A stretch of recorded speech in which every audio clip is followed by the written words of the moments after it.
Paul's NEW Moment. Continental Philosophy and the Future of Christian Theology. John Milbank. Slava Zizek.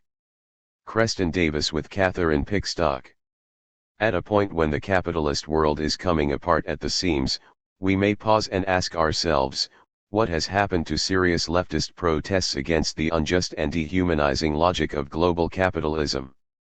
For the last few decades, any attempt to criticize the inner dark logic of capitalism has been simply dismissed as passé, or un-American. But now, as we perch precariously on the brink of total financial capitalistic collapse, we may wonder why and under what cultural conditions true critiques from the left have been systematically marginalized into non-existence. Has not the Academy utterly failed to name and identify the perils of greed built into the very heart of the structures of capitalistic commodification? Can anyone, or any discipline, speak up? We think there is a discipline or field of study that does possess the resources to mount an uncompromising stance against capitalism and its supplement, neoliberalism. That discipline is theology. Of course, the very meaning of the term theology is far from being universally agreed on, even among the authors of this book. But for the purposes of our thesis, we need only agree that theology, and the Christian tradition, serves as a wellspring capable of funding a materialist politics of subjective truth. Unlike liberalism, theology has a positive truth claim, namely, that God's disclosure happens most fully in the event of Christ's death on the cross. So this event forever shatters a world defined by passive indifference, diluting truth to the common denominator, and clarifies the stakes of a materialist life. Consequently, this positive stance is not founded on an eternal, unchanging idea but in a fragile, contingent event in time and space. One further, this event gives the ontological coordinates of a stance for something and not simply a stance that is picked out of the choices already determined ahead of time. So in the end, this positive theological stance radically shatters the liberal view of freedom as highlighted by Lenin. Lenin, as Zizek has shown, cuts through the clutter when he posits a decisive distinction between actual and formal freedom, which helps to clarify how sharp Christianity's stance is compared to that of liberalism. Liberalism can only ever provide formal freedom, which is freedom to choose between options except that these options are themselves never chosen by a subject but are already predetermined. Thus in formal freedom one has a choice to live one's life within predetermined coordinates, that is, you can buy this deodorant and not that one, and so forth. But Lenin is clear about the fact that this type of freedom amounts to nothing but a trick or, in Marxist terms, ideology. It is ideological because we think we are free, but in reality we function more like robots in a demonic laboratory. By contrast, actual freedom is the freedom to choose an entirely new set of coordinates. This matches well with Christianity's claim to the incarnational event, inasmuch as its truth claim is not determined by a set of predetermined a priori coordinates but is an unabashedly positive event not capable of being absorbed into the domesticated ideological fabric of our world. In short, and siding with Paul, we propose that Christian theology contains within it an irreducible revolutionary possibility that ruptures with the predetermined coordinates of the world and offers an entirely new kind of political subject altogether. In this way, too, the positive side of this thesis is that theology provides a critical stance against the basic assumptions and ruling ideologies of this world. By contrast, take the standard version of the left today, which can be seen in Chuck Palahniuk's brilliant 1996 novel, Fight Club. The novel depicts a young man recently out of college who works as an automobile product recall specialist. His job consists of doing cost-benefit analyses on the basis of which he either recalls the defective vehicles or does not. His profound dissatisfaction with his job turns him into an insomniac. Through this and other experiences, he begins to perceive the true logic of the profit-making machine and what this logic turns his own personhood into. One part of his personality sees his work as a sign of success that eventually gives him the nesting syndrome, the condition whereby one's identity is possessed by consumerist practices to the point where authenticity is voided from the world. The main character learns to resist this ghastly corporate logic by developing an unconscious personality that desires only chaos, and not pure rational. Introduction 3. ITY. Eventually this chaotic personality founds Fight Club. Fight Club is an underground organization where men gather together to fight each other with nothing but their bared fists. The idea here is to create the conditions in which one can truly and actually feel a naked, unmediated reality. So the pain felt from a blow to the face cuts through the mirage of the fake world of corporate capitalism. This novel gives us the inner workings of the leftist critique of capitalism by revealing capitalism's true character of abstraction and fake truth. In contrast to what is fake, pretend, and successful, Palahniuk shows how the glitter of life can be overthrown by getting back to the bedrock of the real, which for him is coterminous with blood, pain, and violence.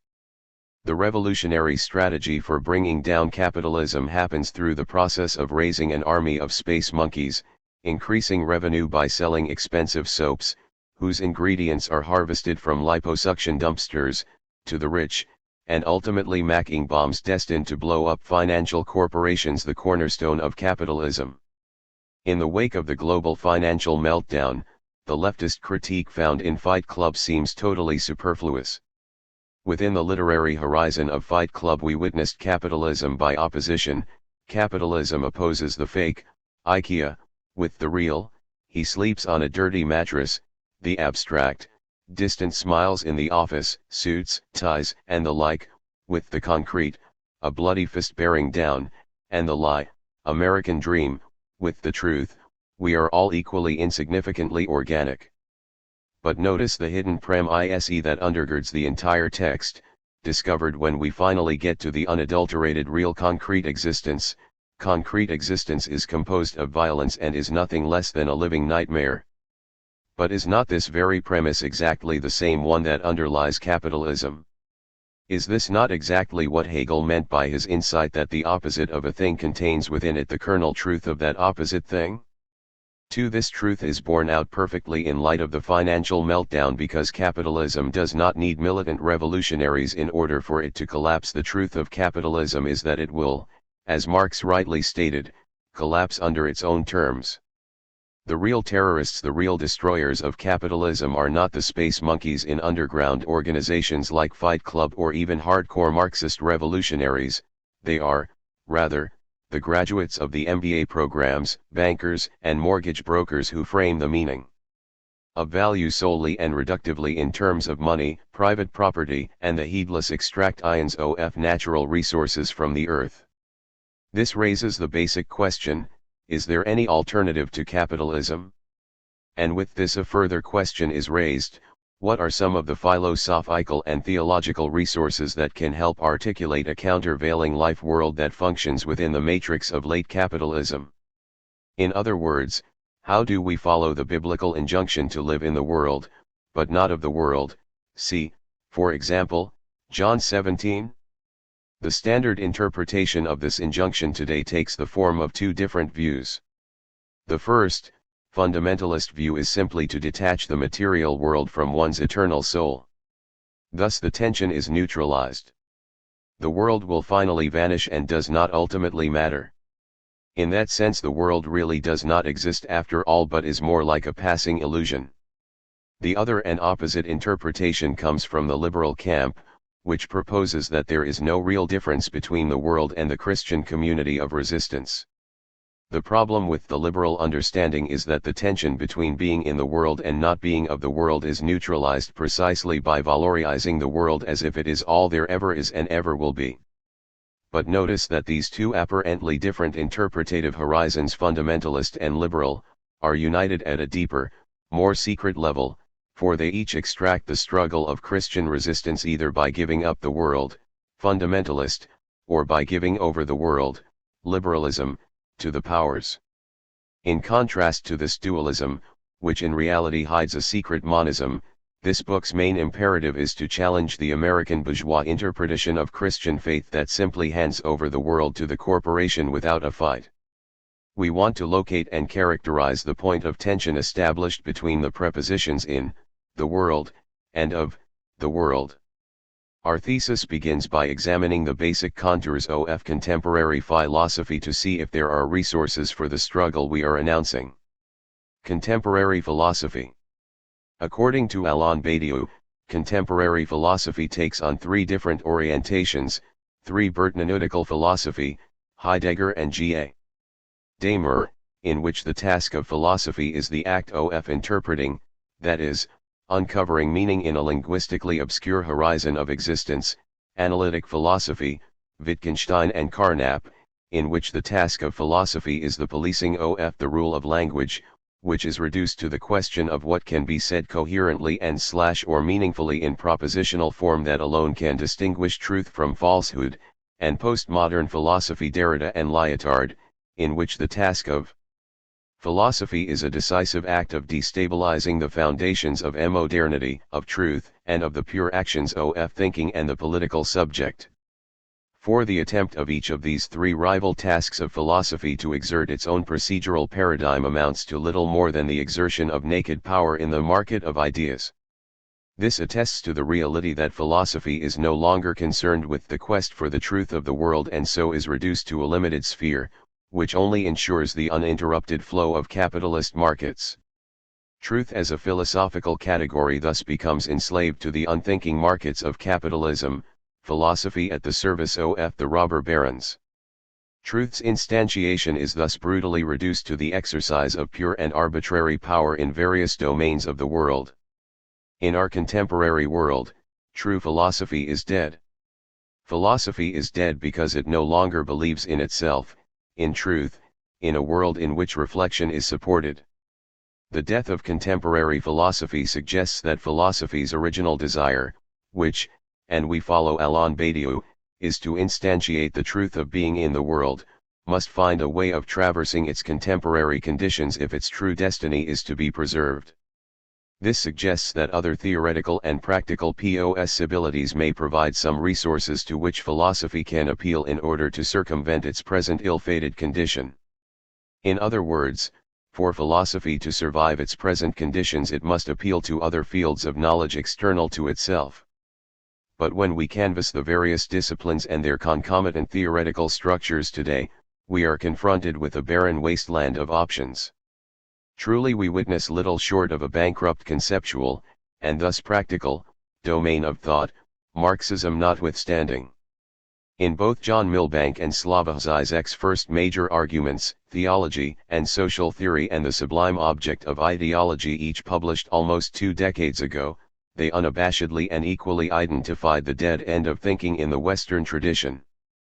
Bourgeois liberalism had finally arrived at epistemological and existential structures that could no longer survive an attack on their own foundations. For Milbank, secular knowledge was exposed for what it truly was, baseless and thus not knowledge at all, and for Žižek, the outright dismissal of Hegelian dialectical ontology in the 20th century finally proved once and for all that philosophy avoided taking any risks and so eventually dies on the vine of security and enslavement to the brutal conditions of capitalism and postmodern irony, which is a double speech testimonial to a groundlessness of language. 5. Thus is the condition of our time, and our thesis is an attempt to break out of this ironic, postmodern deadlock by putting down stakes so that one can actually risk the absolute in the face of the shifting sands of relativism. Again, for philosophy to survive, it must risk a commitment to something more than the materialization of our present coordinates, something beyond the shifting sands of the postmodern that announces the end of both thought and action. Thus we turn to Christian theology as a way to establish an embodied and incarnated struggle for truth. Moreover, this trend that moves from philosophy to theology, for to save philosophy one must, as Hegel and Benjamin rightly saw, move into theology, reverses what was for a long time considered unfashionable and even taboo.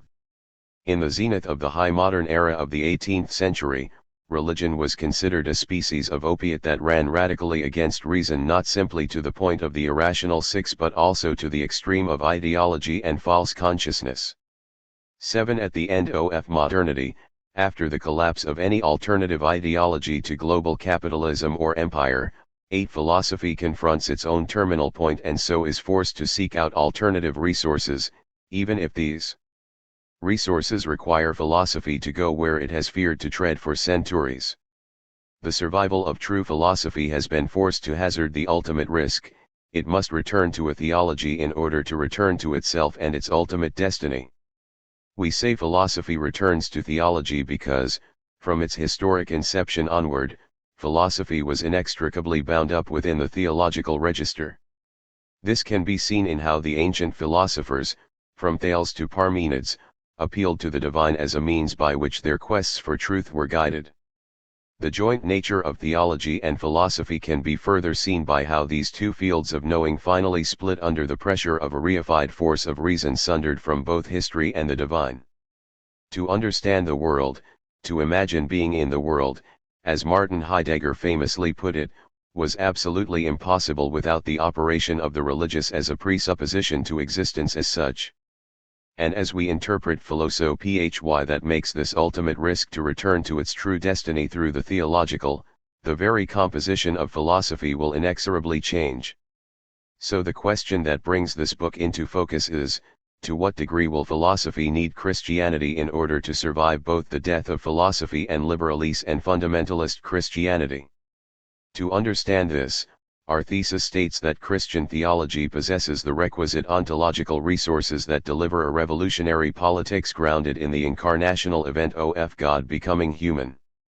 Indeed, this event of God becoming human is so earth-shattering that it enacts something akin to the psychoanalytic concept of trauma, in that the very means by which an event is birthed forever throws everything so far off balance that even our very conception of this event is rendered forever irreparable. 9. The crisis that philosophy confronted at the dawn of the 20th century was the logical end of modernity's false move that denied the existence of something beyond the reduction to a singularity of meaning, which finally sundered the world into a dualism between mind and the material world. This dualism, moreover, was the rudimentary problem that Hegel attempted to resolve. With few exceptions, the past century of philosophy has simply confirmed the death of philosophy and offers no resources from within its restrictive structure that could revitalize it. At the same time, 20th century forms of theology have been just as guilty of falling prey to the false split or dualism between the secular, immanent reason, and the religious, pure dematerialized transcendence. From Barth to Tillich and from Niebuhr to present-day theologians, theology either jettisons reason's truth in creation, and so sunders the logos from the intellect, or becomes a polite apologist who unwittingly justifies pragmatic secular violence in the name of theology. And this is not even to mention how both sides of 20th century theology play into the same trap into which philosophy was lured. To put it brutally, this theological divide in the 20th century can be described in terms of two fundamental camps. There is the Barthian side, and there is the Tillichian side. Barth falls into the theological death trap because his thinking is not moored to ontology but is instead mediated by fragmented communities sundered from a Pauline universalism via his limitation of the a priori of revelation into which God must conform in order to be. Tillichian theology, which is premised on a lukewarm dialectical ontology, forgets that it is the core truth of any dialectical structure, namely, the place for the exception, that founds its own truth. This is why Tillich could never be a thinker of a militant incarnational event, because everything ultimate is dissolved into a dialectical morass of oneness. So Barth cannot resist the totality of capitalism because it shrinks back into a security, revelation/communitas, that finally subverts itself from within, and Tillich has no point of eruption from without. Thus both are finally subsumed within the ideology of empire. In this way, theology on these 20th century terms is, like philosophy, dead. This book claims that not only does theology provide the rich resources that enable philosophy to overcome the crisis of its own death, but theology can also actually give us the coordinates of freedom in the face of a pure determinist capitalistic horizon. Indeed, in many ways, 20th century theology has hidden theology's radical stance from itself and has committed something tantamount to cosmic false consciousness.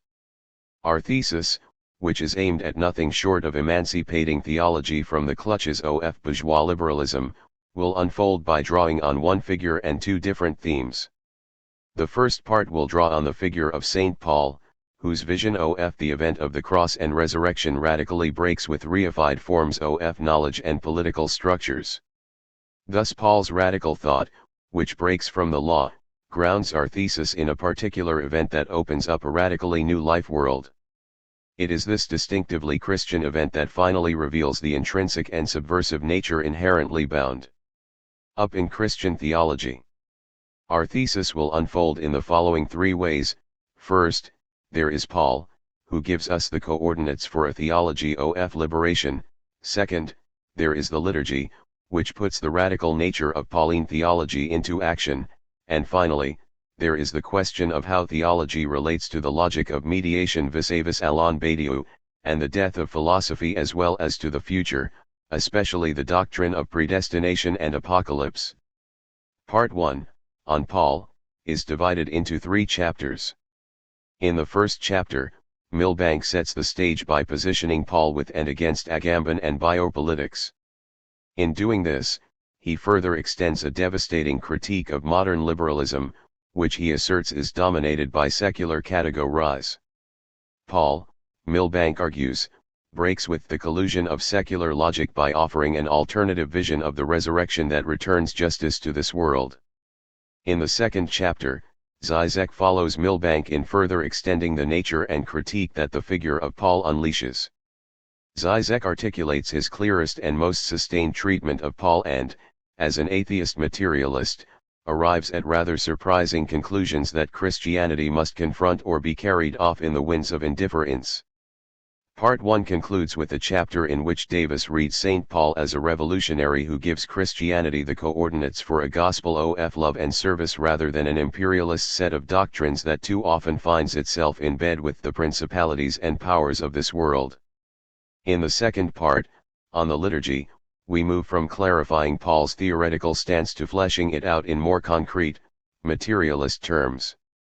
In this way, this section of the book reveals the need to rethink the relation between transcendence and immanence, not in terms of abstract theory but in terms of actual practice. Said differently, this section unites Paul's vision of the scandalous cross with an embodied action.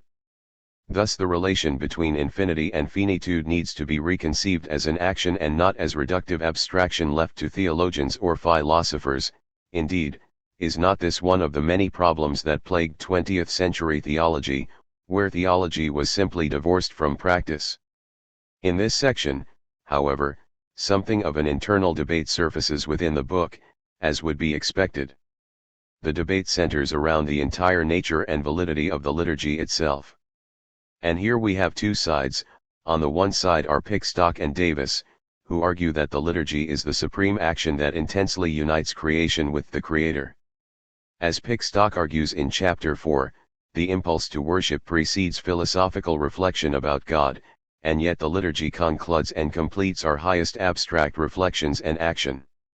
With the theme of the liturgy clarified in Chapter 4, Davis links Paul with the liturgy in Chapter 5 by arguing that Paul's subject is finally completed within the unfolding liturgy, whereby the subject becomes substance with the divine as such. On the other side of the debate is Zizek, who, in Chapter 6, questions Christian liturgy as being little more than a type of paganism that seeks to bring rival cosmic forces and powers, i.e., good and evil, into a balanced harmony with each other. More than this, Zizek even questions the idea of worship as atoning for humans' lack, i.e., sin, by paying off Satan through the price of Christ's death. In this way, he questions God's omnipotence and by extension our worship of a God who, on Christian terms, has lost his power in the act of atonement. In the third and final section, on mediation and apocalypse, Zizek and Milbank spell out the details of their own, very different, theological procedures. In Chapter 7, Zizek sketches out his atheistic theology by engaging the doctrinal notions of predestination and apocalypse. He does this by exploring a wide variety of philosophical and theological positions from neuroscience to Pascal's wager, and from the logic of salvation to the future of theology and the end of the world. In Chapter 8, Milbank fleshes out his theology by engaging Alain Badiou. More specifically, he questions Badiou's view of mediation, that is, how things and events relate to each other. In the final analysis, Milbank argues that Badiou's view of mediation is not theological enough, and so Badiou's entire project is called into question exactly because it finally cannot produce a political subject of the event. Milbank argues that only through an orthodox theological ontology can one finally produce what Badiou, and other Marxist materialists, desire. By finishing the book with Milbank's engagement with Badiou, we, in a manner, return to the beginning of the book, especially in regard to thinking through the idea of Paul vis-a-vis the event. That is to say, by understanding how Trinitarian mediation, a la Milbank, relates to Paul's incarnational event, we are better able to understand what is at stake for the future of theology and its concomitant political subject for our time. To better understand how our common thesis coheres, it may be helpful to briefly introduce the basic positions of each author. Doing this gives a depth not only to our common thesis, that is, the stakes of the very meaning of Christian theology today in light of our main character, Paul of Tarsus, and our themes of liturgy, mediation, and the future of the Church, but also to the counter-thesis that runs just below our common one, namely, the debate afoot about the very meaning of the term theology in both its orthodox and its atheistic variants. As you will immediately see if you haven't noticed already, these authors could not be more different. John Milbank and Catherine Pickstock are Orthodox Christian theologians, whereas Slavoj Žižek is a radical atheist materialist. Creston Davis was a student of both Milbank and Žižek and is influenced by the structures of both thinkers. Positions. Milbank. Milbank was the first to refute what Charles Taylor now calls the subtraction theory of secularization, that is, the view that secularization simply removed religious elements to reveal a secularity that had been lurking all along. Milbank argues that secularity was a historical anomaly that had to be positively imagined and constructed. Indeed, for Milbank, once, there was no secular I0. Whereas Milbank did this for the history of ideas, Taylor has done this for the history of events and cultural practices in his work A Secular Age. 11. Milbank argues that these intellectual constructs of the secular rested on preferences for some types of theology rather than for others, especially nominalism/voluntarism and revived Gnosticism. In the first instance, he suggests that it was a certain kind of dubious theology itself that first invented a space that was secular, a space drained of enchantment and sacramental significance. Other, later modes of secularity, i.e., liberal modernity, purporting to be neutral in religious terms were, he demonstrates to the contrary, built on assumptions incompatible with Orthodox Christian teachings. These assumptions were also arbitrary in character, not truly objectively warranted. Next, Milbank shows that nearly all secular theories of politics, economics, and society assumed an inevitability of violence, and that violence is primary and a given ontological reality for human beings. From this he strongly argues that this is in contrast with Christianity, which assumes that being is in itself peaceful and only contingently interrupted by fallenness, the state of sin.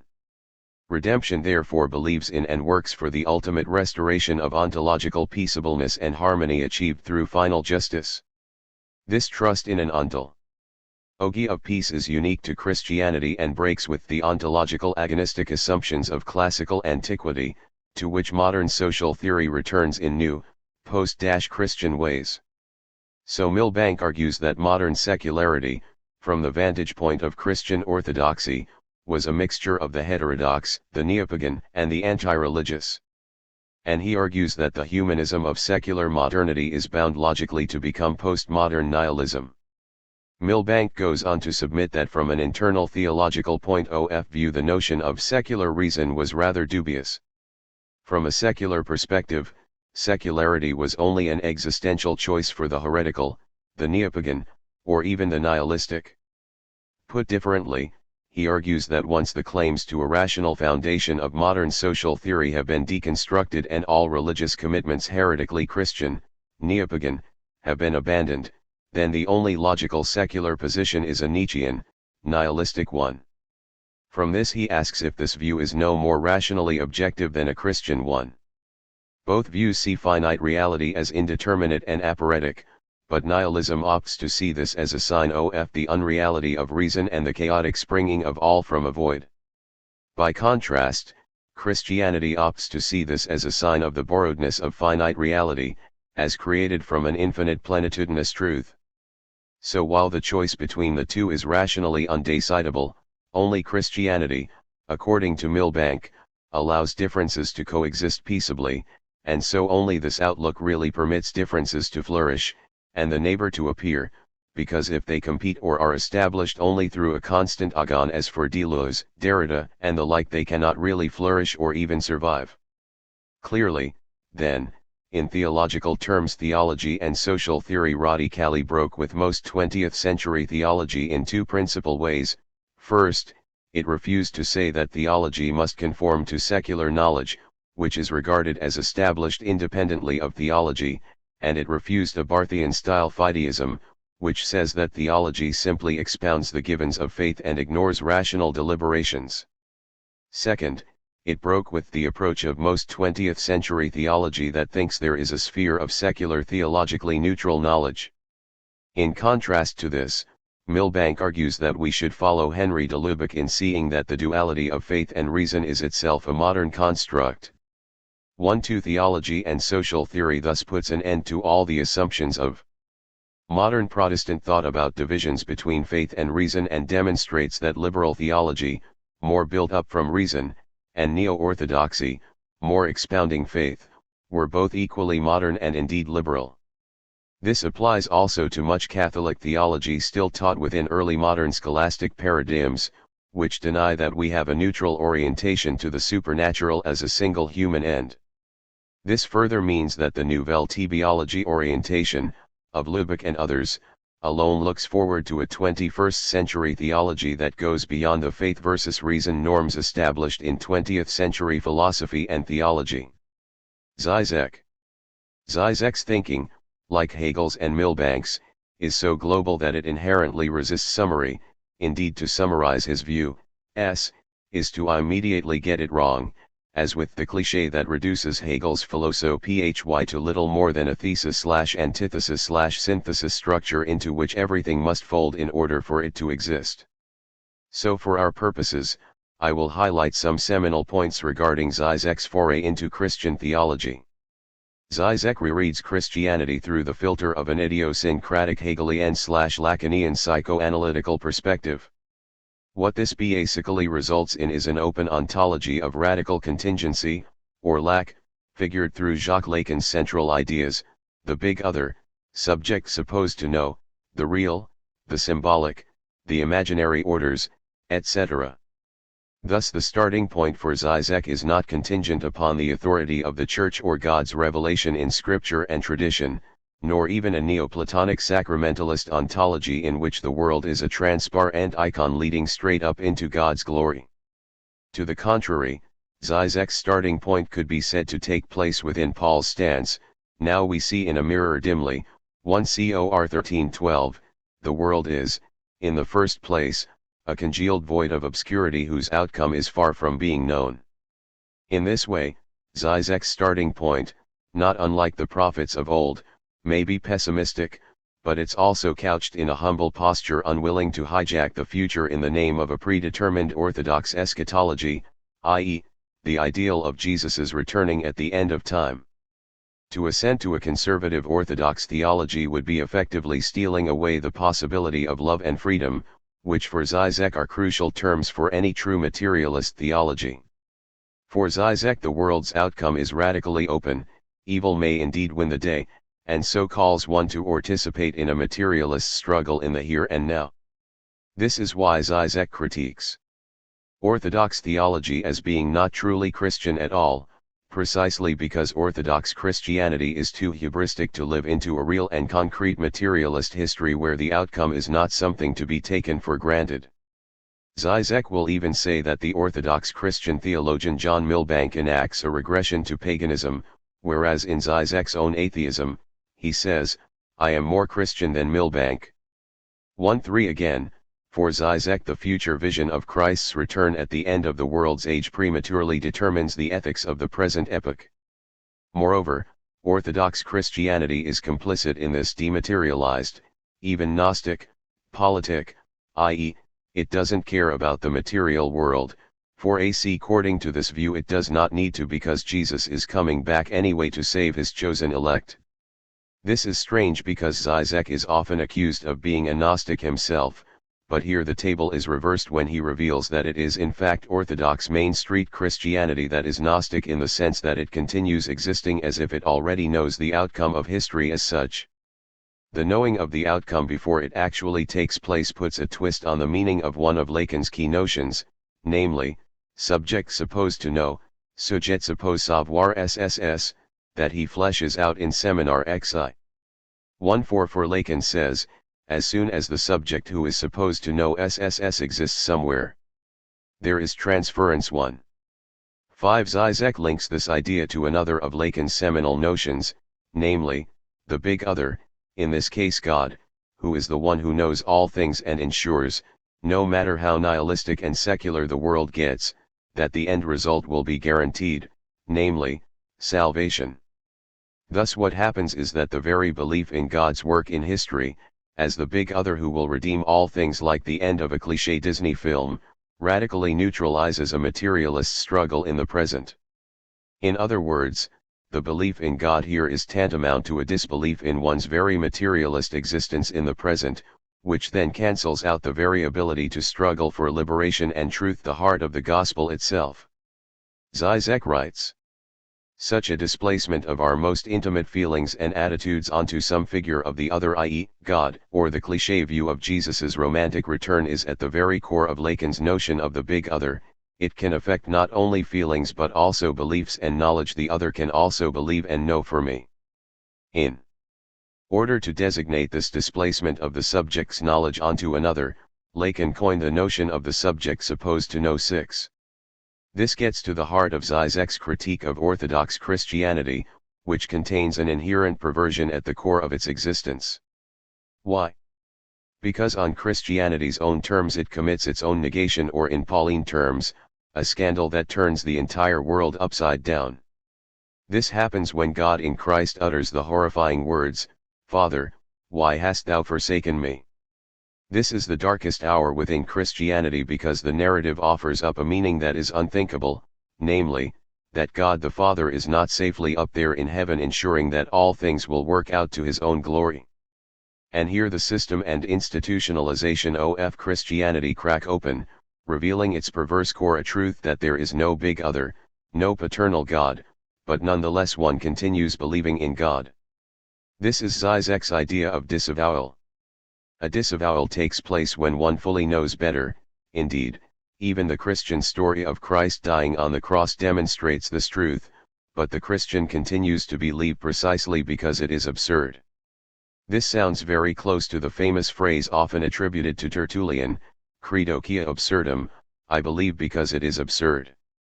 In On the Flesh of Christi, Tertullian says, the Son of God was born, there is no shame, because it is shameful.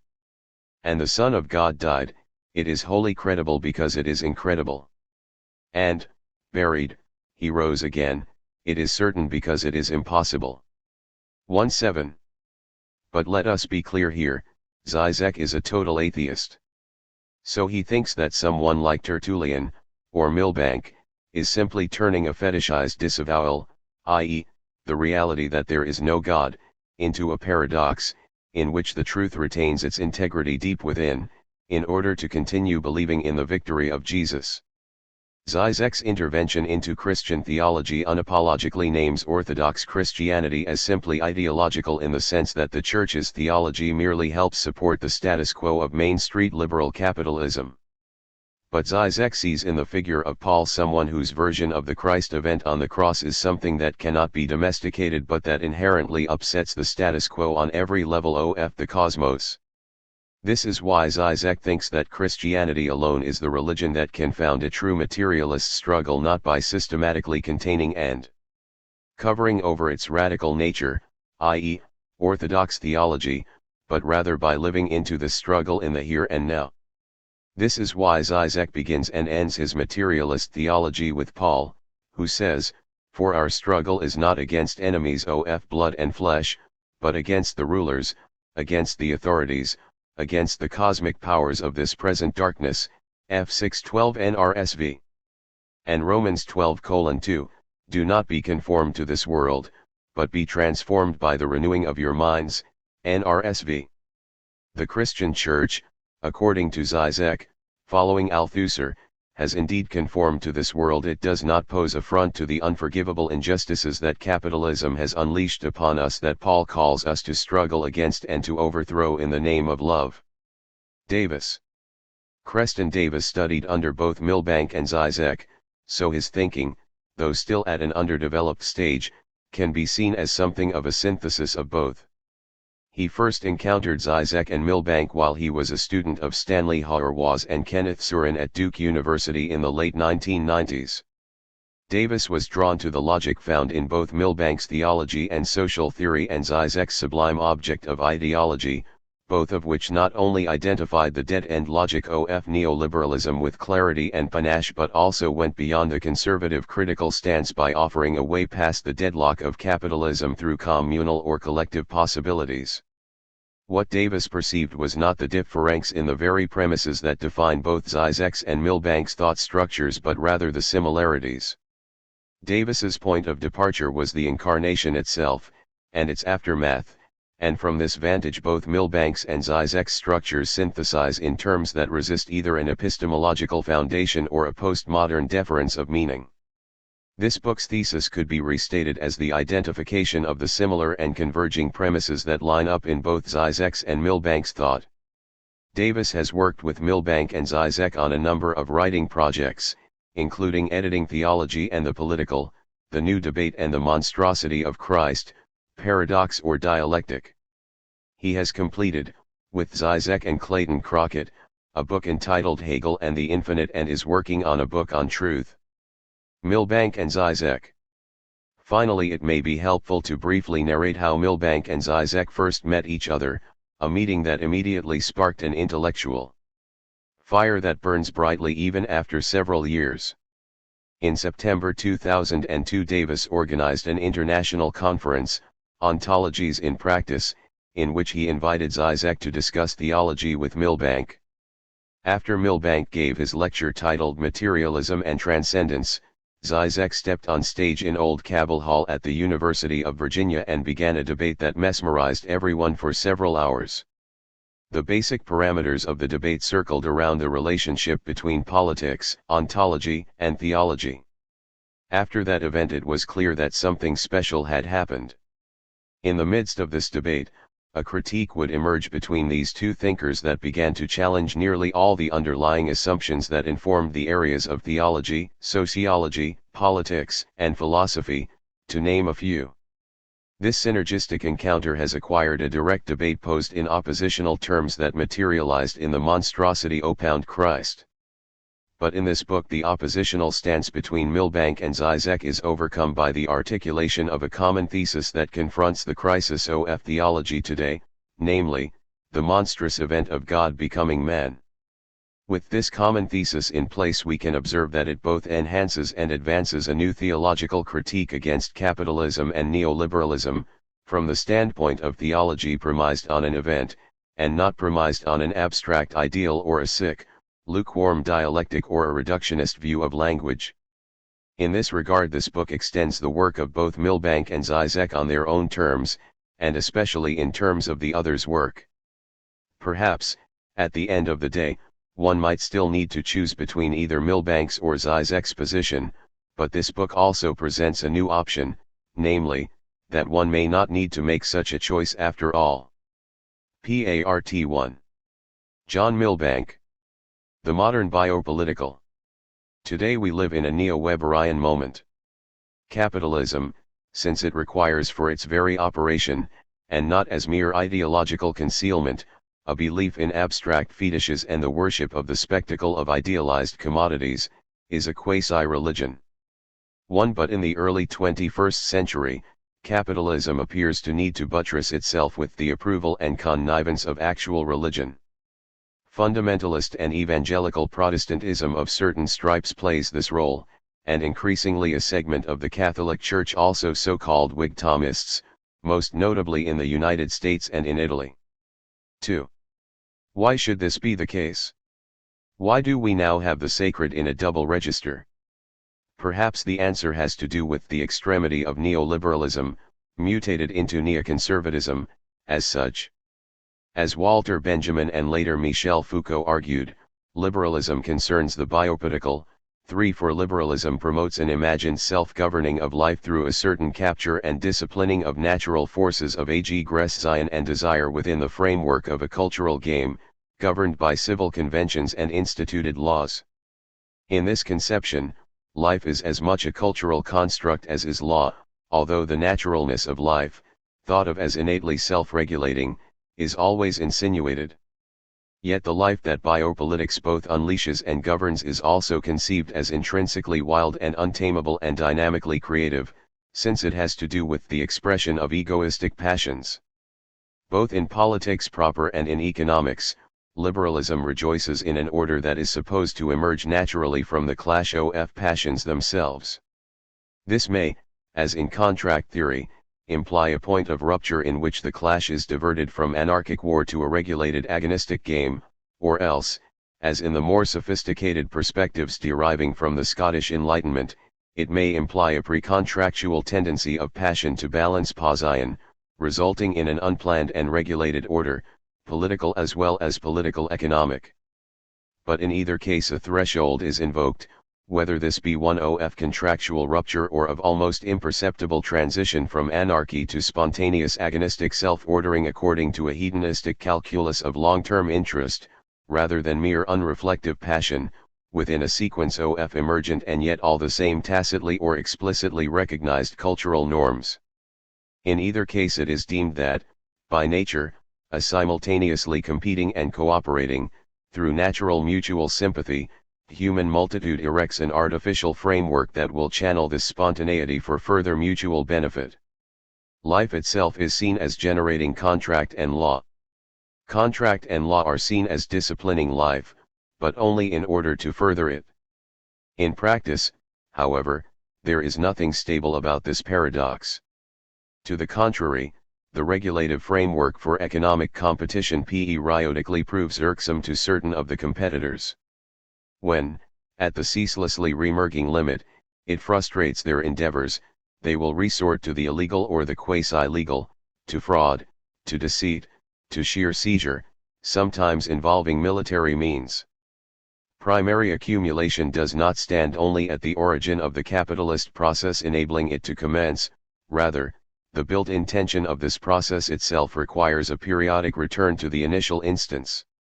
For, in this way the claim that contract adequately channels and furthers the aims of purportedly natural egoistic life is given the lie. This life perpetually outruns the law, and the purest capitalist order is always host to government by crime augmented by spectacle, as the history of the United States repeatedly attests. But this anarchically excessive element appears not only on the side of fantasized life but also on the side of the abstract economic fictions themselves. Since notions of money, profit, and capital are purely nominal, they contain an excess of potential signification over any realized referential content. Money may come as a price tag, or it may be invoked simply as a price. Thus the dynamism of capitalism consists not just in the unleashing of egoistic creativity but also in the piling up of abstract resources of wealth that are entirely unreal and yet, since their nominal force is everywhere acknowledged, entirely real in their effects. For capitalism to work, however, the abstract has to reconnect with living, egoistically driven cultural reality all the time. Money must finally be reinvested in material processes, even if these also become ceaselessly more rarefied, as in the case of an information economy. In this case, nevertheless, signs are still semi-material entities, while electronic networks, however microscopic and seemingly intangible, remain entirely material. But because the regulation of life within liberalism must remain a formal one without substantive commitments, the sheerly abstract remains in truth, and not merely ideological appearance, the ultimate strange goal of capitalist production, with the consequence that there will arise recurrently a failure to link this nominal sum back to material life. Hence periodic crises of overproduction and overaccumulation ensue. 5. In this way anarchy lurks not just in life outrunning contract but also in contract outrunning life. Moreover, these twin excesses collude in such a way that the formal pursuit of nominal goals on the one hand, and real living violence on the other, collapse into one. So, for example, an excess of financial assets with nowhere to go will encourage the more or less violent seizure of new resources for production and new scope for the intrusion of markets, as one can see happening in several parts of the globe at the present time. These biopolitical paradoxes manifest themselves in the political sphere proper, as well as in the economic one. In modern times, laws typically proceed from a sovereign power granted legitimacy through a general popular consent as mediated by representation. Insofar as such a procedure is taken to be normative, it can be seen as embodying a Hobbesian natural law for the derivation of legitimate power from the conflicts endemic to human life. But this is quite different from saying that the sovereign power is answerable regarding equity to a law of natural justice, grounded in an eternal divine law as, for example, in Aquinas. No, the logic of legality is, in the post-Hobbesian case, entirely immanent and positivistic. Yet just for this reason, as traced by Carl Schmitt, Walter Benjamin, and today Giorgio Agamben, paradoxes of the biopolitical result. 6. Just as life and contract are supposed to harmonize but cannot always, and in the end cannot at all, save negatively and catastrophically, so likewise with life and law. For because the formal framework of law is absolute and is taken to proceed from universal consent, an absolutely sovereign power must be erected in order to enforce this law. But then one can ask, does sovereignty really proceed from a prior instance of instituting multitudinous life, or rather from the p⁻⁻ instance of artificial control of human life that stops it from running amok and in Hobbesian terms converts it from being a multitude into the semblance of a people? 7. Once the multitude has, supposedly in its own interests, authorized sovereign power, it has likewise, in that same moment, become a people only by renouncing this authority in the very act of first constituting it through exercise. The problematic of alienation is endemic to the very notion of political representation.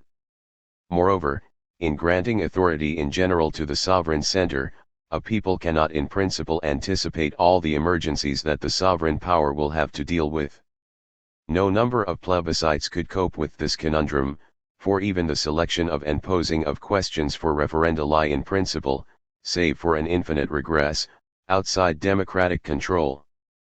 Therefore that shadowy, unruly life that is projected by the sovereign light of liberalism on the screen of nature constantly throws up new threats and disorders that legislation will have to deal with. At the same time, as with the economy, anomic threats derive from both sides of the divide. Since unlimited power has been granted to the sovereign center in order to preserve a formal order of regulated self-interest, a pure logic of power for its own sake is bound to take over. The supposed representative guardian of sovereign authority will excessively pursue the interests of its own exercise for its own sake.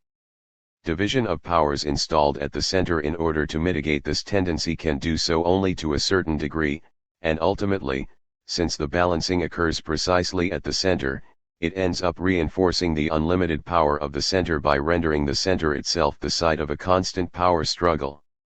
8. And since it is the executive that tends constantly to exceed in spirit the letter of authorization by which sovereignty is supposedly bound, there will also be a continuous tendency in the long term for the executive to usurp the sovereign authority by capturing the sovereign moment itself. Such a process, Agamben argues, has been underway ever since the French Revolution and accelerated throughout the 20th century. Democratic immanence itself demands an unlimited central power unconstrained by any imagined natural transcendence, and for this very reason this power tends to outrun mass control. 9. For no extra-democratic law of natural justice may be invoked by pure democracy to bind within the bounds of democratic answerability the democratically engendered excess to democracy.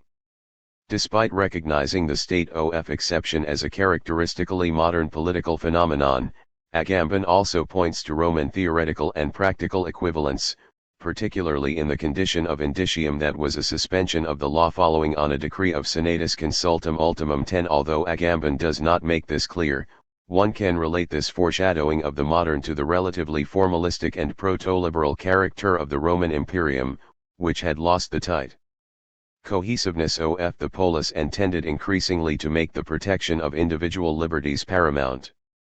Finally, the anarchy of political life and the anarchy of political law come together, because the formal system of laws never provides a complete guarantee of order and must always be supplemented and defended. This supplementation and defense involves an overriding of the very principles of these laws themselves. Hence today we get an increasing suspension of civil liberties in the name of the defense of those liberties, a process that can perhaps never be curtailed, first of all because the self-interest of power will be reluctant to concede once more an advantage that it has already gained, and second because the very resort to perpetual global quasi-military police action tends itself to engender perpetual global civil war. This resort inevitably meets with a further development in terroristic ingenuity that will in turn call forth yet further emergency legislation or secret executive action. And since, in a democracy, the policing power will covertly lay claim as a citizen-defending body to an unrestricted right to do whatever is necessary in the name of such defense and will tend to enjoy absolutely unrestricted access to all information, unrestricted by local or aristocratic privilege, democratic policing, as Walter Benjamin argues in his Critique of Violence, tends more to the totalitarian than did the policing of absolute monarchies, which remains somewhat more constrained by what Benjamin describes as the elevating influence of the crown and also by social hierarchy. 1. So there is an innate tendency within liberalism to engender permanent executive rule and unrestricted policing in the name of a continuous emergency, because at the heart of modern, unrestricted sovereign legal authority lies the right to resort to something not legislated for, something paradoxically extra-legal. Symmetrically, as Benjamin indicates in relation to Schmidt's reflections, the democratic will of the people makes sense only as a permanent latent right to rise up in bloody revolution. The latter also, as Agamben shows, typically appeals to an extraordinary authority of the existing positive law itself. 1. How, then, might this relate to the neo-Weberian moment and the doubling of the religious? Perhaps it is the case that the more abstract capital and abstract law come to order and govern by being permanently in excess of constitutional legitimacy, and the more the formal salve against violence coincides with the constant use of police violence now merged with military violence since home and abroad are increasingly treated as one, the more the excess comes close to being a visible embarrassment.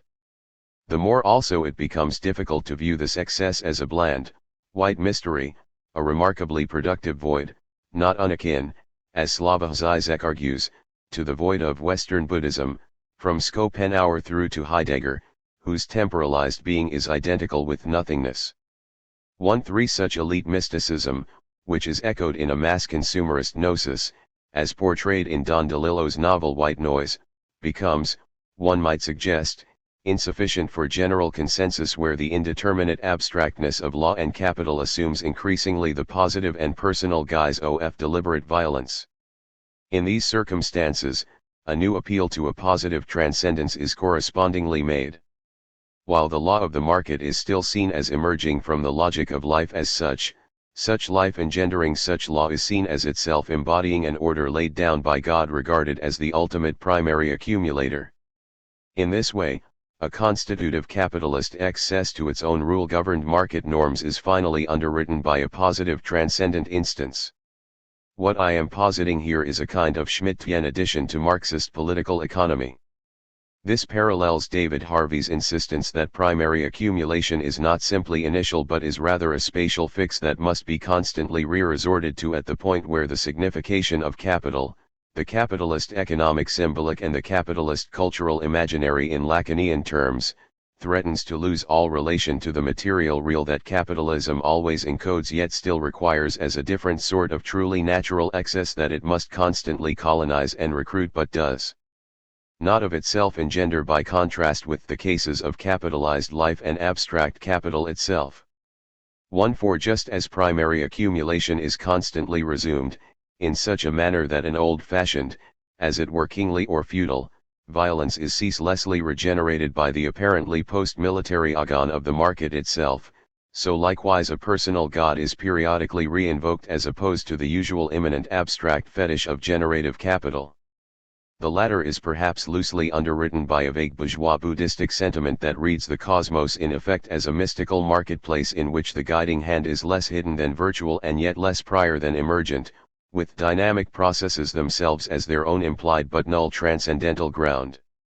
The same applies to the political order. As Schmidt concludes, the doctrine of modern sovereignty is a secularization of, one should add, late medieval voluntarist, theological authorizing of absolute rule.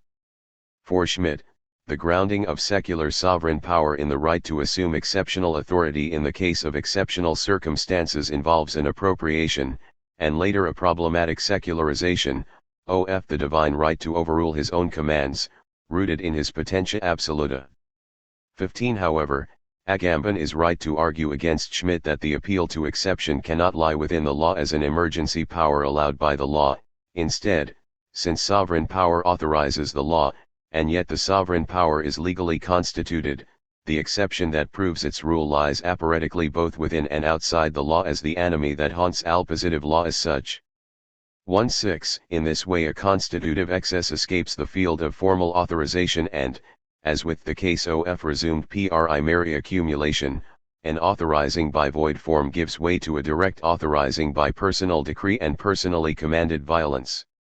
If, therefore, the immanent secular sphere of political power is defined by a positivity regulated by formal rules, then an apparatic fracture of such rules implies that Schmidt was most right when he implied that the circumscription of the secular is never finally secure.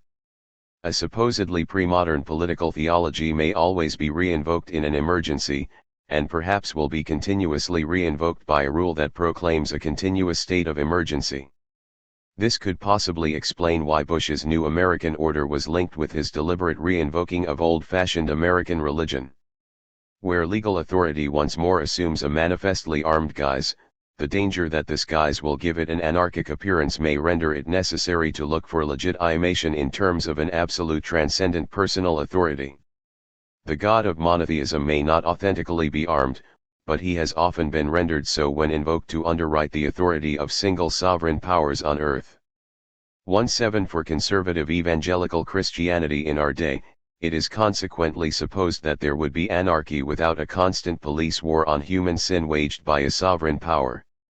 The apparent anarchy of the policing power as such can be overlooked, because what, in human terms, might appear to be just one more power, Augustine's unjust political authority as a robber band, has in fact been authorized by the infinite power of God to impose at least some sort of order on potentially absolute disorder.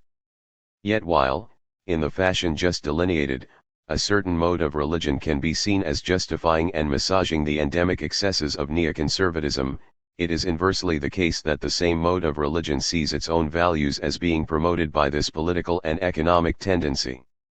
In the case of both the economic and the political, the specifically religious doubling of secular quasi-religion, capitalism itself, ensures that the sphere of life is brought under divine law but also drained of all spiritual significance. What happens in the political and economic spheres concerns the best that can be made of interactions between fallen creatures pursuing essentially selfish motives, but the supposed real religious advantage of liberalism is that it renders the individual supreme, in the sense of the hidden inner life of the person and his or her private salvific destiny, regarded as untouched by social processes. One now gets Catholic as well as Protestant versions of this. Liberal, biopolitical systems are then seen in religious terms as being ultimately authorized by their promotion of that religion, namely, Christianity, which purportedly, and truly, in many dominant versions, makes the isolated individual into the site of the highest value. At the same time, there is some place for the Church here, considered in a Kantian fashion as the social organization that combats the very corruption of individual purity by socially generated, yet socially damaging negative emotions.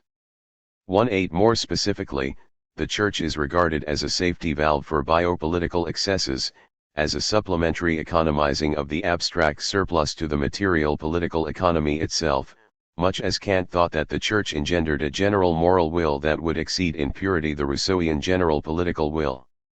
Hence the Church becomes perversely that place where egotism is diverted from criminal recourse into subtle modes of spiritual pride, the place where both excessive emotional drives and excessive accumulated capital can be redirected toward the recruitment of new souls for heaven in the world to come. While, in one sense, this is a sort of sacrificial burning off of a material surplus that allows it to ascend vaporously to heaven, in another sense this process reconnects the abstract surplus with material space and time in the form of living human beings themselves. American conservative evangelical Christianity in its most recent modes is precisely a new mutation of the slave trade. Pursuit of profits and the salvation of souls become so seamlessly fused in the mode of a new church enterprise, involving huge material and abstract capital resources, that here effectively the born again become themselves the produced, exchanged, and capitalized commodities. A new evangelical church's measure of success, both in spiritual and in financial terms, is precisely its ownership of so many souls, and thereby indirectly bodies, or potential to own so many more souls. Of course the notion that these souls are really owned by Jesus, and so held by men only through a sort of proxy, is the alibi ensuring that this enslavement does not appear to be such. At this point the circle is closed, the religious safety valve that drains off an endemic excess itself legitimates a new mode of excess that provides a further outlet for over-accumulated capital. This is the production and exchange of human spiritual slaves, who, through imbibing the gospel of free enterprise, are ideally tailored to be good producers and consumers within those disciplined limits that paradoxically best ensure a continued drive to the excessive. It is in this fashion that one can see how the doubling of the religious involves something in addition to the offering of a safety valve in the face of late capitalist extremity. It is itself an aspect of this extremity, insofar as it resolves a standing aporia concerning capitalism and slavery. Capitalism in the 18th century restored, after the demise of feudalism, a hopelessly inadequate term, the practice of slavery by meshing the capitalist market with newly found ancient, pre-feudal slave economies in Africa. This appears to be in conflict with the liberal understanding of the self as the negatively free subject of ownership who therefore cannot himself be owned. However, in this instance, one must once more consider the paradoxes of the biopolitical. If one's starting point is the naturally free living individual, then only by exacted necessity will this individual not naturally instrumentalize and objectify other human subjects. And indeed, the leash of contract, whereby one must accord other people the dignity of self-possessed freedom, only restrains and does not abolish this natural according to biopolitical construction, tendency of the subject to objectify other subjects. Thus within the liberal capitalist order, all subjects remain, formally speaking, free, and this formal freedom normally grants them the actual right, for example, to refuse employment or to resign from a job. Yet in de facto terms, such refusal or resignation can be in many instances not a real option at all, since it might leave the subject facing death, literally.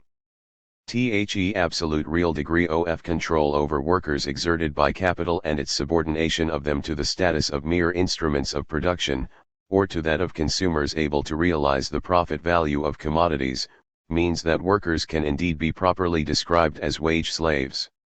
Today, the increasing proletarianization of intellectual labor, lack of job security, routinization of tasks, exponential increase of working hours, means that one can speak equally of salary slavery among the middle classes.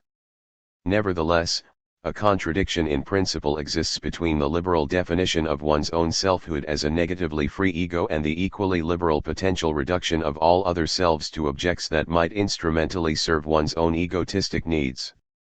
This is the hinterland of life that liberalism evokes, from Hobbes onward. While the emergence of legal contract demands a recognition of the other as the mirror of one's own freedom, its very artifice tends only to qualify and mitigate a natural situation that is not thereby really suspended. This is even more the case when the Hobbesian/Lockean model of explicit imposed contract gives way to the Scottish political economic model of a process of contracting that itself emerges naturally through the mutual limitation of one ego by another, a process that for the Scots gave rise to political government and law just as much as to economic contract and markets. 19. In this way the self of liberal capitalism is apparentically at once an absolute negative subjective freedom and something always in principle reducible to a mere objective set of bodily functions.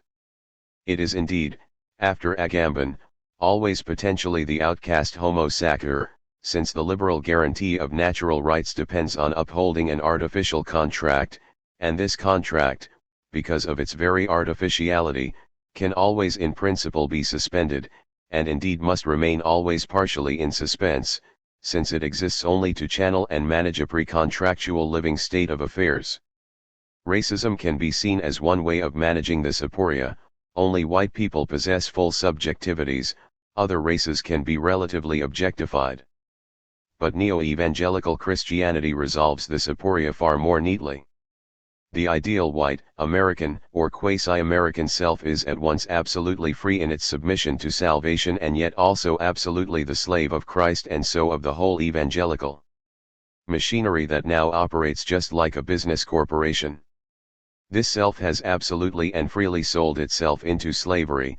As still formally free, it entirely belongs to the corporation it serves and is dedicated not just to maximizing the profits of the corporation but also to maximizing these profits in terms of the capture of, and investment in, other selves who will likewise come, precisely as subjects, to belong irrevocably to the organization in the manner of pure commodities, save for the ever-lurking chance of apostasy. In this way, then, neo-evangelical religion assists the extremity of advanced capitalism by fulfilling the commodification also of people, but without abandoning their formal freedom as subjects. Such an assertion should not, however, be read as a sociological explanation by functionality, because the Weberian collusion of capitalism with certain modes of Christianity can always be read the other way around. It is precisely the Protestant, and also Jansenist, reduction of the this worldly to a merely instrumental significance for the pursuit of material ends, or else to a ledger book register of spiritual privilege, which has helped to create the space within which a pure capitalism can so successfully flourish. Thus the fact that the most capitalist country in the world, the United States, is the most imbued with this Weberian version of the Calvinist legacy is not at all accidental. So likewise today, the commodification of people that evangelism permits can also be read, in theological terms, as a more perfect fusion of the spiritual logic of mission with the keeping of a material register of divine favor and disciplinary spiritual striving. The new doubly religious mutation of capitalism is at the same time a new mutation of Protestant Christianity, which tends to take back within its own logic the quasi-religion of capital that it had helped to spawn. Therefore, if neo-evangelicalism is functional for capital, capital is equally functional for neo-evangelical religion. 20. This religious phenomenon, however, notoriously endorses a highly puritanical sexual code and a pattern of family living that might appear to be outmoded in terms of the requirements of late capitalism. Indeed, in this phase we are witnessing the capitalization of the sexual sphere itself, as explored by the novelist Michel Houellebecq, whereby more and more sexual capital is acquired by fewer and fewer, and all the old constraints and taboos are abandoned. 2.1 Just for this reason, Houellebecq suspects that the current apparent revival of religion will prove to be short-lived. Yet it is possible that sometimes exactly the same people are becoming increasingly subject both to puritanical and to libertarian influences all at once. The sexual marketplace and the drama of sin and salvation play off each other, while, more decisively, evangelical religion, especially in its charismatic mode, becomes more and more concerned with a supramoral redemption that starts to have as little regard in practice for sexual behavior as for economic and political depredations.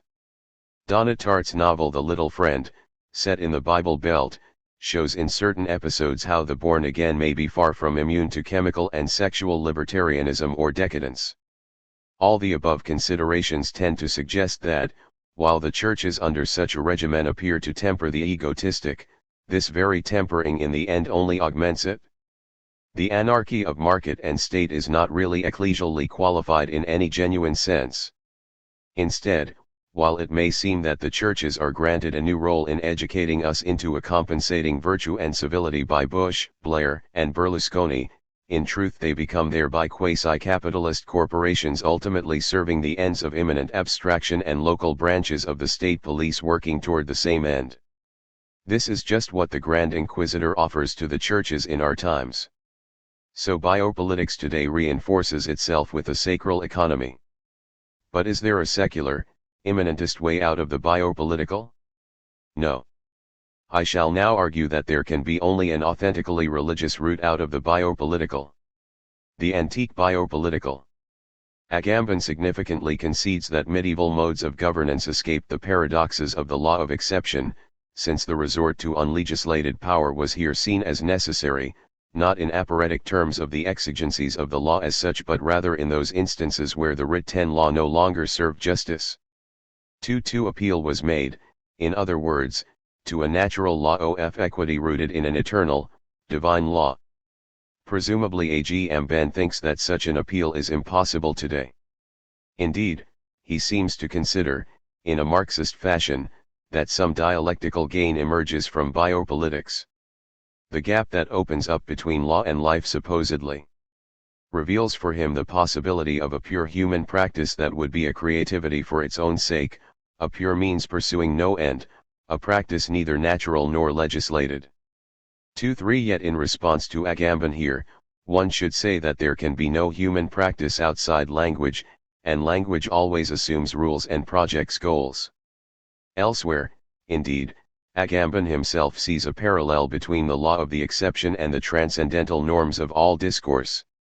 2. He recalls that Levi Strauss showed that there is a permanent excess of the signifier over the signified, hence reference must always appeal paradoxically to an excessive non-reference, just as law must ceaselessly invoke an extra-legal life and contract an extra-economic military egoism. Agamben even goes further than this. The Heideggerian account of our ontological condition is metaphysical Schmittianism. For in the former case being as such is conceived as anarchic and insubstantive, yet the ontic must constantly instantiate what it also tries to conceal. Although Agamben speaks of a messianic deliverance of the ontic from this captivity through a purer and redemptive realization of its own abandonment, this seems ontologically incoherent if beings are not of themselves and cannot give rise to themselves. Then one must ask in what possible sense they can really leave behind being itself, or escape its tyrannical vacuity, as atheism must indeed understand it. 2.5 In this way, as Slavoj Žižek following Jacques Rancière suggests, Agamben ontologizes the concentration camp, since this schema would seem to imply that we are, all of us, by virtue of our human existence and not by virtue of biopolitics alone, homo sacer, reduced by nature to a condition where our rights as a human animal are always threatened with suspension by the very power that grants them to us, reducing us to the level of bare life that is not even accorded the dignity of condemnation. This being the case for the inmates of Auschwitz. As today for those of Guantanamo Bay and the secret torture prisons of Europe. So since we are speaking and existing creatures, in what terms can pure practice be enacted for Agamben, other than those of apocalyptic refusal? Sometimes he invokes the response of Walter Benjamin to the Schmittian problematic: a good revolutionary violence will no longer exercise a pagan, mythical economy of blood whereby some perish on behalf of others, but will rather, as monotheistic violence, once and for all abolish the whole apparatically conjoined logic and regime of the law and the exception, just as Yahweh caused the Levitical company of Korah, jealous of Moses's priesthood, to be swallowed whole into the ground, leaving not a trace behind. 2.6 But so almost literally apocalyptic is Benjamin's vision here that he intimates nothing as to how his recommended post-apocalyptic playful reading of the law no become a dead letter. This is how he, and Agamben in his wake, reads Kafka, will issue in a just social practice among existing, living, and speaking creatures. 2.7. I eventually want to suggest that, by contrast, only St. Paul points us authentically beyond the order of the biopolitical. Nevertheless, classical antique notions of natural law, to which Paul appealed, do so to some degree. For if one believes there is a real, substantive, eternal good that can be echoed in time, then the excess of authority over law becomes the excess of equity over law, the fulfillment of law in exactly appropriate judgment whose very temporal unrepeatability indicates the extra-temporally abiding. However, antique politics knew its own form of the biopolitical, as the term zoon politikon in Aristotle shows us. Here indeed life as such zoe, was not valued, but rather higher intellectual life, bios theoretikos, a life informed intrinsically by judgment and justice, since it is truly an extra-material psychic life, by contrast to the case of the modern liberal conception, for which human life, as basically animal life, accidentally generates gnomic order that in turn governs life extrinsically, as though it were alien to its own notion. Nevertheless, antique politics involved the governing of mere life, zoe, of animals, slaves, women, and children by male aristocratic hyper-rational, higher psychic, and political life, the cultural life for which the Greeks reserved the term bios. 2. And even in the case of those fully intelligent Greeks fitted to be citizens, governance also involved the self-governance of mere life within themselves, a rule over their unruly bodies and passions, over the internal slave element. Thereby this antique biopolitics also gave rise to its own inherent tensions. There was, nevertheless, as just stressed, no liberal concept of self-governing life. Modern thought, by contrast, is stuck between the idea of an order that emerges spontaneously, on the one hand that is, the rule of life, and the idea of a centrally imposed order, on the other that is, rule by a centralized legal authority enjoying a monopoly, in principle, on the exercise of violence. Left-wing critiques do not themselves tend to escape this duality, either they speak of a more absolute state management, perhaps for a transitional interim, or else they suggest a utopian exceeding of both state and market. But in the latter case there is often an ironic appeal to something like the former, Haeckian model of the market itself. All freely expressed desires and urges are to be naturally and spontaneously coordinated. This is the case with Michael Hart and Antonio Negri's multitude, as Malcolm Bull has shown. Here we have an implausibly unmediated contrast between personal expressions, on the one hand, and an inhuman but beneficent coordination, on the other. 2.9 Pre-modern thought, to the contrary, did not conceive of agency solely in terms of individual freedom or in terms of explicit representative sovereign action, leaving a consequent problem of the apparent spontaneous patterning of the unplanned. This was because it did not think of an act as primarily an expression of freedom or as something owned by the individual or the sovereign's will or motivation. Instead, it paid more attention to the fact that every act is always prepositioned within a relational public realm and in turn cannot avoid in some way modifying that realm beyond anything that could in principle be consented to by the other, since the full content of any act is unpredictable. In consequence, the outgoing of an action was seen, by Aristotle for example, as having the character of a gift, assuming that normative action is appropriate action, a specific contribution to the social present and the social future that extended from the narrow society of immediate friends to the entire network of friends that composes a polity. 3.0 As a gift, it was also part of an entire sequence of gift exchanges, of outgoings and returns between friends and finally between parts of the whole political community. This rendered action as gift in some sense interested, but only insofar as it was not merely blind like the modern liberal paradigm of interested action, but rather had some sort of approximate onlook toward the entire social outcome.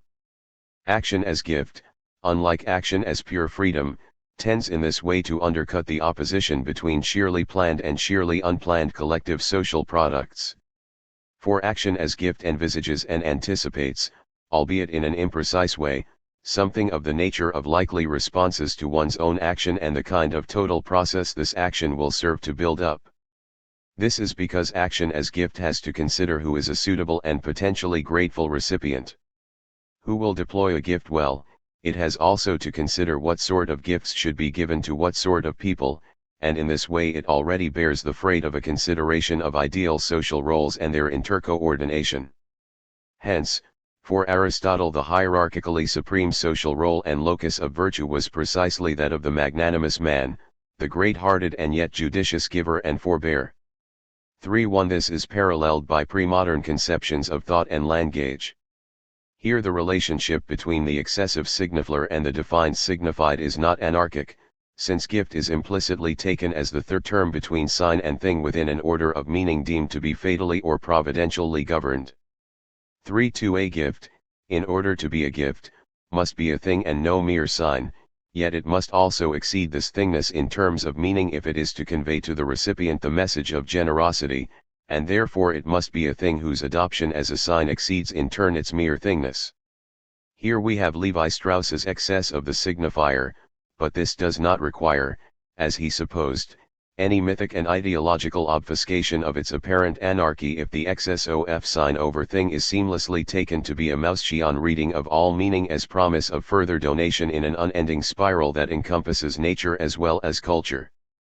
3.3 In this case, the excess of the signifier is taken to be not a problematic abstract and traumatic void, but rather a reserved treasury of ever more possible generosity, positively traumatic on account of its inconceivable plenitude. 3.4 No tensions, therefore, arose in antique thought between order understood as central imposition and order understood as spontaneous impersonal coordination. In consequence, there was considered to be no permanent lurking XSOF the central will to power, on the one hand, or of the merely living individual will, on the other. In the same fashion, there was deemed to be no anomic lurking excess of meaning over its concrete investment, and this can be ideological occlusion only if one takes without reason, the given nihilistic overcoating of the signifier sign-ahead relationship to be normative instead of the overcoding high terms of gift that reads the ineliminable excessive absence as ontologically reserved plenitude. But at the same time, one can detect somewhat analogous tensions to those of modernity in antique thought, between the act of giving and the cycle of gift exchange. In Aristotle, as Bruno Blumenfeld stresses, rule by law implies an oscillation between ruling and being ruled. 3.5 Law is what I, as citizen, may apply, and at the same time it is that which I must in turn be ruled by. It is therefore a mode of political gift exchange, given that law confers the benefits of order and justice. Moreover, to give law is also to give a capacity to give, since to apply the law to the other is also to assist him or her to apply the law if occasion arises. It is to give that person potentially a share in ruling, to give the gift of rule. 3.6 However, such mutuality lies within bounds and may not extend very far into equity where situations arise that are so unique that they do not fall within the oscillating sequence of precedent and anticipation. In the latter case, for one citizen to apply the law in this given instance may be to recall his or her own undergoing of the law on previous occasions, or to reliably assume that it might be similarly applied to him or her on some future one. It also tends to exclude the non-citizens or any measures of sheerly disinterested welfare. Where a purer disinterest is in later Roman times, which often foreshadow modern liberalism, recommended as the supreme duty by Seneca in his De Beneficiis, it nevertheless seems, to escape the political and the social, since a pure gift given regardless of the likely response of the recipient is seen by Seneca to be socially irresponsible, if personally worthy, while every dutifully required preferred sign of gratitude is regarded by the Stoic sage as in some measure reducing gift to contract. 3.7 There is therefore a certain aporia of gratitude in Seneca that is remarkably Derridian. Responsible giving should be to the grateful, but giving with an eye to the gratitude of the recipient contaminates the purity of the gift. A true gift is therefore irresponsible and even, perhaps, too much like throwing something away to qualify as a gift after all, while a responsible gift undoes gratuity by giving only under a specified condition.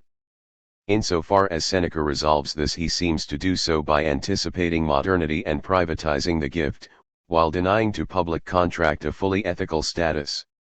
By contrast, a political apparently pure and one-way gift as a practice of disinterested welfare, provision for widows and orphans, descends to us, as long-standing scholarship shows, not from the egalitarian polis but from the oriental despotisms that Israel imitated but qualified. 3.8 Yet the Greeks were fascinated by such despotisms, sometimes because they seemed to permit a more radical generosity as welfare, but more especially because of their greater scope for the practice of equity.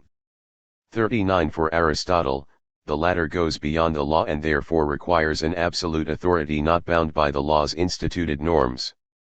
This is why he had a certain admiration for Alexander the Great. Yet at the same time, his habitually guiding fear of any sort of imbalance, and in this case the loss of the role of middle-class mutual limitation through the reciprocal application of legality, leads him to suggest that the exceptionally good and powerful man who might effectively rule alone should generally be ostracized from the city. 40 In this way then, the equivalent to the modern biopolitical tension between pure life and contract/law lies, in antique politics, between a one-way gift that may intervene equitably on behalf of the vagaries of life and a gift exchange that concerns a more regular and egalitarian game of balance between those whom life has relatively well blessed. This tension was implicitly recognized by the Hellenistic Pythagoreans writing around the time of the New Testament, since they characteristically endeavored to blend the exchange of the polis with the unilateral equity of the basileia in accordance with a real pertaining situation in which many semi-free cities had fallen under the overall suzerainty of distant monarchs. If anything, it was the rule of the latter that these Hellenistic thinkers tended to favor. 4.1 But, one can contend, St. Paul thinks outside the horizon of both antique and modern biopolitics. The politics of resurrection. Like the ancient Greeks, Paul espoused natural justice, and like the Hellenistic thinkers, he linked it with the invocation of a supreme divine king who exceeded the law as himself embodying a living law nomos empsychos, as the Pythagoreans had it. 4.2 The key difference is that Paul considered natural justice not just in relation to life but also in relation to resurrection. Agamben is right, the ontological dimension of politics is inescapable. But if one takes life to be only biological life restricted to immanence, then life is subordinate to death. The backdrop life assumed by secular liberalism is a life defining itself negatively over against death and scarcity. It is the pursuit of my life rather than yours, the prolongation of the life of some at the expense of the life of others, since that is what the unfair extraction of profits from workers and consumers and greater political privilege ultimately amounts to. It is precisely this life that lives to preserve itself and grossly to augment itself that must supplement itself with law and contract, self-protective and self-augmenting devices, mutually consented to. They are therefore essentially reactions in the face of the overwhelming fact of death. They seek for a futile while to economize death or to delay its arrival. But St. Paul begins with a vision of a resurrected man. This discloses for him another and more original life, a prephalan life without death that has now been restored in its original possibility, not by economizing or resisting death but by enduring it to the end. In consequence, justice now lies before the law, not only in the sense of exceptional equity but also as a hidden excess of ever renewable auto-generating pneumatic life that gratuitously renews and redistributes the good. 1 Cor 15:42-50. In the face of this indefectible abundance, law is not needed, because there is no death and no malicious will that deals in death. 4.3 Nor is there any longer a life bounded by death, the flesh, sarx, since we have, in Christ, already proleptically undergone such a death. Being already dead, one should take this literally, we can no longer sin, because this is only a possibility for that life that is always weakened by death and the defensive passions that rage against mortality, Rom 6:7. For he who has died is freed from sin. Within the new resurrected life without such passions, malice can no longer be deemed inevitable or even comprehensible, since there is nothing that it could possibly snatch or gain from plenitude save the malicious and pointless pleasure of inventing the very notion of a gain at the expense of others through the institution of death and scarcity. And this institution, of course, renders possible a reverse visiting of malice by others upon the originally malicious one. For all the above, see Rom 7:4-6, you have died to the law through the body of Christ the ecclesia, so that you may belong to another, to him who has been raised from the dead, in order that we may bear fruit for God. While we were living in the flesh, our sinful passions, aroused by the law, were at work in our members to bear fruit for death. But now we are discharged from the law, dead to that which held us captive, so that we serve not under the old written code but in the new life of the Spirit. For the more original goodness for Paul, therefore, does not act reactively or defensively in the face of death, suffering, and evil, even where those negativities affect another person. Rather, it simply distributes its own instance in a constantly creative fashion, always engendering a more intense life rather than shoring up existing life against death. This point is well made in slightly different terms by Alain Badiou in his book on St. Paul. 4:5 Nevertheless, in a world into which sin and death have irretrievably but contingently entered, and have distorted, through a meta-historical event, the ontology of life, requiring in their mutual complicity some sort of biopolitical economy intended to restrict their instance, law attempting to control a death-bound and semi-malicious life that remains in consequence always alien to the perpetuity of law itself, the more original goodness is accessible only through suffering.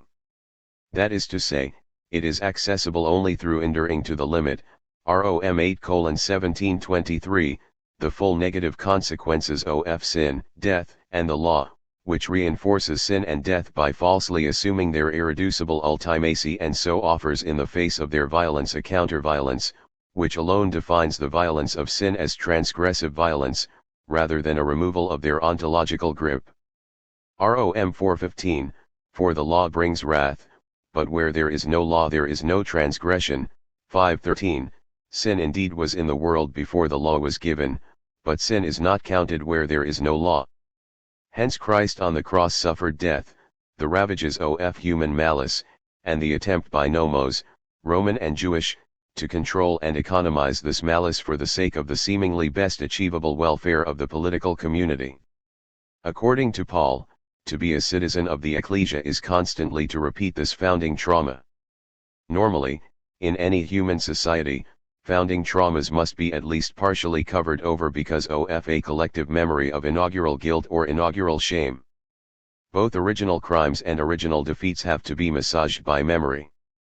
Moreover, a strong contrast is usually made between a founding violence and sorrow and a later peaceful, pastoral civility that the initial sacrifice has made possible.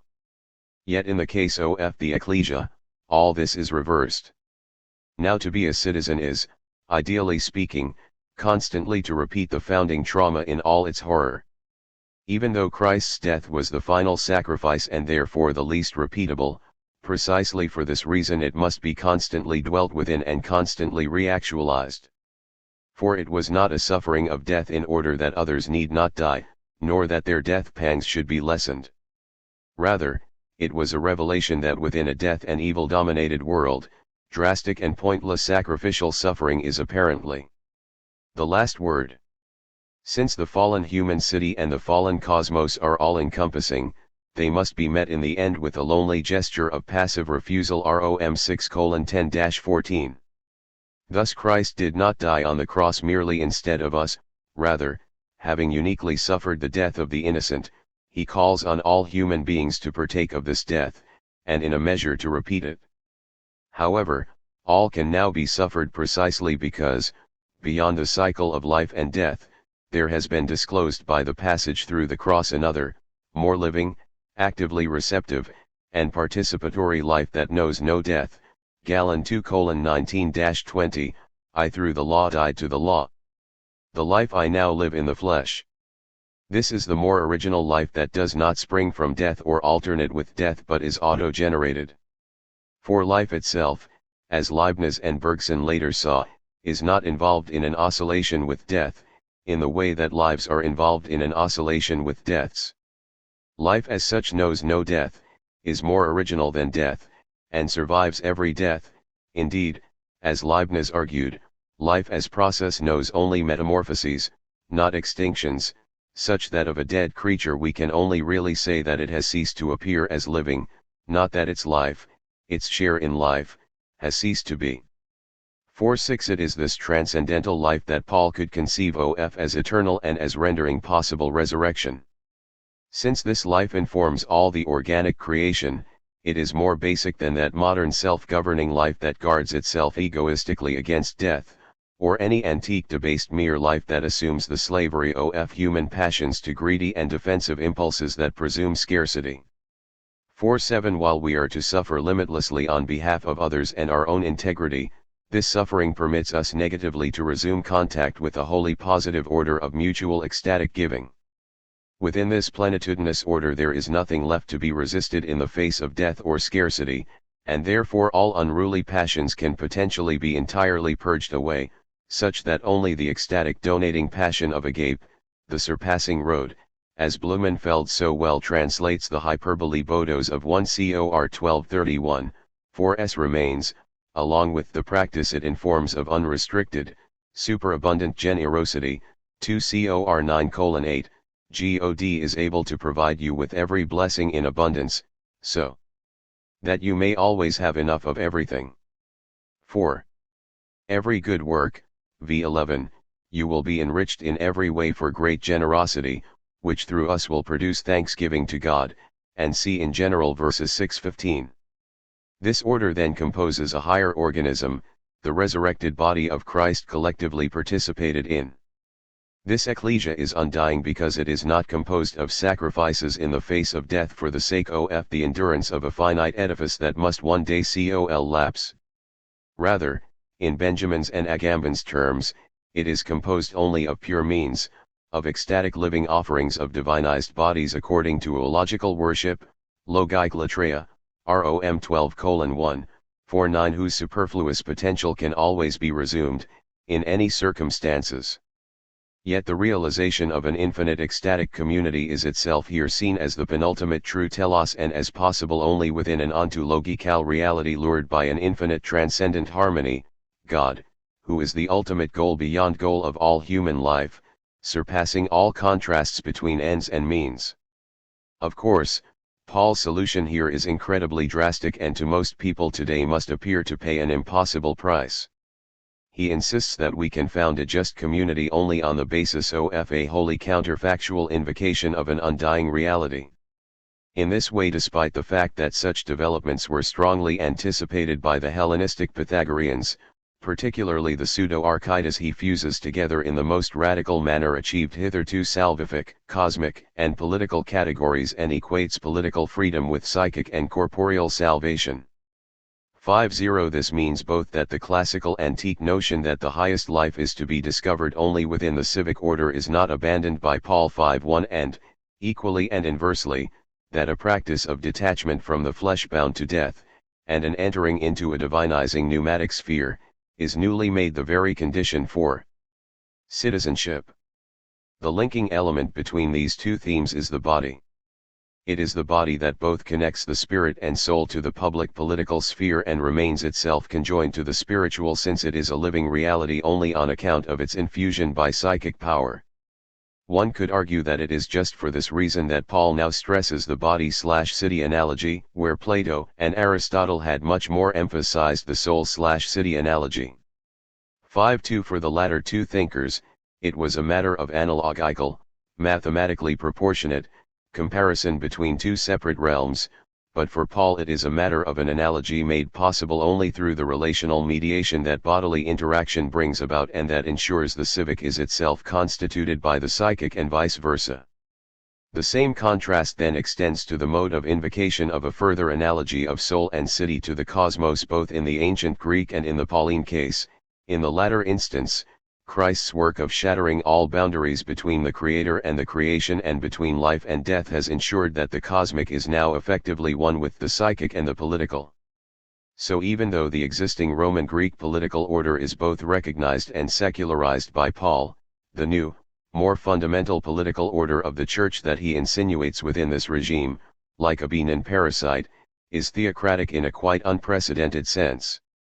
For now it is only the adherent of a mystery cult who can be a full-fledged citizen, only the person who participates in the more fundamental pneumatic life and who starts to transfigure his body in the direction of wholly purified passion who is capable of true civic virtue.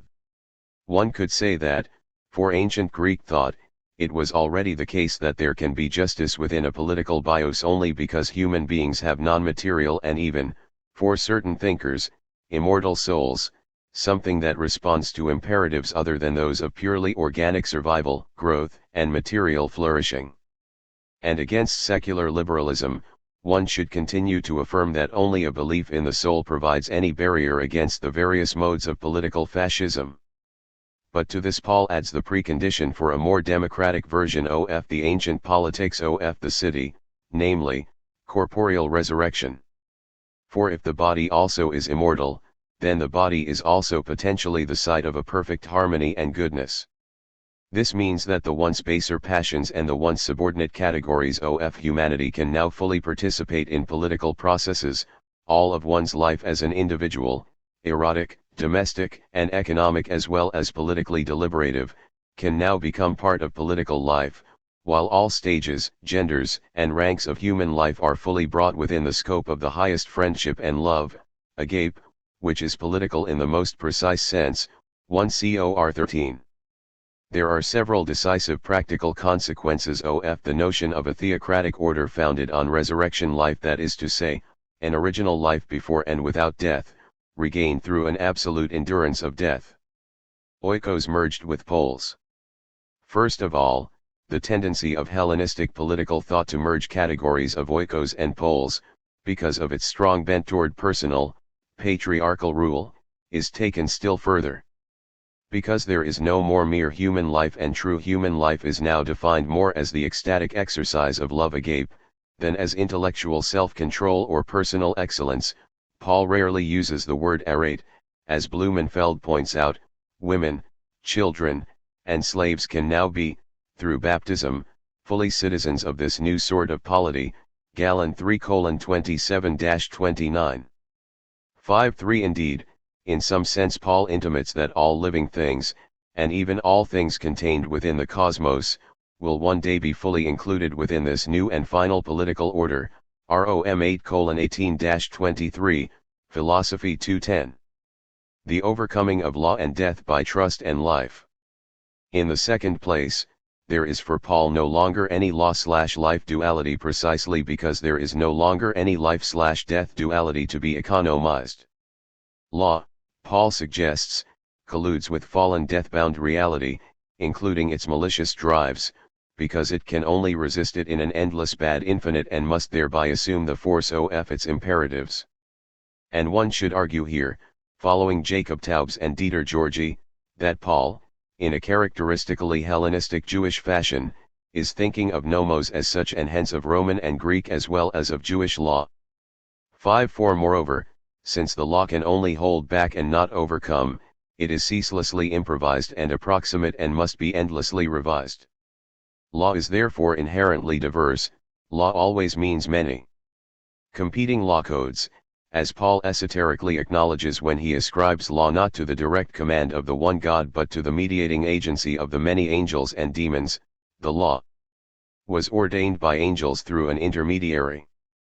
Now an intermediary implies more than one, but God is one, Galen 3:19-20.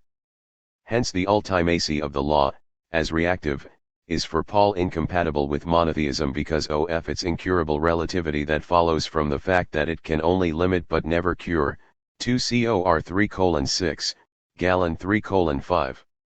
By contrast, Paul wishes politics to be an overcoming practice of psychic medicine rather than a disciplinary police procedure. In speaking of such a practice, he exceeds in advance the apocalyptic perspectives of Walter Benjamin. For the gesture of refusal is in Paul intertwined with a new positive mode of association sustainable through time. This new sort of polity will be governed not by nomos but by pistis, which means variously something like trust or persuasion or fidelity. 5. 5. Hence according to Romans 3:25-26, to retranslate, God set forth a propitiation through trust in his blood, not an expiation by his blood, to be received by faith, as the RSV has it, thereby concealing that the context here is Eucharistic.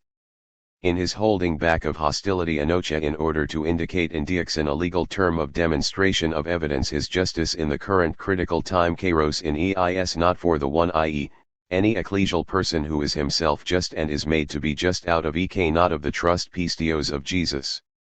The latter phrase suggests that justification occurs through a participation in Jesus's own exercise of trust, not through faith in Jesus, as the RSV has it, and indeed Galatians clearly implies that pistis is an eternal hypostasis that has now been revealed and that has arrived with Jesus, Gal 3:23-25. Thus it is legitimate to conclude that Jesus is, in one respect, the arrival in time of the personhood of faith. 5:6.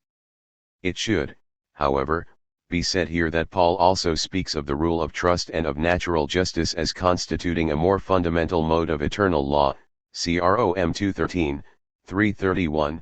Do we then overthrow the law by this pistis? By no means. On the contrary, we uphold the law.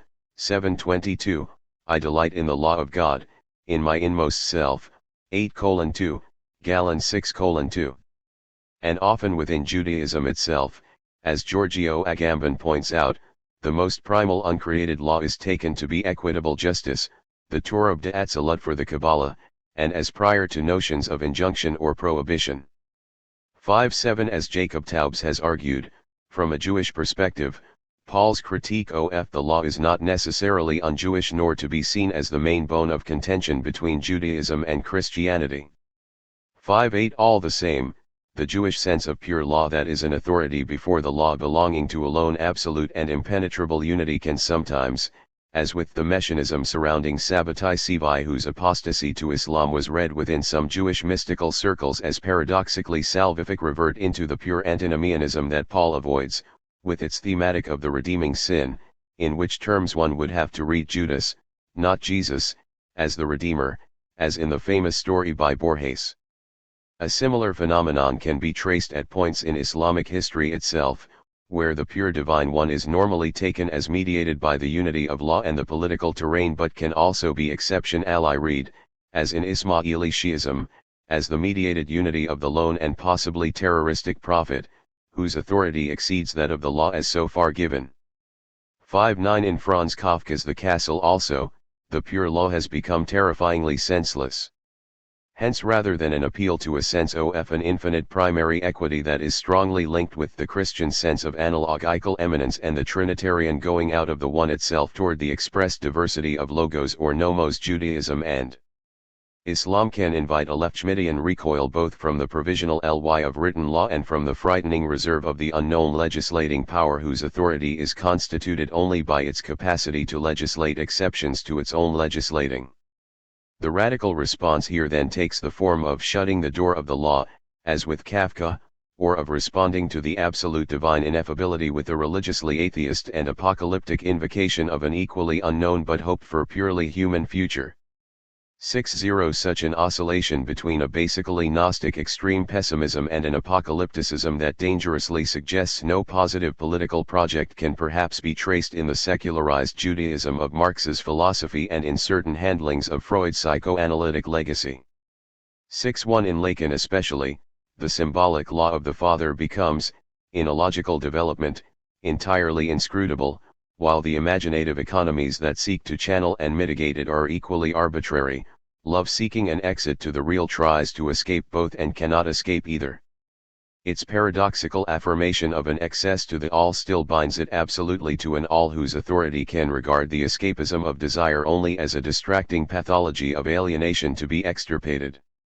6:2. So even if Taubes is right and Paul's own self-understanding is that he is a second Moses who follows through on the latter's threat to turn to another people in the face of the Hebrews' recalcitrance, thus rendering him a kind of early Sabbatai Sivai, this still does not imply, as Taubes suggests, an appeal to the pure vagary of the divine will or the Kafkaesque specter of a commandment without reason.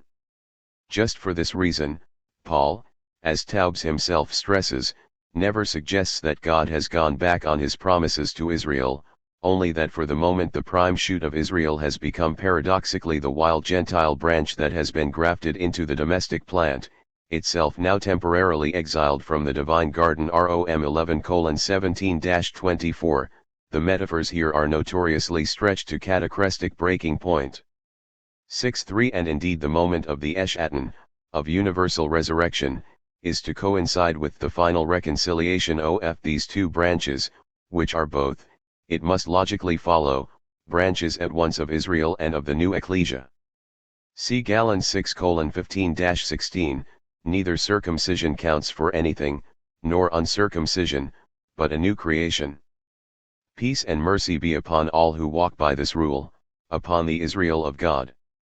In the same way that the justice of trust, or more accurately just solidarity through trust, dikaiosine pistios, means for Paul in part the inclusion of the Gentiles, so also it means a long-term trust in the final uniting of Gentile with Jew. After Paul has denied in Galatians that one can compel the Gentiles to live like the Jews, he immediately invokes the principle of justification through the faith of Jesus, 2:14-16, and if, as I have argued, this has to do with justice, trust, and fidelity, then Paul must be invoking a new community of a re-envisaged Israel that is bound together by justice rather than by the law. He may well be here invoking Psalm 142, where King David, hiding in a cave from his persecutors, begs to be restored to the society of the righteous. Thus for Paul, as for the Old Testament, to be saved is to be freed from a captivity that excludes one from the community of justice. Yet now all human beings, even pagans, can be thought of as kings held in captivity, waiting to be restored to their own true kingdom of righteousness. 6:4 But all this suggests that the trust that exceeds the law is very far from an invocation of the exceptionally anarchic and the unsettlingly threatening, on the Schmittian model that Taubes here invokes, albeit that he desires to detach against Schmitt the Kierkegaard and notion of the divine exception from that of the political exception. 6:5 To the contrary, it is precisely a trust that God is just to an eminent and infinite extent that we cannot begin to fathom, and a trust that this justice will eventually so triumph that a harmony of peaceful order will embrace not just Jews and Gentiles, who will at last discover just how their various customs may cohere, but also all God's creatures. However, this primacy of trust follows from Paul's scandalous institution of a polity founded wholly on the counterfactual. In a world wholly encompassed by death, suffering, and egoistic defensive reactions to these realities, justice is possible only on the basis of trust that there is something more primary than the necessarily tyrannical economy and laws that all these assumed transcendental circumstances give rise to. We trust in, have faith in, God as the source of an undying life that is a never-exhausted gift. The Lord bestows his riches upon all who call upon him. Rom 10:12. In trusting God we trust also that the current negative order is a violation and that in the end the order of gift must be restored. It then follows that to trust others as potentially good as potential sources of gratuitous life, which Paul's missionary and political practice endlessly attests, is to trust their own trust in God and in eschatological finality. 2 Cor 9:6-14. It may appear that trust is a weak recourse compared to the guarantees provided by law, courts, political constitutions, checks and balances, and so forth. However, since all these processes are administered by human beings capable of treachery, a suspension of distrust, along with the positive working of tacit bonds of association, is the only real source of reliable solidarity for a community. Hence to trust, to depend on others, is in reality the only reliable way in which the individual can extend his or her own power, his or her own conatus, that is, the legitimate reach of one's own capacities, and also the only reliable way to attain a collective strength. Paul's horizon at this point is Jewish and prophetic rather than Greek. He has founded a community that lives always in expectation of the arrival of the new. It therefore continues to be crucial for him that to the Israelites belong the promises, Yet the irony is that they have often failed to realize that trust in the promises and trust in trust itself are more basic to the realization of justice and law than instituted law. Thus the Gentiles, lacking the prophetic promises, have yet sometimes succeeded more in attaining to a blind trust that has ushered in a certain measure of good polity. Rom 9. In keeping with this eschatological perspective, for Paul the solidarity achieved through justice, dikaiosyn, can never be simply a Greek matter of fair spatial distribution, though it certainly remains that, because in a world of time and change and pneumatic inspiration we can never fully anticipate, though we can and must to some degree, the future scope of that share that a particular individual or body has been accorded, no measure is forever fixed. It follows that the Greek principle of distributing more to the virtuous, even though the definition of virtue has now been revised, now becomes still more exigent. Justice is realizable only if we accord trust to the trustworthy, trust to those who trust that it is possible for further good to arrive and are constantly on the watch for it. 6:6 Hence the ecclesia is defined by Paul as a koinonia, and he extends its Greek meaning of partnership or community of interests to include collection in applying it to his new international support system that now creates a real, functioning cosmopolitan community of interests, or sharing of trust. 6:7 The term ecclesia itself originally meant within Greek culture the governing assembly of the city, and it had already been occasionally applied by Hellenistic Judaism to the gathering of the elders of Israel. Its application to an entire new polity as such by Paul implies that in some sense all are now elders, all are now governors within a process of continual mutual governance. 6:8 This is an exchange that builds up the plenitude of good things in Christ. Philemon 6, my translation, which is at once an exchange of spiritual matters, philosophy 2:1, and of spiritual matters for material and vice versa, Gallon 6:6. It is the trustworthy members of the community who in turn trust God and so trust others who share this trust. There is in consequence both a hierarchy of trust and a circulation and exchange of trust, and this alone sustains a dynamically just distribution, for by the charts given to me I bid every one to think of himself with sober judgment, each according to the measure of pistis which God has assigned him by division. My translation. 4. We, though many, are one body in Christ, and individually members of one another. Having gifts charismata that differ according to the charis given to us, Rom 12:3-6. The translation of dikaiosyn pistios as justice of trust, as suggested by Blumenfeld, or perhaps better as just solidarity through trust, following Dieter Georgi, should be preferred to the translation justification by faith, since the first two chapters of Romans make it crystal clear that Paul's fundamental perspective is a, perhaps primarily Greek, naturalistic one.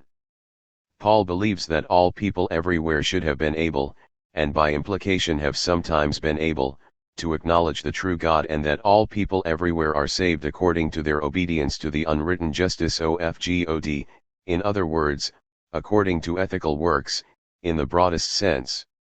For he will render to every man according to his works. Rom 2:6, it is the doers of the law who will be justified or rendered just, dikait thesentai, Rom 2:13.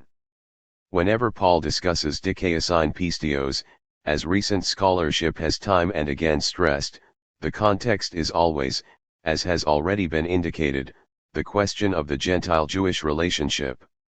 6:9 In declaring that salvation is by faith, Paul is insisting that the Gentiles have never been outside God's plan, by suggesting that the pre-legal recourse of Abraham, whom no one can doubt belongs intrinsically to the divine schema of salvation, to faith was open to them also. If, nevertheless, he has already declared that the Gentiles are redeemed because they do by nature what the law requires, then this appears to suggest that it is indeed by faith that one is essentially able to be just, that is to say, ethical under the governance of the law of nature. This reading is confirmed by Paul's further explication that Gentiles outside the law judged according to their works are more precisely granted eternal life according to their awaiting hypomonon, suggesting a staying behind, a staying firm to await something in a battle of the good work, in seeking glory, honor, and incorruption, Rom 2:7, my translation. This endurance in seeking sounds close to the quality of pistis. The good man is precisely he who trusts that God will so let it fall out that there are, indeed, good works to be performed, or that he will be able to fall into trustworthy relationships with other human beings. For the Gentiles to follow natural justice in this way is to be a law to themselves, Rom 2:14, which is precisely the quality of autonomy that Paul attributes to members of the Church under grace and which for him is most of all embodied in Christ himself as the fulfillment of the law, 1 Cor 2:15-16.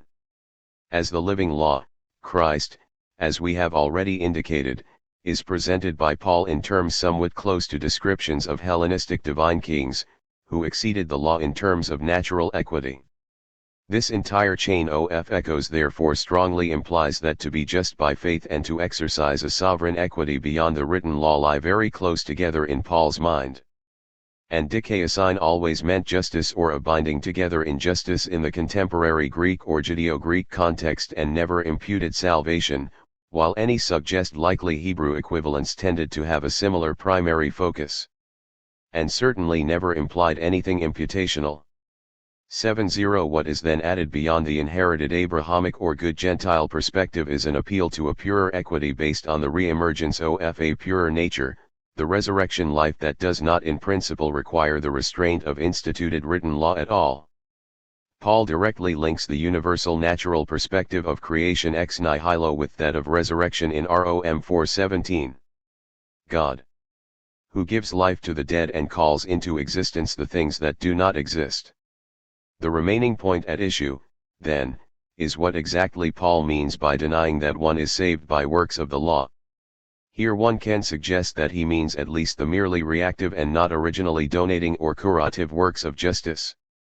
7. Perhaps also, following Blumenfeld's fascinating suggestion, he evokes, in an Aristotelian lineage, the performance of roles in a merely socially imposed dutiful way that is not informed by a spirit that would pursue, in an integral fashion directed toward the common and highest good, every mode of virtue, which would now mean for Paul every mode of pistis, in every possible situation and on every possible arising occasion. 7. The latter sort of works are conceive ably for Paul those that proceed from our being created in Christ so belonging to his body, the ecclesia, and which thereby belong to a single divine poem or workmanship, poema, f 2:8-10. 7.3. The division and hierarchy of gifts. In the third place Paul, again in the wake of the Hellenistic Pythagoreans, and ultimately Plato more than Aristotle, associates justice with the division of labor, 1 Cor 12:4-7, and tends to downplay the role of the Aristotelian all-round elite man of virtue in favor of a sense of general all-informing virtue, of the kind just invoked, as achieved via collective interaction of different functions, which was also one aspect of the Stoic vision.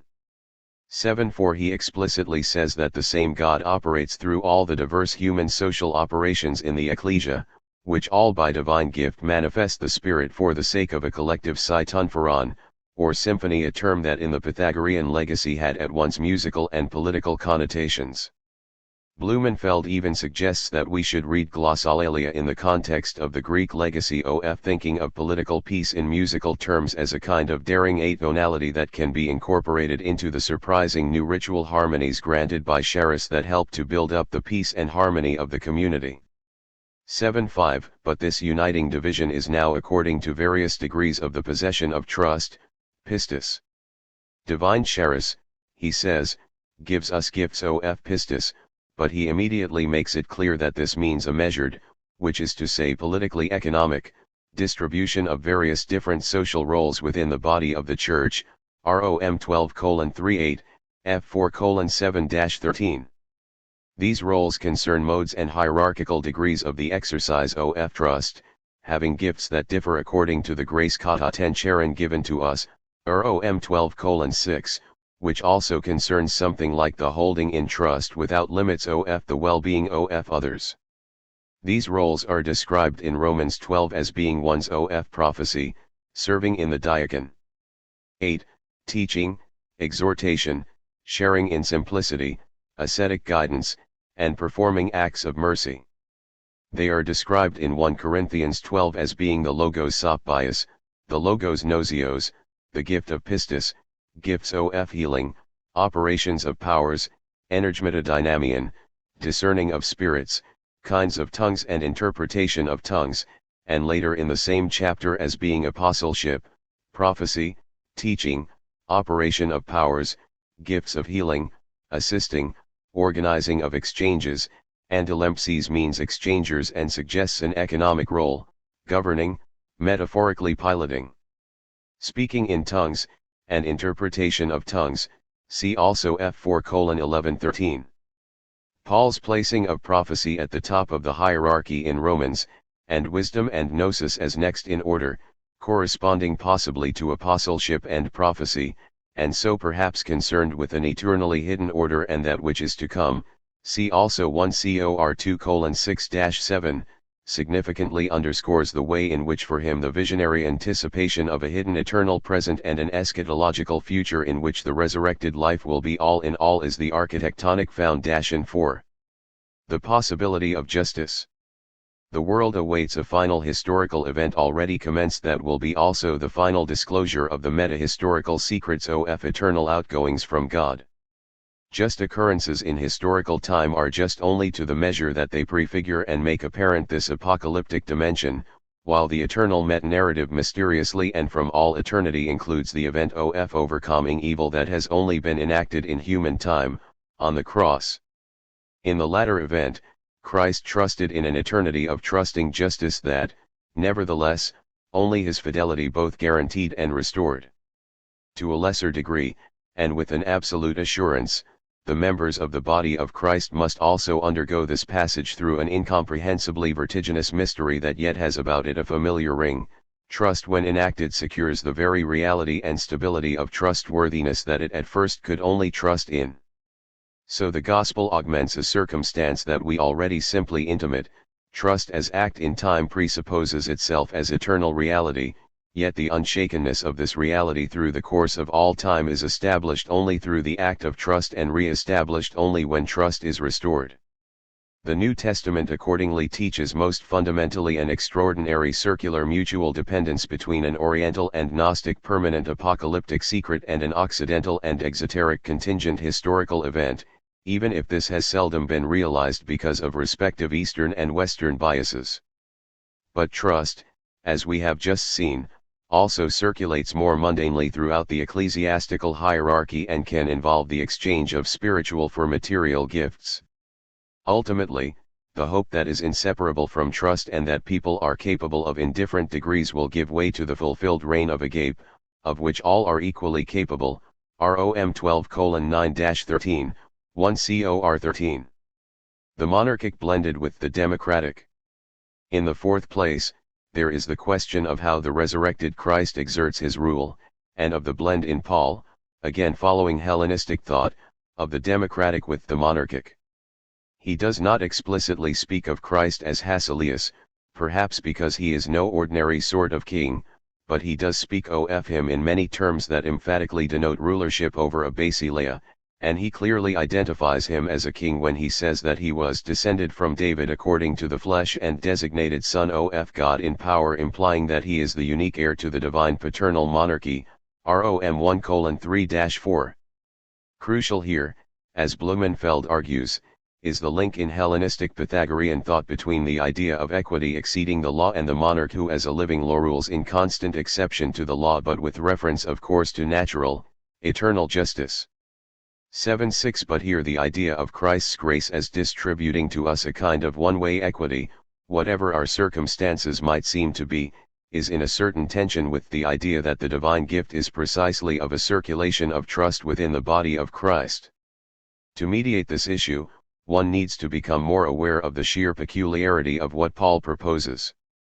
The Greeks had spoken already of the rule of a godlike king and had earlier with more circumspection said that such a potential individual ought rather to be ostracized from the city. But Paul announces nothing less than the eternal rule commencing here and now on earth of a dead, executed man, ostracized from the Jewish, Hellenistic, and Roman communities. One is inevitably reminded here of the theme of the king's two bodies, which Ernst Kantorowicz found in the Middle Ages but which Agamben points out had far earlier exemplifications in the Roman period. On Agamben's account, if, in certain circumstances, the living sovereign power alone upholds law in the mode of a personal auctoritas, as opposed to more impersonal imperium, then it is for this reason that the death of the sovereign constitutes a moment of crisis, either one of potential anarchy or else one of possible augmented and now magical influence of the apotheosized emperor, which is ideologically dealt with by the fiction of an undying monarchic body often represented by an artificial effigy that doubles as the dead body of the deceased sovereign. 7.7 This effigy, the Colossus, does not, as Kantorowicz supposed, represent in terms of concrete metaphor the undying abstraction of legal authority but rather represents the excess of sovereignty over such authority. Related to this, Agamben argues, is the idea that the killing of a sacred king is not exactly homicide because it is more than homicide.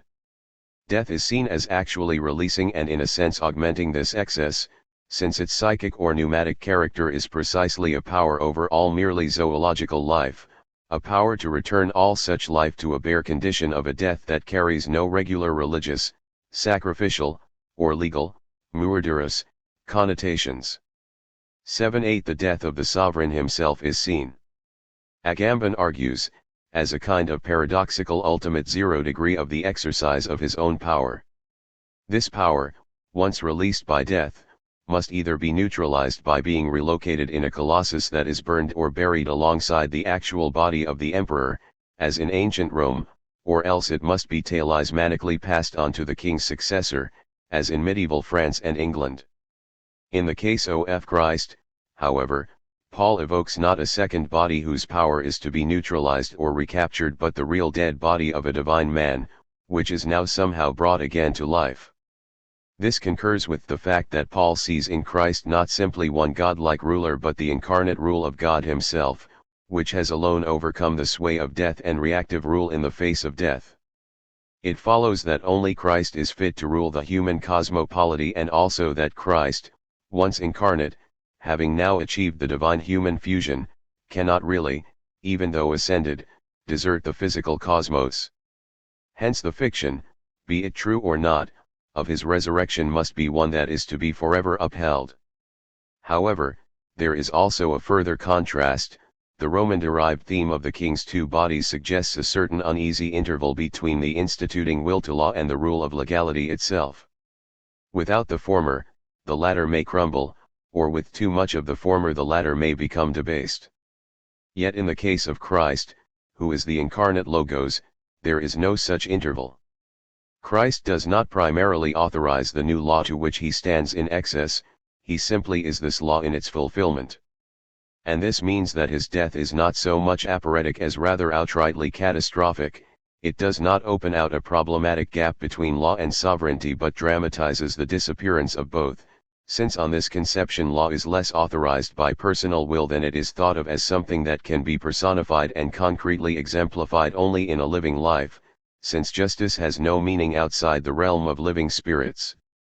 It would follow from this that the medieval Christocentric construal of kingship combined both Kantorowicz and Agamben's readings. The undying body of the king was the undying body of equity that must be at once the spirit of the written law itself and a power of judgment that belongs to persons alone. In consequence, there can be justice for Paul only if we all act as surrogates for the king who is resurrected and yet also semi-removed and absent. Christ can reign on earth only if we all become kings, a theme later echoed in Christian Gnostic texts. 7.3 Which means that his one-way top-down equity has now been democratized and itself circulates. 1 Cor 4:8. Thus while the husband is to exercise authority, exousias, over his wife's body, according to a supposed order of nature that Paul was not revolutionary enough to question, nevertheless the subordinate wife is also to exercise authority over her husband's body. Likewise Paul astonishingly suggests 1 Cor 12:24-25, that our genitalia are not socially concealed because of shame but rather because, by Christological kenotic reversal that we only now fully understand in the light of the Evangelion, We give greater honor, time, which is also lordship, the prerogative of a king, to that which in itself possesses the least honor, and is most to be ruled over. The drastic implication is that in the purified, already resurrected body, it is safe for the passionate genitals also to rule the head. 80 So we are all to act equitably all the time, beyond and outside the regulations. This is precisely why it is crucial for Paul to found a community based on something in excess of regulation, for so to act requires social space and mutual permission, otherwise the exceder of the norms would be simply a transgressor and would be locked up. Therefore within a community that systematically organizes processes of mutual trust, penance, forgiveness, and reconciliation and that consistently operates sanctions of shame and dishonor, 8:1 there increasingly comes to be no need to go to law against each other. Rom 116, 1 Cor 6:4-5,7, If then you have such cases, why do you lay them before those who are least esteemed by the church? I say this to your shame. To have lawsuits at all with one another is defeat for you. Why not rather suffer wrong?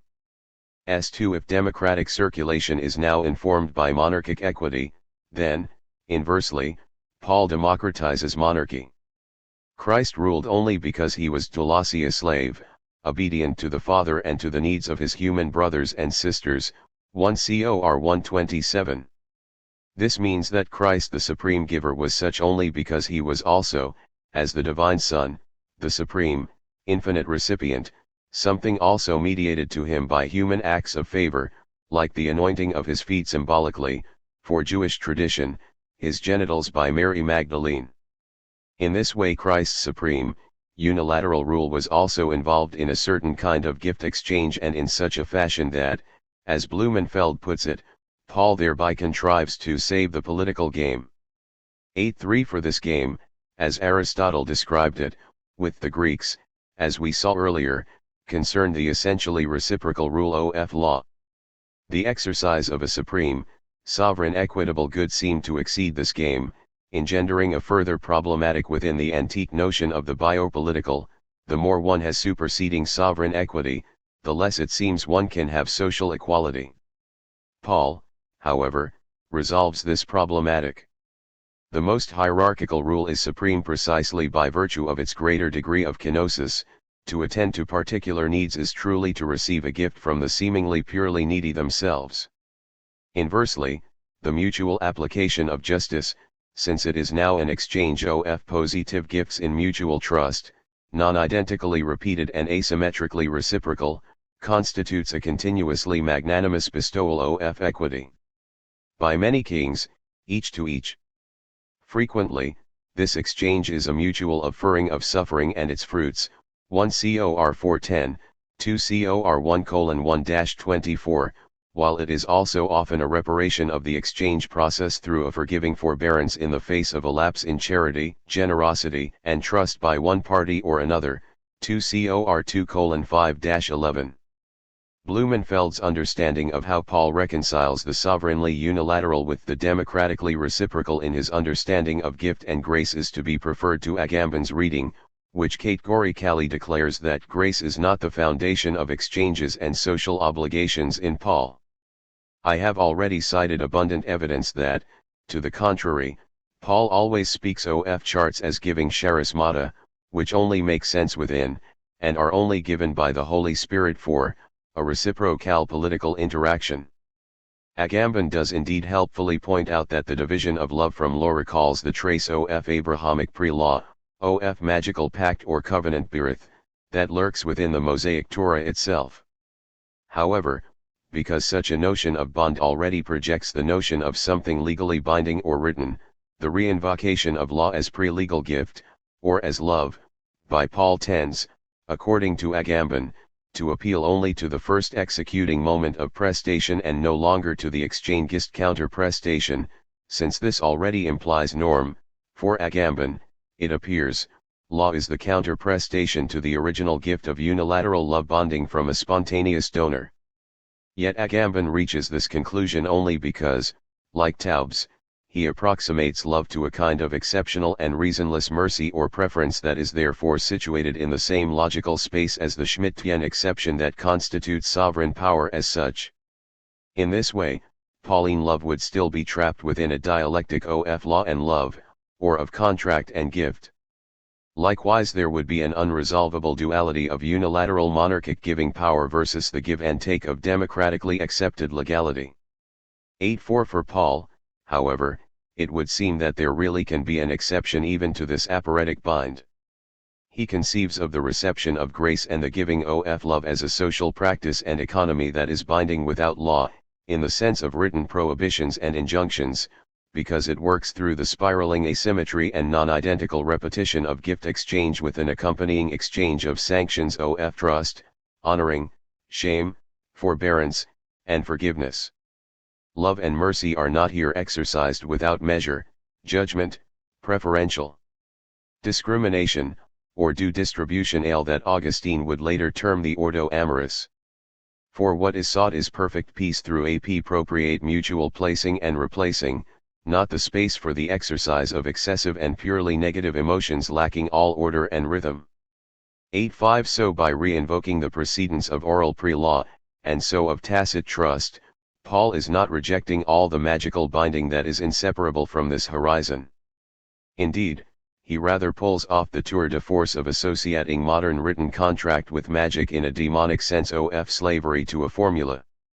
Every fixed formula can only be a curse in the end, since its decree is non-rescindable, for all who rely on works of the law are under a curse. Galen 3:10,114. 8.6 The older, oral magic of trusting finity was by contrast flexible and variable, even if it did not of course eschew signs, but since Moss, we have known better than to associate magic only with an automatic process. 8.7 The archaically pre-legal is, nevertheless, purged by Paul of even its incipient legality, but not in Agamben's terms of a privileging only of the initial, autonomously active sovereign and unilateral pole, which is of course in the Schmittian logic only one pole of the aporetic constitution of legality itself. Instead, it is rather both poles, and therefore exchange itself, that are released from restrictions of narrowly defined social roles and confinements of customary space and time, besides limits to the extent and content of generosity. Exchange is now to expand to a cosmopolitan and even a cosmic extent. Indeed there appears to remain a tension between the free sovereign moment in giving and the bound moment of obligation to return, which, as noted earlier, seems somewhat to parallel the Schmittian biopolitical aporias.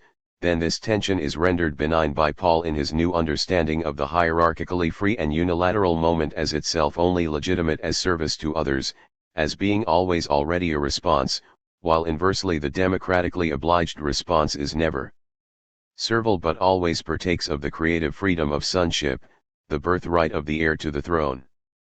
This newly achieved synthesis permitted Paul both to take over and to drastically modify the culture of benefaction that surrounded him. In the political world with which he was familiar, magistracies in the city, earlier independent of personal wealth and possibly remunerated, had become confused with liturgies, services exacted for the support of the city's military, ritual, diplomatic, and convivial life from wealthier citizens, with the result that, increasingly, only the privately rich could rule, and rule itself was becoming virtually coterminous with benefaction, a spectacle at worst to be admired by most and at best passively received. 8.8 Paul, however, is himself at least once prepared to lay down his pride as an independent spiritual benefactor who worked for his own living by receiving material gifts of support from the church at Philippi. See also 1 Cor 9:127 and 2 Cor 11:8, where he says that he has accepted support from other churches in order to support the church at Corinth, suggesting that the Philippian support was not an isolated instance. These he identifies as themselves equivalent to a spiritual sacrificial offering that thereby redounds more to the spiritual than to the political glory of the Philippians, and befits them also to become recipients this time in relation to God, who will supply every need of yours according to his riches in glory in Christ Jesus. Philosophy 4:19. Thus the new political primacy of benefaction, the new ruling by giving or the dominance of the your gets, 99 is not so much refused as subverted. An oligarchic paternalism is transformed into a process of reciprocal offering newly regarded as the primary instrument of government. Paul, under Christ, is the supreme legislator and executor for the Gentile churches. Nevertheless, he is prepared to be in a servile and grateful relationship to them, even if his other epistles often show prideful hesitancies about his degree of submission. Yet this is only because receptivity has itself been redefined, thinking ultimately of the Trinitarian relation of Christ the Divine Son to the Divine Father. It has now become paradoxically original, since the Father was never without the Son. 90 Christ's initial power is based wholly on a loving reception, but this is not the normal reception of a gift that helps a person to hold back the fateful onset of death for a while, or even one that shores up one's native strength. Rather, it is a gift that establishes Christ in the first place as Son, and just for this reason it is uniquely a gift that is coterminous with life. The free gift of God is eternal life in His Son Christ Jesus our Lord. Rom 6:23. And it is this gift of life as such that for Paul we participate in politically, just as Christ is ruler under the Father only as His constant equal Son and heir, so also we are not in turn sons of Christ, but rather we distribute His rule at least potentially alongside Him, as destined ourselves to become fully sons of the Father. It is for this reason that we are debtors, opheletai, not, like slaves, according to the flesh, whereby a repayment of the debt would merely hold back death for a while, but rather by the Spirit, such that in paying back the debt we ever further receive the gift in this non-zero-sum game of grace. Rom 8:12-17. For we do not receive as the divine gift the spirit of slavery, which would be a terrible protection from utter destruction, slavery being anciently linked to a grim sort of asylum for foreign prisoners, but rather the spirit of sonship, which is the generative gift of life as such. When a child receives life from its forebears, naturally and culturally, this is clearly not the sort of receptivity of something alien that merely shores you up for a time. Rather, it is the active reception of those powers that are most one's own, even though they remain always, unlike mere assistance, entirely derived from elsewhere. Ultimately this is a matter of the derivation of our very existence from being as such. Thus in this instance the more one receives, the more one gratefully acknowledges this reception, pays back the debt, and thereby permits oneself to receive further, the more also one is radically free, in charge of one's own life and able oneself to exercise authority. Here gratitude is really without loss, since the gift of life is free, whereas sin and even the measured sin that the law sustains has to pay a price for its apparent liberty, and in the end that price is death itself, the entire surrender of a simulacrum of vital ity. Rom 6:23, for the wages of sin is death, but the free gift of God is eternal life in Christ Jesus our Lord. In the same restrictedly economic manner, mere legal, delegation, self-assertion, and sacrificial economizing of negative or threatening powers can only engender a political rule that is fated one day to end, but the reception without any trade-off through Christ of the paternal authority renders us actually heirs of God. Fellow heirs with Christ. Rom 8:17, inheritors of an eternal rule that cannot ever terminate. Not simply mediators of this rule but actually heirs, that is to say, people to whom an entirety of divine authority to judge is continuously transferred. It follows that it is not going too far to say that for Paul we receive, entirely heteronomously, the gift of autonomous self-rule and the political right to judge others. The spiritual Ryan judges all things, but is himself to be judged by no one. For who has known the mind of the Lord so as to instruct him? But we have the mind of Christ. 1 Cor 2:15-16, see also 6:3, do you not know that we are to judge angels? How much more, matters pertaining to this life. 9:1 So on the Christological exchangist model, the dignity of giving is now also the dignity of receiving, and all are kings because all are receiving and devoted slaves, but in a new sense that converts all slavery into liberal sonship. Thus Paul ecstatically proclaims to the Corinthians, already you are filled. Already you have become rich. Without us you have become kings. And would that you did reign, so that we might share the rule with you. 1 Cor 4:8. If the notion of kingship as deriving from receptive slavery seems akin to the current neo-evangelical reinstitution of slavery described in the opening section of this chapter, the latter is really a parody of this Pauline theme. For in the Pauline case the context of mutual ecstatic offering means that the objective has been subjectivized, imbued with what one might describe as a characterizing power, as the service of slavery is seen as the most regal, personal attribute of all, while inversely, subjective sovereignty is granted always the concrete character of the objective insofar as it resides in the specific enacted gift and not in the reserved open power of negative freedom. The neo-evangelical coincidence of subject and object merely parodies this, because here subject and object do not temper and fulfill each other, but rather the sheer vacuity of empty freedom and the mere abject thingness of a purely manipulable object coincide absolutely. Paul, life, and gift. In each of these four modalities Paul collapses basileia into poles and vice versa. It is this that enables him, beyond both antiquity and modernity, also to collapse life into law and vice versa. In this way the biopolitical is exceeded because the political norm is taken to be an undying life that is a living positive law of gift that cannot possibly of itself require the emergency legal measure of economic sacrifice. Within this grand schema we can also see how Paul resolves the Senecan aporia of gratitude. In the face of the prevalence of ingratitude, which Paul tends grumpily to complain of with respect to his own donations, see Philippians in particular, we still do not need to retreat into the pure citadel of motivation and define the essence of the gift as pure intention that remains whether or not the gift has been well received. We can, rather, accentuate the other side of Seneca's vision, which concerned the prospect of virtue more as mutual exchange than as individual excellence and which envisaged a cosmopolis based on gift exchange in excess of both law and mercenary contract and which accordingly allowed that slaves could give to masters as well as vice versa. 9.2 Since the exchange of offices now for Seneca defined virtue, see note 3.0 in this chapter, this meant it was precisely in terms of gift exchange that Seneca extended the possibility of a fully virtuous life to all human beings.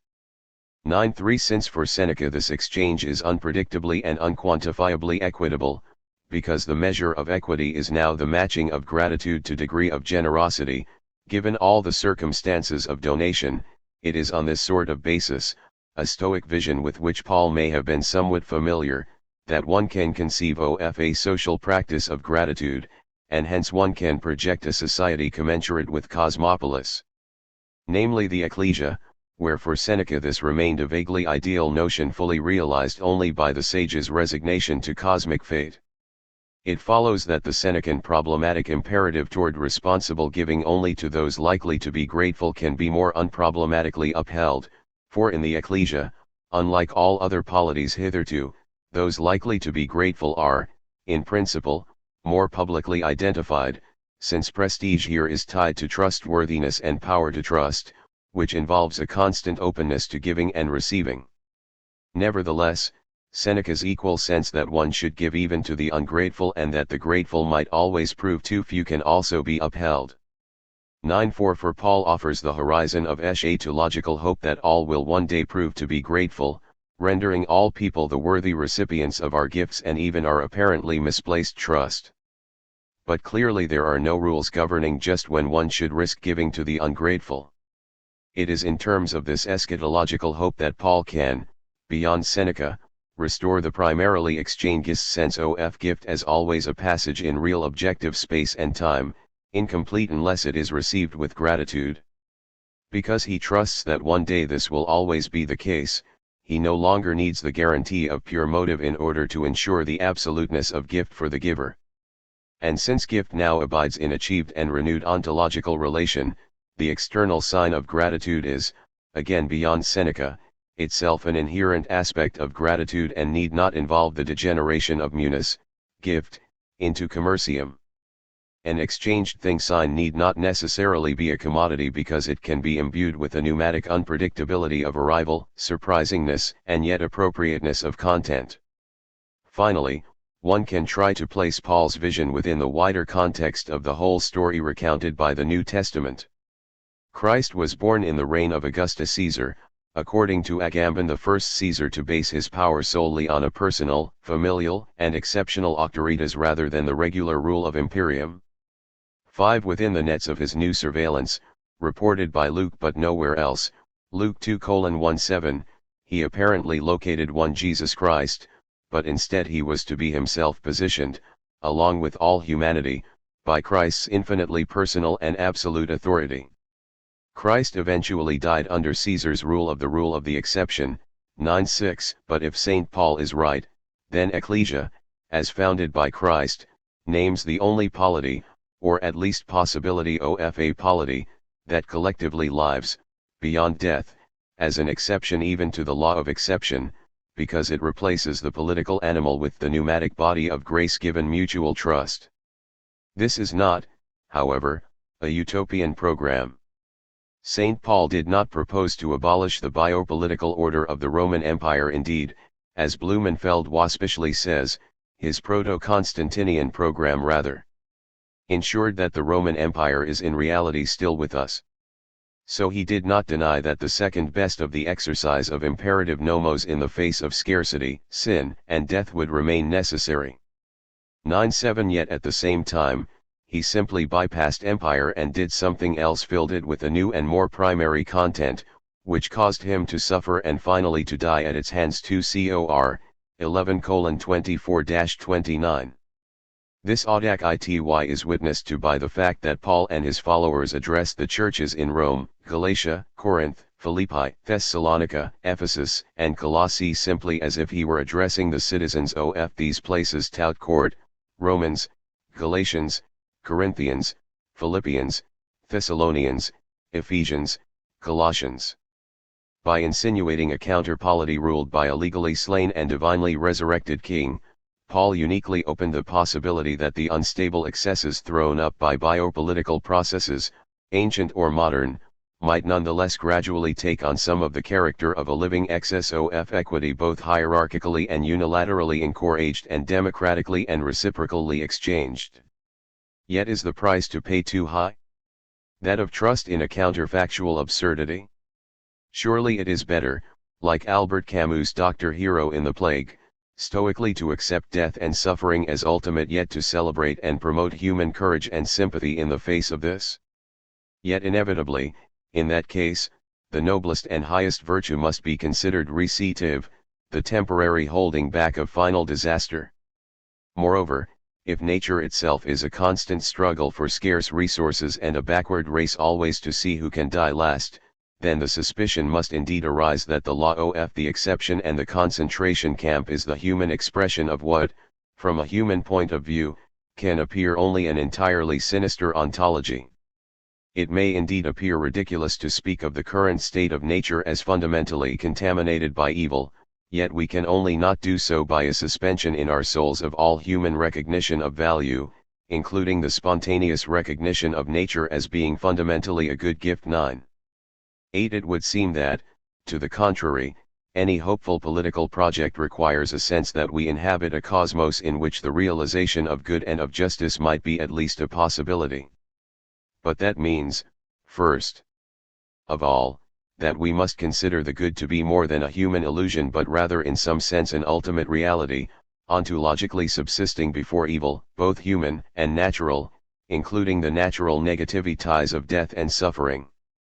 It means also that we must believe, beyond Gnosticism, that the good is in some measure able to be embodied within human time, and this means that human life must somehow bear within its biological spark, which itself must logically be prior to death, which is sheer negation, also a pneumatic spark that links it to undying goodness and justice and that enables it in the end entirely to root out those base passions of the flesh, according to Paul, that are concerned only with survival, self-satisfaction, erotic possession of, and military triumph over, others.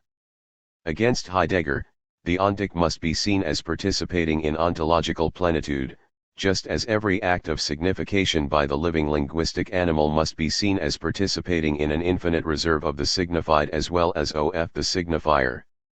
While it might seem more rationally plausible to project the concentration camp to the infinite, if we were rather to assume that the undying hope of our living, psychically infused animal bodies offers a more primary clue to the nature of being, then we might rather suggest that the investment, by hope, in the counterfactual of resurrection alone permits us to imagine through hope, although this imagining remains to be done, a politics that does not inevitably support regimes of abjection. In this way, for such an imagination, the ontological priority of good implies also the ontological priority of life and the imperative to live, ethically and politically, out of this priority and not within the damage limitation exercise of legality. Thus it would be our ethical imperative to associate well that would of itself obscurely call forth the image of an eternal, resurrected humanity. Only the arrival of such a reality in time, however, provides the event that, for pistis, confirms the apocalyptic truth of such a restored ontology of undying life and thereby renders possible the project of human social justice. The axis of Badiou's theoretical edifice is, as the title of his main work indicates, the gap between being and event. One being stands for the positive ontological order accessible to knowledge, for the infinite multitude of what presents itself in our experience, categorized in genuses and species in accordance with its properties. According to Badiou, the only proper science of being as being is mathematics. His first paradoxical conclusion is thus to insist on the gap that separates philosophy from ontology. Ontology is mathematical science, not philosophy, which involves a different dimension. Badiou provides an elaborated analysis of being. At the bottom, as it were, is the presentation of the pure multiple, the not yet symbolically structured multitude of experience, that which is given. This multitude is not a multitude of ones, since counting has not yet taken place. Badiou calls any particular consistent multitude, French society, modern art, etc., a situation. A situation is structured, and it is its structure that allows us to count the situation as one. Here, however, the first cracks in the ontological edifice of being already appear. For us to count the situation as one, the reduplication proper to the symbolization symbolic inscription, of a situation must be at work, that is, in order for a situation to be counted as one, its structure must always already be a metastructure that designates it as one, i.e., the signified structure of the situation must be redoubled in the symbolic network of signatures. When a situation is thus counted as one, identified by its symbolic structure, we have the state of situation. Here Badiou is playing on the ambiguity of the term state, state of things as well as state in the political sense. There is no state of society without a state in which the structure of society is represented/redoubled. This symbolic reduplicatio already involves the minimal dialectic of void and excess. The pure multiple of being is not yet a multitude of ones since, as we have just seen, to have one, the pure multiple must be counted as one. From the standpoint of the state of a situation, the preceding multiple can only appear as nothing, so nothing is the proper name of being as being prior to its symbolization. The void is the central category of ontology from Democritus's atomism onward. Atoms are nothing but configurations of the void. The XSCOR relative to this void takes two forms. On the one hand, each state of things involves at least one excessive element that, although it clearly belongs to the situation, is not counted by it, properly included in it, the non-integrated rabble in a social situation, etc. This element is presented, but not represented. On the other hand, there is the excess of representation over presentation, the agency that brings about the passage from situation to its state in society, is always in excess with regard to what it structures. State power is necessarily excessive, it never simply and transparently represents society, the impossible liberal dream of state reduced to the service of civil society, but acts as a violent intervention in what it represents. This, then, is the structure of being. From time to time, however, in a wholly contingent, unpredictable way, out of the reach of knowledge of being, an event takes place that belongs to a wholly different dimension that, precisely, of non-being. Let us take French society in the late 18th century, the state of society, its strata, its economic, political, and ideological conflicts, and so on, are accessible to knowledge. However, no amount of knowledge will enable us to predict or account for the properly unaccountable event called the French Revolution. In this precise sense, the event emerges ex nihilo. If it cannot be accounted for in terms of the situation, this does not mean that it is simply an intervention from outside or beyond. It attaches itself precisely to the void of every situation, to its inherent inconsistency and or its excess. The event is the truth of the situation that makes visible legible what the official situation had to repress, but it is also always localized, that is to say, the truth is always the truth of a specific situation. The French Revolution, for example, is the event that makes visible legible the excesses and inconsistencies, the lie, of the Ancien Regime, and it is the truth of the Ancien Regime situation, localized, attached to it. An event thus involves its own series of determinations. The event itself, its naming, the designation of French Revolution is not an objective categorizing but part of the event itself, the way its followers perceived and symbolized their activity, its ultimate goal, the society of fully realized emancipation, of freedom, equality, fraternity, its operator, the political movements struggling for the revolution, and last, its subject, the agent who, on behalf of the truth event, intervenes in the historical multiple of the situation and discerns and identifies in it signs or effects of the event. What defines the subject is his or her fidelity to the event. The subject comes after the event and persists in discerning its traces within his or her situation. The subject is thus for Badiou a finite contingent emergence. Not only is truth not subjective in the sense of being subordinated to one's whims, but the subject oneself serves the truth that transcends him or her. One is never fully adequate to the infinite order of truth, since the subject always has to operate within a finite multiple of a situation in which he or she discerns the signs of truth. To make this crucial point clear, let us take the example of the Christian religion, which perhaps provides the example of a truth event. The event is Christ's incarnation and death. Its ultimate goal is the last judgment, the final redemption. Its operator in the multiple of the historical situation is the Church. Its subject is the corpus of believers who intervene in their situation on behalf of the truth event, searching in it for signs of God.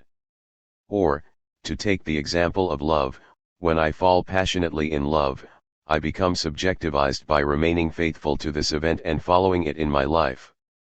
Today, however, when even the most radical intellectual succumbs to the compulsion to distance himself from communism, it seems more appropriate to reassert the October Revolution as an event of truth defined against the opportunistic leftist fools and conservative knaves.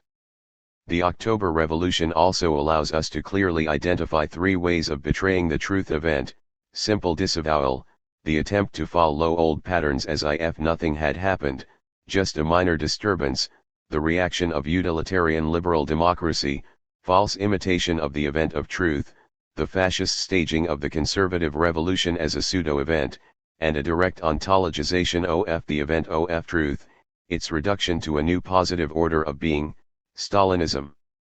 Here one can readily grasp the gap that separates Badiou from deconstructionist fictionalism, his radical opposition to the notion of a multitude of truths, or, rather, truth effects.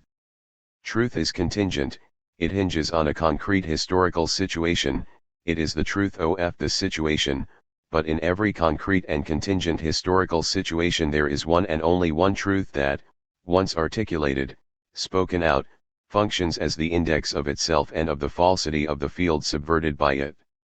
When Badiou speaks of this symptomal torsion of being that is a truth in the always total texture of knowledges, every term has its weight. The texture of knowledge is, by definition, always total, that is, for knowledge of being, there is no excess. Excess and lack of a situation are visible only from the standpoint of the event, not from the standpoint of the knowing servants of the state.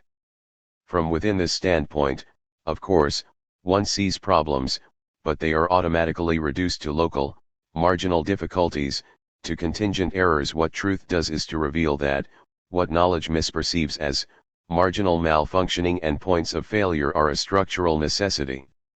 Crucial for the event is thus the elevation of an empirical obstacle into a transcendental limitation.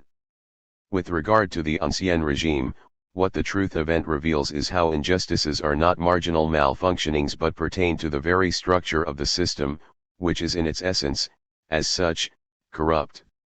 Such an entity which, misperceived by the system as a local abnormality, effectively condenses the global abnormality of the system as such, in its entirety is what in the Freudo-Marxian tradition is called the symptom, in psychoanalysis, lapses, dreams, compulsive formations and acts, and so on are symptomal torsions that make accessible the subject's truth, inaccessible to knowledge, which sees them as mere malfunctionings.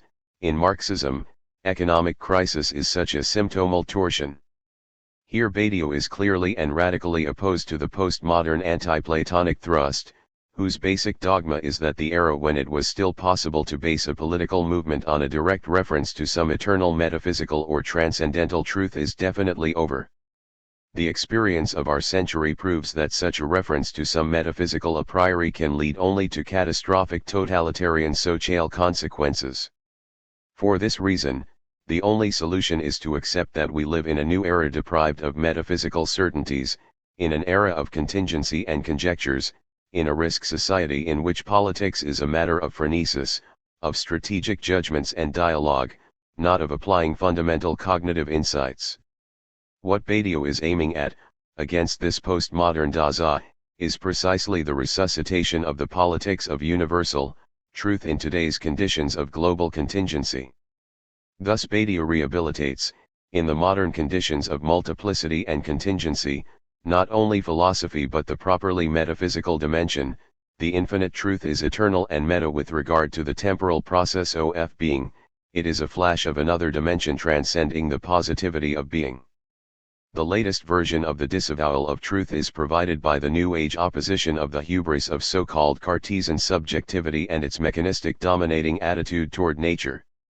According to the New Age cliché, the original sin of modern Western civilization, as, indeed, of the Judeo-Christian tradition, is humanity's hubris, human beings' arrogant assumption that they occupy the central place in the universe or that they are endowed with the divine right to dominate all other beings and exploit them for their profit.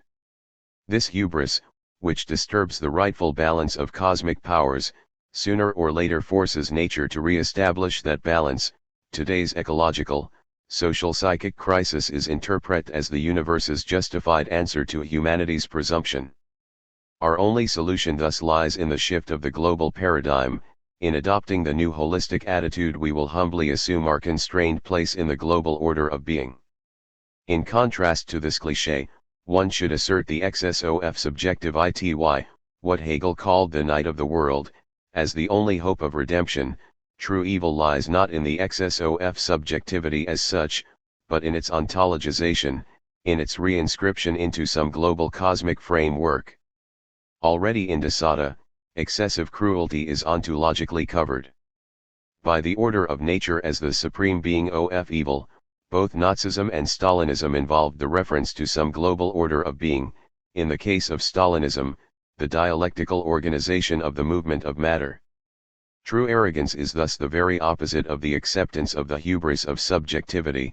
It lies in false humility, that is to say, it emerges when the subject pretends to speak and act on behalf of the global cosmic order, posing as its humble instrument. In contrast to this false humility, the entire Western stance was anti-global. Not only does Christianity involve reference to a higher truth that cuts into and disturbs the old pagan order of the cosmos expressed in profound wisdoms, even Plato's idealism itself can be qualified as the first clear elaboration of the idea that the global cosmic chain of being is not all there is, that there is another order, of ideas, that suspends the validity of the order of being. One of Badiou's great theses is that the pure multiple lacks the dignity of the proper object of thought. From Stalin to Derrida, philosophical common sense has always insisted on infinite complexity. Everything is interconnected. Reality is so complex that it is accessible to us only in approximations. etc. Badiou implicitly condemns deconstructionism itself as the latest version of this common-sense motif of infinite complexity. Among the advocates of anti-essentialist postmodern identity politics, for example, one often encounters the insistence that there is no woman in general, there are only white middle-class women, black single mothers, lesbians, and so on. One should reject such insights as banalities unworthy of being objects of thought. The problem of philosophical thought lies precisely in how the universality of woman emerges out of this endless multitude. Thus one can also rehabilitate the Hegelian difference between bad, spurious, and proper infinity. The first refers to common-sense infinite complexity, the second concerns the infinity of an event, which precisely transcends the infinite complexity of its context. In exactly the same way one can distinguish between historicism and historicity proper. Historicism refers to the set of economic, political, cultural, and other circumstances whose complex interaction allows us to account for the event to be explained, while historicity proper involves the specific temporality of the event and its aftermath, the span between the event and its final end, between Christ's death and the Last Judgment, between revolution and communism, between falling in love and the accomplished bliss of living together. Perhaps the gap separating Badiou from the standard postmodern deconstructionist political theorists is ultimately created by the fact that the latter remain within the confines of the pessimistic wisdom of the failed encounter. Is not the ultimate deconstructionist lesson that every enthusiastic encounter with the real thing, every pathetic identification of a positive empirical event with it, is a delusive semblance sustained by the short circuit between a contingent positive element and the preceding universal void? In it, we momentarily succumb to the illusion that the promise of impossible fullness is actually realized, that, to paraphrase Derrida, democracy is no longer merely a veneer but has actually arrived. From this, deconstructionists draw the conclusion that the principal ethico-political duty is to maintain the gap between the void of the central impossibility and every positive content giving body to it, that is, never fully to succumb to the enthusiasm of hasty identification of a positive event with the redemptive promise that is always to come. In this deconstructionist stance, admiration for the revolution in its utopian enthusiastic aspect goes hand in hand with the conservative melancholic insight that enthusiasm inevitably turns into its opposite, into the worst terror, the moment we endeavor to transpose it into the positive structuring principle of social reality. It may seem that Badiou remains within this framework. Does he not also warn us against the disaster of the revolutionary temptation to confound the truth event with the order of being, of the attempt to ontologize truth into the ontological principle of the order of being? However, things are more complex. Badiou's position is that although the universal order has the status of a semblance, from time to time, in a contingent and unpredictable way, a miracle can happen in the guise of a truth event that deservedly shames a postmodernist skeptic. What he has in mind is a very precise political experience. For example, in France, during the first Mitterrand government in the early 1980s, all well-meaning leftists were skeptical about Minister of Justice Rover Badinter's intention to abolish the death penalty and introduce other progressive reforms of the penal code. Their stance was, yes, of course we support him, but is the situation yet ripe for it? Will the people, terrified by the rising crime rate, be willing to swallow it? Isn't this a case of idealistic obstinacy that can only weaken our government, and do us more harm than good? Badinter simply ignored the catastrophic predictions of the opinion polls and persisted with the surprising result that, all of a sudden, the majority of the people changed their minds and started to support him. Paul and the Truth Event 81. A similar event happened in Italy in the mid-1970s, when there was a referendum on divorce. In private, the left, even the communists who, of course, supported the right to divorce, were skeptical about the outcome, fearing that the majority of people were not yet mature enough, that they would be frightened by the intense Catholic propaganda depicting abandoned children and mothers, and so on. To the great surprise of everyone, however, the referendum was a great setback for the Church and the right, since a considerable majority of 60% voted for the right to divorce. Events like this do occur in politics, and they are authentic events belying shameful post-ideological realism. They are not momentary enthusiastic outbursts occasionally disturbing the usual depressive/conformist/utilitarian run of things, only to be followed by an inexorable sobering disillusionment the morning after. On the contrary, they are the moment of truth in the overall structure of deception and lure. The fundamental lesson of postmodernist politics is that there is no event, that nothing really happens, that the truth event is a passing, illusory short circuit, a false identification to be dispelled sooner or later by the reassertion of difference or, at best, the fleeting promise of the redemption to come, toward which we have to maintain a proper distance in order to avoid catastrophic totalitarian consequences. Against this structural skepticism, Badiou is fully justified in insisting that, to use the term with its full theological weight, miracles do happen. 4. And its undecidability. We can now see the sense in which the truth event is undecidable. It is undecidable from the standpoint of the system, the ontological state of things. An event is thus circular in the sense that its identification is possible only from the standpoint of what Badiou calls an interpreting intervention. 5. If, that is, one speaks from a subjectively engaged position, or, to put it more formally, if one includes in the designated situation the act of naming itself. The chaotic events in France at the end of the 18th century can be identified as the French Revolution only for those who accept the wager that such an event exists. Badiou formally defines intervention as every procedure by means of which a multiple is recognized as an event. 6. So it will remain forever doubtful if there was an event at all, except for the intervener intervenant who decided that he belonged to the situation. 7. Fidelity to the event designates the continuous effort of traversing the field of knowledge from the standpoint of event, intervening in it and searching for the signs of truth. Along these lines, Badiou also interprets the Pauline triad of faith, hope, and love. Faith is faith in the event, the belief that the event, Christ's rising from the dead, really took place.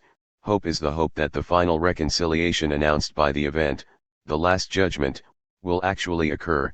Love is the patient struggle for this to happen, that is, the long and arduous work to assert one's fidelity to the event. Badiou calls the language that endeavors to name the truth event the subject language. This language is meaningless from the standpoint of knowledge, which judges propositions with regard to their referent within the domain of positive being, or with regard to the proper functioning of speech within the established symbolic order. When the subject language speaks of Christian redemption, revolutionary emancipation, love, and so on, knowledge dismisses all this as empty phrases lacking any proper referent, political messianic jargon, poetic hermeticism, etc. Let us imagine a person in love describing the features of his beloved to his friend. The friend, who is not in love with the same person, will simply find this enthusiastic description meaningless. He will not get the point of it. In short, subject language involves the logic the shibboleth, of a difference that is visible only from within, not from without. This, however, in no way means that the subject language involves another, deeper reference to a hidden true content. It is, rather, that the subject language derails or unsettles the standard use of language with its established meanings and leaves the reference empty, with the wager that this void will be filled when the goal is reached, when truth actualizes itself as a new situation, God's kingdom on earth, the emancipated society, etc. The naming of the truth event is empty precisely insofar as it refers to the fullness yet to come. The undecidability of the event thus means that an event does not possess any ontological guarantee.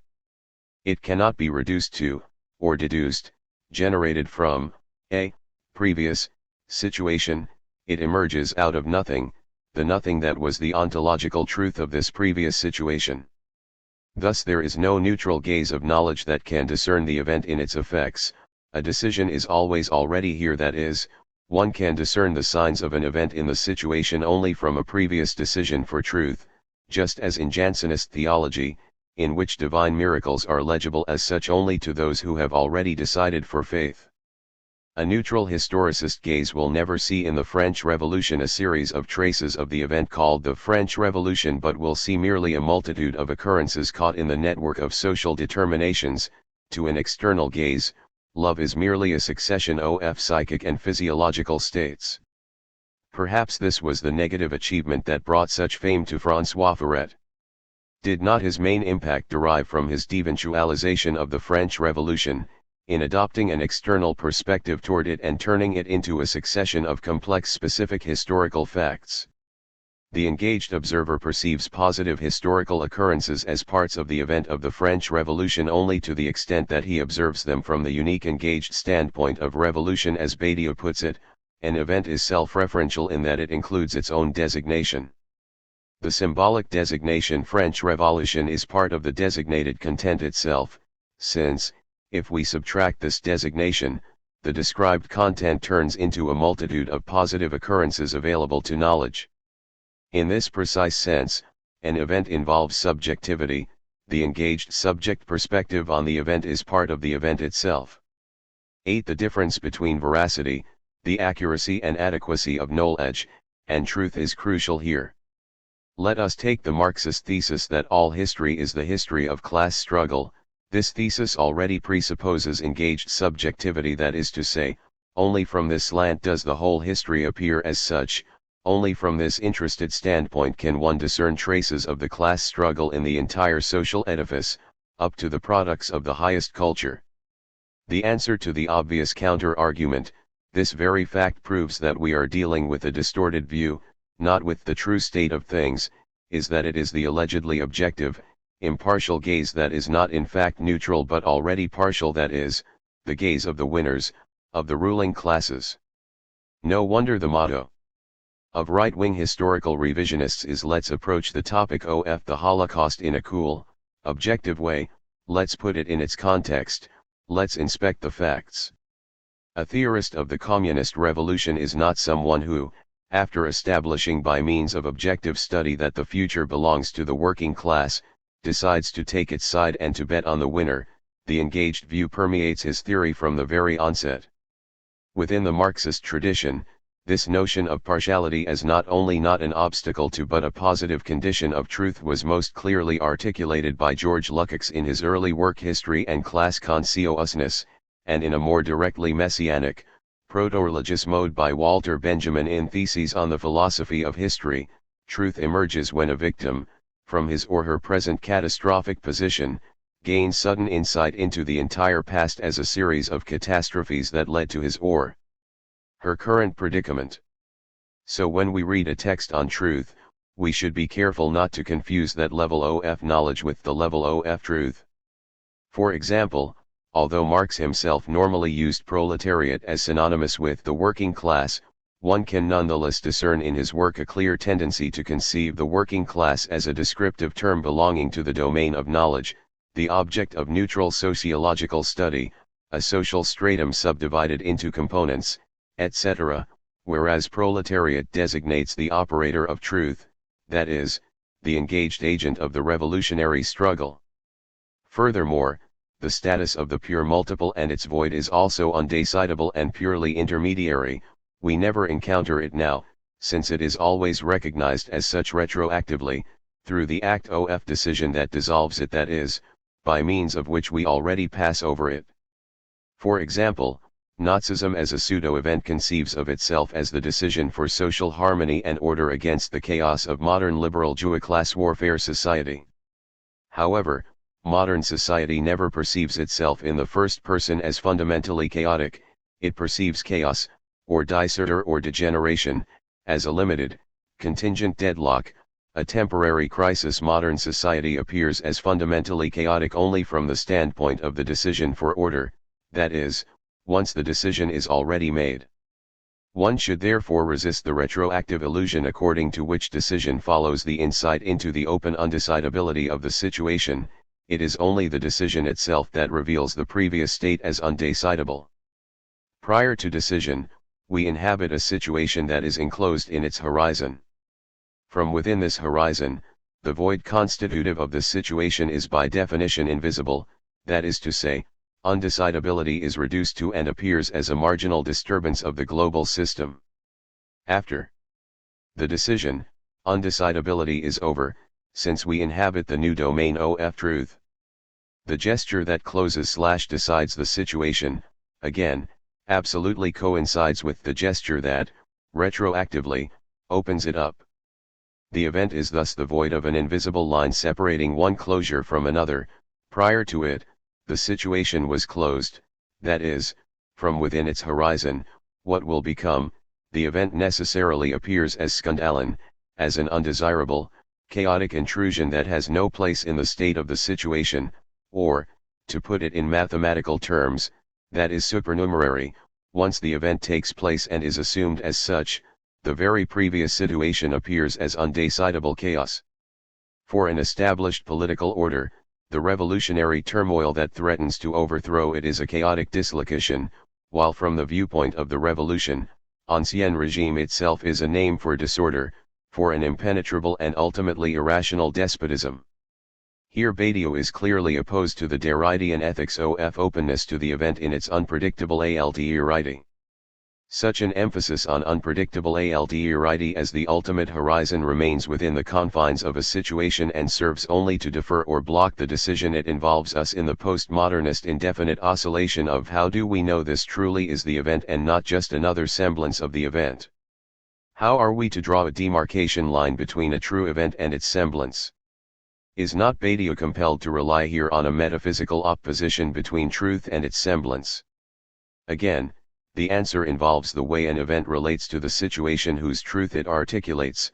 Nazism was a pseudo-event and the October Revolution was an authentic event because only the latter related to the very foundations of the situation of capitalist order, effectively undermining those foundations, in contrast to Nazism, which staged a pseudo-event precisely in order to save the capitalist order. The Nazi strategy was, essentially, to change things so that, at their most fundamental, they can remain the same.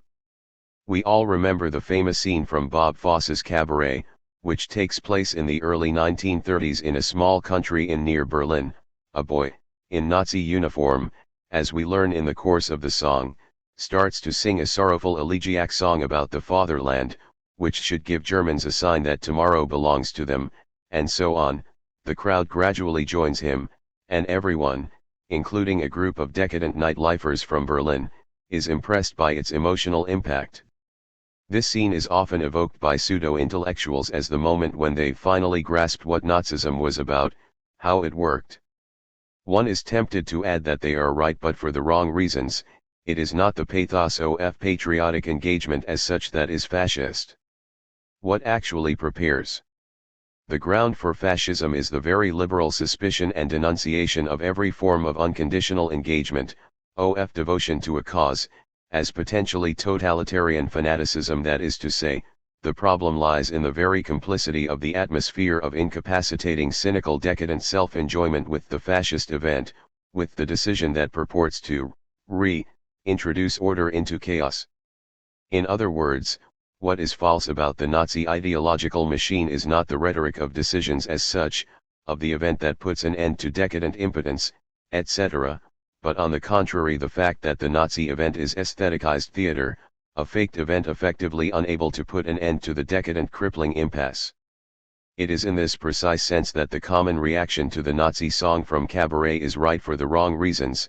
What it fails to perceive is how our former cynical pleasure in decadent cabaret songs about money and sexual promiscuity created the background that made us susceptible to the impact of the Nazi song. So how are an event and its naming related? Badiou rejects Kant's reading of the event of the French Revolution, the reading that locates the crucial effect of the revolution in the sublime feeling of enthusiasm that the revolutionary events in Paris set in motion in passive observers across Europe, not directly involved in the event itself, and then opposes the sublime effect, the assertion of our belief in the progress of human reason and freedom, to the grim reality of the revolution itself. Kant readily concedes that horrible things took place in France. The revolution often served as the catalyst for the outburst of the lowest destructive passions of the wild mob.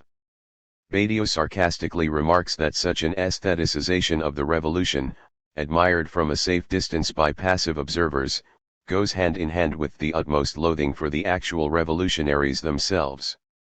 Do we not again encounter here the tension between the sublime and the monstrous das Wunderbier?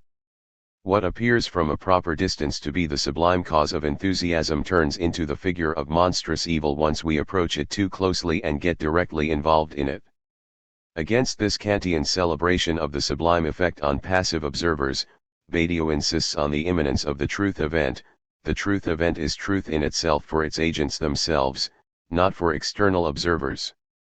On a first approach, it may appear that Kant's position is more Lacanian here. Is not the truth of an event a priori decentered with regard to the event itself? Does it not depend on the mode of its inscription into the big other, personified here by enlightened public opinion, which is always a priori deferred? Is not what is properly unthinkable precisely a truth that would directly know itself as truth? Is not the delay of comprehension constitutive? Therein lies the Hegelian materialist lesson. The owl of Minerva flies only at dusk. Furthermore, if a truth event is radically immanent, how are we to distinguish truth from its simulacrum? Is it not only the reference to the decentered big other that enables us to draw this distinction? Badiou nonetheless provides a precise criterion for this distinction in the way an event relates to its conditions, to the situation out of which it arises. A true event emerges out of the void of the situation. It is attached to its element surnumeraire, to the symptomatic element that has no proper place in the situation, although it belongs to it, while the simulacrum of an event disavows the symptom. For this reason, the Leninist October Revolution remains an event, since it relates to the class struggle as the symptomatic torsion of its situation, while the Nazi movement is a simulacrum, a disavowal of the trauma of class struggle. The difference lies not in the inherent qualities of the event itself, but in its place in the way it relates to the situation out of which it emerged. As for the external gaze that bears witness to the truth of the event, this gaze is able to discern that truth only insofar as it is the gaze of the individuals who are already engaged on its behalf. There is no neutral enlightened public opinion to be impressed by the event, since truth is discernible only for the potential members of the new community of believers, for their engaged gaze. In this way, we can paradoxically retain both distance and engagement. In the case of Christianity, the event, crucifixion, becomes a truth event after the fact, that is, when it leads to the constitution of the group of believers, the engaged community held together by fidelity to the event. There is thus a difference between an event and its naming. An event is the traumatic encounter with the real, Christ's death, the historic shock of revolution, etc., while its naming is the inscription of the event into the language, Christian doctrine, revolutionary consciousness, etc. In Lacanese, an event is objet petit, while naming is the new signifier that establishes what Rimbaud calls the new order, the new readability of the situation based on decision. In the Marxist revolutionary perspective, the entire prior history becomes a history of class struggle, of defeated emancipatory striving. From this brief description one can already get a presentiment of what one is tempted to call, in all naivete, the intuitive power of Badiou's notion of the subject. It effectively describes the experience each person has when he or she is subjectively fully engaged in some cause that is his or her own. In those precious moments, am I not fully a subject? But does not this very feature make it ideological? That is to say, the first thing that strikes the eye of anyone who is versed in the history of French Marxism is how Badiou's notion of the truth event is uncannily close to Althusser's notion of ideological interpellation.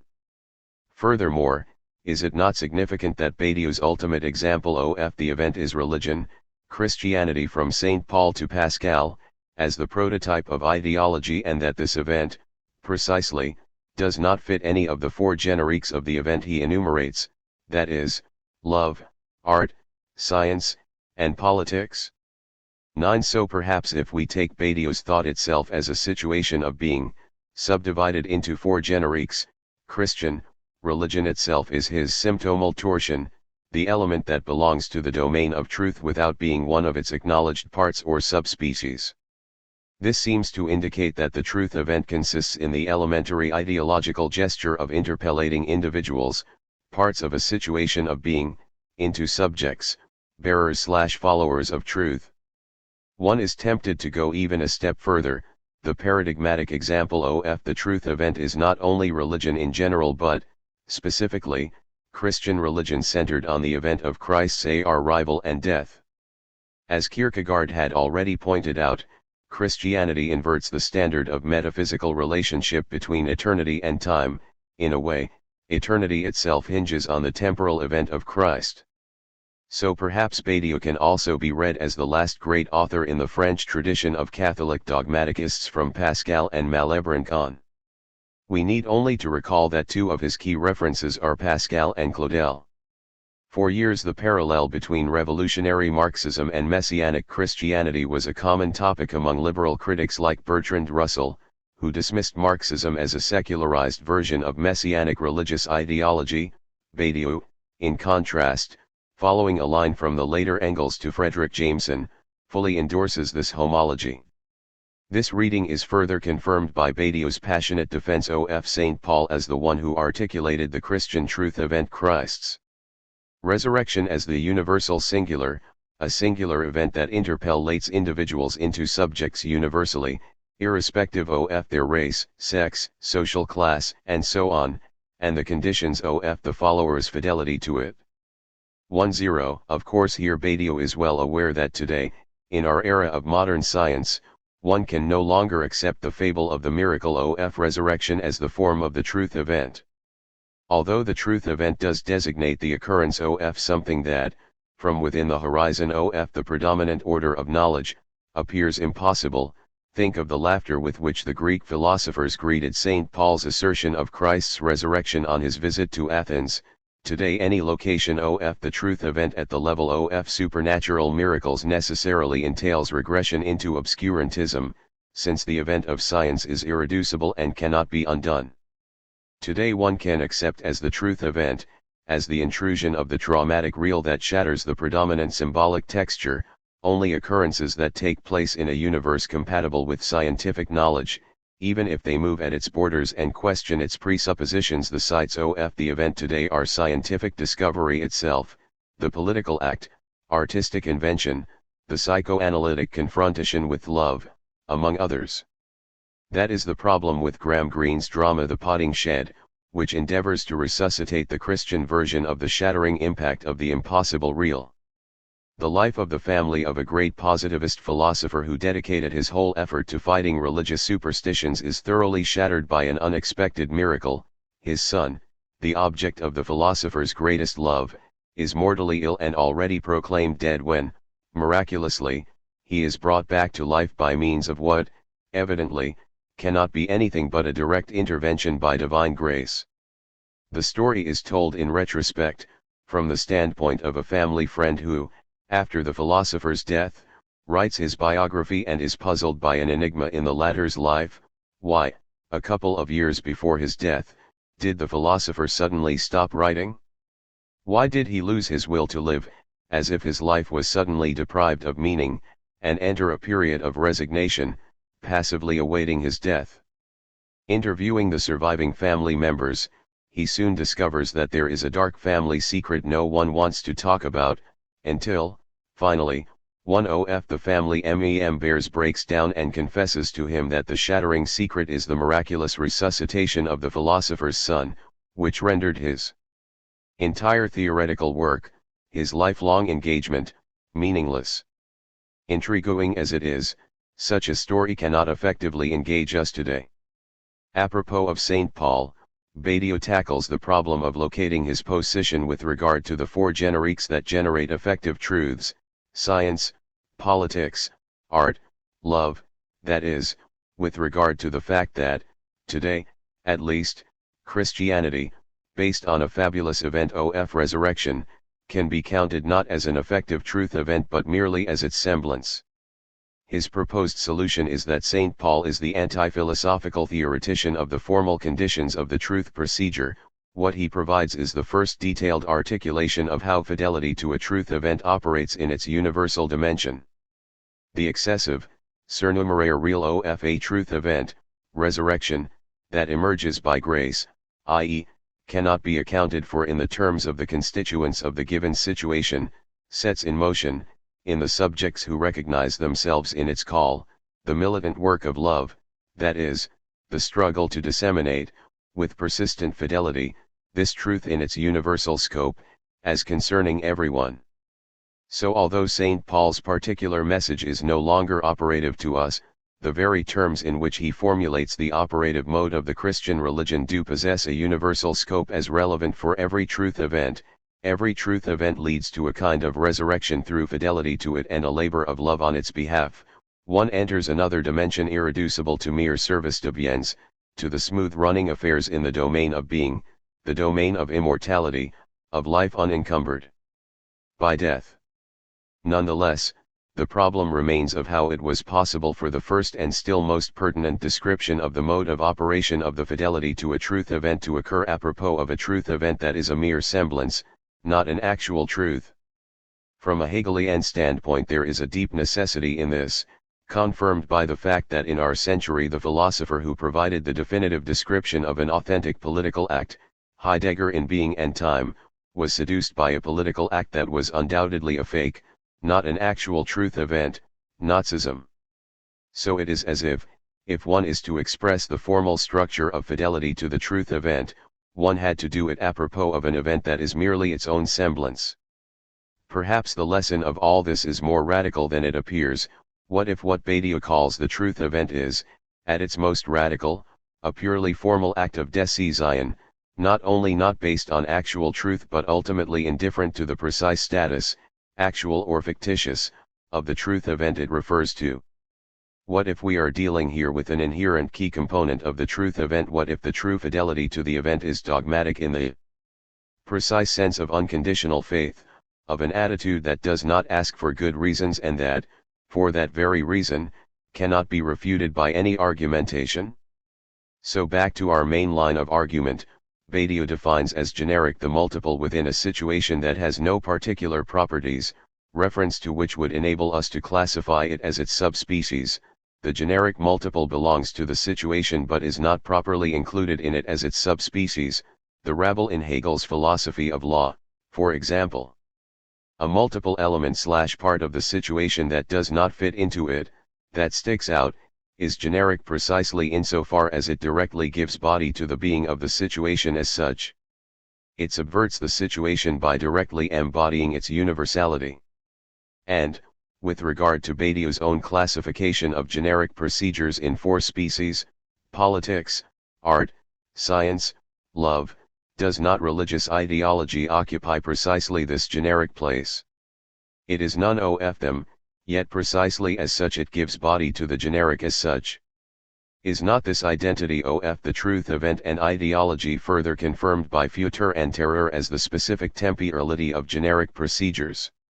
Starting from the naming of the event, Christ's death, revolution, generic procedure searches for its signs in the multitude with a view to the final goal that will bring full plenitude, the last judgment, communism, or, in Mallarmé, l'Eliever. Generic procedures thus involve a temporal loop. Fidelity to the event enables them to judge the historic multiple from the standpoint of plenitude to come, but the arrival of this plenitude already involves the subjective act of decision or, in Pascalian, the wager on it. Are we thus not close to what Lacan describes as hegemony? Let us take the democratic egalitarian political event. Reference to the democratic revolution enables us to read history as a continuous democratic struggle aiming at total emancipation.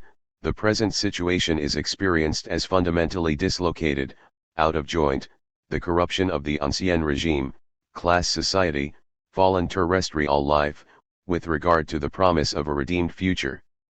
For the language subject, now is always, a time of antagonism, split between the corrupt state of things and the promise of truth.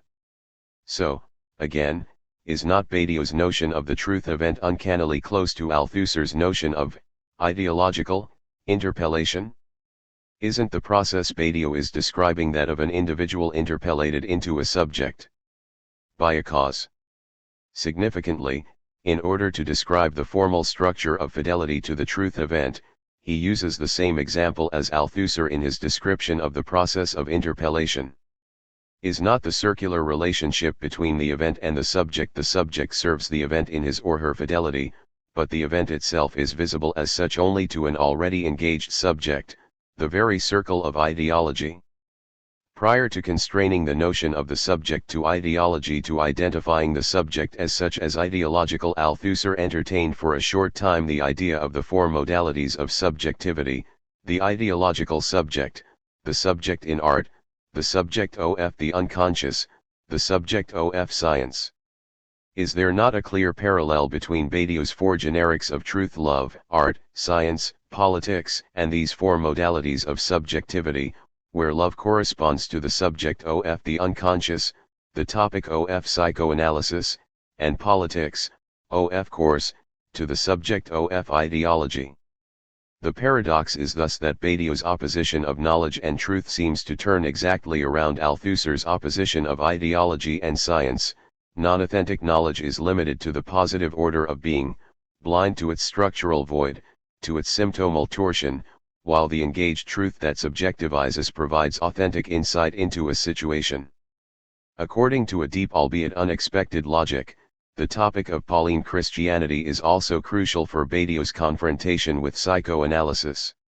When Badiou adamantly opposes the morbid obsession with death, when he opposes the truth event to the death drive and so on, he is at his weakest, succumbing to the temptation of the non-thought. It is symptomatic that Badiou is compelled to identify the liberal democratic service de biens, the smooth running of things in the positivity of being, where nothing actually happens, with the morbid obsession with death.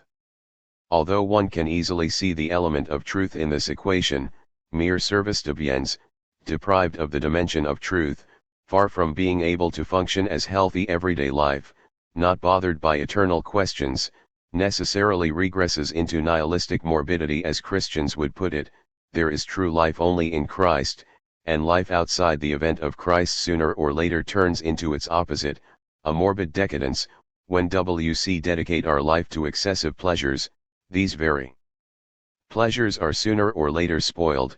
One should nonetheless insist here on what Lacan calls the space or distance between the two deaths. To put it in Badiou's Christian terms, in order to be able to open oneself to the life of true eternity, one has to suspend one's attachment to this life and enter the domain of eight, the domain between the two deaths, the domain of the undead. This point is worthy of more detailed examination, since it condenses the gap that separates Badiou from Lacan and psychoanalysis in general. Badiou, of course, is also well aware of the opposition of two deaths and two lives when St. Paul opposes life and death. Spirit is life, while flesh brings death. This opposition of life and death has nothing to do with the biological opposition of life and death as parts of the cycle of generation and corruption, or with the standard Platonic opposition of soul and body. For St. Paul, life and death, spirit and flesh, designate two subjective stances, two ways to live one's life. So when St. Paul speaks of death and resurrection rising into the eternal life in Christ, this has nothing to do with biological life and death, but rather provides the coordinates of the two fundamental existential attitudes, to use this modern term anachronistically. This leads Badiou to a specific interpretation of Christianity that radically dissociates death and resurrection. They are not the same. They are not even dialectically interconnected in the sense of gaining access to eternal life by paying the price of suffering that redeems us from our sins. For Badiou, Christ's death on the cross simply signals that God became human, that eternal truth is something immanent to human life, accessible to every human being. The message that God had to become human and to die, to suffer the fate of all flesh, in order to resurrect, is that eternal life is something accessible to humanity, to all people as finite mortal beings. Each of us can be touched by the grace of the truth event and enter the domain of eternal life. Here Badiou is openly anti-Hegelian.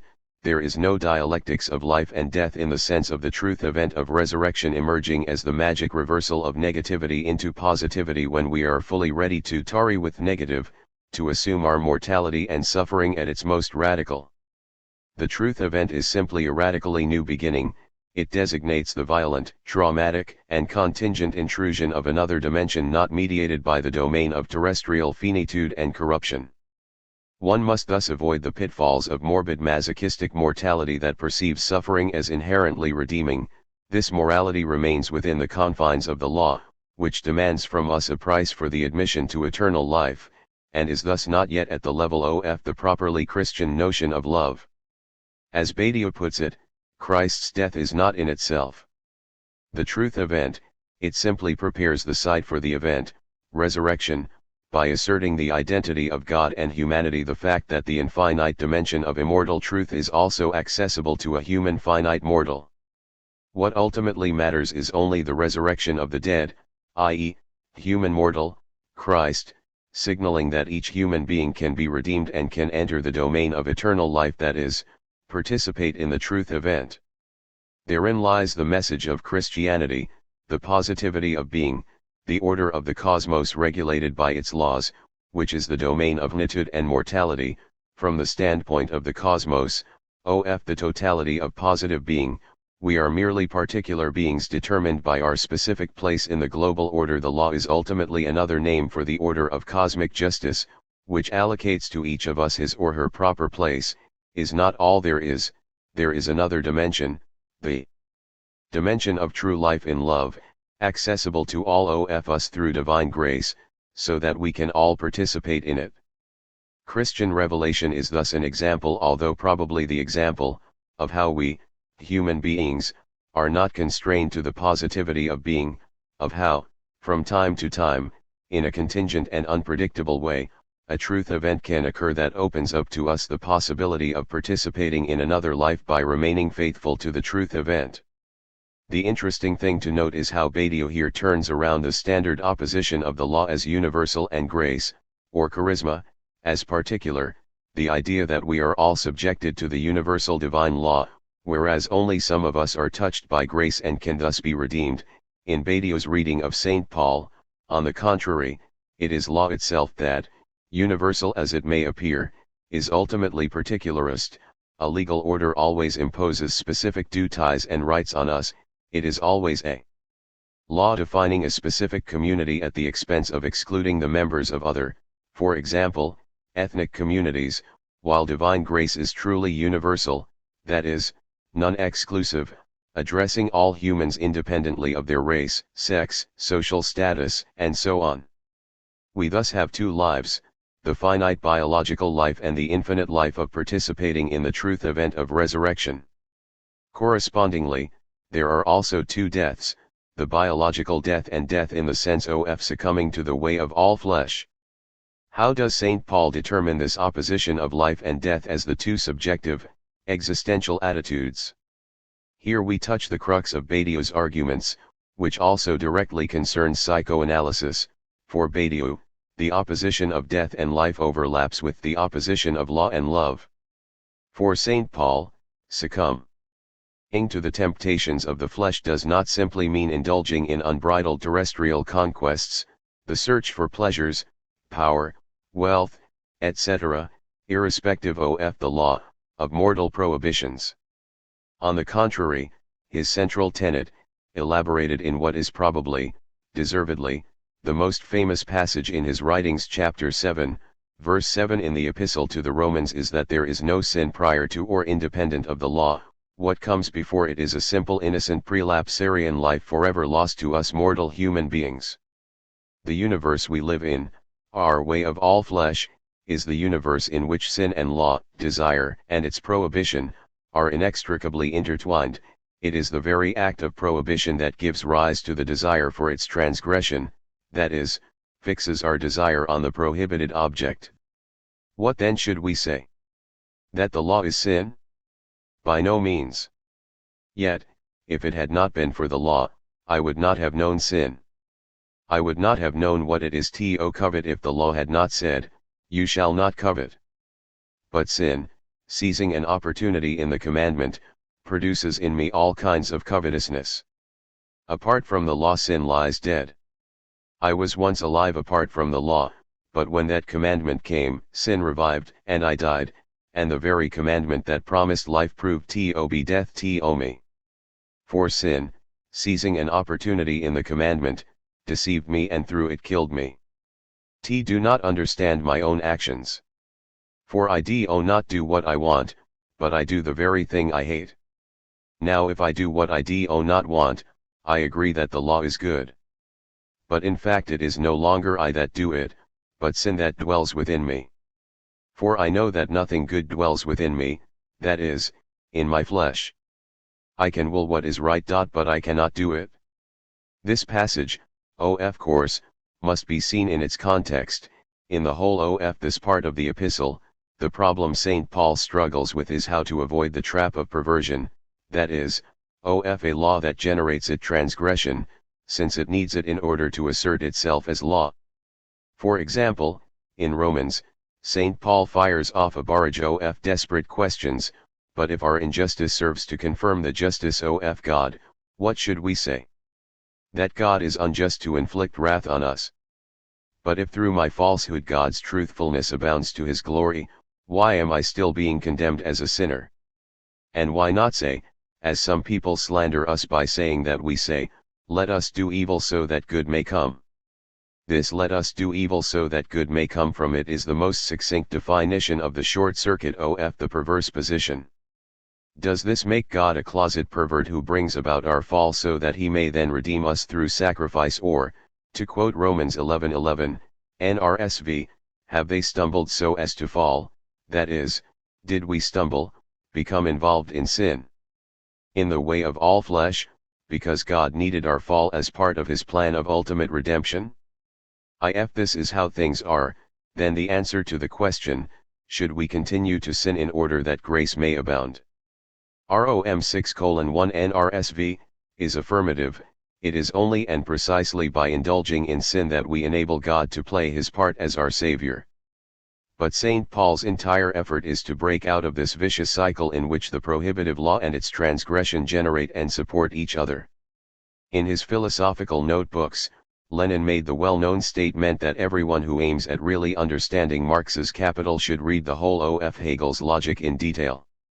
He then did it himself, supplementing quotes from Hegel with hundreds of and marginal comments like, the first part of this sentence contains an ingenious dialectical insight, the second part of this sentence is theological rubbish. A task awaiting true Lacanian dialectical materialists is to repeat the same gesture with St. Paul, since, again, everyone who aims at really understanding Lacan's Acrits should read the entire text of Romans and Corinthians in detail. One cannot wait for a Lacanian volume of theological notebooks, with quotes accompanied by hundreds of and comments like, the first part of this sentence provides the deepest insight into Lacanian ethics, while the second part is just theological rubbish. 1. 2. So back to the long quote from Romans, the direct result of the intervention of the law is thus that it divides the subject and introduces a morbid confusion between life and death.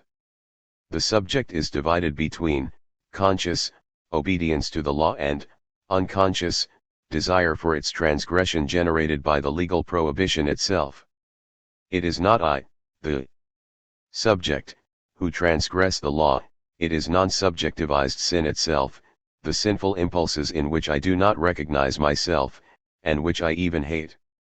Because of this split, my conscious self is ultimately experienced as dead, as deprived of living impetus, while life, ecstatic affirmation of living energy, can appear only in the guise of sin, of a transgression that gives rise to a morbid sense of guilt.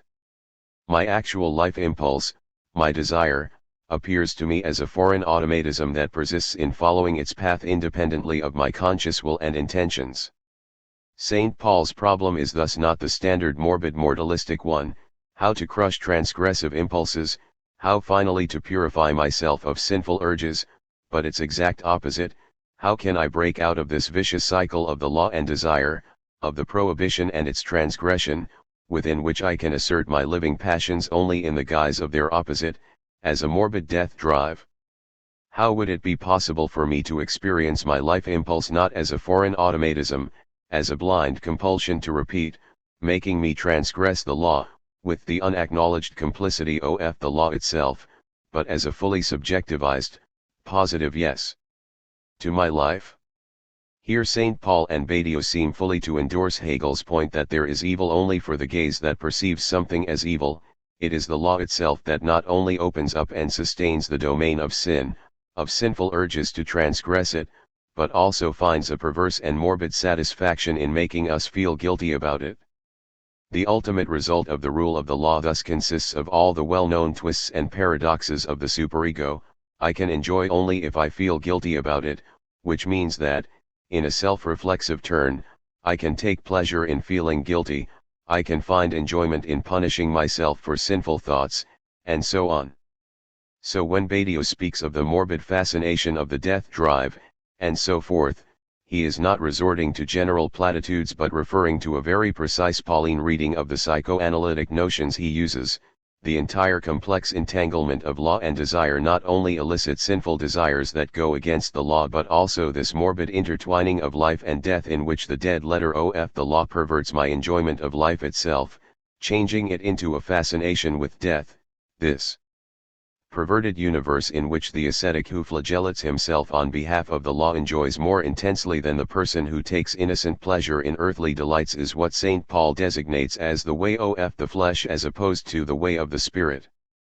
Flesh is not flesh as opposed to the law but flesh as an excessive self-torturing, mortifying morbid fascination begotten by the law. Crom 520 NRSV, law came in, with the result that the trespass multiplied. As Badiou emphasizes, here St. Paul is unexpectedly close to his great detractor Nietzsche, whose problem was also how to break away from the vicious cycle of the self-mortifying morbid denial of life. For him the Christian way of the Spirit is precisely the magic break, the new beginning that delivers us from this debilitating morbid deadlock and enables us to open ourselves to the eternal life of love without sin, i.e., law and the guilt the law induces. In other words, it is as if St. Paul himself has answered Dostoevsky's infamous "If there is no God, everything is permitted." In advance for St. Paul, precisely since there is the God of love, everything is permitted to the Christian believer, that is to say, the law, which regulates and prohibits certain acts, is suspended. For a Christian believer, the fact that he does not do certain things is based not on prohibitions which then generate the transgressive desire to indulge precisely in these things, but in the positive, affirmative attitude of love, which renders meaningless the accomplishment of acts that bear witness to the fact that I am not free but still dominated by an external force. All things are lawful for me, but not all things are beneficial. All things are lawful for me, but I will not be dominated by anything. 1 Cor 6:12 NRSV. All things are lawful for me is often translated also as nothing is prohibited to me. This rupture with the universe of the law and its transgression is most clearly articulated in a very provoking analogy from marriage. Do you not know, brothers and sisters, for I am speaking to those who know the law, that the law is binding on a person only during that person's lifetime? Thus a married woman is bound by the law to her husband as long as he lives, but if her husband dies, she is discharged from the law concerning the husband. Accordingly, she will be called an adulteress if she lives with another man while her husband is alive. But if her husband dies, she is free from the law, and if she marries another man, she is not an adulteress. In the same way, my friends, you have died to the law through the body of Christ, so that you may belong to another, to him who has been raised from the dead, in order that we may bear fruit for God.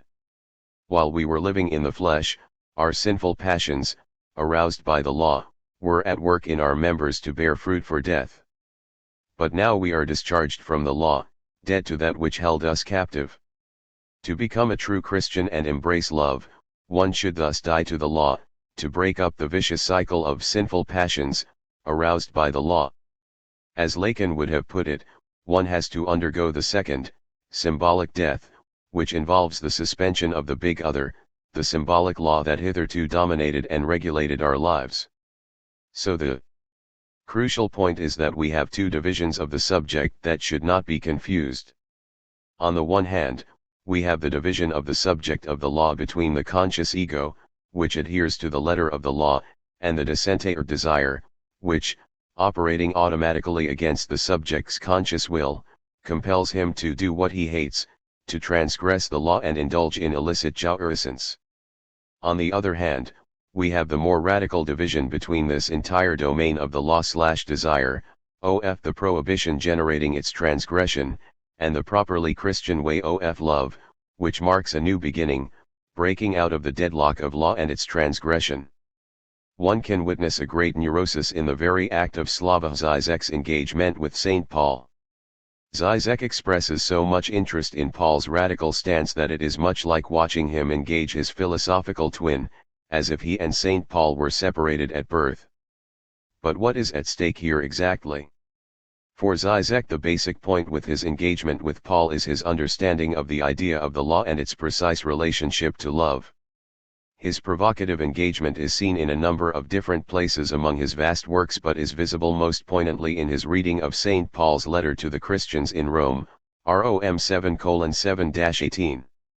It is here where Žižek identifies and characterizes an inherently conflicting logic occurring between, on the one hand, desire erupting from within the self, sex drive, selfish greed, death wish, etc., and, on the other hand, the no inscribed in the law, one external from the body. Žižek asserts that the universe we live in, our way of all flesh, is the universe in which sin and law, desire and its prohibition, are inextricably intertwined.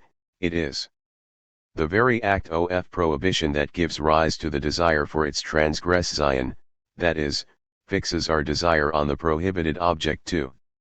St. Paul highlights this logic when he says that even his own actions are mysterious to himself, for I do not do what I want, but I do the very thing I hate. Now if I do what I do not want, I agree that the law is good. I can will what is right, but I cannot do it. For I do not do the good I want, but the evil I do not want is what I do. Rom 7:15-16, 18-19 NRSV.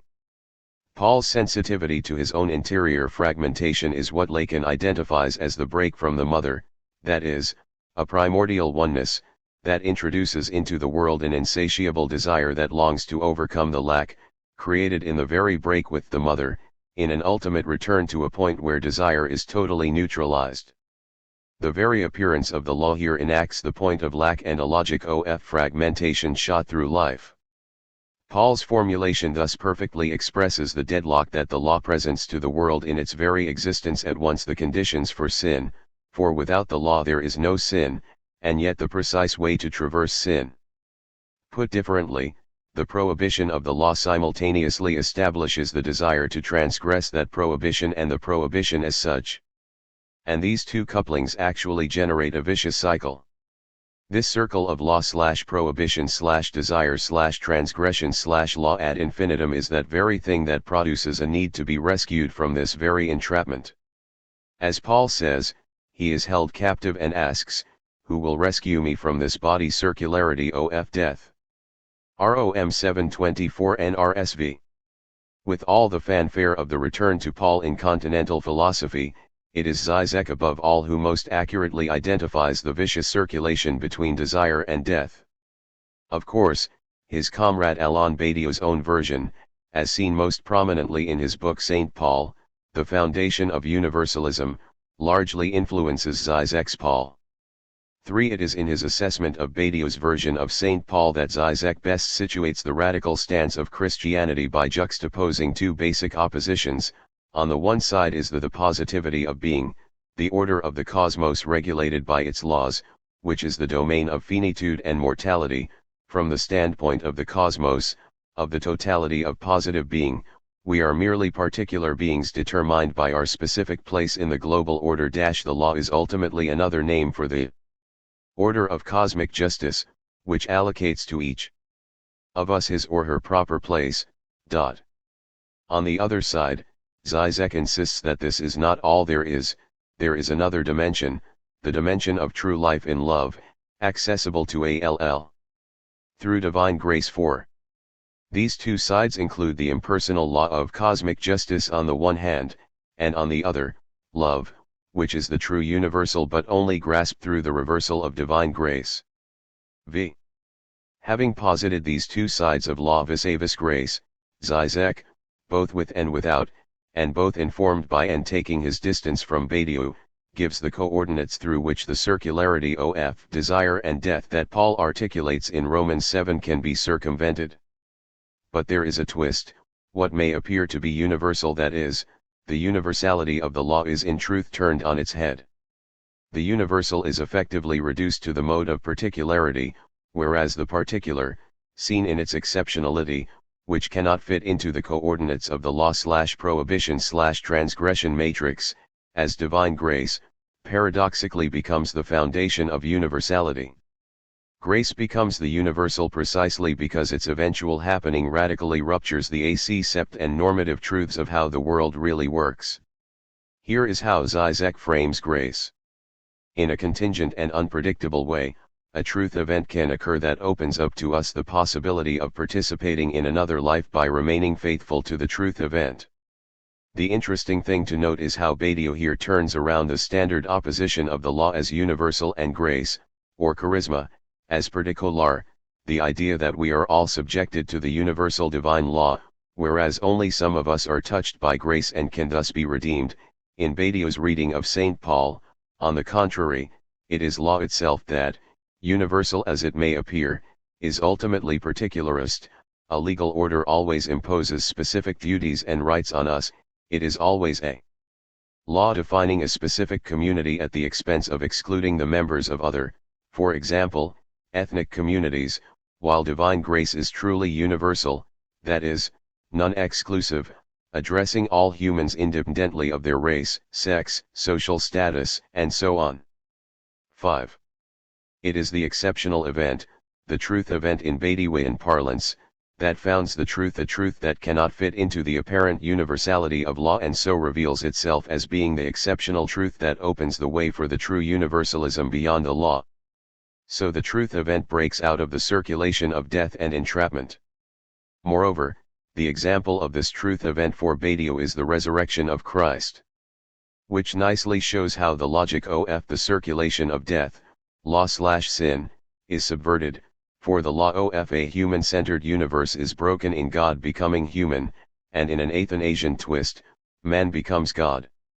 Here Badiou via Paul reveals how the Christian Reformed notion of a universe bifurcated between a sphere of common, universal, grace into which all creation somehow fits and, within this common grace, a sphere of specific grace particular to Christians and to the exclusion of non-believers falls into the error of what Bonhoeffer aptly called cheap grace.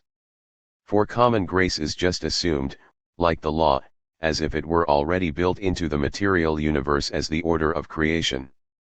But does this not already hijack the radical nature of the incarnation insofar as it already determines the logic of salvation before it happens? Badiou's and Zizek's point here is that Paul effectively reverses the universality of the law, which is shown to be a fake, in favor of the radically of grace, which is the real universal exception. In so doing, they turn the Christian tradition against itself and thereby recover and reactivate the radically of the Christ event. Consider, for instance, how it is that the apparent law effectively crucifies the Christ. But the reality is that this law is revealed as not being alive at all. What at first appeared to be true actually turns into something quite the opposite. In this case, then, what appears to be one way, namely, that the Empire of Rome, in carrying out the law and murdering Christ, reveals the true inner essence of the law, proves to be unable to sustain itself. Indeed, the law left to itself will eventually self-implode.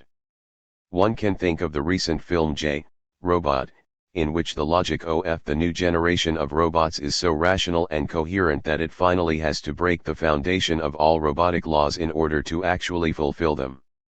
Similarly, according to Paul, in Christ's death, death is itself defeat. So Paul makes the connection clear: the law on its own, death, is overcome through this exceptional event in Christ.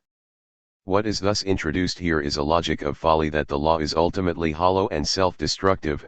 Indeed, Christ's resurrection reveals a deeper, more profound truth, that salvation is wrought not by death but by life, not by the law but by its very exception, namely, divine grace. In this way, to say that grace is specific to one set, Christian believers, is all ready to domesticate the chaos of love in the name of a law. This is the precise ingredient of death and violence. This is the most radical point, which founds Paul's basic stance in the world.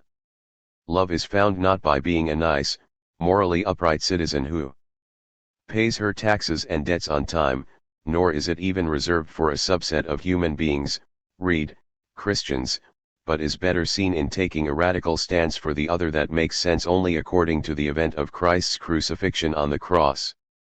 As Michael Hart and Antonio Negri write in the conclusion to Multitude, love is not only a private but also a political term.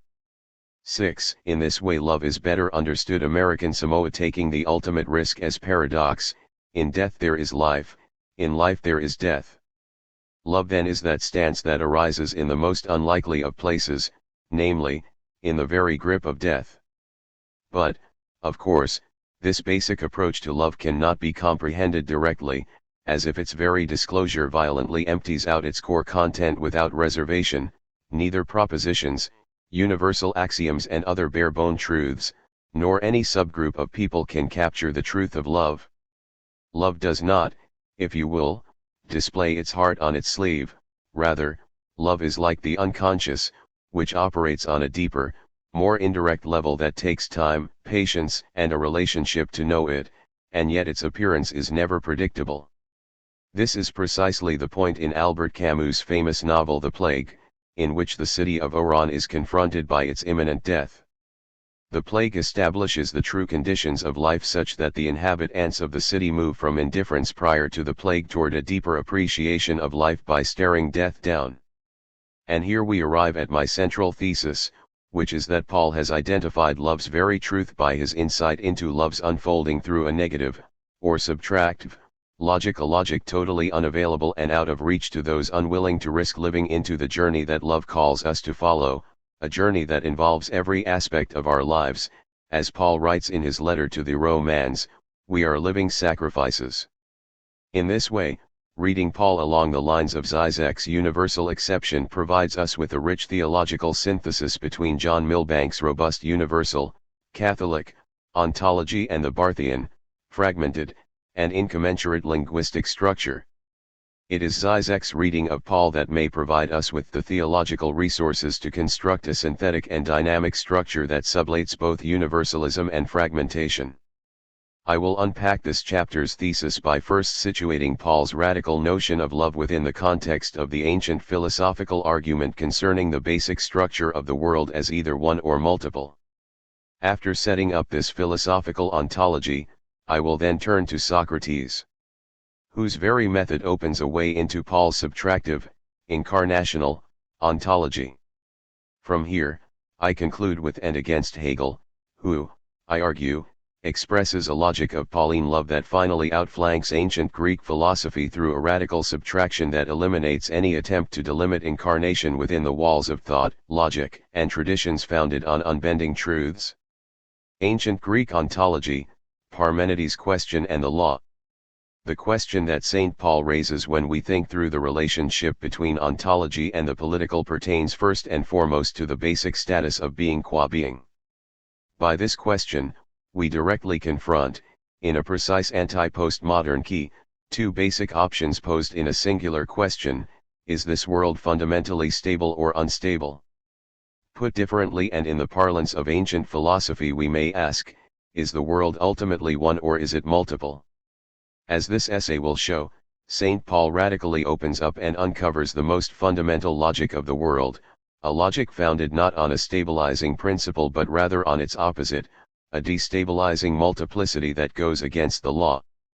But we must first begin with this most sensitive and radical of questions by approaching the philosopher who provides us with invaluable insights and without which understanding of Paul's negative ontology is impossible. We therefore begin with Parmenides. For Parmenides the question of the world's stability or instability turns on the exact reality of the many. 7 Does, or can, the multiple exist at all? And indefatigably, Parmenides' response is in the negative: the many cannot exist. This is because for him, the many is not.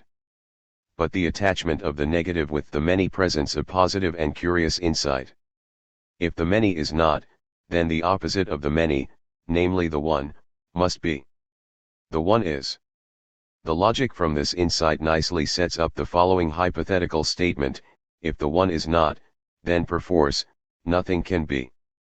Because something is, then it must follow that the one is. Stated differently, according to Parmenides' view, nothing can only be if the one is not. Parmenides leaves us, therefore, with a surprising and mysterious connection between the multiple, the many, and nothingness. What exactly is this connection? It is the connection between non-being and the multiple, as well as the link that connects beingness to the one. Being as one is, whereas non-being as the many is not. But what would happen to Parmenides' structure of the one as being if we were to conjoin, following Badiou's lead, being and non-being by stating that there is both being and non-being? The logic here is that because the many is conjoined with the one, it must force the one out of existence. Or at least the one is forced out of existence according to the logic of Parmenides. So we can formulate the following statement: being and non-being is not being, i.e., nothing. So this then means that the nothing, or the void, can only ever exist under two formal conditions. If the many exists, and if the one and the many exist conjointly. The void in its broadest sense does not exist if and only if the one exists by itself. How do we know that either the one alone exists or else something other than the one exists? If the latter, then nothing exists. How do we decide between Parmenides and Badiou? And how might we even attempt to approach this? I want to suggest, along with my friend Creston, to whom I am indebted here throughout this discussion, that we can best approach this question with the concept of consistency or determination. That is to say, we must first and foremost be able to distinguish something from some other thing, a this from a that. But notice that what undergirds the operation of determination is a notion of something being unique, that is, something must persist in its identity over time as one thing. After all, one thing is different from another thing, leading Parmenides to assert, look around you, are there any exceptions to this rule? Well, there do not seem to be any identifiable exceptions at all. So the logic of determination, or consistency, must be embedded within a more primordial and universal oneness.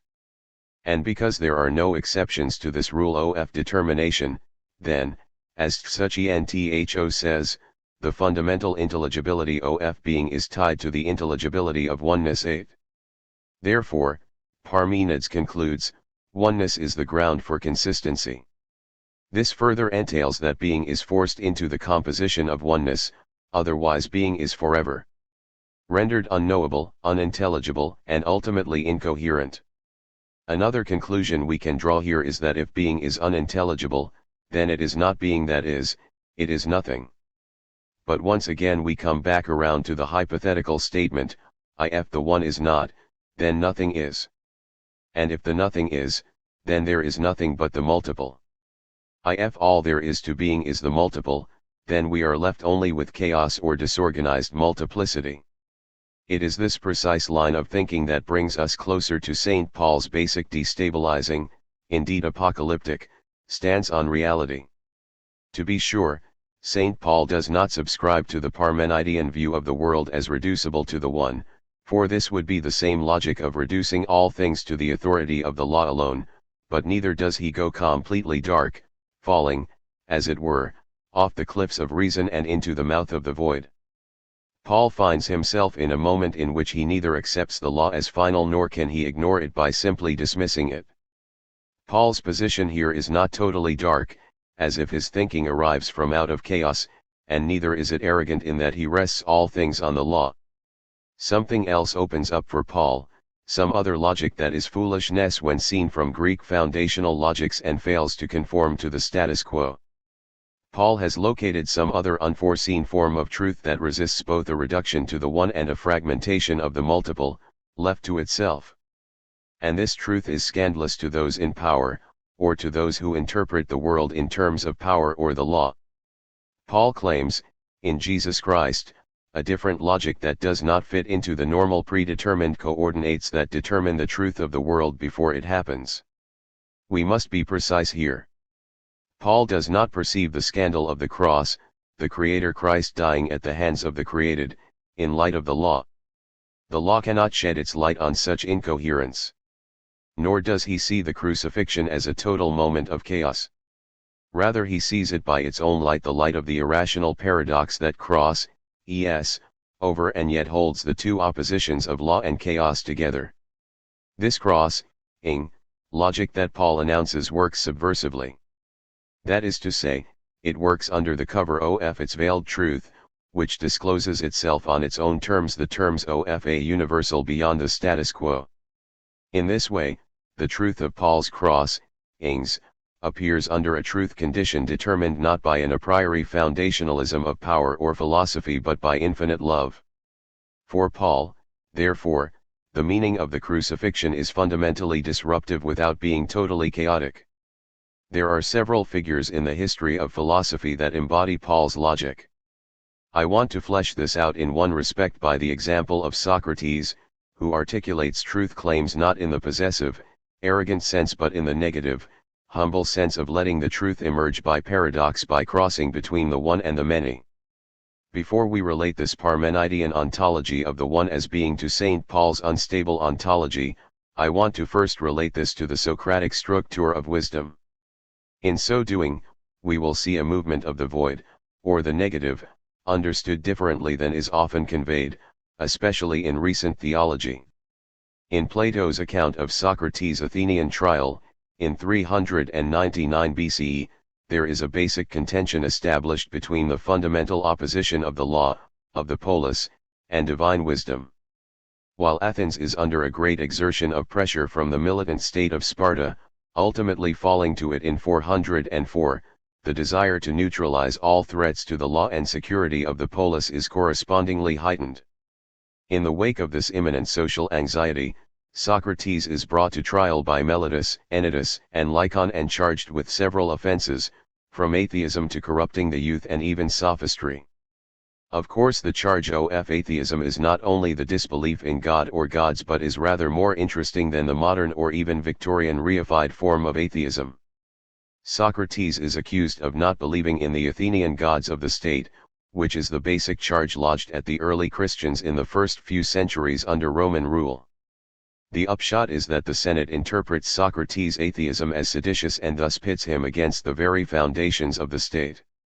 Atheism is the principal charge lodged against Socrates precisely because not believing in and thus not worshipping the deities of the state was to not believe in the very existence of the state itself. Belief was construed as a prerequisite to the rights of citizenship, as the civil religion of the state was seen as the necessary foundation for social and political cohesion. Religious practice, the law, and the political were inextricably bound up together in such a way that modern dualism between the public and the private, the material and the spiritual, was utterly unthinkable in Athens.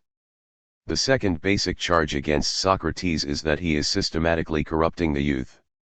Socrates' dialectical method by which he would question his interlocutor's position in hopes of showing the inherent weaknesses of maintaining such a stance, and, perhaps in the end giving it up, is well known. The method later to be called the Socratic method is equally perceived as inherently destabilizing and ultimately subversive. The image here cannot be passed over. Imagine the gospel of Socrates spreading like wildfire across Athens in younger Socratic disciples. These corrupt youth would quickly start to gain a certain power beyond the normative political structures and parties in the city. Socrates' prosecutors were right to recognize how this growing and even formidable threat would need to be confronted, as the alternative would effectively and in due course dissolve the very cohesion by which the city is organized. The third charge leveled against Socrates is that of sophistry. Here the worry is that Socrates is ultimately a windbag, full of nothing but bullshit, whose procedure is that of overcoming a solid argument simply by appealing to little more than rhetoric and not the force of thought. And we observe the assumption of such a charge, namely, the opposition set up between substance, logic/law, and rhetoric, the negative/questioner. But such an opposition, as we will see below, is problematic. Three different charges, but what lies at the heart of each is the fear of subversion, fear of the subversion of the city's relation between itself and the gods, and so its ontology, fear of the gospel of questioning, the fear of a more fundamental and universal logic, and finally fear of substance-less argumentation, that is, empty rhetoric. Although all three charges are different, at a deeper level they all merge together on a more reactionary level, a level founded on fear. It is a fear that the law of the polis will be compromised, a compromise embodied in the very person of Socrates, who represents the most threatening entity to the polis. This basic hypothesis becomes clear when one observes the specific charges leveled at Socrates in the trial. From this point of view, the charges even appear hastily cobbled together and thus display a fundamental anxiety residing within each of them. This anxiety is another name for the law. But this is precisely where the sheer brilliance of the Socratic method is observable, and in two ways. First, Socrates' very method results in confronting the law, the state or the state of the situation, for the law itself trembles in the wake of the Socratic method. Moreover, this method can thus be seen as unearthing a rudimentary truth about the law. Despite the seeming omnipotence of the law, Socrates reveals the rudimentary truth that the law is actually secondary. The law is not finally ontological but merely appears as such. This means that it always attempts to naturalize itself as ontological but is wholly incapable of accomplishing this task. This is why the law remains situated at the level of an apparatus of action that masks both inequality and injustice, which in Marxist parlance is precisely the notion of ideology. By contrast, Socrates' questioning penetrates beyond the veneer of the law, polis, Athens, and so on, by assuming the quest, ion, is never satisfied with answers that mask untruths. Indeed, all thinking committed to truth necessarily penetrates beyond all barriers, material and spiritual. Thus the quest of questioning is nothing short of an infinite procedure. Based on this we can formulate a tentative axiom: the procedure of questing poses a truthful threat to the law and by extension the ideological apparatuses that reside in it. Thus Socrates' infinite method for apprehending truth is the second feature that illuminates the general assault against power devoid of truth, i.e., political power represented in the trial by Senators Meletus, Anytus, and Lycon. For the law is precisely that which covers over the instantiation and reproduction of power emptied of its content of truth. To repeat, there are two seminal features we identify in Socrates' method. First, the law trembles when confronted with serious questioning, and second, that questioning itself is an infinite procedure. The quest for truth, which is the true and original task assigned to philosophy, is an infinite process because it never rests by hiding behind the unbending foundation of unquestioning truth claims that steal away the name of truth for the name of politics. Questing is therefore an infinite procedure because as long as a further question can be raised there is no final answer that can foreclose that procedure. So, in the first place, this feature is disruptive. This method is disruptive because it revolts against the law's presentation of itself as final and beyond questioning. But there is a second feature that alights inextricably with the deterritorializing force that the question in itself poses, namely, the qualitative aspect of the infinite procedure of apprehending truth. This quality is subtractive and negative. It is subtractive because its quality is predicated on a prior claim to which it responds.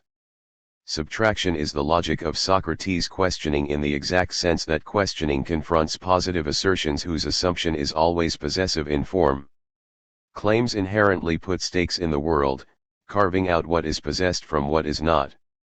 Socrates' procedure of questioning is subtractive and infinite, that is, it is infinitely subtractive, and being formed as such, it is no surprise that it poses an immediate and intractable threat not only to the law but also to every and all possessive claims to truth, including, incidentally, the fundamental premise upon which capitalism is predicated, namely, private property. The moment of subtraction happens at the precise point when Socrates is distanced from the pre-Socratic philosophers, 9. Precisely because he posits a subtractive ontology of questioning and avoids coming down with a vulgar positive and possessive ontology of either, for example, Parmenides 1 or Heraclitus's flux, many. Additionally, this subtractive logic marks a decisive turn in the history of philosophy, a current of which Paul is a part a few centuries later in the wake of the onslaught of God's breaking into the world as Jesus Christ. We established that for Parmenides being must either be one or it is nothing. But there is something, and not nothing, so it follows for Parmenides that being is one. Moreover, this notion of being as one simply cannot contain any difference, that is, the destabilizing multiple truth claims, similar to the law, which must annihilate all competition against itself, and this exactly because the law determines what is socially permissible based solely on what is not permissible. Again, this is Zizek's point when he maintains that the law hides an innate destabilization, which is precisely that which establishes the law in the first place. For an example of this one need only think about the 2002 Steven Spielberg film Minority Report, based on Philip K. Dick's short story by the same name, in which a Washington, D.C. police operation can perceive future murders through three precogs, semi-conscious human beings with precognitive powers, who deliver a report minutes or hours before the crime is to happen. Based solely on this precog report, the PreCrime unit officers are authorized to arrest the person who has not yet committed the future crime in question and perhaps never would have. Moreover, at times the three precogs cannot agree, and the report that conforms least with the other two, the minority report, is discarded. But the very existence of a minority report reveals that the future is not determinate and in fact does possess other options and outcomes. But what is of the greatest secrecy is that the creator of PreCrime, Lamar Burgess, has committed a murder himself and so committed the fatal error that ends up permeating the logic of the law until its truth finally comes to the surface. In the end, the minority report from the strongest precog, Agatha, catches Burgess in the act, and he is brought to justice. The moral here cannot be missed and bears on the double bind of the law/prohibition.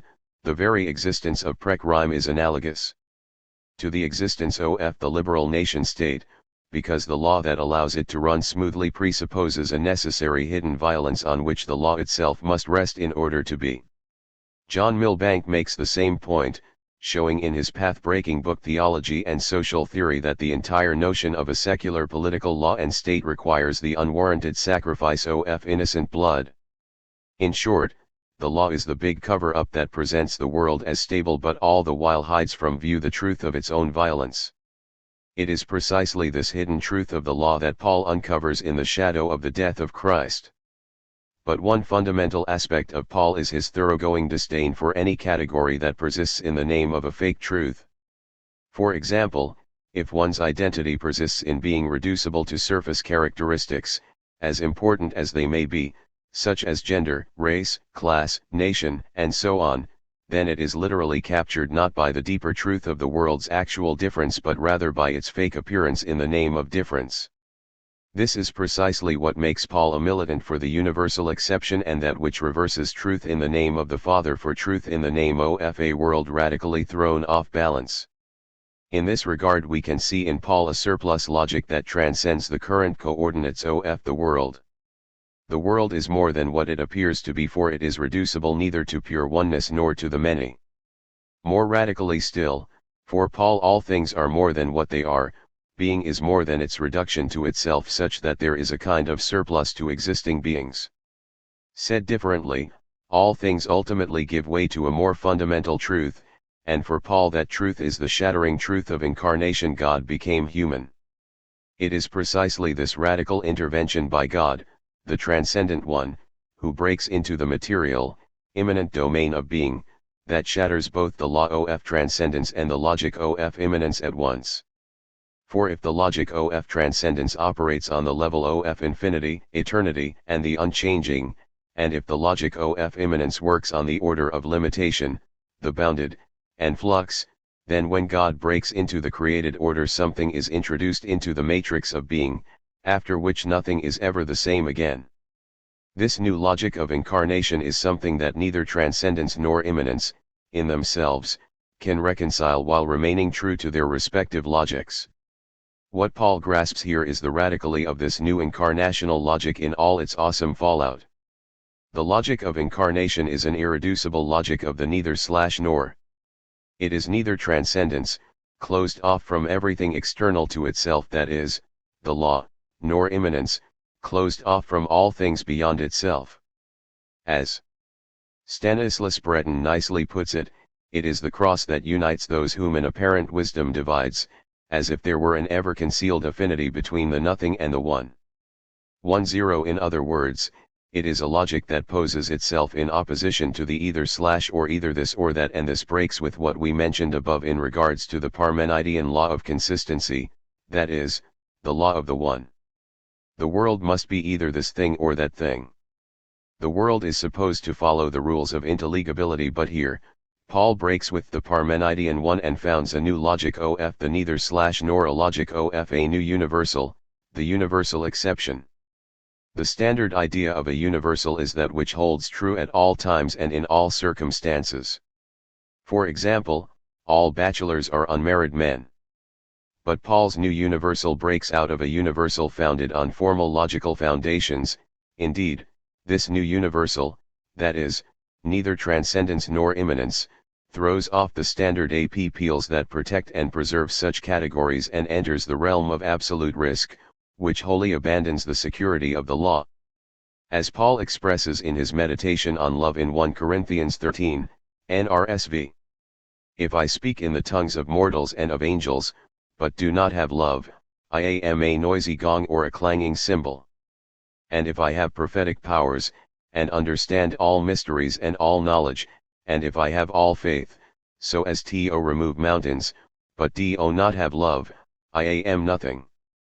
If I give away all my possessions, and if I hand over my body so that I may boast or to be burned, but do not have love, I gain nothing. Love never ends. But as for prophecies, they will come to an end, as for tongues, they will cease, as for knowledge, it will come to an end. For we know only in part, and we prophesy only in part, but when the complete comes, the partial will come to an end. For now we see in a mirror, dimly, but then we will see face to face. Now I know only in part, then I will know fully, even as I have been fully known. And now faith, hope, and love abide, these three, and the greatest of these is love. The movement here is extreme and holds nothing back.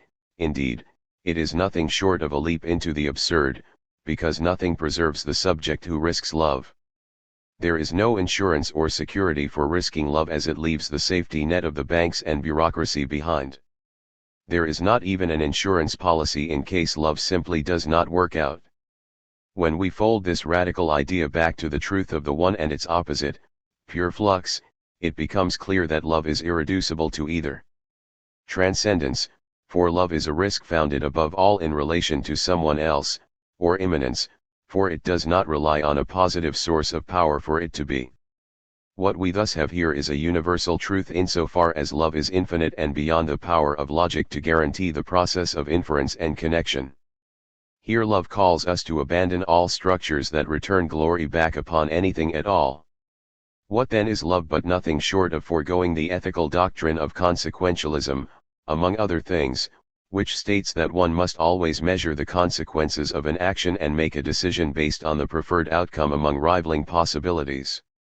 Love for Paul then is the infinite in breaking as the world's very appearance as such, and reveals that no security structures, from the military to the police to the banks and their auditors and even to insurance companies, are ultimately effective in preventing the truth of subversion from taking hold in the world. That truth is the truth of incarnation, the ultimate subversive act.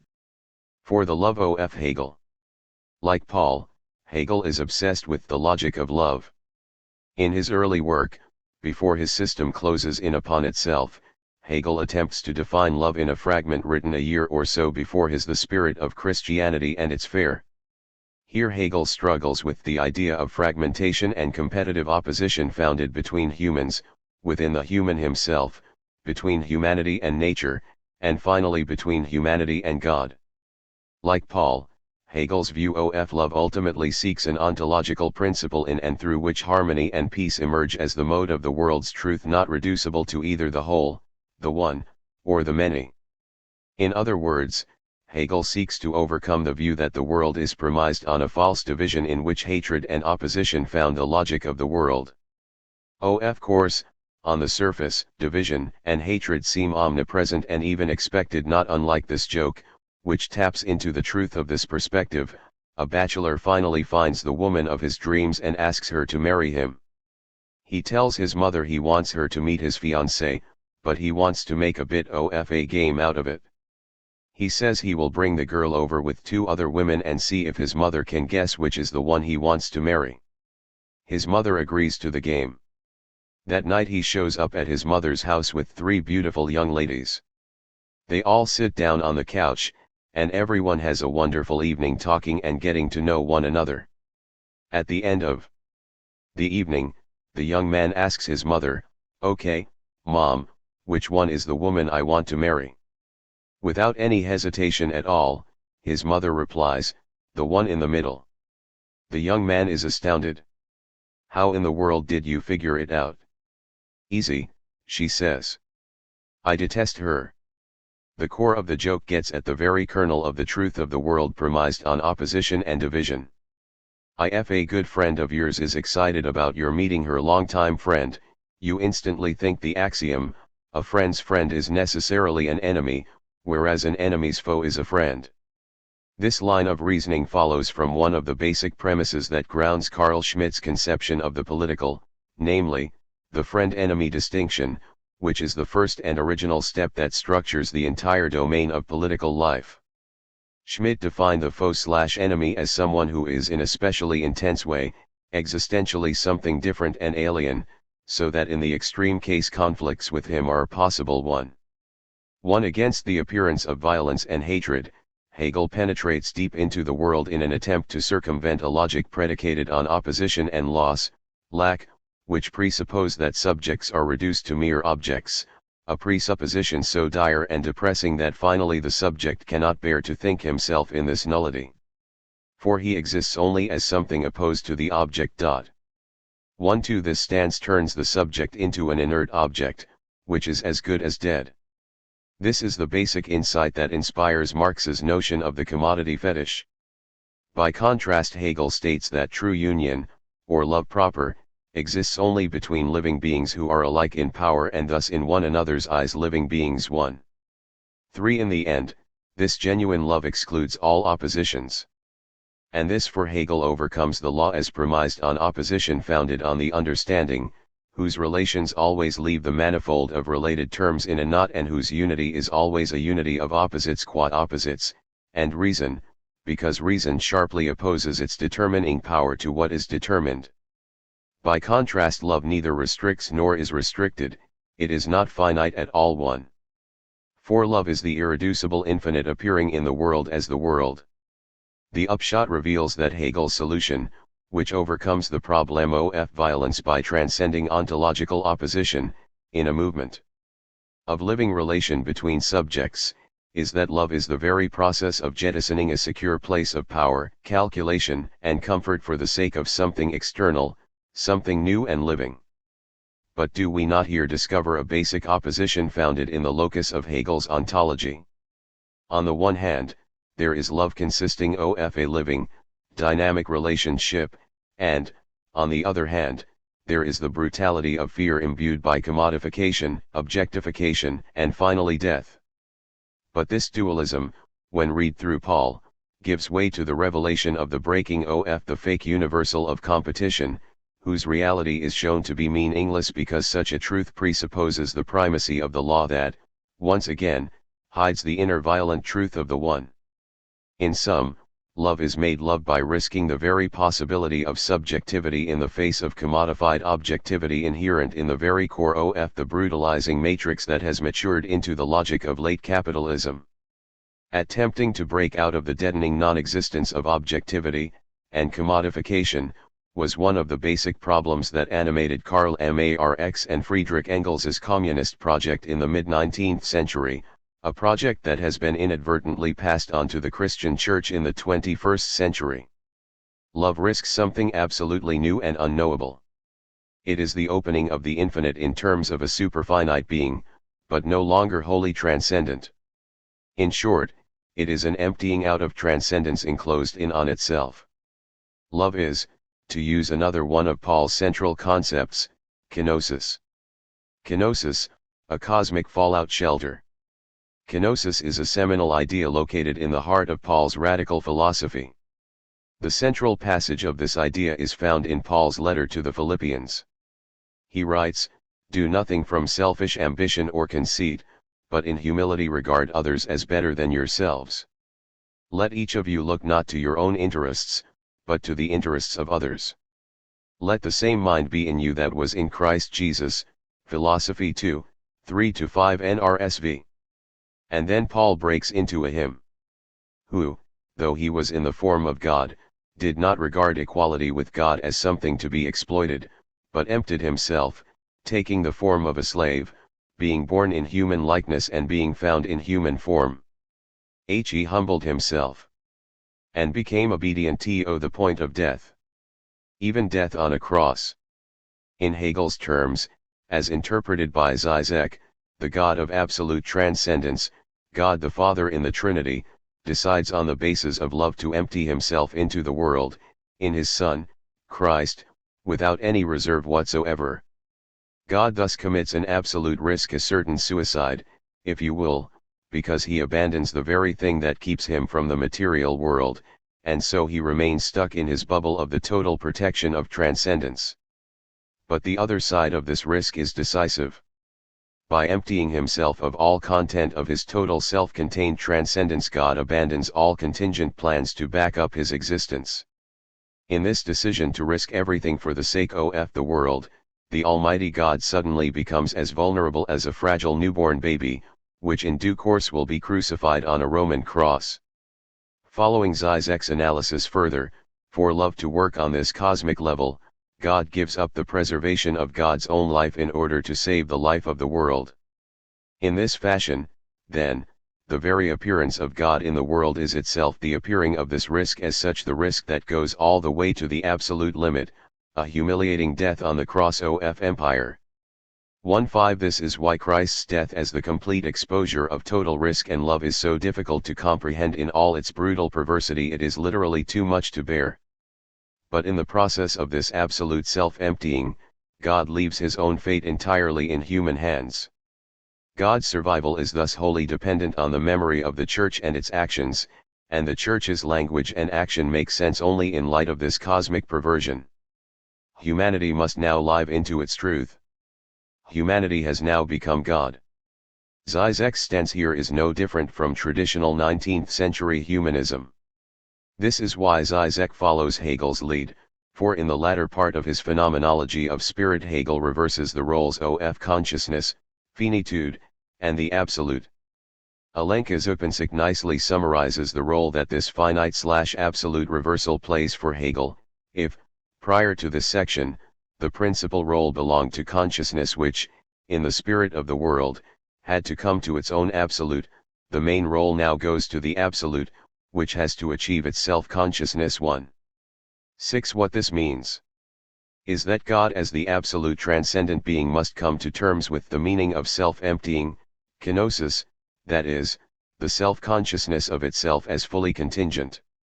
The question is no longer simply that of how consciousness conceives of or sees the absolute, but also of how the absolute sees itself. 1.7 God himself must come to terms with the radically of such an act of love, and here Zupancic tells a joke that takes place within the context of an Enlightenment society of revolutionary terror.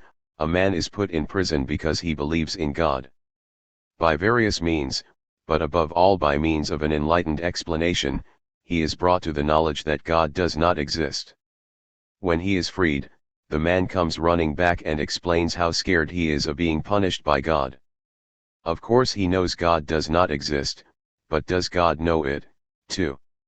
1.8 God's total vulnerability comes to terms with itself in the precise act of death. Jesus Christ dies on the cross for the sake of the world. and now the world must come to terms with the very meaning of this act. This is how Zupančič and Zizek reads Hegel. But to what extent does this understanding of the meaning of the crucifixion conform to Paul's new logic of incarnation, a logic in which, as we have seen, there is neither transcendence nor immanence, but the beyond that incarnates itself through itself paradoxically beyond the in itself? By contrast, with Hegel, at least as Zupančič and Zizek read him, the logic of absolute immanence wins the day.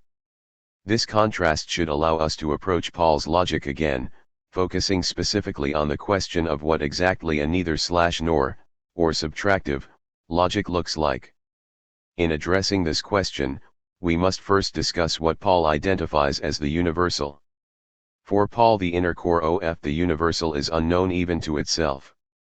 It is a universal not in the totalizing sense that already hijacks all things within its own totalizing becoming.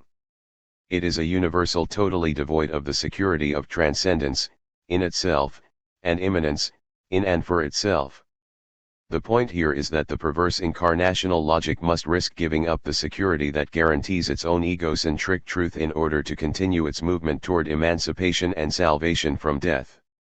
More precisely, Paul's incarnational universalism happens at the intersection where the cosmic void, the nothing, and the one of transcendence meet face to face in the form of a crossing of the void into being itself, for the message about the cross is foolishness to those who are perishing, but to us who are being saved it is the power of God.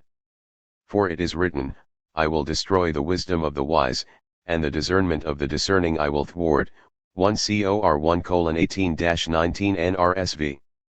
Here therefore is the crux of Paul's new universalism.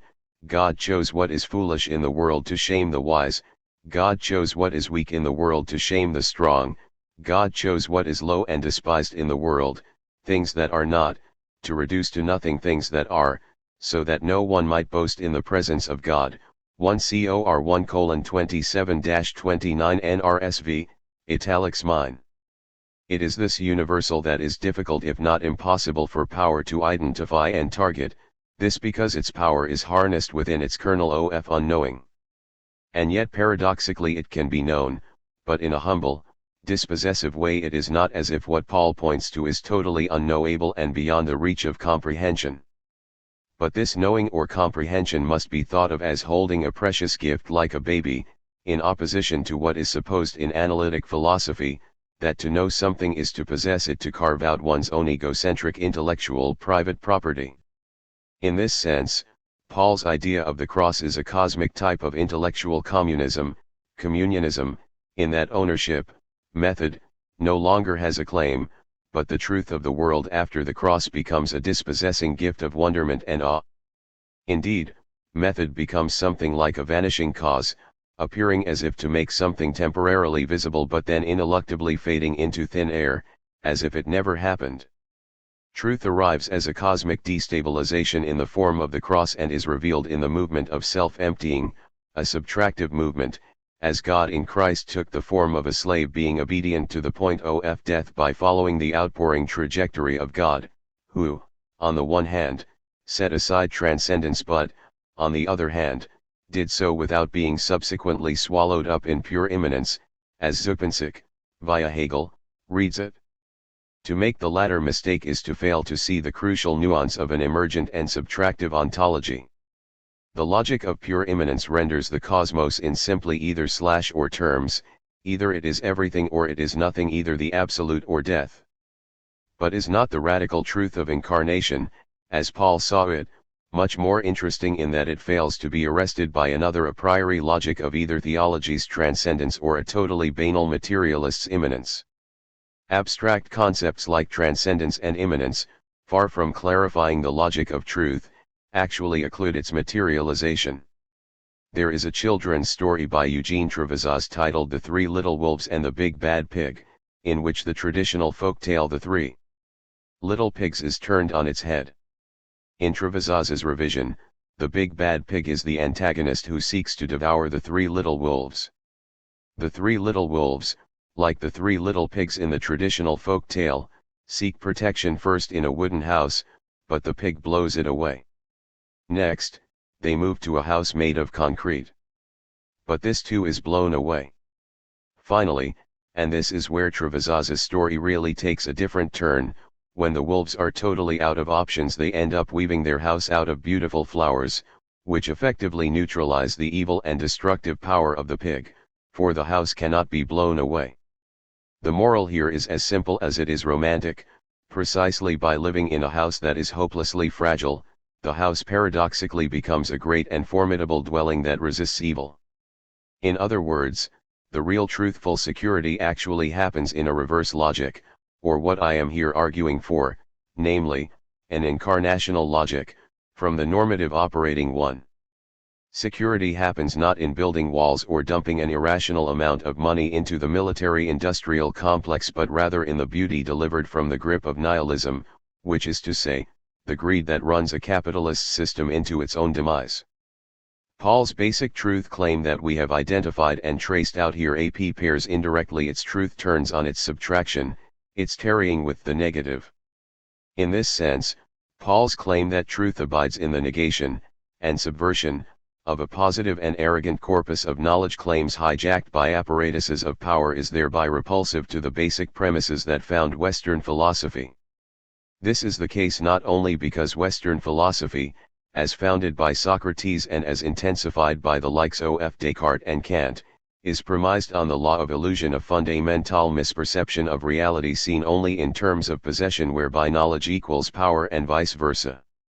This too is why Michel Foucault's entire corpus is captured by an ontology of violence, precisely because power is equated with knowledge, and knowledge with power.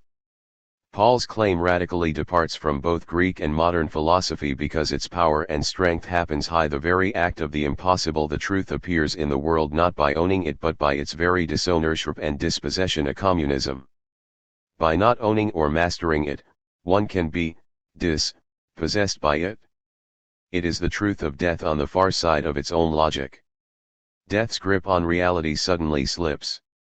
It is this paradox of incarnation that births the truth with whom one does not need a master but a friend, a truth whose dwelling place is hidden from the view of philosophy, dislodged from the dogma of both transcendence and immanence. This is the very truth of the idea whose very inner content is devoid of itself. Its truth is empty of itself and so gives birth in ways immeasurable and infinitely beyond the possible. Part 2. Catherine Pickstock. A Christian understanding of liturgy confounds many of our common understandings of the nature of worship. Liturgy is not simply an outward and symbolic honoring of a God whom we know already through internal experience or conceptual reflection. Rather, it is the most important initial way in which we come to know God and the path to which we must constantly return in excess of the relative poverty of our private emotional experiences and the equal poverty of abstract speculative theology. This is because human beings are mixed creatures, part beast and part angel, as Pascal expressed it. This apparently grotesque hybridity is our miniature dignity. Unlike angels, we combine in our persons every level of the created order, from the inorganic, through the organic, through the animally psychic to the angelically intellectual. It is true that God must communicate to us through our bodies and senses as a tilting of his sublime thought toward our mode of understanding. But this does not denote condescension and economic adaptation. Human beings have a privileged access to the mute language of physical reality. The latter is an essential part of God's creation for a biblical outlook, part of the plenitude of the divine self-expression. Even if it is less than angelic rational being, it must be, as part of this plenitude, an essential part, and so reveal something of God hidden even from the angels themselves, just as the angels, according to the New Testament, could not comprehend the mystery of the Incarnation. The dumb simplicity and lack of reflexivity in physical things, or the spontaneity of animals, show to us aspects of the divine simplicity and spontaneity itself, which cannot be evident to the somewhat reflective, discursive, and abstracting operation of limited human or angelic minds. This is why sacramental signs have for us a heuristic function. They are not just illustrative or metaphorical. They prompt us to new thought and guide us into deeper modes of meditation because they contain a surplus that thought can never fully fathom. Liturgy is not simply a public duty relating to collective concerns, often today almost excessively expressed in the political focus of petitionary prayers, that stand in contrast to inner spiritual formation. Rather, it is itself the primary way in which the Christian, throughout her life from baptism to extreme unction, is gradually inducted into the mystery of revelation and transformed by it. Liturgical mystery. Mystery, for St. Paul names the primal secret shown to us through Christ's life and the liturgical participation in that secret, the wisdom shown in mystery that was once hidden, as one might translate the phrase in 1 Corinthians 2:7. See also Matt 13:11, 1 Cor 15:51, Kernel 1:27. Mystery is a Greek term whose context was the mystery religions, especially those of Eleusis, which reenacted the descent of Persephone into the underworld and her partial rescue. While such rites had initially been seen as local fertility cults, when they were later observed by perplexed foreigners they often became fused with a more metaphysical element and were thought to offer participants an induction into immortal life for their souls. The word mysterion referred to the rite itself that revealed and yet preserved a secret. One can say that Paul's use of the term for the revelation in Christ as perpetuated by the Church implies that he regarded the historical drama of Christ's life, which indeed began with his obscurely liturgical baptism by John in the Jordan, as itself a liturgy, the perfect worship of the Father, which could be performed by the Son alone, a theme that became dear to French mystics of the 17th century, beginning with Pierre Birol.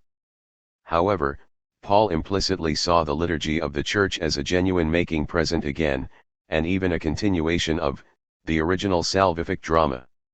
And so we are redeemed and can be redeemed only through participation in the liturgical process.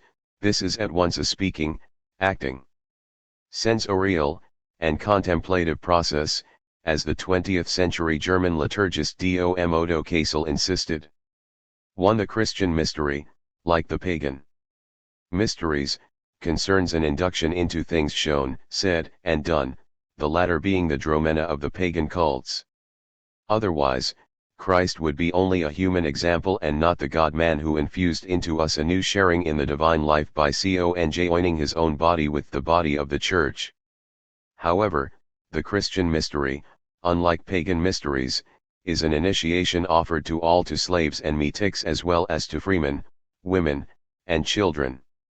It brings together initiation with universal citizenship and an entering of all into a school of wisdom, synthesizing mystical, political, and philosophical elements that classical antiquity had tended to keep apart. 2. Nor is liturgy to be seen purely as a spiritual exercise of an Ignatian sort, however valid that may be in its own place. It is not merely intended to transform the consciousness of the worshipper by a vivid appeal to his imagination, even if this is indeed one of its aspects.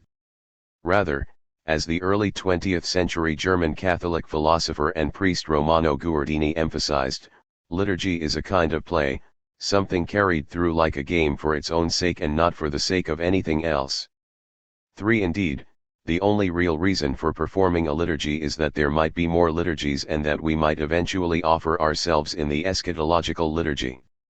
4. That ultimate worship, like all preceding worship, enacts and celebrates the outgoing of all things from God and the return of all things to God, including the rejection of God by created things through the perverse will of human beings and fallen angels, and the divine overcoming of this rejection through the mystery of the divine descent and human elevation. Liturgy is a play more serious than any seriousness.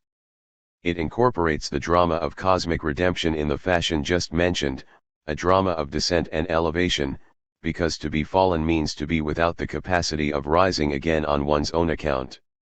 Once Adam had asserted himself against God and so ceased to offer all back to God in worship, it was not possible for him to correct himself by recovering a true concept of the divine. This true concept was available only through the right orientation of the human person, spirit, soul, and body in worship, for reasons that we have seen. To restore human worship of God, God must himself descend in person to offer again through the human being such true human worship. This kenotic movement, which is central to Christian liturgy, is repeated within the ordering of the individual human economy itself.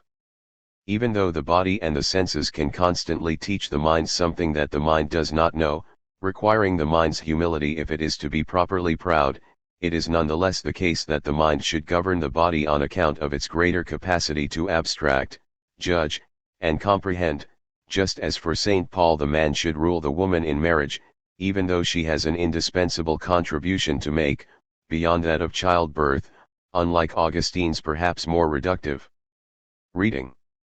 But when Adam and Eve yielded to temptation, they allowed their greedy and power-seeking passions to overrule their intellects, just as, for the Church Fathers, a man had followed too closely the advice of a woman. In this way, the natural government of the mind over the passions, the senses, and the body, was overthrown. However, Augustine, other Church Fathers, and Aquinas all taught that this natural order is to be restored through a further humiliation of the mind. The body, the senses, and the passions, like our mother Eve, are relatively innocent, they have simply been given undue weight. The mind, like Adam, is guilty of a far more positive perversity. So the senses must now be deployed, liturgically, to rein-struct the mind. And it is hinted that, because the means deployed was in the first instance the incarnation of the Logos, and this involved, beyond any mere instrumentality, the eternal elevation of Christ's human nature, including his body, to unity with the Godhead, all human sensation is likewise eternally raised higher than its originally created dignity. 5. As the Eastern Orthodox tradition has emphasized, matter and particularly the human body is now more porous to the passage of the divine light. The play of the liturgy is therefore a play of the newly transformed and heightened senses, beckoning the intellect to follow them back into the true divine ludic economy. Since the passions and the sensations have now become ontologically heightened, the tradition also intermittently recognized a subtle transformation in the ontological order of gender relations. A man, Christ, stands still highest among humanity, yet only as more than human, as divine reason incarnate. But within the ranks of human beings, a woman now stands in the highest place, Mary the Mother of God. Since the supposedly weaker sex first fell subject to temptation, it is the weaker sex that must reverse this temptation and be raised to the status of first among mortals, more elevated even than the cherubim. As certain medieval writers suggested, while it was Eve who seized the fruit of the knowledge of good and evil from the tree, it is Mary who through a passionate yielding to the Holy Spirit now bears in her womb the living fruit of the Word of God itself, and this is later transformed into the fruit of the Eucharist, which all may eat for their salvation. 6. The liturgical action is not only primarily a sensory affair, it is also a movement of active receptivity on the part of the Church, which is identified with Mary as the bride as well as mother of Christ. As passionate bride she is conjoined to the bridegroom of true reason in order once more to engender the bridegroom as human son in the new form of a sacramental food that is nourishing to our entire person, body, senses, imagination, and intellect. Finally, liturgy is neither passive contemplation nor merely a human work of art. Rather, it exceeds this contrast. The liturgy is indeed first given to us because the life of Christ is, itself, as we have seen, the first liturgy and continuing inner reality of our own liturgies. This is just the way in which the full grace of Christ comes to us liturgically, in baptism, the Eucharist, and the other sacraments. But because it comes to us liturgically, it is not something in which we must simply passively believe and so be justified, as for the Protestant misreading of St. Paul. 7. Because grace is liturgical, the transmission of a mystery through a sharing in that mystery, the reception of grace has from the outset also a practical dimension. For us to receive the action of the liturgy, we must also perform it, and in this respect it is indeed a human work of art. The Opus Dei of the liturgy, as it was known to the Benedictine order, could not be work at all unless it were also a human work. However, as Guardini suggested, liturgy exceeds the pathos of human life and the pathos of human art. 8. The former is all too real, not just falling short of hopes and expectations but also often lacking in authentic aspiration. Art, on the other hand, offers an idealization of life, a continuous consolation without which life would be rendered unbearably naked and forsaken. The images of art offer us visions of the good, new possibilities of human self-realization that lie, as it were, just out of sight. These images also redeem and conserve the fleeting passage of the images offered us by nature herself. In this way they half abolish death and can even image death itself as suggesting an eternal life beyond life as we know it. Much of the grandest human art is funereal art. 9. Nevertheless, between art and life we continue to live in a duality of life without meaning that is doomed to death, and meaning that is yoked to a virtual life and a kind of spectral eternity. Guardini suggested that liturgy overcomes this duality because here the contrast between real history and artistic representation is foregone as long as one suspends disbelief in such a possibility, or rather suspends belief in a fallen, secular reality. Within liturgical time and space, we borrow those liturgical roles that we put on more intensely than we inhabit our everyday characters. Just as liturgical symbols and objects are hyperreal, more real than everyday instrumental things or words, so the worshippers become themselves as being works of art. In this way, we can see how liturgy fulfills the purposes of art as imaging according to the modern Russian filmmaker and photographer Andrei Tarkovsky. 10. The image should displace the original because the original thereby becomes more itself. What a created thing and especially the human creature is after all image, the image of God. So when in the course of liturgy we are transformed into a holy signifying because worshipping body, we are at that moment closest to our fulfillment as human beings. In these four aspects we find a context for thinking about liturgy and the senses. 1. Sacraments are heuristic and not metaphoric. 2. The physical and sensorial liturgical enactment is itself the work of saving mystery. 3. Liturgy involves a redemptive heightening of the senses into the playing of the divine game. And 4. Liturgy exceeds the contrast of art and life, transforming the human body into transparent image. All these aspects must be borne simultaneously in mind in any further reflection. Sensation, in a liturgical context, has both a passive and an active dimension, in accordance with the principle that the liturgy is a divine human work because it is a Christological work. In liturgy the participants undergo sensory experiences, but they collectively produce this sensory experience, along with the natural materials they deploy. In a liturgy the spectators are also the actors, or the other way around, while also the roles of acting and spectating keep exchanging one with another. Only in part since the Baroque period and only emphatically in the 19th century did Catholic worship degenerate into a one-way spectacle.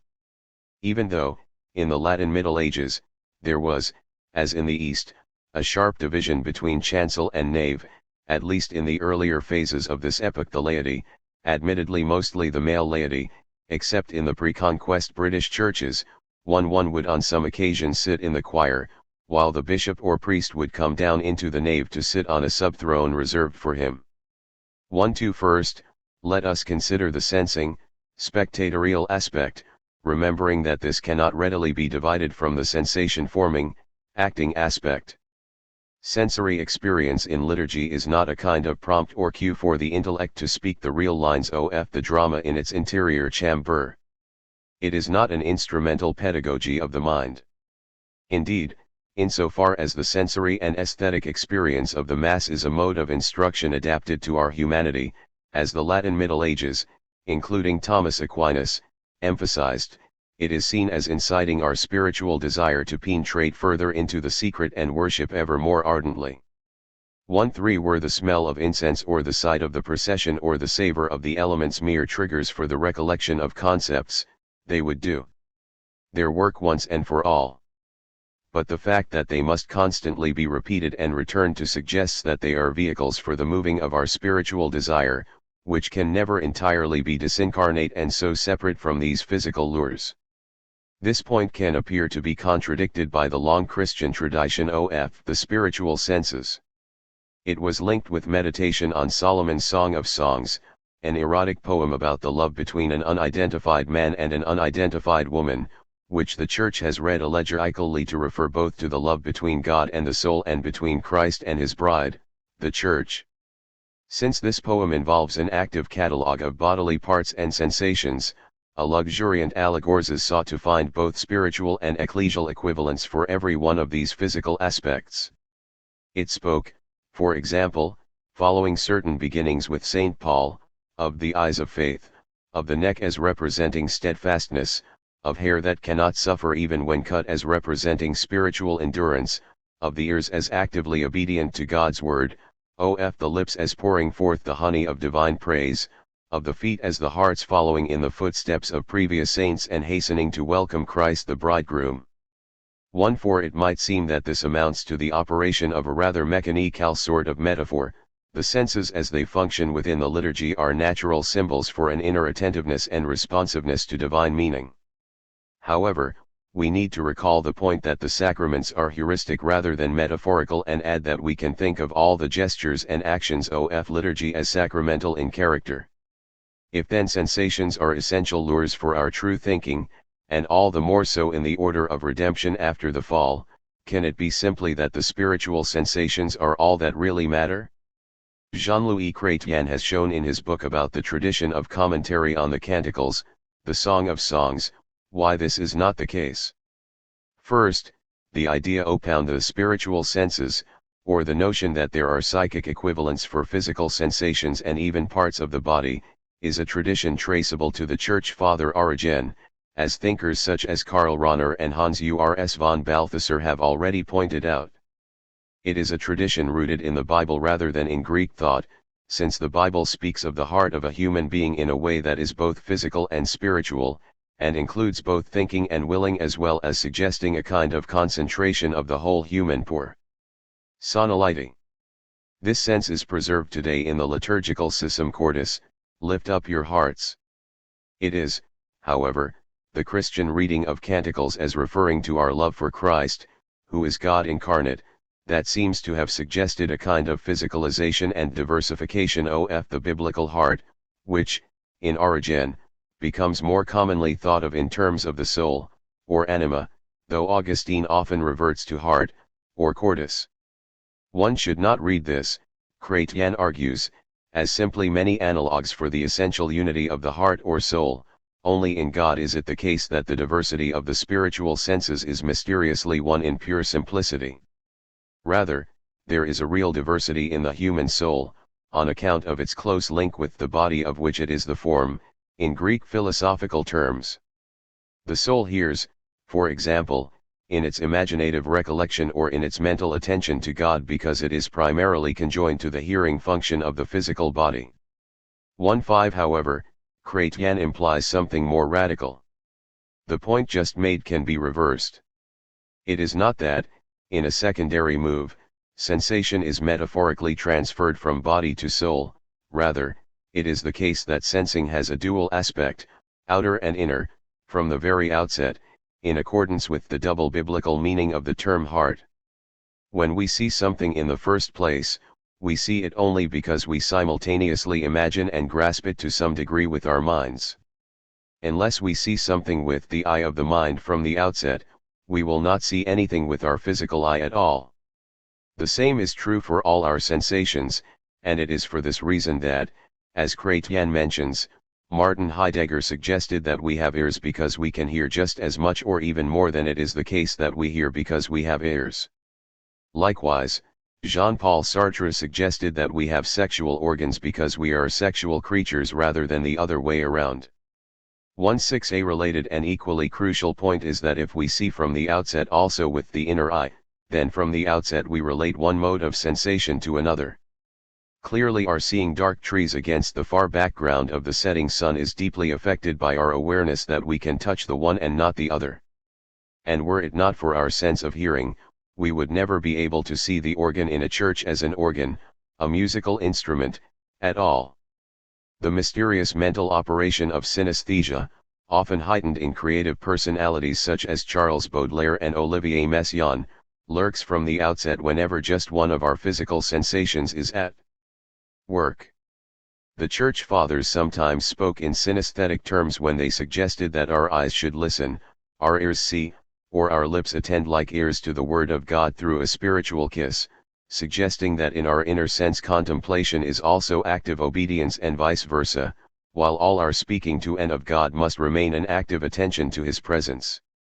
But, once again, this kind of language does not so simply remove us from our literal bodies as one might think. Instead, an inner and a synesthetic response invades the very surface of our sensitive skin in the course of our original sensitive responses. What this implies for liturgical practice is that in worship we are always making a response of our incarnate souls, a response of the heart to the incarnate God. This response is immediately inscribed in our bodies and requires no interpretation, just as, to use Creston's example, a stiff-necked person will often be literally just that. Many different psychic postures are immediately given in the stance of the human neck, as we all know. In liturgical terms, this means that worshippers are invited to adopt diverse postures appropriate to the various phases of worship and the various stances that we should take before God. Sometimes we should stand before Him, alert and ready as His militant troops, as Guardini suggests. 1:7 Sometimes we should kneel before Him, adopting a posture that, according to some writers in the Christian tradition, rehearses both corporeally and psychically the fetal position of a baby in the womb. Here we express our birth from Mother Church as well as our utter dependence on God. The drawing closer together of the knees and the cheeks suggests for some sources a concentration around the eyes, the source of tears, which should be constantly shed by the Christian soul, both for sorrow and for joy. The suffering includes a constant spiritual shedding of blood. According to a sort of synorganic logic, psychic blood is clear blood with the luminosity of tears that are transparent to the divine light. 1:8 At other times, in processions, the soul and the body should be in movement toward God, toward other members of the congregation, or outward toward the world. As for the feet, so for the hands. Sometimes they are tightly clasped together as though we were guarding our own psychic or bodily integrity. At other times, they are placed palm to palm in a more serene self-meeting through self-touching that allows the beginning of our psychic reflexivity. Equally, however, as every child used to be taught, this gesture expresses our microcosmic identity with the Church and its attentive pointing toward God. Hands may also be raised in supplication or openly uplifted by the priest in a gesture of triumphant saturation by the divine. Finally, the priestly hand is often raised in blessing, which is a kind of necessary acknowledgement of what is there and what has been done, which is a conferring of grace and which allows what is there fully to be at all, echoing the divine benediction, and God saw that it was good in His very act of creation. 1:9 St. Paul implies that every single part of the body is of spiritual significance, since each has its equivalent as a role within the collective body of Christ within the Church. This, he says, applies even to our pudenda, to which the canticles do not directly refer, 1 Cor 12:226. Here also, according to Paul, the Christian kenotic logic of sensation is to be observed.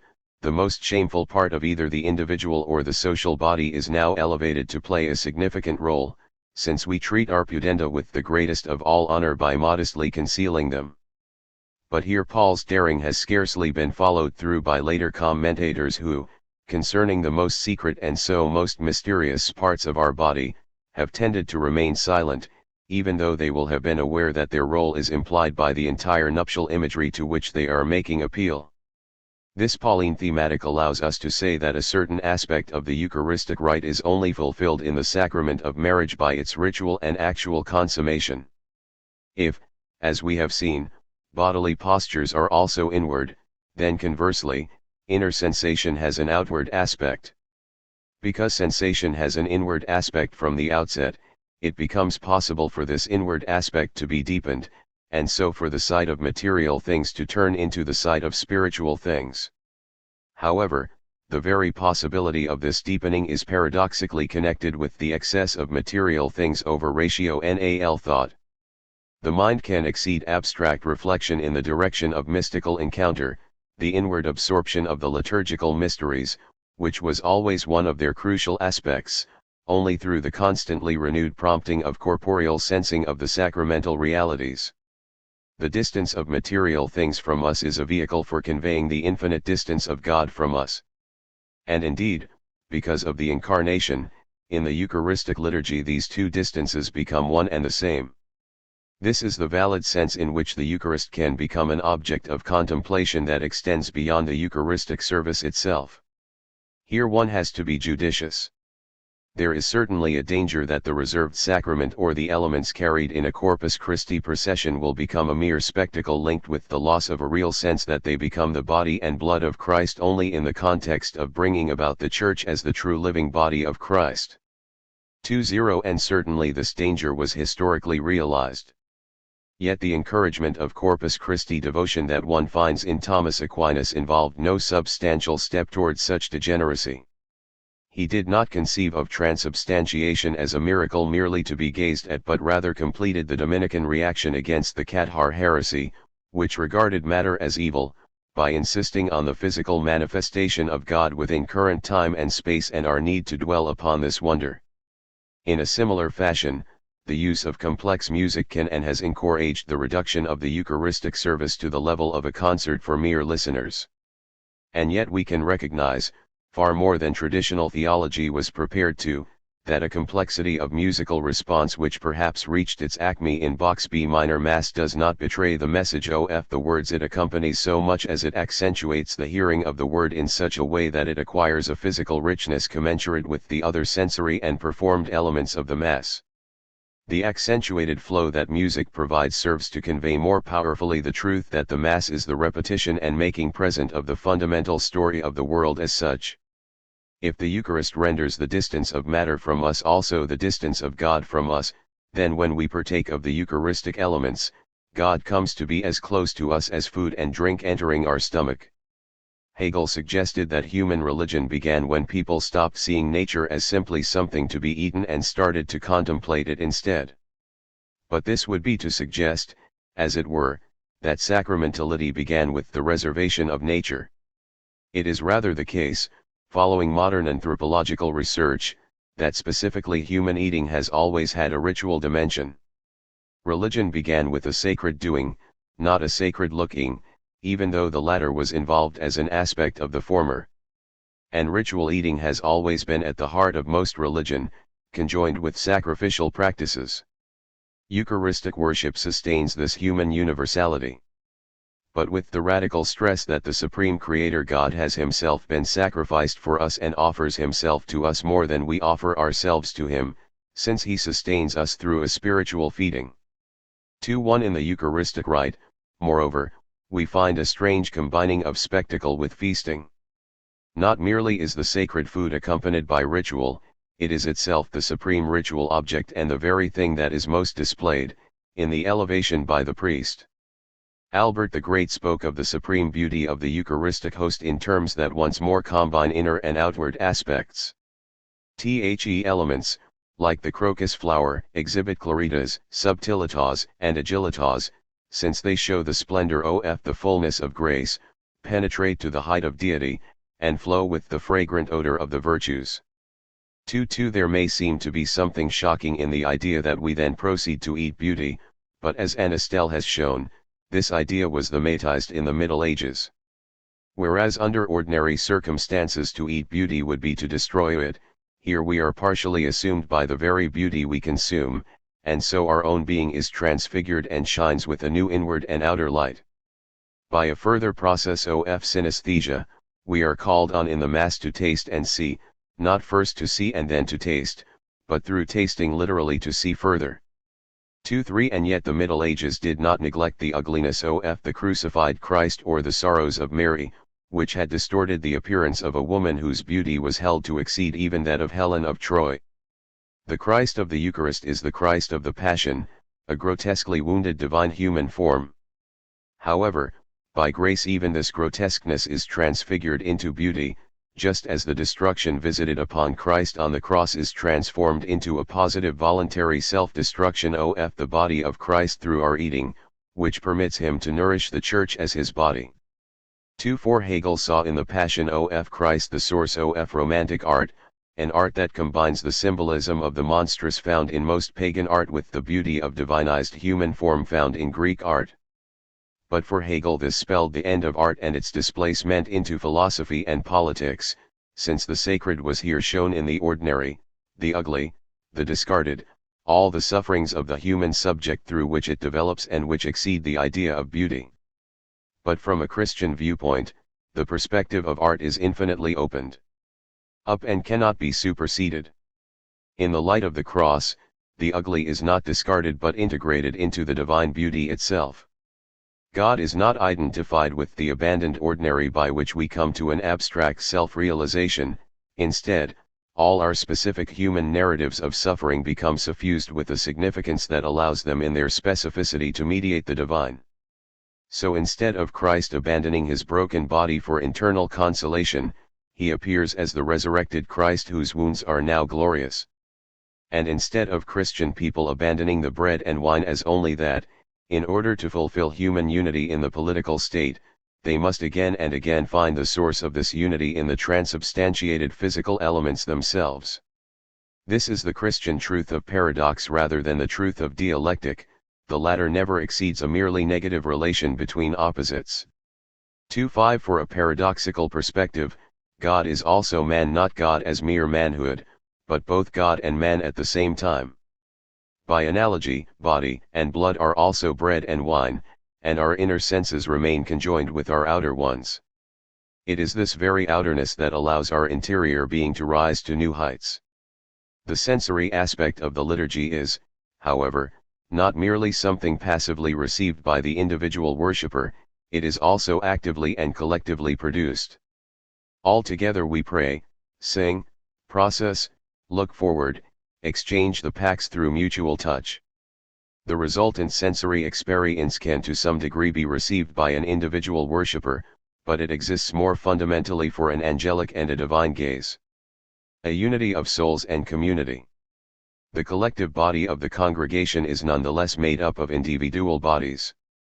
It is the individual body that stands as the gatekeeper between the two different allegorical senses for the bodies of the lovers in canticles. The parts of these bodies and their sensations have spiritual aspects as the spiritual senses. Thereby, as we have seen, Christianity diversified the unity of the soul. And yet bodies and their sensations, following St. Paul, represent offices in the Church, since the latter, more emphatically than the soul, is taken to be the bride of the canticles. And so Christianity unified the human social community in a very specific manner. The relationship between the inner soul and the collective body as mediated by the individual body is crucial to a deepened grasp of the liturgical action that dramatizes nothing other than the relationship between Christ and his bride. In doing so, it draws like Christianity itself upon a certain fluidity within canticles. A book Creston suggests the Church effectively raised to the status of a kind of Bible within the Bible, a hermeneutic key to the relationship between the two testaments. 2.6 It was a key despite or because of its own obscurity and need for interpretation. Creston observes that we do not know who its protagonists are at a literal level, and their status as lover and beloved is not exhausted by any conceptual equivalence.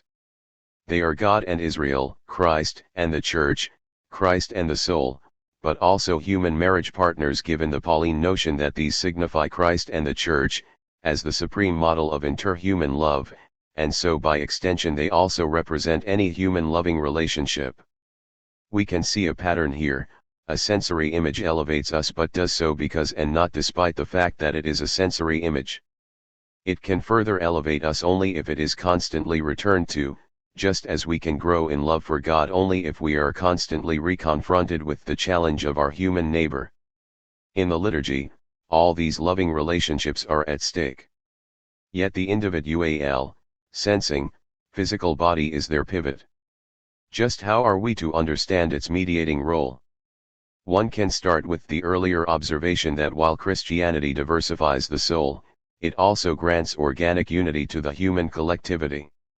Instead of the polis being compared with the hierarchy of the soul, as for Plato, St. Paul compares the church polity to the cooperation of the various functions of the human body. However, this is no more a metaphor than was the case with the relationship of the physical with the spiritual senses. If anything, as Creston points out, Metaphoricity runs from the collective to the individual body. This is because St. Paul speaks of eye and hand, head and feet, announcing their need for each other like holders of different offices within the Church, 1 Cor 12:21. Yet this is to compare eye and hand, which in reality are mute, with individual Christians, who are not, rather than the other way around. 271 might argue that there is an equal metaphoric transference of the unity of the body to the unity of the Christian people. However, the bodiliness of a social body is not a fiction. It is literally the case that human beings physically and culturally depend upon one another. To revert momentarily to the case of the spiritual senses, it might appear that diversity is metaphorically transferred from the body to the soul. Surely the body has hands and feet and can run and smell and eat, whereas the soul cannot. However, we have already seen that without the soul there is no sensing at all, and that ears require the capacity to hear as well as vice versa. It follows that diversity is introduced by the soul into the body as much as the other way around. Considered simply on its own, the body is an undifferentiated mass or a flow within a wider flow. It is a body without organs, to use the phrase of Deleuze and Guattari, and possesses only an arbitrary, ascribed unity. For the heart is only heart as our heart, as sustaining the life of ourselves as subjects, and the same goes for livers, kidneys, hands, and feet. The physical body is only one insofar as the soul unifies it and our minds and wills command it. The parts of the soul body remain as parts, however, and might be regarded as merely apparent diversifications on the surface of something more fundamentally one. It is rather through the comparison of the eye and hand and other bodily parts to members of the Church that this possibility is interpretatively avoided, and so the body, and then in consequence the soul, are dramatically diversified. Only the collective body of the Church possesses decisively distinct parts, since these are independent people with independent wills, even if they are diversified according to specifically defined offices: priesthood, prophecy, the diaconate, and so on, rather than according to their biological individuality. For this reason it is only the Church, unified through the Holy Spirit, that possesses a fully organic or bodily unity, namely, a unification of genuinely independent parts that nonetheless exceed their sum. This reflection confirms the priority that traditional theologians have always given to the Church reference over the soul reference with respect to the import of the bride. Our bodies and souls are to be conformed to the Church more than the other way around. This is why there can be no Christian non-liturgical spirituality, for the rich potential of diversity specific to the Christian soul is only opened up through participation in collective worship, just as true unity of individual character is only given as a unique mirroring of the collective character of the Church. When we lose ourselves in the liturgical process, then we find ourselves, whereas when we cleave to a supposedly natural unity of our souls and bodies we will find that this hysterically dissolves. At the same time, the individual is not absorbed into the congregation as though this were a modern mass or crowd, which represents an anti-congregation. 2:8 Individual rumination within and upon the liturgy is crucial, and this is shown especially with respect to the traditional canticles imagery of the teeth. Collectively speaking, the teeth guard the Church, but they also allow entrance of the divine word and a mastication of this word by Church doctors in order that they then further utter through their mouths truths appropriate to time, place, and audience. But this digestive process can be fully consummated only within the individual person, the organic unity of soul and body. 2:9 There is, therefore, a liturgical tension between the priority of a congregational construction of sensation, on the one hand, and a private sensory meditation, on the other. This tension is benign and positive and in a sense never resolved. All the same, one might suggest that three rites in particular tend to hold this tension in balance. The first is the rite of marriage, in which bridegroom and bride are directly personified, so returning both the collective and the psychic allegory to their literal base. Here the inward and the outer sensory responses are at one, since the private is immediately the communal when two bodies become one. In more general congregational terms, as exhibited in the exchange of the pacts from hand to hand, one could say that it is relationality that provides the real synthesis. The sensory spectacle of bride and bridegroom then shows to the whole church this at once literal and allegorical synthesis of the psychic with the collective. In the Eastern churches, the marriage partners are crowned, since they have been restored to the unfallen condition of Adam and Eve, the lone monarchs of creation. However, the rite of the anointing of monarchs itself, which survives within the Anglican rite and is still technically crucial for the very constitution of Anglicanism, as it once was for the Byzantine Church in practice and still is in theory, suggests a certain synthesis, gently hinted at by Creston at the end of his book. 3:0 Here one sees that the unity of the Christian body depends both on the sense of a continuous invisible collective body, associated with the eternal church in heaven, and on the actual personal authority of one man, a role by no means abandoned by republics that still have presidents and so forth. This dual requirement was theologically thematized in the Middle Ages as the theme of the king's two bodies, his literal one and his fictional undying one, which came to be associated with the mystical body of the Church. Once this term had migrated from meaning the body of the Eucharistic elements to meaning the body of the Church itself. 3:1 But here we can note something quite striking. The inward spiritual aspect of the body now belongs to the collective body and the outward physical aspect to the individual body of the king. This reversal is linked to the notion that the monarch reflects Christ as king, which is his more ultimate eschatological role, since the mediation of priesthood will at the end of time have ceased. Christ as head of the body is essential to its constitution, and yet he is complete and integral in himself, even if this integrity paradoxically resides in his very ecstatic self-giving to the body of the Church.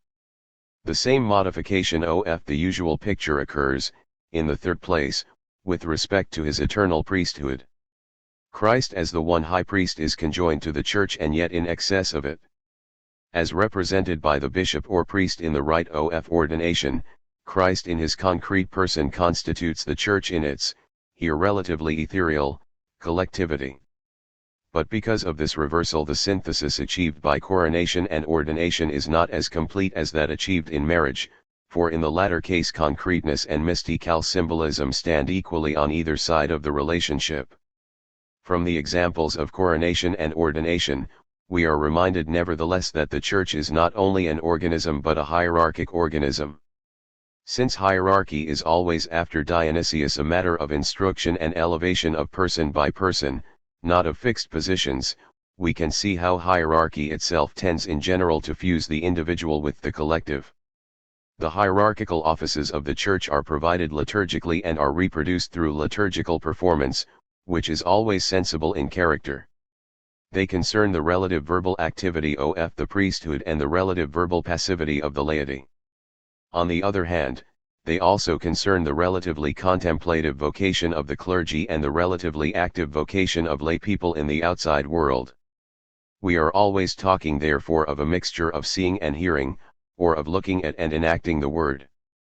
Since, however, the two are inseparable, the danger of exegesis has always been, as Creston points out, to see every office of the Church as ideally and exemplarily fulfilled by its supreme leaders, like St. Paul himself. And this seems somewhat to destroy the requirement of a necessary diversity. And yet it also stresses the non-mechanical fluidity of roles, like the synesthetic fluidity of the spiritual and bodily senses. The liturgical context does not celebrate a fixity of bodily parts and sensations but rather appeals to the unknown, dynamic, and almost interchangeable character of our bodily and sensory powers. But how then is this fluidity compatible with the real diversity? Creston suggests that the Venerable Bede supplied an implicit answer: because any role within the Church is a charismatic one, it always repeats differently the same Christological shape, whether at the level of general differentiation of offices or the way in which these are individually fulfilled, which requires a certain fluidity between these official distinctions. 3:2. Conclusion. In liturgy, as I have tried to show, we never leave our senses behind, and we must work together to produce a collective sensation that fuses life with art. But with respect to questions of government and human relationship, we have started to see how liturgy opens beyond what happens inside church buildings. In excess of church worship as such, the redemption of the world means nothing other than the increasing absorption of all human and cosmic life within liturgical celebration. This is what monks once and still try to do, but today, as literary visionaries like Balzac and Dostoevsky realized, we require a more radical extension of this process by the laity itself.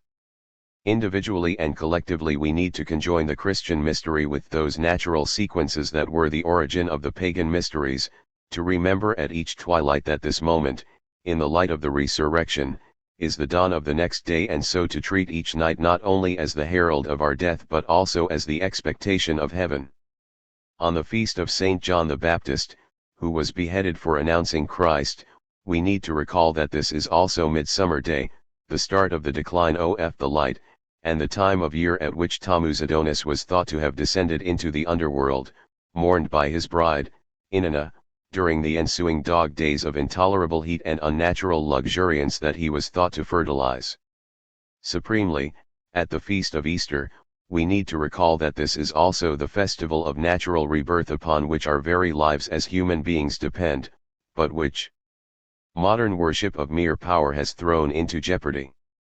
3. As G. K. Chesterton suggested, Christianity requires us to be more and not less pagan, in a way that is quite impossible for atheists, with respect to the positive, life-affirming aspects of paganism.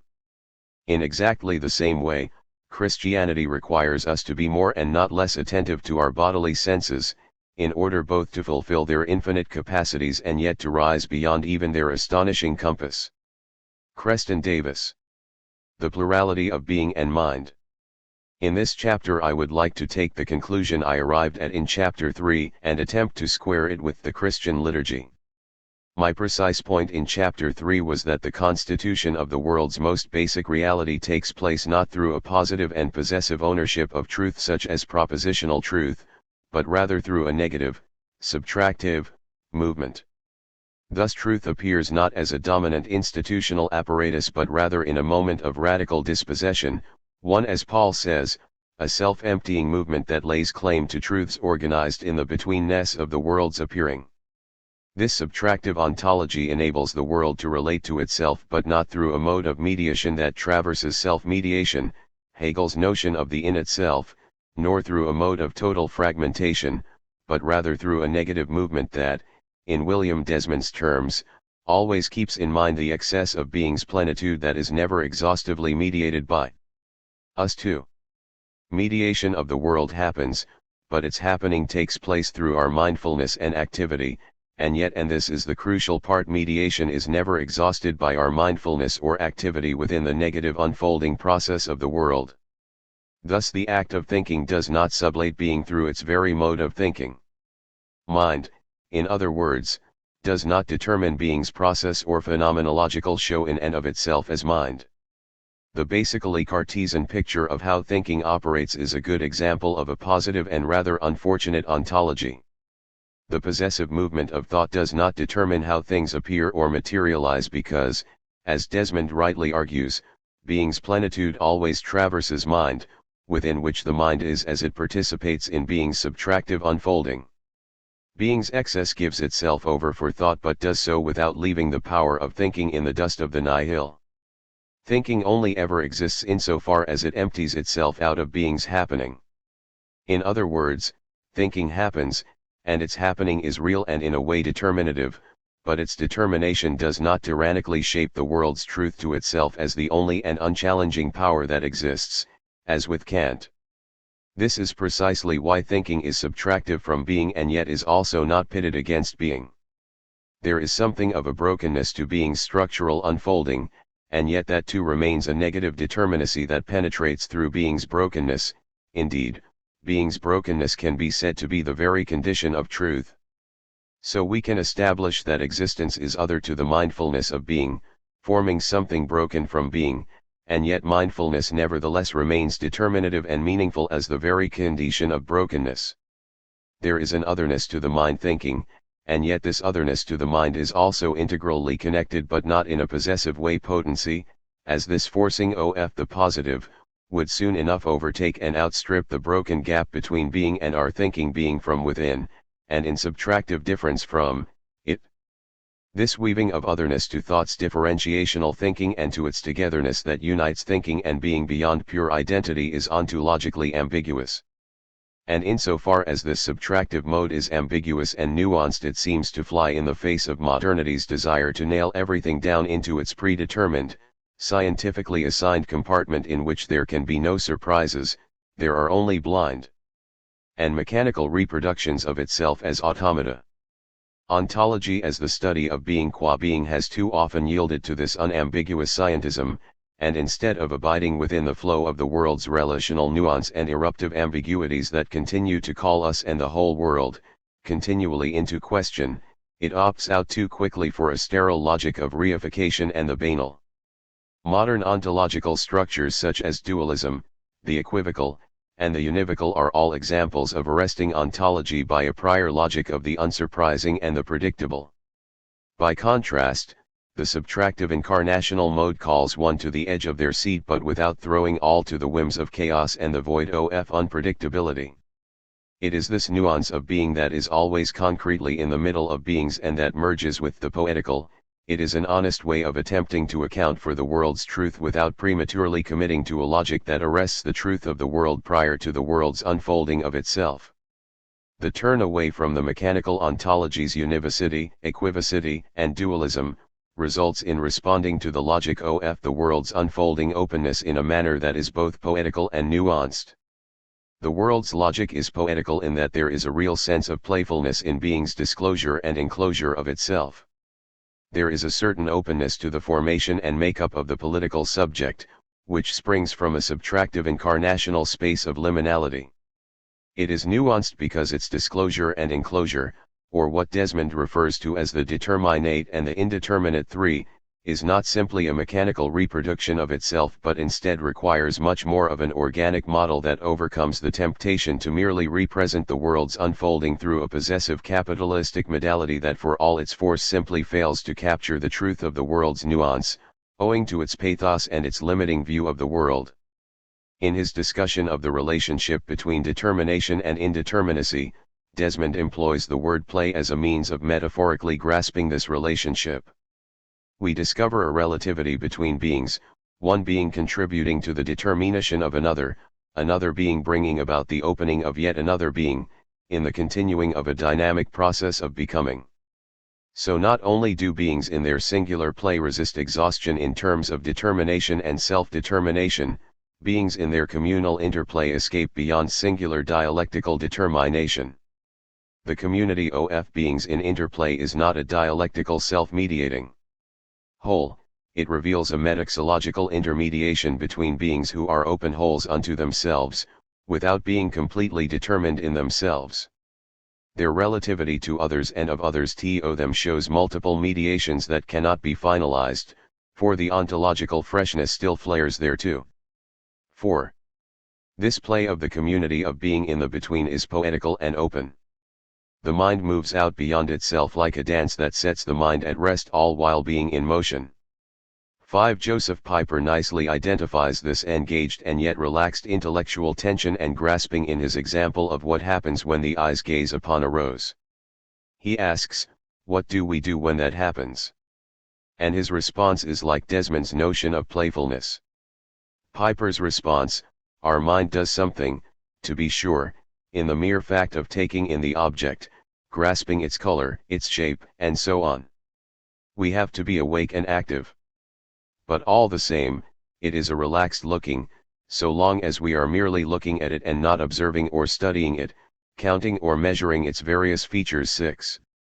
We thus combine Desmond's poetical playfulness of beings related to other beings with Piper's idea of a relaxed looking or intellectual vision, and we derive from these the idea of the communal relation of beings that transcends Ernst Jinger's charge that relation is finally a pure act of aggression. 7.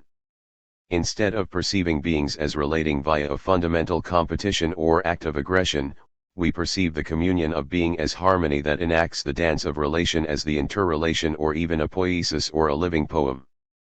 The happening of the between as a negative dispossessive forcing if it is truly in the poetical between and is a world that is not idealized away into either the void or a projection of an immaterialized material world must unfold materially. For if the between were to happen in the world in a non-material modality, it would be happening only abstractly and therefore would not have circumvented the intractable mechanical structure of the Cartesian cogito. Incarnational materiality must be the sine qua non of our ontological notion of the subtractive ontology. Without the material, as more than merely the reduction to itself, all simply remains in the ether of speculation. Yet the material cannot be captured or determined by Descartes' metaphysical dualism, in which matter and spirit are forever disrelated. In furthering our discussion about materializing being's community of beings, we must first delineate what we mean by materiality. Prima facie, there are two different notions of materiality.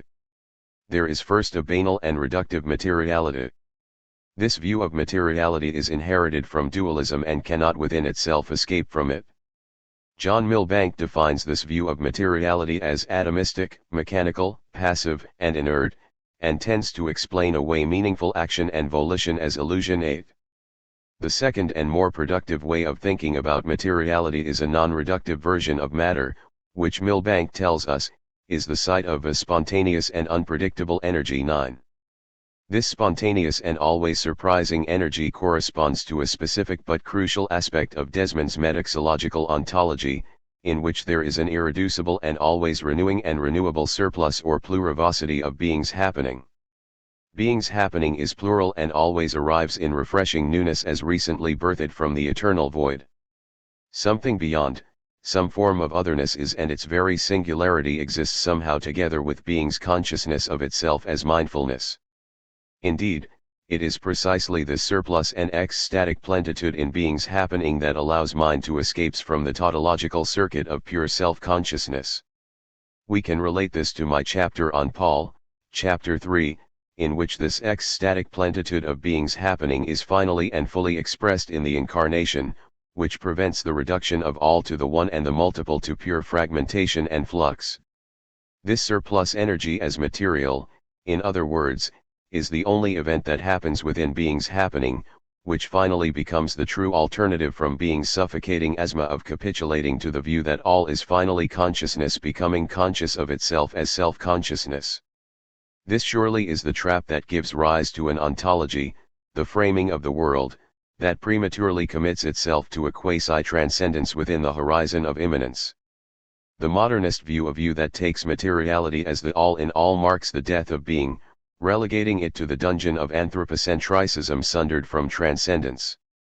Being essentially dies because there is nothing outside the pure representation of being's self-consciousness of itself as conscious. Pure consciousness of itself as conscious is already a configuration of death, and this because thought is never able to transcend itself, and in this precise regard Hegel is right when he remarks that the arrival of historic consciousness is the mark of the end of history. 1-0 In contrast to this view of history's death, the totality of all past events that culminates in a determination of all future possibilities, i.e., the impossibility of any future at all, we must not simply posit an alternative subtractive ontology that may be equally guilty of idealism, but we must do so in concrete and materializing ways. Without the materialization of the infinite appearing of truth from the void, there is simply nothing. Toward this end, we must think the relation between being surplus with, and perhaps against, a non-reducible materialism that is spontaneous and life-giving. This relation between materialism and being surplus springing out of the void will be attended to in the next section, but for now I want to think through the logic of being surplus in relation to perceiving the truth of being from this vantage point. Yet it would not be altogether correct to think of being surplus as simply a convenient alternative to the self-enclosure of being's logic.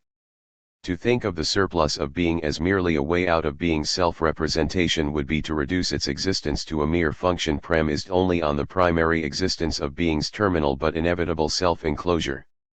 Rather, I propose that we think of this unpredictable and yet spontaneous and overdetermined energy as the kernel of life's arrival, the life of life, as Alexander Schmemann once put it. In the beginning of his extraordinary study for the life of the world, Schmemann raises the question that is the wellspring of the world: what is the life of life itself? 1. His question is not conditioned upon either the primacy of nihilism, as Jean-Paul Sartre's point of departure clearly was, 1-2 nor is his question only about trying to find the reified escape hatch 1-3 in Sartre's nihilistic structure, seen most poignantly in Sartre's drama No Exit, the traces of which echo loudly in Alain Badiou's being and event but are somewhat mitigated in Logics of Worlds. 14 Significantly, Schmemann's question cast in a positive mode helps us to experience a more honest approach to the birth of being's surplus. What is the life of life itself? Later on in his text Schmemann deepens the scope of his question, saying that this very possibility of the world's otherness of life as life is not an escape from the world, rather it is the arrival at a vantage point from which we can see more deeply into the reality of the world. 1. 5. This is all to say that we must resist thinking of this spontaneous surplus of being's otherness to mindfulness as a simple convenience that finally escapes from life's meaningless return to itself in absolute non-differentiated repetition. This would be tantamount to thinking within the domain of dualism. On the one side would be surplus, a total otherness that never touches the world, and on the other side would be nothing but nihilism. The basic question that we confront here is how to climb to the vantage point from which we can see more deeply into the reality of the world. We have already linked up the specific aspect of St. Paul's subtractive incarnational ontology with this precise point, namely, a vantage point from which the reality of the world can be seen even in a glass darkly. That is to say, the birth of the world's reality happens in the happening of the arrival of the world's plenitude that overflows being as other to beings. It is this spontaneous eruption of the world's ecstatically that becomes and is, in its flowing appearential sense, the world's vantage point of truth. The vantage point is thus never actually a point in the sense of a static and immovable geometric entity identified between two or more axes on a plane. Rather, the vantage point is itself on the move, but its process must not be confused with Hegel's ontological becoming, in which the becoming of the world is always a more fundamental se/becoming. For we want to go beyond Hegel's point here by submitting the thesis that the becoming of the world is something even ulterior to the a priori self in self-becoming. In other words, something other than just the return to the self is unfolding, and this is crucial to grasp in order to take seriously the very notion of becoming as subtraction as a kind of abiding with that which cannot be seen. The becoming is thus something other than otherness defined by the dualism of the same/other, and this is the radical point that Hegel presents to us in a way that gets to the heart of Paul's anti-philosophy. In this regard the vantage point of reality, as I am arguing, is always in movement beyond and other to itself, movement, in the negative sense, and this is because it is itself predicated upon a more fundamental movement of being already beyond and yet miraculously together with mindfulness. To argue that we actually reach the unshakable heights of a static reality would commit us to one unforgivable error: this move to connect the world's reality, as pure and transparent, with the surplus of the world's being in its ecstatically would too quickly and too neatly domesticate reality's truth, which would in this case be predetermined by the world's surplus. In other words, the world's incarnational surplus is itself captured by the concept of the world's surplus as such, and therefore is not properly an unpredictable surplus as much as it is a predictable surplus, which is not surplus at all but a curtain behind which one can pull the strings of the onto theological puppet. For surplus to be true otherness to being's disclosure to mind, by its nature, it cannot be captured in this way. Indeed, it cannot be captured in any way at all, as it comes at us like a wave on a sea, lifting us up and dragging us down in its wake. Desmond has already given a way to prevent us from making this fatal error, and this way is the metaxological, the happening of being within the middle of beings. In the middle, the surplus of being arrives from without and is the precondition of itself as the middle of being's happening. That is to say, we must be faithful to that which we can only be faithful to, and that is the happening of being in all the anxiety that emerges out of our radical contingency and temporality. Thus the broken middle cannot, if you will, overtake the surplus, plenitude of its very arrival. It must rather await and yet still be an intimate part of the show of being's happening. Thus the very logic of the subtraction prevents us from making this link between reality's truth and the surplus of being. We as codeterminers of being's truth cannot forge this link between reality's truth and the birth of being's pure surplus. This is also true because being's pure surplus in the paradox of the void is determined by its integral constancy in the face of change. In this case the subtractive surplus would be that which brings newness to the world. However, surplus's newness can only be received within the matrix of the world's middle, that is, in its incarnate brokenness. Thus there is something new as the surplus, and yet there too is something old in the arrival of the new within the middle, which gives us the self-transcending ground from which reception of this is capable of being received. And yet there is something old and seemingly unchanging in the middle of being, and thus this middle is itself radically new too. In other words, the middle is dynamic precisely because it refuses to determine truth before it happens and yet does not determine it either. The surplus of the world's eruptive and unpredictable energy must remain in tension with, on the one hand, our thinking of it and, on the other, its otherness beyond thought, that is its birth in the death of Logos, the world's broken and dispossessing first principle. But then we must turn our attention to what this tension in which thought and the surplus of being are related is, how it persists over time, traversing the flux of change and yet remaining coherent enough, we assume, to maintain a minimal level of tension. To understand this existential tension, we must start by laying out what we have grasped thus far. In this section we have canvassed how the relation between mindfulness and being's plenitude, or surplus, is much more nuanced and plural than other ontologies that simply collapse thought and being into a monolithic univocity. This plural relationship between mind and being, we saw, is related in a communal, interrelated, and even poetical way. We also briefly introduced into our discussion the seminal notion of materiality, which, as we observed, could take on either a univocal logic or a plural logic of being's plenitude and surplus. Finally, we finished this section by trying to relate being's surplus to a vantage point of reality, which was ultimately an impossible task. A totalizing foundation of reality is simply impossible to erect if one desires to be faithful to being's community of plurality. The risk of being in community. We have identified and characterized the relation between mind and being, but in what does this tension between them consist?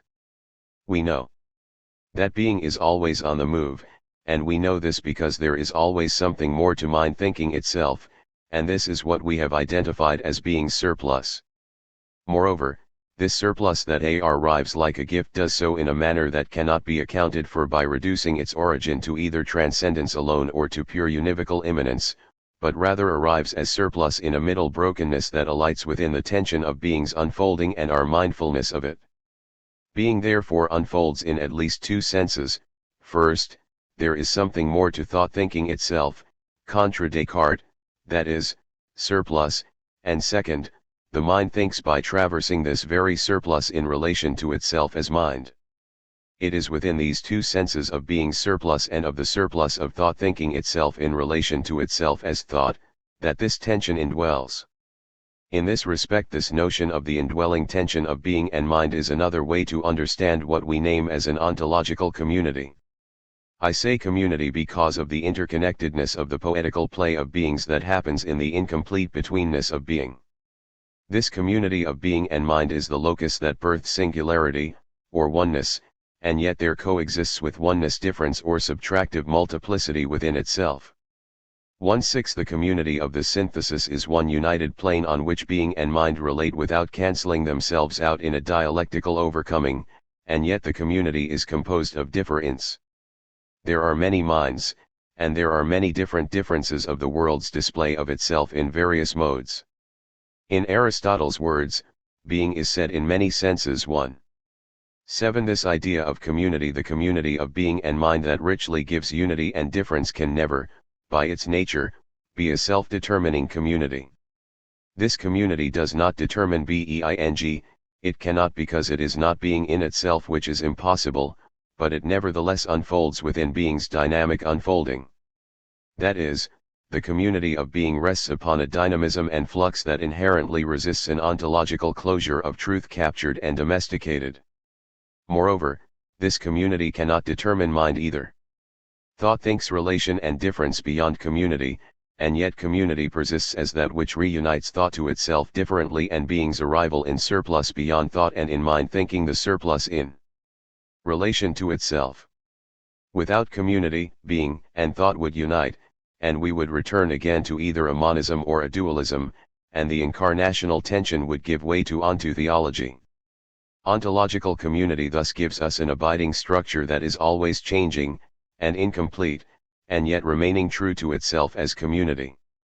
Community gives us the gift of conceptualizing ontological relation between relation, difference, and non-relation, identity, without reverting to one side or the other. In this manner we can clearly see that the sketch of the ontological community is wholly different from Fichte's means of overcoming dualism by positing the unified structure of the ego principle. Fichte, as glossed by Lukács, formulates the philosophical starting point, that is the subject of knowledge, the ego principle, which can be taken as a starting point. This conception of the subject can be thought of as the creator of the totality. 1. 8. The subject for Lukács is able to ascend to the zenith where the subject and object coincide, where they are identical. 1. 9. The problem, as we have seen, is that this reduction to a unified ego principle is twofold. First, the unity ascribed to the ego is a unity solely dependent on the horizon of the subject, the subject's intuition, as Fichte put it. Thus there may be unity, which prima facie overcomes the intractable problems of dualism, but this unity is a self-determining unity locked into the delimited and intuitive space of the subject qua subject. The second problem flows from this: once a unity is configured in terms of the subject, then the problem becomes getting from the subjective ground of ego to an intersubjective ground beyond ego in community. Fichte, as Lukács tried to show, attempted to traverse the subjective ground into the common, in which egos can coexist in some harmonious manner, via consciousness that springs from the aesthetic delivered from the Kantian sublime. This is where Heidegger acquires his view of art as the world's openness to the voice of being in his question of the origin of the work of art. 20. Yet again the movement from the subjective ground of ego to a transcendental consciousness, no matter what the mode, aesthetic, sublime, or otherwise, fails to solve the problem of the logic of self-determination. That is, a ground of being simply returns to itself as absolute and unbending. And this is why, in the final analysis, Heidegger must posit a reified view of death as that toward which all being propels itself. Death is thus already self-determined prior to its happening in the world. 2.1 Consciousness thus becomes the ego principle extrapolated, and this was ironically the thrust of Feuerbach's critique of religion, which in the end saw religion as a projection of one's ego that is imagined to exist in objective reality, which in turn becomes that into which all difference is diluted and to which it must conform in order to be. This realm of projective objective ego becomes a heaven oppositionally related to earthy existence. From this point of view of the structure of historic consciousness, Lukács thinks that we arrive already at the concept of activity that indwells within the unified ego principle. But once again, activity only unfolds according to the logics of self-determination. Again we find ourselves back in the prison of Parmenides' oneness. Where does this idealized version ultimately lead us? In the end there is no ontological community at all but merely a field of individuated egos that finally must require an artificial means of attribution founded by the liberal doctrine, which rested on the defining distinction between the state and the civil sphere of society. 2. Within civil society, members are governed neither by political power nor by other members, each of them is the source of his actions, i.e., causasui, whereas the liberal state by representing and serving the individual's instinct for self-preservation promulgates laws that guarantee to each person security and free pursuit of happiness as he conceives of it. 2.3. The ontological community that I am bringing to light from the metaxological does not overcome the problem of dualism by positing a unified, pre-differentiated, and self-mediating ego principle, as Fichte argues. Thus this ontology does not implicitly or otherwise endorse an ontological structure of pure subjectivity in a way that requires positing the birth of liberal doctrine premised on the separation of the state from civil society.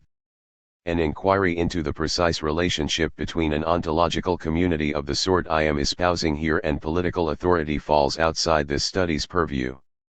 This view of the ontological community is much more organic in nature. Its mode of mediation arrives not through a self-determinative structure of community in itself, as an end in itself, but is always mediating itself through its own arrival within the milieu of beings unfolding otherness and void beyond and yet united to mind. Dualism, in other words, does not dictate the terms of overcoming dualism via a self-returning method, such as Descartes. Dualism is overcome by the broken community of the world, by opening up oneself to the porous nature of the world's unified flow beyond self-mediation. The very method on which dualism is formulated, a decisive and pathological drive to knowledge beyond any form of doubt, supplies the poisonous ingredients by which it will eventually die. Lukács, following Hegel and Marx, attempts to overcome this problematic structure of dualism without questioning the problematic nature of the structure itself, and indeed goes on to employ a method that is derived from the same metaphysical presuppositions on which dualism rests. In the final analysis, we must ask, is there really a basic difference between Descartes' cogito and Fichte's ego principle? Ontological community is constructed by an anxious pathology driven to formulate an unshakable ground on which one can resist the unpredictable eruptions that inevitably alight in the world. In this sense, the persistence of ontological community across time is not guaranteed. Indeed, the logic of its abiding in the broken middle within beings is disruptive, as it is always in flux, overturning, turning anew time and time again. There is an unavoidable risk inherently built into the rubric of the world's mediation of itself in community, yet this risk does not justify pointless despair in the face of the total nothingness. Risk here is not chance as in an arbitrary or capricious universe controlled by a pantheon of interrelated and competitive fates, jealous gods, and other minor deities. In this section we have seen that our ontological community is defined by risk. In the first place, it must always risk itself. It must risk its own security at every turn. In this precise sense it must be seen in opposition to Bush's administration in the wake of 9/11, which ignored the risks of democracy and otherness. In the second place, risk comes with the benefit of true plurality, a true belief in the coexistence of difference on the plane of existence. The enemy of risk is thus the movement that attempts to determine how difference works in relation to a predetermined plane of possibility, i.e., the owners of the modes of production hijack true plurality in the name of selfish greed and security. This was the birth of the liberal state. As we move on to further develop our thesis, we must therefore keep in mind not only the truth of plurality in the being of the broken between, but we must also remain faithful to risking our attempt to turn being into our own image.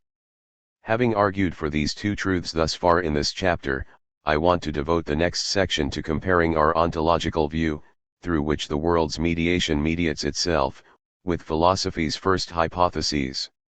In this way we can start to bring together our argument as we move closer to the conclusion.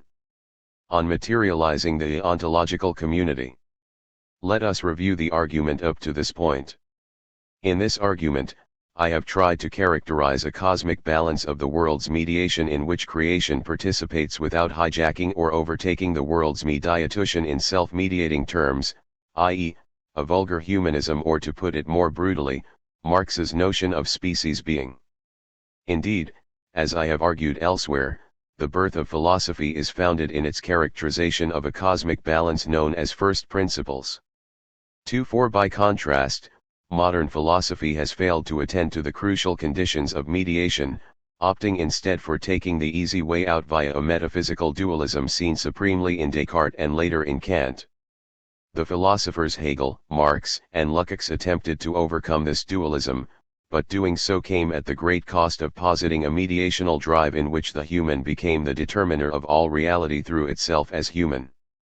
Confronted with the ontological problems born in this logic, we observed St. Paul's subtractive insight, following Socrates and Hegel, of the brokenness of being, which reveals that the truth of the law, of the state, religion, etc., can inhibit the truth of the world as love from its self-actuality in death as such. Following this Pauline instinct, I have attempted to construct an ontological axiom that does not rely on a dualism or a monism. Hence, this chapter is an attempt to build on St. Paul's subtractive ontology identified earlier by embodying subtraction as the broken community realized within a liturgical action. Although the ontological community is able to found a tentative, I'm, balance that is itself always in the act of returning to itself non-identically, the basic problematic of materialism still remains.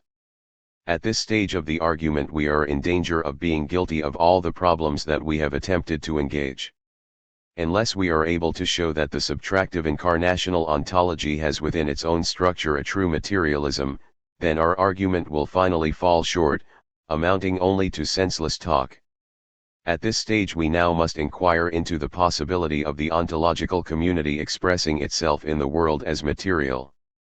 By the liturgical event I mean a material event taking place in the world that, like Michelangelo's depiction of God and Adam, contains within its eventual horizon the relation between transcendence and immanence not reducible to either side of these two terms. More than this, not only is there a central focus of the liturgical event founded in the relation between the infinite and the finite, but the relation itself cannot be constituted in terms of either dualism or monism. It transcends a logic that attempts to define this relation in terms other than those that emerge from this self-transcending relation. Indeed, this self-transcending relation of the liturgical event is a logic through which all relation of the world is activated. This founding relation lying at the heart of the liturgical event, according to the Christian tradition, actually becomes the mode by which the finite and the infinite coalesce and so embodies and discloses the incarnational event that cannot be captured by either Greek philosophy alone or the law as ideological. At this stage this relation would only seem able to take hold in one of three different forms. The relation between the infinite and the finite is defined in terms of one side of the equation or the other. So the first form would be that the infinite side determines the relation in terms of the infinite. The second option would be to define this relation in terms of finitude. Pausing here for a moment, we notice that both of these forms by which relation is determined, by either finitude or infinitude, neatly follow along the lines of a self-mediating logic. For if the infinite overtakes the relation between finitude and infinitude, then finitude cannot possibly be more than mere illusion.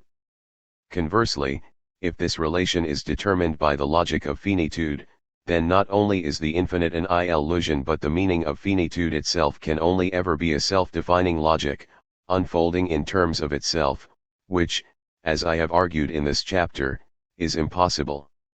Thus the only option for us is the third option, in which neither the infinite nor the finite alone determines the nature of the relation between the infinite and the finite. Rather it is the relation itself that determines the logic of the liturgical eventual horizon in which the infinite and the finite coalesce. This relation, as argued in the section above, is the community between transcendence and immanence, which gives birth to the liturgical horizon of being as poetry. The liturgical event is defined by the milieu that intrinsically transcends the static categories of the infinite and the finite.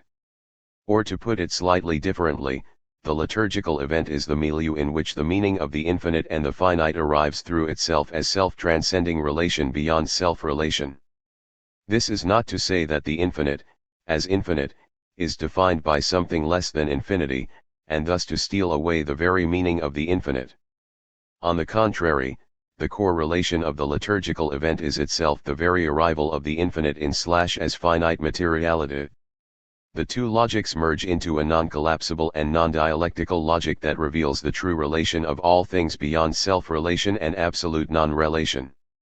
This event takes on the logic of what we have characterized in this chapter as the subtractive happening, which takes place within the liturgical celebration materialized as the cosmic relation between self-relation and absolute non-relation. The event happens when the infinite, one, is fused with the finite, multiple, limited reality through an exteriorization of the one that exists, in a manner, beyond the one and yet remains intimately within the one. The one as God in three persons, Father, Son, and Holy Spirit, comprises the cosmic community and thus becomes the unfolding and super self-transcending ground on which all reality is communal within this relation. Further, the triune community of love, excess, and death, in effect, overflows as the work of the Logos, Son, which creates the material world and consequently is reconciled back into relation, beyond creation qua creation, with the Father through the Holy Spirit. Thus, John Milbank and Catherine Pickstock argue that such a triune community of love and glory should draw near to humanity in the most radical and unexpected fashion, because God as infinite and replete cannot possibly be rivaled, and therefore can give himself entirely, even his own divine nature, to human nature too. 5. It is this radical act of God's drawing near to humanity that is witnessed to and performed as a material, concrete, and active liturgical movement that takes hold within, and not opposed to, the world. Indeed, it completes the world as created gift. The word liturgy means service, which describes the movement of God's excessive outpouring in love and glory beyond God's triune life and into all levels of being. Furthermore, this movement or process can be seen as joining up all disparate and unrelated forms of beings in the world, and yet the conjoining, or reconciling, effect of this kenosis and return does not dilute all difference of beings into a singular mode of being as univocal. God remains different from the world and yet immanently relatable to the world in the very being of God. The reaching out of God as Logos therefore effectively relates all to everything else on a complex level of relation, and yet through this relation all difference retains both their requisite uniqueness and difference in mutually reinforcing ways. The logic of relation is thus fulfilled for what it truly is, a relation of all and every existent entity that yet, within this relation, maintains a true and uncollapsible difference. There is difference and there is sameness. Difference relates to sameness through God's relation within the life of the Trinity, the life of which spills out beyond itself and becomes the ground of relation of the world to itself as world. The cosmic relation founded in the very being of God, within the triune life, externalized from God, in the world via the work of the Logos, and reconciled back to God, via the work of the Holy Spirit, fulfills the destiny of philosophy's quest for the truth of the world's mediation of itself. Only instead of this relation repeating itself identically, as with the law of the state or of post-Socratic and Platonic Greek philosophy, this relation returns to itself non-identically precisely through the brokenness of Christ's death, i.e., Paul's subtraction, and so is self-transcending, but in a manner not reducible to violence. Moreover, this configuration is not some idealized speculation wholly removed from concrete reality. In fact, this cosmic relation of all things to everything else that still retains within it a sustainable difference is materialized in the very expression of the world's mediation of itself within a performed liturgy. The liturgy thus advances the aesthetic form beyond the limiting mediums of the subjective sublime, or even art forms such as painting and sculpture. For these mediums that try to capture the dynamic interaction of the infinite and the finite are somewhat helpful but in themselves simply too limiting. They are restrictive insofar as they fail to host the space in which we as human beings, along with other lesser forms of beings, such as animals, plants, and even stones, and higher forms of beings, such as God, archangels, angels, and the heavenly hosts, 2-6 can actually perform within the dynamic interaction/relation of the world with itself in God's appearing at the center of the liturgy as the word Logos, celebrated in the Eucharist, which is activated and inspired by the Holy Spirit's procession from the Father to the Son and back again to the Father. 2-7 The bread and the wine, which make up the host, are brought to the liturgy from the harvest of the fields, the surplus bounty of the earth. These fruits of the earth become, according to Rite 2, an offering of our human sacrifice of praise and thanksgiving to you, O Lord of all, presenting to you, from your creation, this bread and this wine too. 8 But before the bread and the wine can even become ready to be such an offering, it must be taken into consideration just how contingent this sacrificial economy really is. In the first place, the harvest of the field is never guaranteed, everything is utterly dependent on a range of relations, the relation between the earth and the sun, which is galactic, as well as the relation between the sky and the earth that happens through the fruits of the sky in precipitation, rain, snow, sleet, and wind. Further, there is the relation of the earth to itself in the soil that hosts the vegetative seed and establishes a permeable relationship whereby the minerals and nutrients give the seed health and nourishment. All these relations must be relatable for the fruits of the earth to grow and mature. Then there is the relation between human beings and the earth. Relative to all phases of the seed's life, preparing the seed, plowing the earth, weeding, waiting, and finally, harvesting. The sacrificial economy is far from over after the grain and grapes are protected from the harms of an unbalanced relationship to the natural elements, i.e., too much sun, too much rain, etc.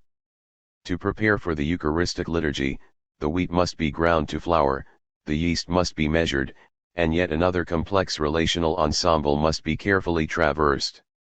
The grapes too must be smashed and delicately mixed with yeast and sugars and stored in barrels and undergo great expanses of time.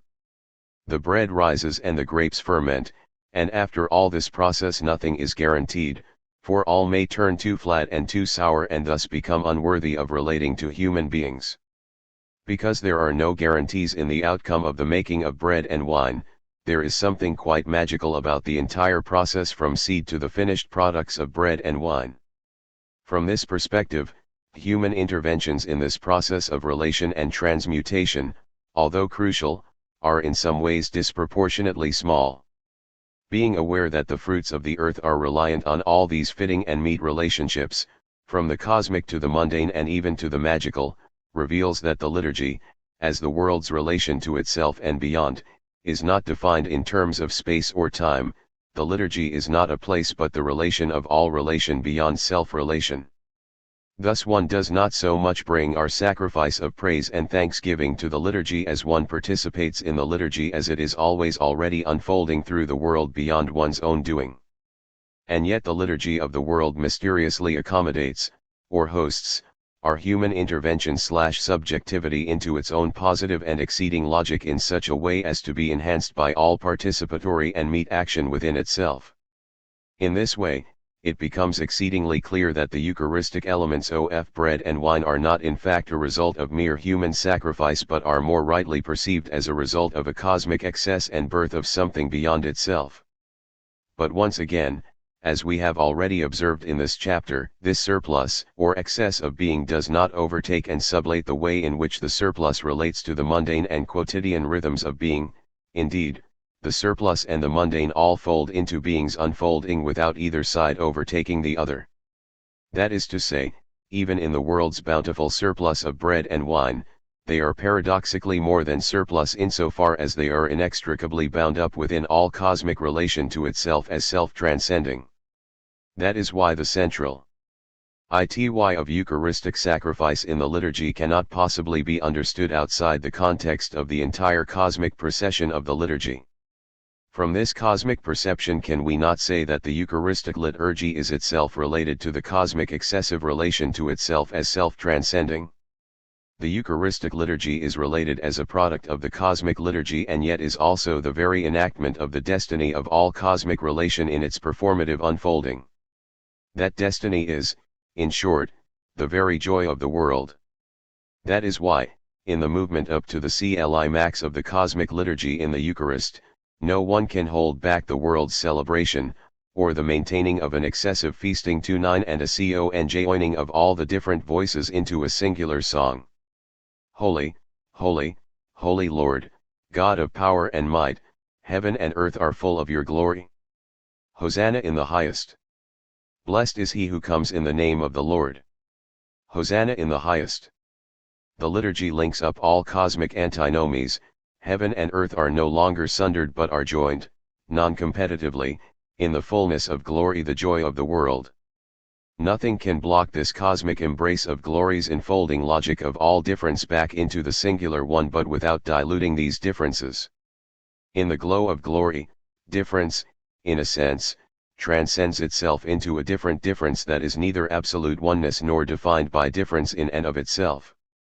This joy is not something that we simply observe from the safe distance of our indifference but is that in which we can participate, and in this, a participatory voice is given to us as we join together and sing with all the company of heaven, angels and archangels, friend and foe. Liturgy is not so much that which we come to, as if the liturgy and the world were set over against each other in some kind of vulgar dichotomy.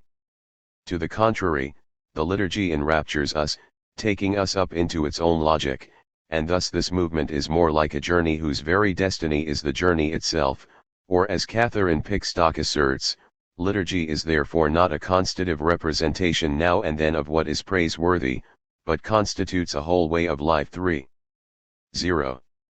At points, Alexander Schmemann is very close to seeing the Eucharistic liturgy as the world's exceeding joy. But at other moments, Schmemann falls back into an all too convenient dualism in which the liturgy becomes a real separation from the world. 3.1. Instead of setting up this separation from the world, I argue that the Eucharistic liturgy is the fullest active and participatory expression of the world's true relation beyond a static and fixed space. Thus, to force such a separation would be to sever the lines of relation and difference that unfold in the world, and if this liturgical fullness in glory is never fixed, then it can never be possessed as one's own and thus used as a means to further a mundane telos. Glory unfolds beyond any capture, and yet it accompanies us right into the kernel core of its very essence. And it is precisely this glory that transcends philosophy, as the violent drive to domesticate truths into static propositions, logics, and foundations, that links to Paul's notion of the cross. For the cross is that which crosses out any claim to truth through an artificial means, the law, state power, philosophy, etc. So in the moment of subtraction, the negative movement that reconciles the differences of the world in a manner that traverses ownership, or entrapment, there is glory. But this glory as the zenith of the liturgical movement of relation, beyond pure relation and non-relation, is never guaranteed. That is to say, the liturgy cannot serve for us as a foundation that will always come out right. On the contrary, the liturgy is that leap of faith that calls us to risk everything for the sake of truth. Where Schmemann is more correct is in his emphasis on the liturgy unfolding, as Pickstock has said, like a journey. The liturgy of the Eucharist, he says, is best understood as a journey or procession. 3.2. But this journey motif unfortunately slips back into another dualism. He continues, this journey begins when Christians leave their homes and beds. They leave, indeed, their life in this present and concrete world. Whether they have to drive 15 miles or walk a few blocks. 3. And then, finally, Schmemann hints at the liturgy as the sine qua non of all reality. For this journey becomes a sacramental act and is already taking place, an act which is the very condition of everything else that is to happen. 3. For thus Schmemann is somewhat unclear about the relation between the liturgy and the world. In one moment, they are founded on a fundamental dichotomy, and in the next moment, the liturgy becomes the very condition of everything else that is to happen. But I would argue that this condition is not a transcendental condition, which again would posit a dualism, but is the never restful truth of the world's relationality beyond difference and sameness. This condition is the condition of Paul's cross that will surely call one to give up everything for the sake of glory. For the procession of the liturgy undoes the proposition of philosophy, but there is no insurance backed by financial corporations. There is, however, life in the negative sense of faith. This ontological process turns on its head a self-mediating ontology grounded in the reductive mode of human productibility a la Marx/Lukács, or on Hegel's absolute spirit. 3.5. Against these self-mediating ontological modes of being, Rowan Williams reveals an alternative mode of being founded within the unfolding milieu of the ontological community. According to this view, we are free to consider the Eucharist as a gift whose sole motive and purpose is gratitude, a gift which therefore shares the character of the Son's eternal praise of the Father in being an act of gratuitous love, and so may be called an offering of the Son to the Father. We give what we have been given, the flesh and blood of Jesus, which opens to us the vision of eternal praise and glorification. To see the Eucharist in such terms prevents us from falling into the obvious and dangerous traps of treating our prayer and praise and thanksgiving as primarily functional, designed to obtain something, or at least to fulfill an obligation whose non-fulfillment would cause God to withdraw his grace, and of separating our worship from the life of God. 3.6. The liturgy is the material participation in the active ontological movement 3.7 of the world's mediation of itself through which the world returns non-identically to itself in the everlasting glow of God's glory. It is the material participation because, in the heart of the liturgy, the invisible God made manifest in the Logos takes on the material form of bread and wine, and beyond, that are consumed and therefore conjoins the world to that which is beyond the world without either refeeing the Logos or dismissing the truth of the world's materiality. God in Christ via the Holy Spirit is thus materialized in the very bodies of the liturgical participants as the whole world, which open out the material passage into the divine life of the Trinity. Slava Zizek. What occupies me in this chapter is the meaning of the death of Christ, the question of what really dies on the cross, and how to read this event. So I begin with the question of the precise meaning of the death of Christ on the cross and further ask, what is it that dies on the cross? Is it not the case that, for most of us anyway, trying to understand this issue leaves us boggled and confused? My claim is that, in a sense, our imagination of the picture of Christ dying on the cross assumes a world in which God is up there somewhere, while we are here on earth. And then God sends a messenger, a son, down to us. But basically the whole thing fails. The failure is proved by what happens in the narrative itself. The son returns up to heaven so God might be able to try it again. I think the moment we even start to think along these lines, we raise the entire problem of sin as a debt requiring repayment, the doctrine of atonement. This view of the crucifixion in terms of financial dealings that Christ died to pay for our sins raises a basic question for us. The question here is, to whom did God pay this debt? In the first centuries of Christianity the doctrine of the atonement was debated, and many different positions were taken. One of the Gnostic positions, which looks reasonable in purely rational terms, states that the debt was paid to the devil, who is the Lord of earthly life, of fallen life. The idea is that God made a deal with the devil: I want humanity back. I'll pay you the highest price, my very own son. But the problem here is extremely serious. For example, I have asked traditional theologians a very simple question: why did God have to die on the cross? They say, to pay for our sins. Then I ask, to whom? Was there another guy with whom God had to make a deal? Then they rejoin, no, Christ died out of a sense of justice. Then I say, wait a minute, the moment you say this, you're back in the pagan universe, where gods are just higher level beings much like us, and there is a kind of cosmic justice controlling them as well. And what you have effectively done is construct a universe in which God, in all his power and glory, is subordinate to the impersonal laws of abstract justice. The upshot is that even God cannot violate the impermeable laws of cosmic justice. But the way I see it, the whole point of Christian ethics, the very core of it, is that yes, this can be done. God can abrogate the laws of cosmic justice. The whole point of the Gospel's good news is the subordination of this cosmic law of impersonal justice. In other words, with the traditional view of the meaning of Christ dying on the cross, the entire point of the eruptive logic of the Gospel would be domesticated under the banner of a pagan notion of justice. This is why I'm skeptical of attempts to unify all religions in the name of oneness. I think that all other religions, with the exception of Judaism, and up to a point, Islam, still rely on the ethics of cosmic justice, in the sense that the good life means fitting into the harmony of the universe.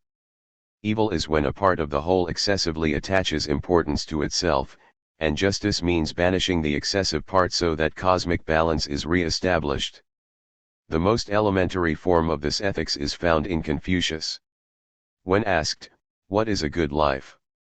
Confucius says that it's found in a proper, well-organized state, through the rectification of names, when a father is truly a father, when a king is truly a king, and a woman truly a woman.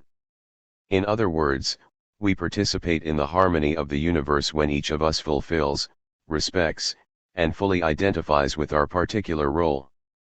The ethics of cosmic justice is, if I may be obscenely blunt in a sense, proto-fascist.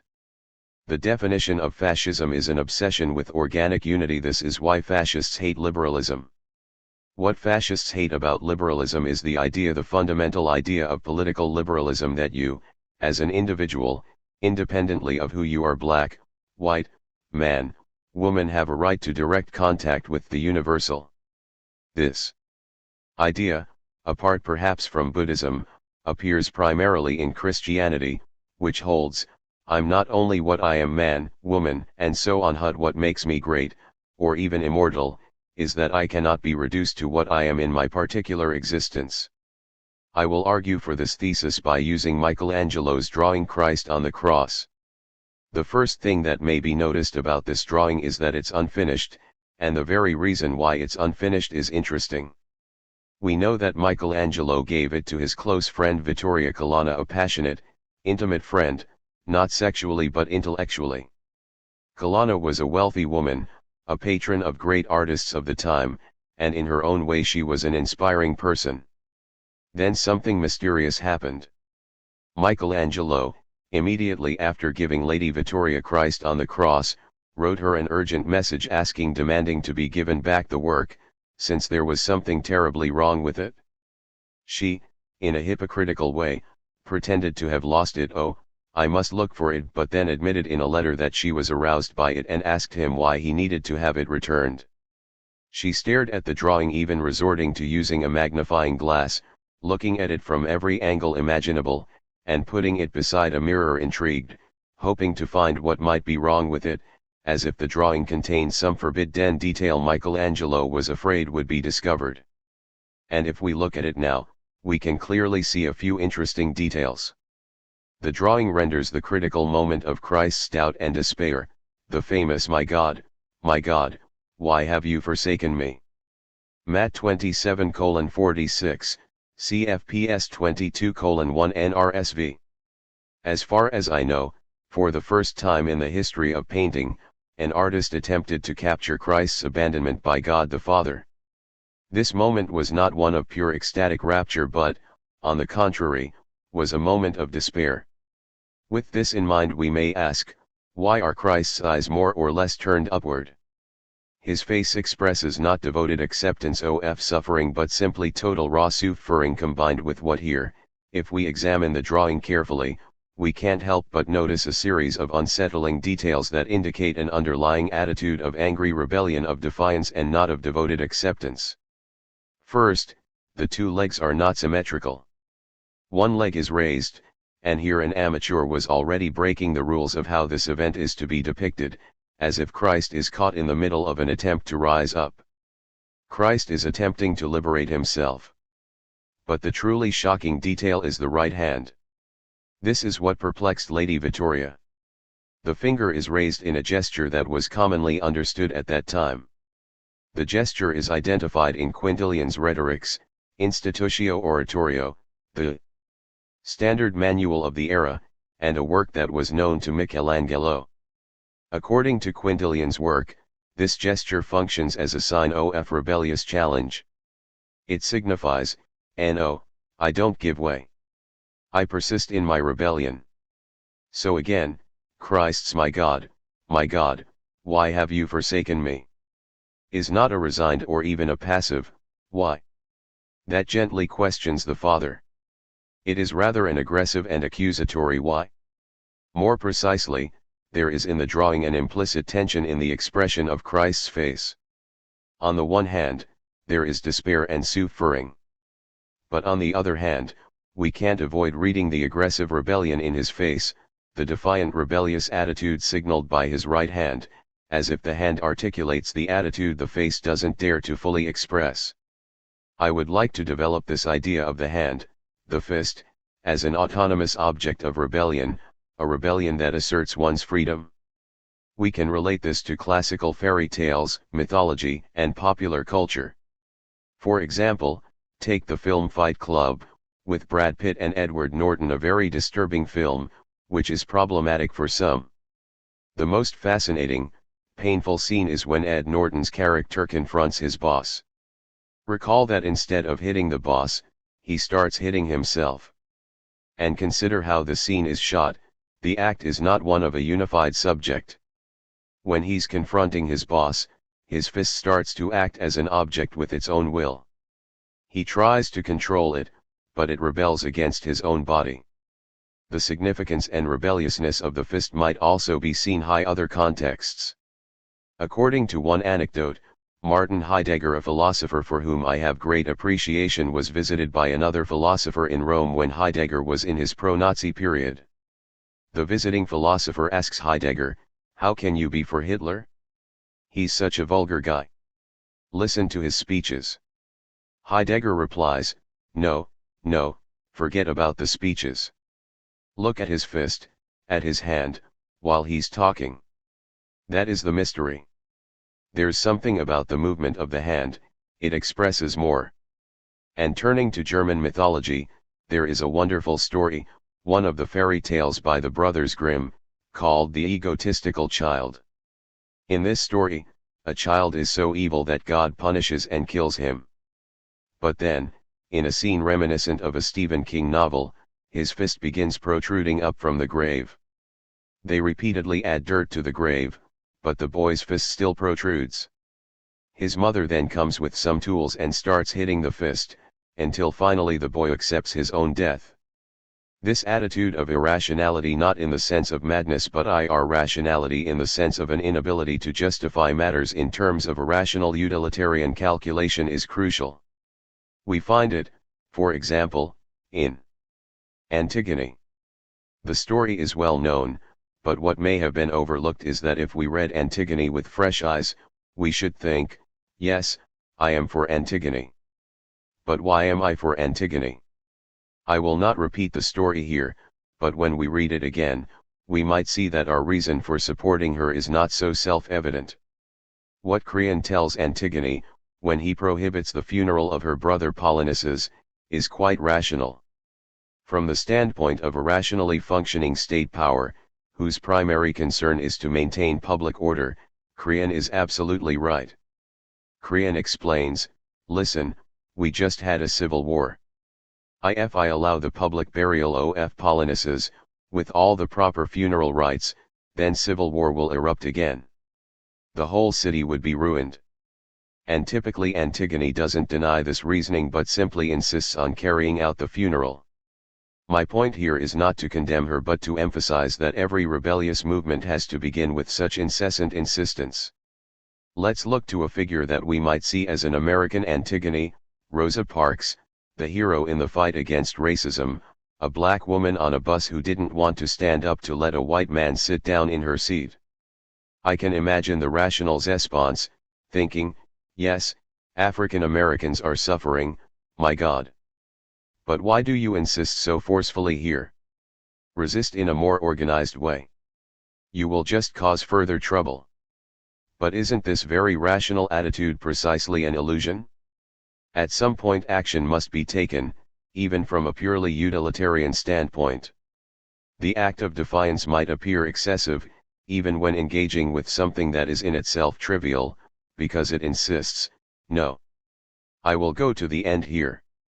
Dr. O's Ragtime is another story of fighting racism in the United States. A film based on Dr. O's novel, made by Milos Forman, tells a similar story. A white tramp shits on the seat of a car belonging to a successful black middle-class man. A policeman arrives, and while he is not racist himself, he just wants to maintain order.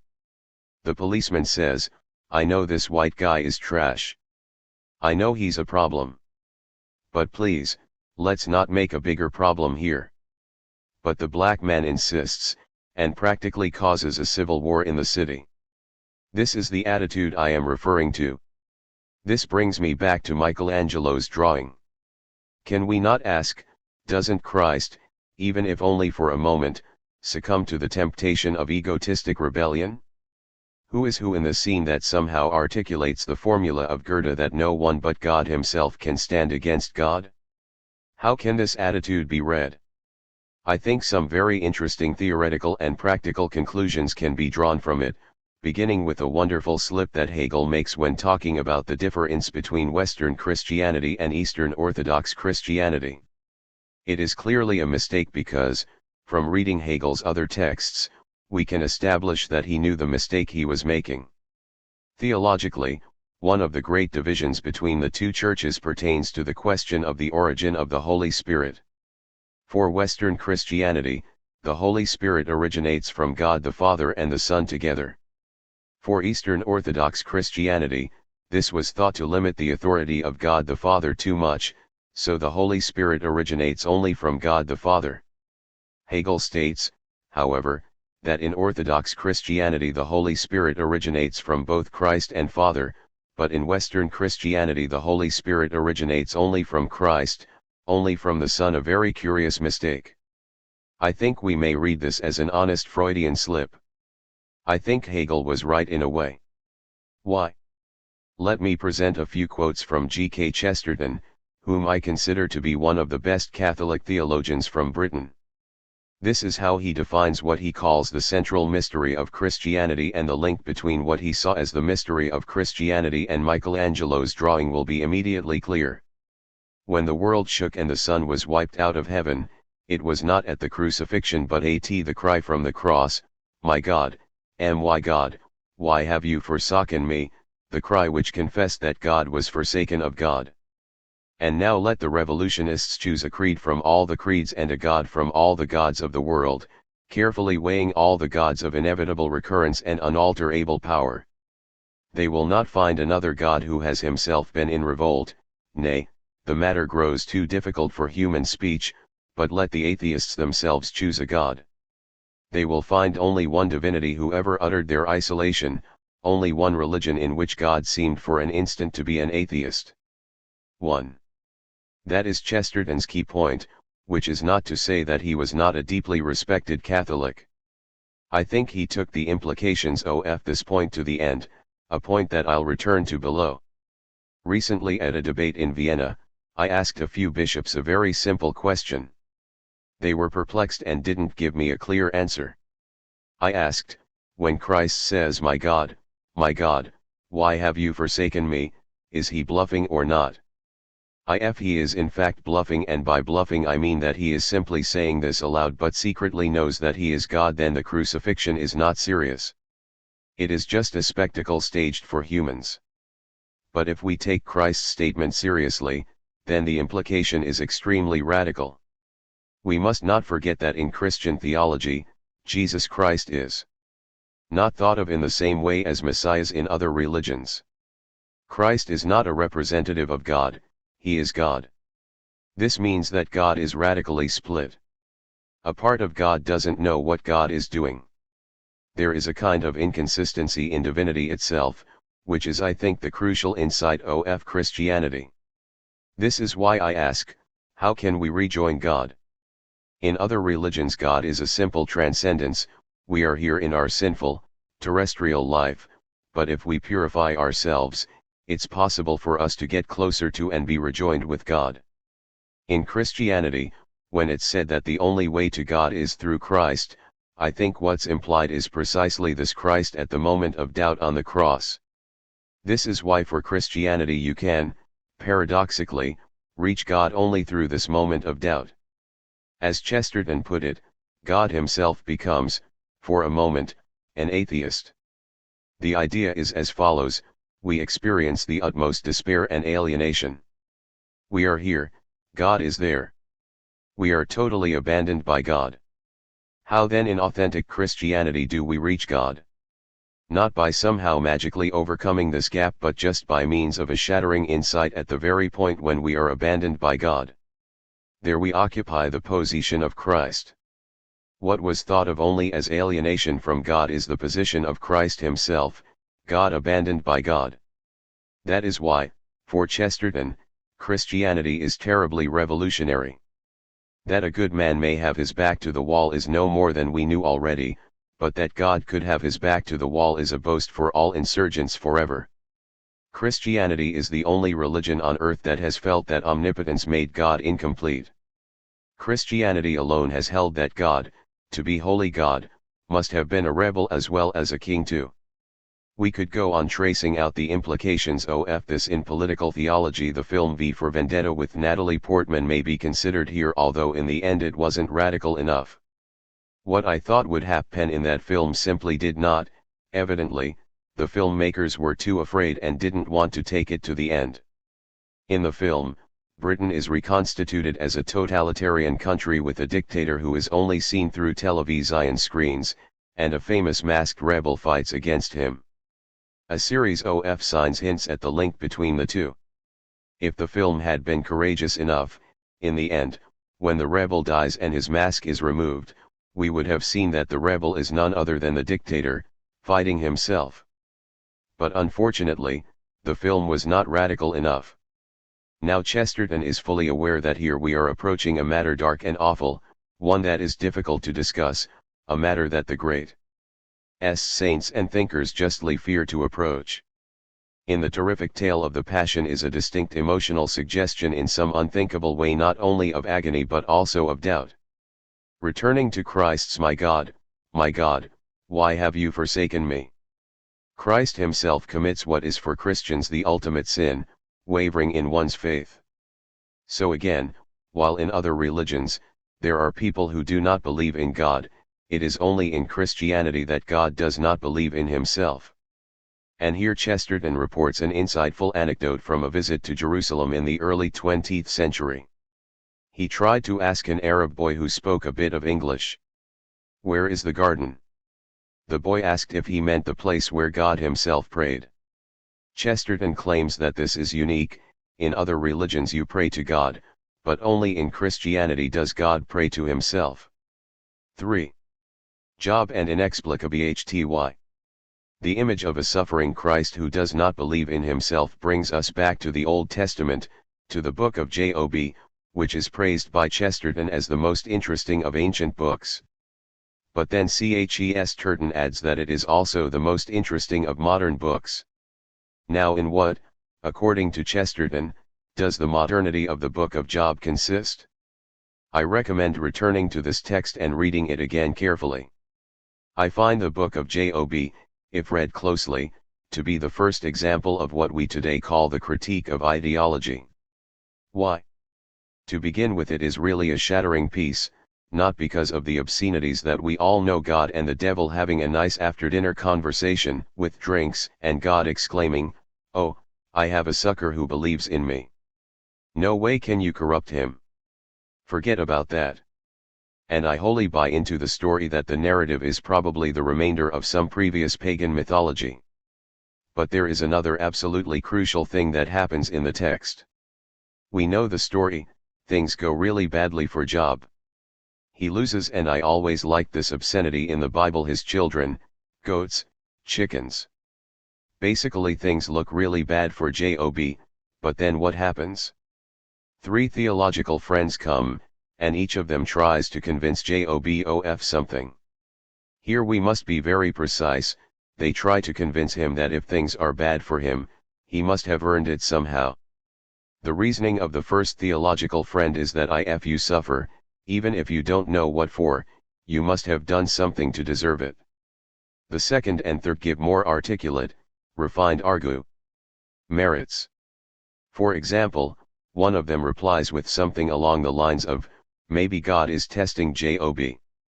What the 3 of them share is the idea that Job's suffering and misfortunes have a deeper meaning.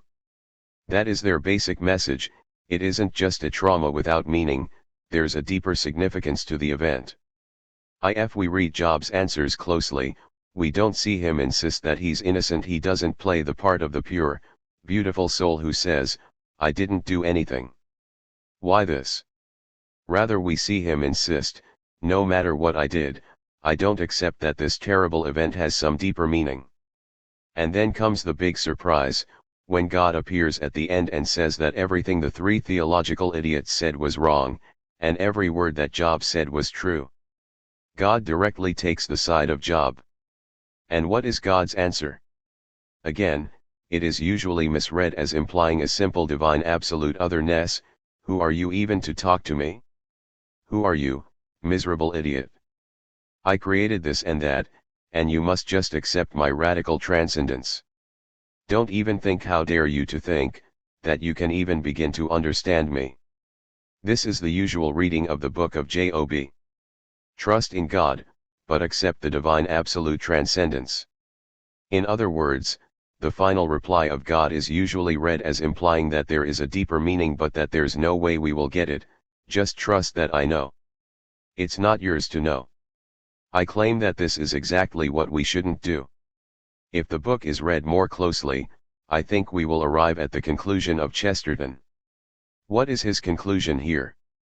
Chesterton states that the mechanical optimist endeavors to justify the universe avowedly upon the ground that it is a rational and consecutive pattern for. The rationalist points out that the fine thing about the world is that it can all be explained. But this is the one point that God's reply explicitly opposes, if I may put it so, to the point of violence.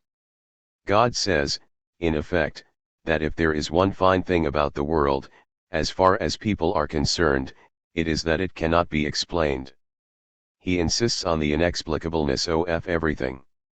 In the book of Job, the Father put of whose womb came the ice goes further and insists on the positive and palpable unreasonableness of the cosmos. Also in the book of Job, 38:26, God states, "Flast thou sent the rain upon the desert where no man is, and upon the wilderness wherein there is no man." 5. Again, to startle humans, God becomes, for an instant, a blasphemer. One might almost say that God becomes, for an instant, an atheist. He unrolls before Job a long panorama of created things: the horse, the eagle, the raven, the wildebeest, the peacock, the ostrich, and the crocodile. He so describes one that it sounds like a monster walking on the sand. The whole is a sort of solemn rhapsody of the sense of wonder. The Maker of all things is astonished at the things he has himself made. Again, here the point is not that God knows the deeper meaning, but it is as if God himself is overwhelmed at the excess of his creation. As Chesterton puts it in wonderful terms, Job addresses God with a question mark, but God does not provide an answer. He merely, as it were, repeats the question, as if you ask me, why is this happening? And I say, yes, that's it. It is almost a semantic misunderstanding. You ask me a question of contempt, why is this? And I take it as a yes or no question, and say, yes, so it is. Which brings us back to the problem of the crucifixion. I believe that the book of Job has to be read as prefiguring the death of Christ. What God denies at the end of the book of Job is the idea that somewhere there is what in Lacanian psychoanalytic theory would be called the big other, a kind of guarantee of global meaning that could be a solace for us. Things might be terrible and confusing, but at least God knows that all of this has some deeper meaning. I claim that this is an unsatisfactory reading. And I have many theological friends who agree with me that this God, this big other, this guarantee of global meaning on whom we can rely is precisely what dies on the cross. As Hegel puts it, what dies on the cross is not an earthly representative of God. What dies on the cross is the very God of the beyond, which returns us to Hegel's slip. This is why, as Hegel points out, what we have after crucifixion, the resurrected God, is neither God the Father nor God the Son, it is the Holy Spirit. The Holy Spirit is the love between believers, it is the spirit of the community of believers, according to the famous words of Christ, "For where 2 or 3 have gathered together in my name, I am there in their midst," Matt 18:20 NASB. I think this passage should be taken literally. So what does this mean? Even today, the message is very radical. The temptation to be resisted is the temptation of meaning itself. Perhaps the clearest instance, which might be the worst recent example of pseudo-Christianity or pagan thinking, is the infamous reactions of Jerry Falwell and Pat Robertson to the 9/11 bombings. They said this was divine punishment. God lifted his protection from the United States because of our sinful way of life. Incidentally, Falwell and Robertson basically said the same thing that the massing fundamentalists have been saying. A related metaphor that I have always found offensive is that of evil as a stain on a painting. The idea is one endlessly reproduced by theologians and philosophers who attempt to assert the harmony of the universe, the idea that what appears to us as evil is just like an apparent stain in a picture. If you look at a picture too closely, you see it as a meaningless stain. But if you withdraw to a proper distance, you see that what appeared as a stain actually contributes to global harmony. Similarly, what appears to us as evil is just the result of our constrained perspective. From a proper distance we would see that it contributes to global harmony. Evil has a deeper meaning. But this presents a big problem in considering phenomena like gulags, the Holocaust, and all the horrors of the 20th century. Can we really play this game, for example, with Auschwitz and the other concentration camps? Are we ready to say, oh, it appears to us as a stain, but if you have true wisdom, you will see how Auschwitz contributes to the harmony of the world? I don't know what kind of harmony can be paid with the death of millions in gas chambers. I claim that Christ died on the cross precisely to reject such attempts at finding a higher purpose or meaning. Rather, the message is, your standards matter to me. I throw myself into creation, and abandon my place up there. The conclusions are radical. The ultimate meaning of Christianity for me is a very precise one. It is not, we should trust God. The big guy's with me, so nothing really bad can happen. That is too easy. The message is not, we trust God. The message is rather, God trusts us. The gesture of Christ says, I leave it over to you. Usually we read religion as the way to guarantee meaning. We are concerned with the small details of everyday life and never know what will come of it all, or how things will turn out. We can only make wagers, and we do this maybe to ensure that God will arrange things in our favor. But the meaning of the death of Christ for me is the opposite. God made the wager on us. It is really a crazy wager, where God is saying, I leave it to you. Holy Ghost, community of believers, you have to do it. A community of outcasts. Many of my atheist friends say to me, yes, so this is atheism, there's no God up there, we create God in our image, and so on. But it is not that. I don't think one can translate theology into secular humanism. Not because of any secret, obscure reason, but because there must be a moment of thinking that it is not we who are acting, but a higher force that is acting through us. This element has to be maintained. Here I cannot resist bringing up a metaphor that may be dangerously obscene for some. When people ask me whether I am an atheist, and what I think the Christian rituals of drinking the blood and eating the flesh of Christ mean, I tell them to read Stephen King and they will get it. In films like The Terminator and others like it, and in many horror movies, there is sometimes a scene where the hero is possessed. There is a bad guy who is not really bad but is possessed by an alien. Then the good guys think they've destroyed the possessing alien, but some slimy residue of the alien is left lying around. Then comes the standard shot, where the camera slowly approaches the residue, and what we thought was just a bit of squashed alien starts to move and organize itself. We leave the film with the alien organizing itself. This is the divine element. I think horror movies are the negative theology of today. I don't think we can understand the logic of negative theology without appreciating good horror movies. It is as if the good guys in such horror movies are like Roman soldiers. They thought they had destroyed everything in Christ, but that little bit of alien residue remained and started to organize itself into the community of believers. That is a crucial point. Again, what I'm saying here cannot be reduced to simplistic humanism.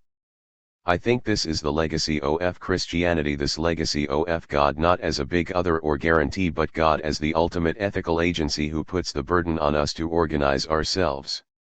This is also reminiscent of a crucial moment in the history of American trade unions and workers' movements. In the film Woodstock, Joan Baez performs a classic American working-class song called Joe Hill. It is wonderful and naively theological. A worker dreams of Joe Hill, who was a trade union organizer executed in the 1920s, having been wrongly accused of murder.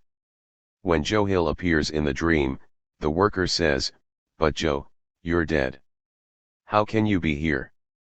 Joe says, it takes more than a gun to kill a man. And then the dreamer says, but where are you alive? Joe says, wherever you organize a strike, Joe Hill is there.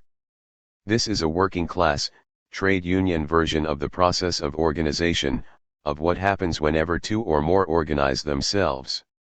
According to a wonderful formulation, what has power cannot be killed, it only goes on to organize itself.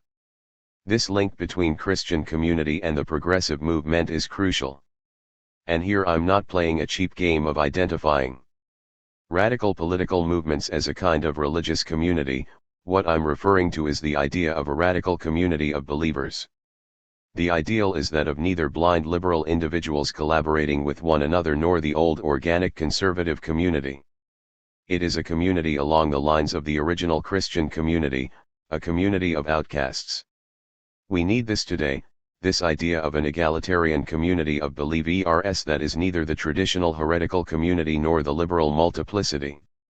This is why I and many other leftist philosophers, such as Alain Badiou and others, are so interested in rereading, rehabilitating, and reappropriating the legacy of Paul. It is not just a matter of private religious convictions. I claim that if we lose this key moment, the moment of realizing the Holy Spirit as a community of believers, we will live in a very sad society, where the only choice will be between vulgar egoist liberalism or the fundamentalism that counterattacks it. This is why I precisely as a radical leftist think that Christianity is far too precious a thing to leave to conservative fundamentalists. We should fight for it. Our message should not be, you can have it, but no, it's ours. You are kidnapping it. Predestination and Apocalypse. Slava Zizek. We effectively live in an apocalyptic time. Today, apocalypse is near at many levels: ecology, informational saturation. Things are approaching a zero point, the end of time is near. Here is Ed Ayres's description. We are being confronted by something so completely outside our collective experience that we don't really see it, even when the evidence is overwhelming. For us, that something is a blitz of enormous biological and physical alterations in the world that has been sustaining us. At the geological and biological level, Ayres enumerates 4 spikes, accelerated developments, asymptotically approaching a zero point at which the quantitative expansion will reach its point of exhaustion and will have to change into a different quality: population growth, consumption of resources, carbon gas emissions, the mass extinction of species. To cope with this threat, our collective ideology is mobilizing mechanisms of dissimulation and self-deception that point toward the direct will to ignorance. A general pattern of behavior among threatened human societies is to become more blinded, rather than more focused on the crisis, as they fall to. Apocalypse is characterized by a specific mode of time, clearly opposed to the 2 other predominant modes: the traditional circular time, the time ordered and regulated on cosmic principles, reflecting the order of nature and the heavens, the time form in which microcosm and macrocosm resonate with each other in harmony, and the modern linear time of gradual progress or development. The apocalyptic time is the time of the end of time, the time of emergency, of the state of exception when the end is near and we are getting ready for it. There are at least 3 different versions of apocalypticism today: techno-digital, post-human, New Age, and Christian fundamentalist. Although they all share the basic notion that humanity is approaching a zero point of radical transmutation, their respective ontologies differ radically. The techno-digital apocalypticism, whose main representative is Ray Kurzweil, remains within the confines of scientific naturalism and identifies at the level of the evolution of human species the contours of its transmutation into post-humans. The New Age apocalypticism gives to this transmutation a spiritualist twist, interpreting it as the shift from one mode of cosmic awareness to another, usually from the modern dualist mechanistic stance to the stance of holistic immersion. And, finally, Christian fundamentalists read apocalypse in strict biblical terms, that is, they search and find, in the contemporary world, signs that the final battle between Christ and the Antichrist is near, that things are approaching a critical turn. Although this last version is considered the most ridiculous but dangerous as to its content, it is the one closest to the millenarist radical emancipatory logic. Techno-digital apocalypticism. Let us first take a look at the techno-digital apocalypticism. If there is, even more than Bill Gates, a scientist capitalist who perfectly exemplifies the third spirit of capitalism with its non-hierarchic and anti-institutional creativity, humanitarian ethical concerns, and so on, it is Craig Venter, with his idea of DNA-controlled production. Venter's field is synthetic biology, a field that focuses on life which is forged not by Darwinian evolution but created by human intelligence. 3. Venter's first breakthrough was to develop shotgun sequencing, a method for analyzing the human genome faster and more cheaply than ever before. He published his own genome, the first time any individual person's DNA had been sequenced. Incidentally, it revealed that Venter is at risk of Alzheimer's, diabetes, and hereditary eye disease. Then he announced his next great project, to build an entirely synthetic organism, which could be used to save the world from global warming. In January 2008, he constructed the world's first completely synthetic genome of a living organism. Using laboratory chemicals, he recreated an almost exact copy of the genetic material found inside a tiny bacterium. This largest man-made DNA structure is 582,970 base pairs in length.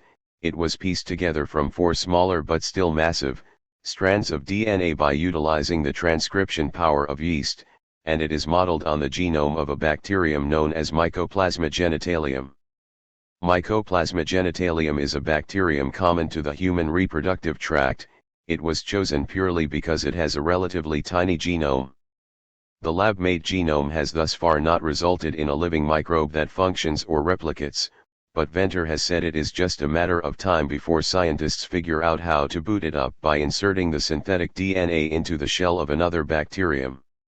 For this success opens the way for creating new types of microorganisms that could be used in numerous ways, as green fuels to replace oil and coal, to digest toxic waste, or to absorb greenhouse gases, and so on. Venter's dream is effectively to create the first trillion-dollar organisms, patented bugs that could excrete biofuels, generate clean energy in the form of hydrogen, and even produce tailor-made foods. Imagine the end of fossil fuels, a cessation of ecologically devastating drilling operations, deflation of the political and economic power of neoconservative oil barons, and affordable, low-emission transportation, heating, and electricity. The impact of this technology is profound, and it doesn't stop there. By discovering the details of biochemical and metabolic pathways, we can more closely mimic their elegance and efficiency to solve problems that plague industrial civilization.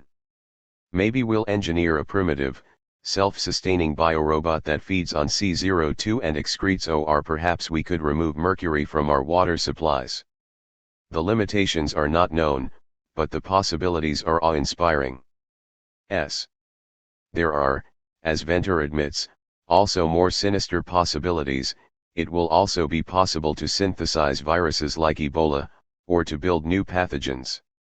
But the problem is deeper, as Hope Shand of the Etc. Group, a Canada-based bioethics watchdog, points out. This is extreme genetic engineering that will bring about substantially different organisms, and with those comes a new level of unknowns. 6. The problem is our limited understanding of how DNA works. Even if we can put together a sequence of synthetic DNA, we cannot predict how the sequence will actually perform, how its components will interact. Jason Chin, who leads a synthetic biology research group in Cambridge, England, says, DNA communicates with a cell by prompting it to make proteins, but we have a long way to go in understanding the relationship between a given DNA sequence, the proteins it generates, and the final properties of an organism. 7. These dangers are strengthened by the absence of any public control over what goes on in bioethics. As J. I'm Thomas, another member of the ETC group, notes, while synthetic biology is speeding ahead in the lab and in the marketplace, there has been no meaningful or inclusive discussion on how to govern synthetic biology in a safe and just way. In the absence of democratic oversight, Profiteering industrialists are tinkering with the building blocks of life for their own private gain. 8. Venter has tried to allay the fears of an emerging Blade Runner society. The movie Blade Runner has an underlying assumption that I just don't relate to, that people want a slave class.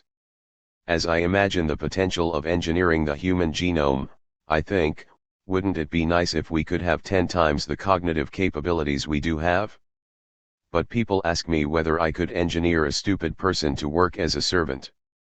I've gotten letters from guys in prison asking me to engineer women they could keep in their cell. I don't see us, as a society, doing that. 9. Venter may not see it, but the requests he is bombarded with certainly prove that there is a social demand for the creation of a serving subclass. Kurzweil has offered a different rebuttal of these fears. The scenario of humans hunting cyborgs doesn't wash because those entities won't be separate. Today, we treat Parkinson's with a pea-sized brain implant.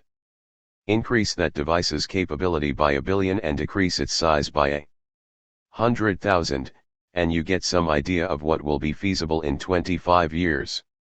It won't be, okay, cyborgs on the left, humans on the right. The two will be all mixed up. 1. 0. While this is in principle true, and one can hear very endlessly the Derridian motif of how our humanity always already was supplemented by artificial protheses, the problem is that, with the decrease by 100,000, the prothesis is no longer experienced as such but becomes invisible, part of our immediate organic self-experience, so that those who technologically control the prothesis control us in the very heart of our self-experience.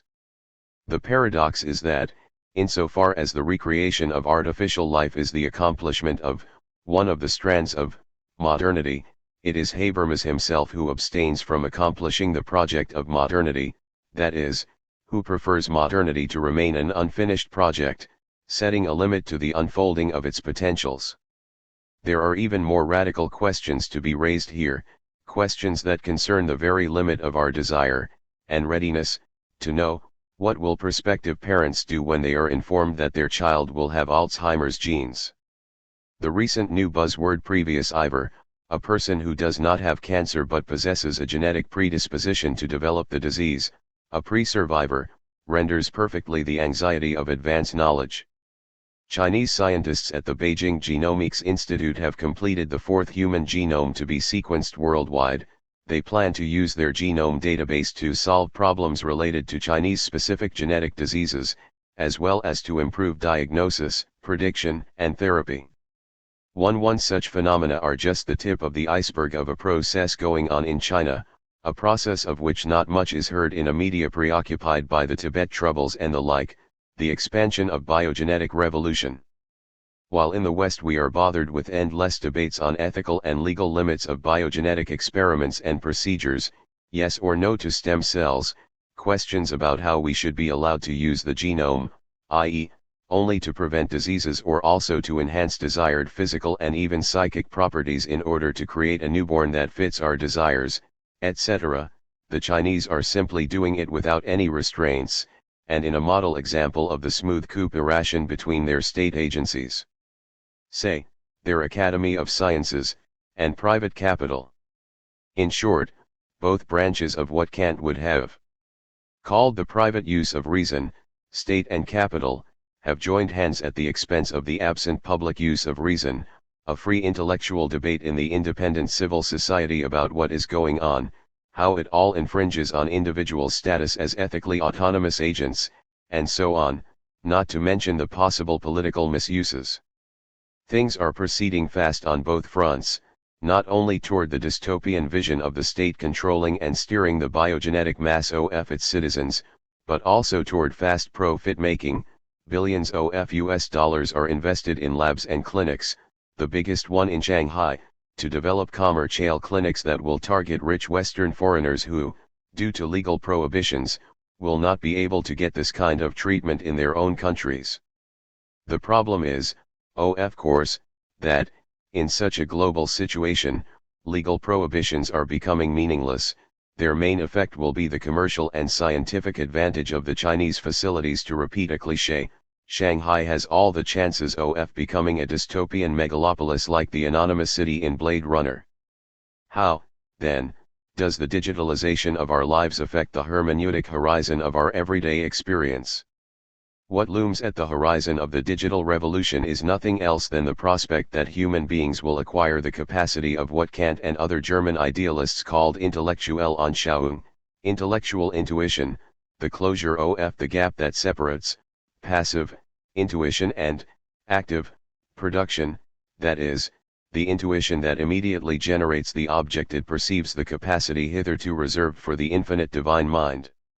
On the one hand, it will be possible, through neurological implants, to switch from our common reality to another, computer-generated reality without all the clumsy machinery of today's virtual reality, the awkward glasses, gloves, etc., since the signals of the virtual reality will directly reach our brains, bypassing our sensory organs. Your neural implants will provide the simulated sensory inputs of the virtual environment and your virtual body directly in your brain. A typical website will be a perceived virtual environment, with no external hardware required. You go there by mentally selecting the site and then entering that world 1. 2. On the other hand, there is the complementary notion of the real virtual reality. Through nanobots, billions of self-organizing, intelligent microrobots, it will be possible to recreate the three-dimensional image of different realities out there for our real senses to see and enter. The so-called utility fog. 1.3 Significantly, these two opposite versions of the full visualization of our experience of reality, direct neuronal implants versus the utility fog, mirror the difference of subjective and objective. With the utility fog, we still relate to the reality outside ourselves through our sensory experience, while the neuronal implants effectively reduce us to brains in the vat, cutting us off from any direct perception of reality. In other words, in the first case, we really perceive a simulacrum of reality, while in the second case, perception itself is simulated through direct neuronal implants. However, in both cases, we reach a kind of omnipotence, being able to change from one to another reality by the mere power of our thoughts to transform our bodies, the bodies of our partners, and so forth. With this technology, you will be able to have almost any kind of experience with just about anyone, real or imagined, at any time. 1.4 The questions to be asked here are, will this still be experienced as reality?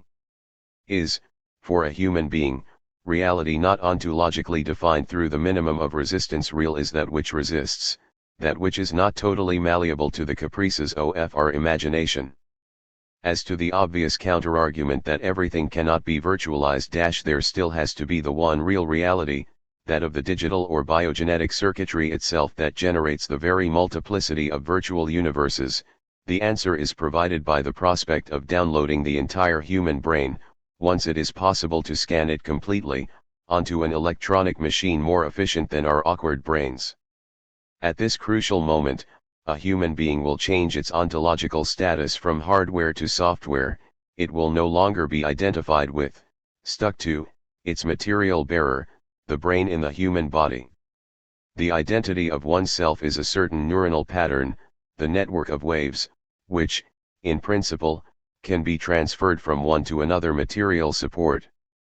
Of course, there is no pure mind, that is, there always has to be some kind of embodiment. However, if our mind is a software pattern, it should be in principle possible for it to shift from one to another material support.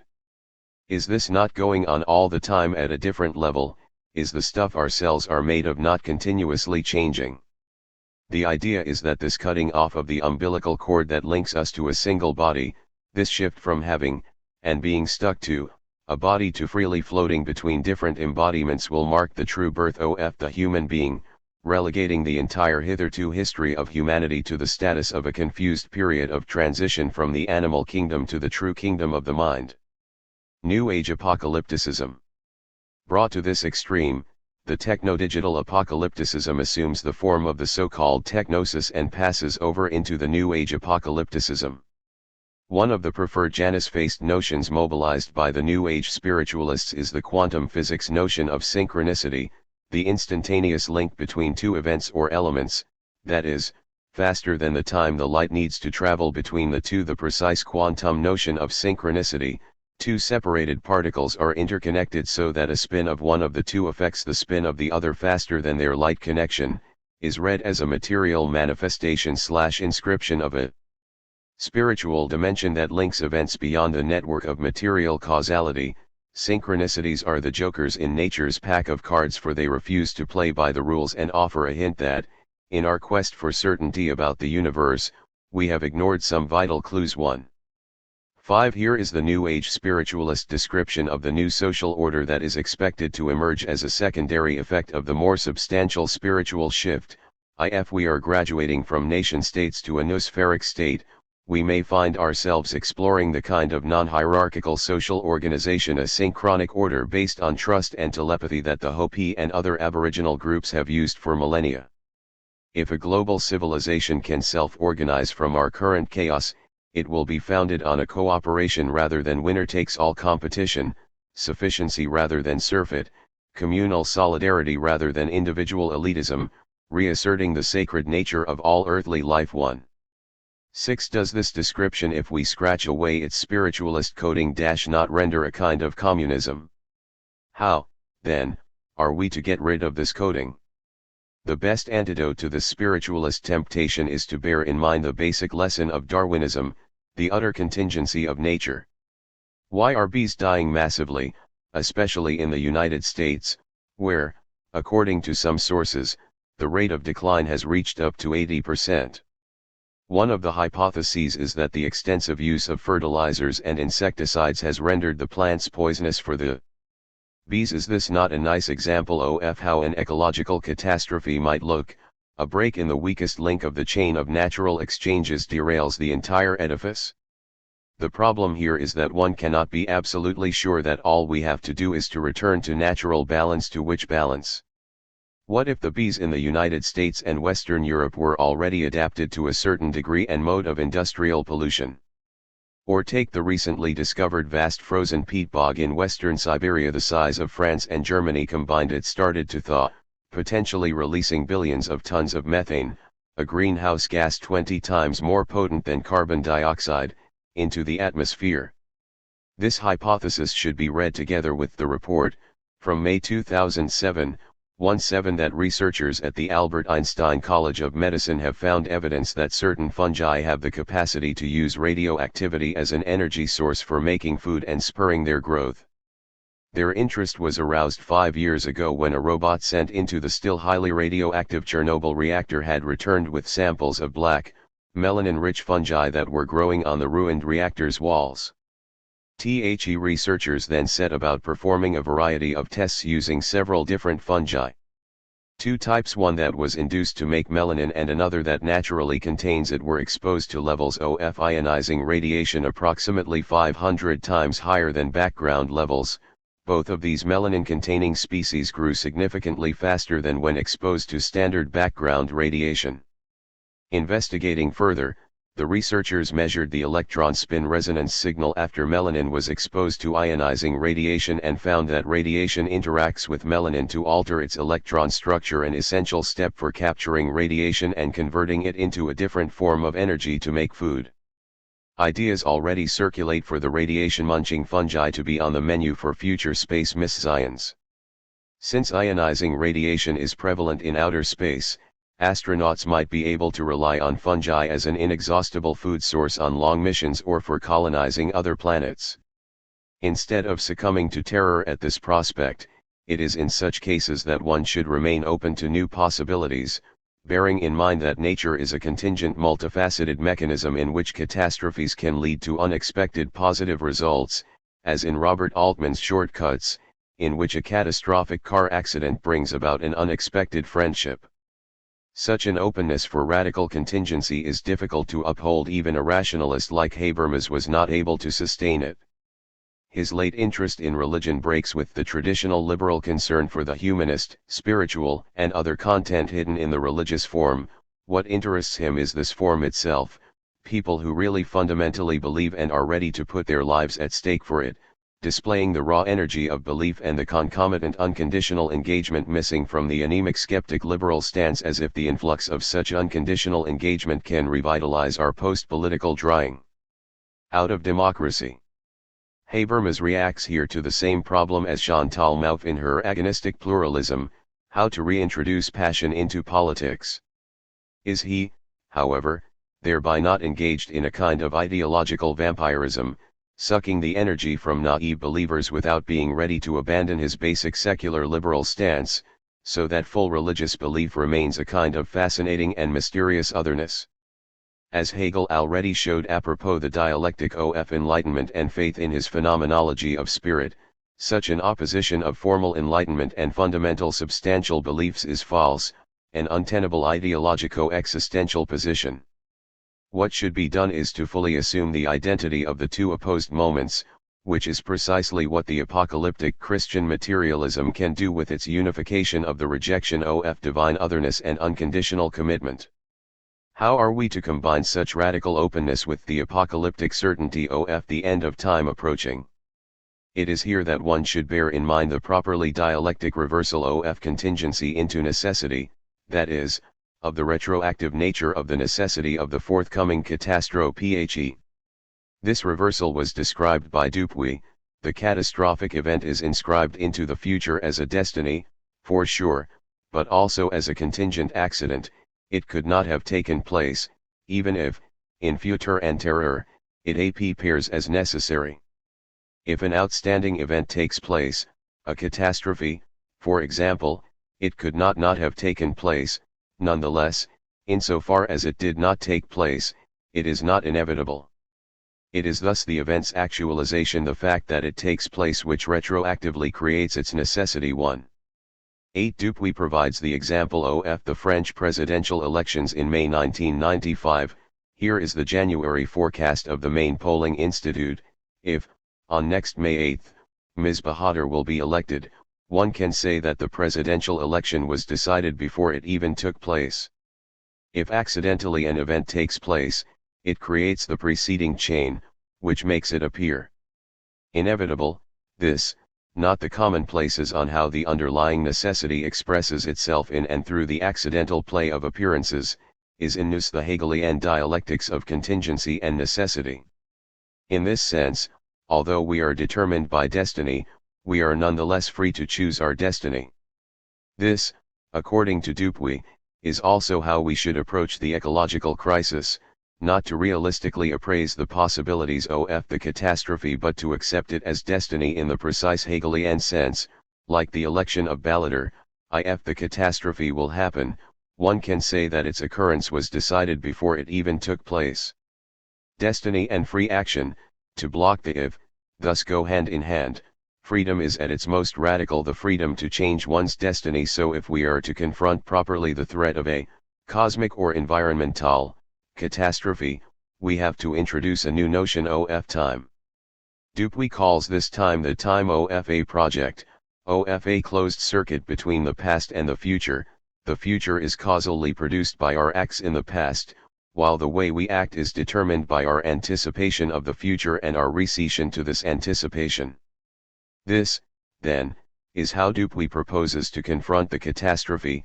We should first perceive it as our fate, as unavoidable, and then, projecting ourselves into it, adopting its standpoint, we should retroactively insert into its past, the past of the future, counterfactual possibilities. If we were to do that and that, the catastrophe we are in now would not have occurred. On which we then act today. 1-9 Therein resides Dupuy's paradoxical formula. We have to accept that, at the level of possibilities, our future is doomed, the catastrophe will take place, it is our destiny, and then, on the background of this acceptance, we should mobilize ourselves to perform the act that will change destiny itself and thereby insert a new possibility into the past. For Badiou, the time of the fidelity to an event is the futur antérieur.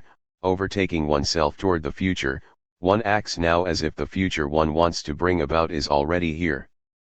The same circular strategy of futur antérieur is also only truly efficient when we are confronting the prospect of a catastrophe, say, of an ecological disaster. Instead of saying the future is still open, we still have the time to act and prevent the worst, one should accept the catastrophe as inevitable, and then act to retroactively undo what is already written in the stars as our destiny. One should thus say about the ecological catastrophe, LF_T will happen, it will be necessary. And is not a supreme case of the reversal of positive into negative destiny, the shift from the classical historical materialism into the attitude of Adorno's and Horkheimer's dialectic of enlightenment? While traditional Marxism enjoined us to engage ourselves and act in order to bring about the necessity of communism, Adorno and Horkheimer projected themselves into the final catastrophic outcome perceived as fixed, the advent of the administered society of total manipulation and end of subjectivity, in order to solicit us to act against this outcome in our present. And, ironically, does the same not hold for the very defeat of communism in 1990? It is easy, from today's perspective, to mock the pessimists, from the right to the left, from Solzhenitsyn to Castoriadis, who deplored the blindness and compromises of the democratic West, its lack of ethico-political strength and courage in its dealing with the communist threat, and who predicted that the Cold War was already lost by the West, that the communist bloc had already won it, that the collapse of the West was imminent. But it is precisely their attitude that did the most for bringing about the collapse of communism. In Dupuy's terms, their very pessimist prediction at the level of possibilities, of the linear historical evolution, mobilized them to counteract it. Pascal's wager.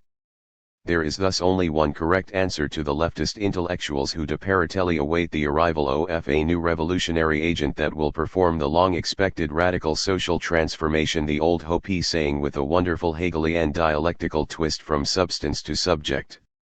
We are the ones we have been waiting for too. Waiting for another to do the job for us is a way of rationalizing our inactivity. However, the trap to be avoided here is the one of perverse self-instrumentalization. We are the one we are waiting for does not mean that we have to discover how we are the agent predestined by fate, historical necessity, to do the task. It means, on the contrary, that there is no big other to rely on. In contrast to classic Marxism, where history is on our side, the proletariat fulfills a predestined task of universal emancipation. In today's constellation, the big other is against us, left to itself. The inner thrust of our historical development leads to catastrophe, to apocalypse, so that what can prevent catastrophe is pure voluntarism, that is, our free decision to act against the historical necessity. This is why theology is emerging again as a point of reference for radical politics. The paradox is that it is emerging not in order to supply a divine big other guaranteeing the final success of our endeavors, but, on the contrary, as a token of our radical freedom with no big other to rely on. It was already Dostoevsky who was aware of how God gives us freedom and responsibility. He is not a benevolent master steering us to safety, but the one who reminds us that we are totally onto ourselves. This paradox is at the very core of the Protestant notion of predestination. Predestination does not mean that we are not really free, since everything is determined in advance. It involves an even more radical freedom than the ordinary one, the freedom to retroactively determine, change, one's destiny itself. No wonder Pascal, or, more generally, Jansenism, was the only Catholic thinker who accepted predestination. Predestination is a paradoxical supplement to Pascal's notion of wager. 2:1 The first thing that strikes the eye is that Pascal rejects all attempts to demonstrate the existence of God. He concedes that we do not know if he is, so he seeks to provide prudential reasons for believing in God. We should wager that God exists because it is the best bet. God is, or he is not. But to which side shall we incline? Reason can decide nothing here. There is an infinite chaos which separated us. A game is being played at the extremity of this infinite distance where heads or tails will turn up. Which will you choose then? Let us see. Since you must choose, let us see which interests you least. You have two things to lose, the true and the good, and two things to stake, your reason and your will, your knowledge and your happiness, and your nature has two things to shun, error and misery. Your son is no more shocked in choosing one rather than the other, since you must of necessity choose. But your happiness? Let us weigh the gain and the loss in wagering that God is. 2. Pascal appears to be aware of the immediate objection to this argument, for he imagines an opponent replying, "That is very fine. Yes, I must wager, but I may perhaps wager too much. In short, if I put my wager on God, and God does not exist, then I really do lose something. When one wagers for God, one does stake something, which presumably one loses if God does not exist, truth, the respect for one's worldly life, and so on." It is strange how utilitarian pragmatist Pascal's reasoning is. There is then a series of other objections. 1. Pascal assumes that the same matrix of decision and reward applies to everybody, but what if the rewards are different for different people? Perhaps, for example, there is a predestined infinite reward for the chosen, whatever they do, and finite utility for the rest. 2. The matrix should have more rows. Perhaps there is more than one way to wager for God, and the rewards that God bestows vary accordingly. For instance, God might not reward infinitely those who strive to believe in Him only for the utilitarian pragmatic reasons that Pascal gives. One could also imagine distinguishing belief based on faith from belief based on evidential reasons, and posit different rewards in each case. 3. Then there is the obvious many gods objection. Pascal had in mind the Catholic God, but other theistic hypotheses are also live options, namely, the Catholic God does not exist column really subdivides into various other theistic hypotheses, example the Protestant God exists, Allah exists, there is no God. The obverse of this objection is the claim that Pascal's argument proves too much. Its logical conclusion is that rationality requires believing in various incompatible theistic hypotheses. 4. Finally, one can argue that morality requires you to wager against God. Wagering for God because of the promise of future profits violates the Kantian definition of moral act as an act accomplished for no pathological reasons. It was already Voltaire who, along these lines, suggested that Pascal's calculations, and his appeal to self-interest, are unworthy of the gravity of the subject of theistic belief. Underlying all this is the basic paradox of belief as a matter of decision, as if to believe something or not is a matter of decision and not of an insight. So, if we read Pascal's wager together with his no less known topic of customs, you would like to attain faith, and do not know the way, you would like to cure yourself of unbelief, and ask the remedy for it. Learn of those who have been bound like you, and who now stake all their possessions. These are people who know the way which you would follow, and who are cured of an ill of which, thinking backward 199, you would be cured. Follow the way by which they began, by acting as if they believed, taking the holy water, having masses said, etc. 2-3. One can argue that the core of his argument directly concerns not belief but acting. One cannot decide to believe, one can decide only to act as one believes, with the hope that belief will arise by itself. Perhaps this trust that if you act as if you believe, belief will arise is the wager. Perhaps the only way out of these impasses is what, in his unpublished secret writings, Denis Diderot elaborated under the title of the Materialist's Credo. In Entretien d'une philosophie avec la Martiale de Jw he concluded, après tout, le plus court est de se conduire comme s'il vieillard existait. Même quand on n'y croit pas. After all, the most straightforward way is to behave as if the old guy exists, even if one doesn't believe it. This may appear to amount to the same as Pascal's wager apropos the custom. Even if you don't believe in it, act as if you believe. However, Diderot's point is exactly opposite. The only way to be truly moral is to act morally without regard to God's existence. In other words, Diderot directly turns around Pascal's wager, the advice to put your bets on the existence of God and on motk la plupart out tout a perdre et rena gagner anir un du renumerateur et venger. In a word, it is that the majority of those who deny remunerating and revenging God have all to lose and nothing to gain. 2:4 In his denial of the remunerating and vengeful God, the atheist loses everything. If he is wrong, he will be damned forever, and gains nothing. If he is right, there is no God, so nothing happens. It is this attitude that expresses true confidence in one's belief and makes one do good deeds without regard to divine reward or punishment. Authentic belief is to be opposed to the reliance on, or reference to, another subject supposed to believe. In an authentic act of belief, I myself fully assume my belief and thus have no need of any figure of the other to guarantee my belief. To paraphrase Lacan, an authentic belief nes authorize cadel we meme.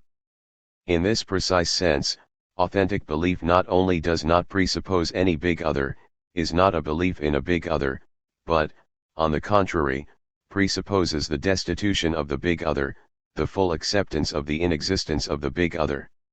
This is also why a true atheist is at the opposite end of those who want to save religion's spiritual truth against its external dogmatic, institutional setup. A profoundly religious friend once commented on the subtitle of a book of mine, The Perverse Core of Christianity. I fully agree with you here. I believe in God, but I find repulsive and deeply disturbing all the twist of celebrating sacrifice and humiliation, of redemption through suffering, of God organizing his own son's killing by men. Can't we get Christianity without this perverse core? I couldn't bring myself to answer him, but the point of my book is exactly the opposite. What I want is all those perverse twists of redemption through suffering, dying of God, and so on, but without God.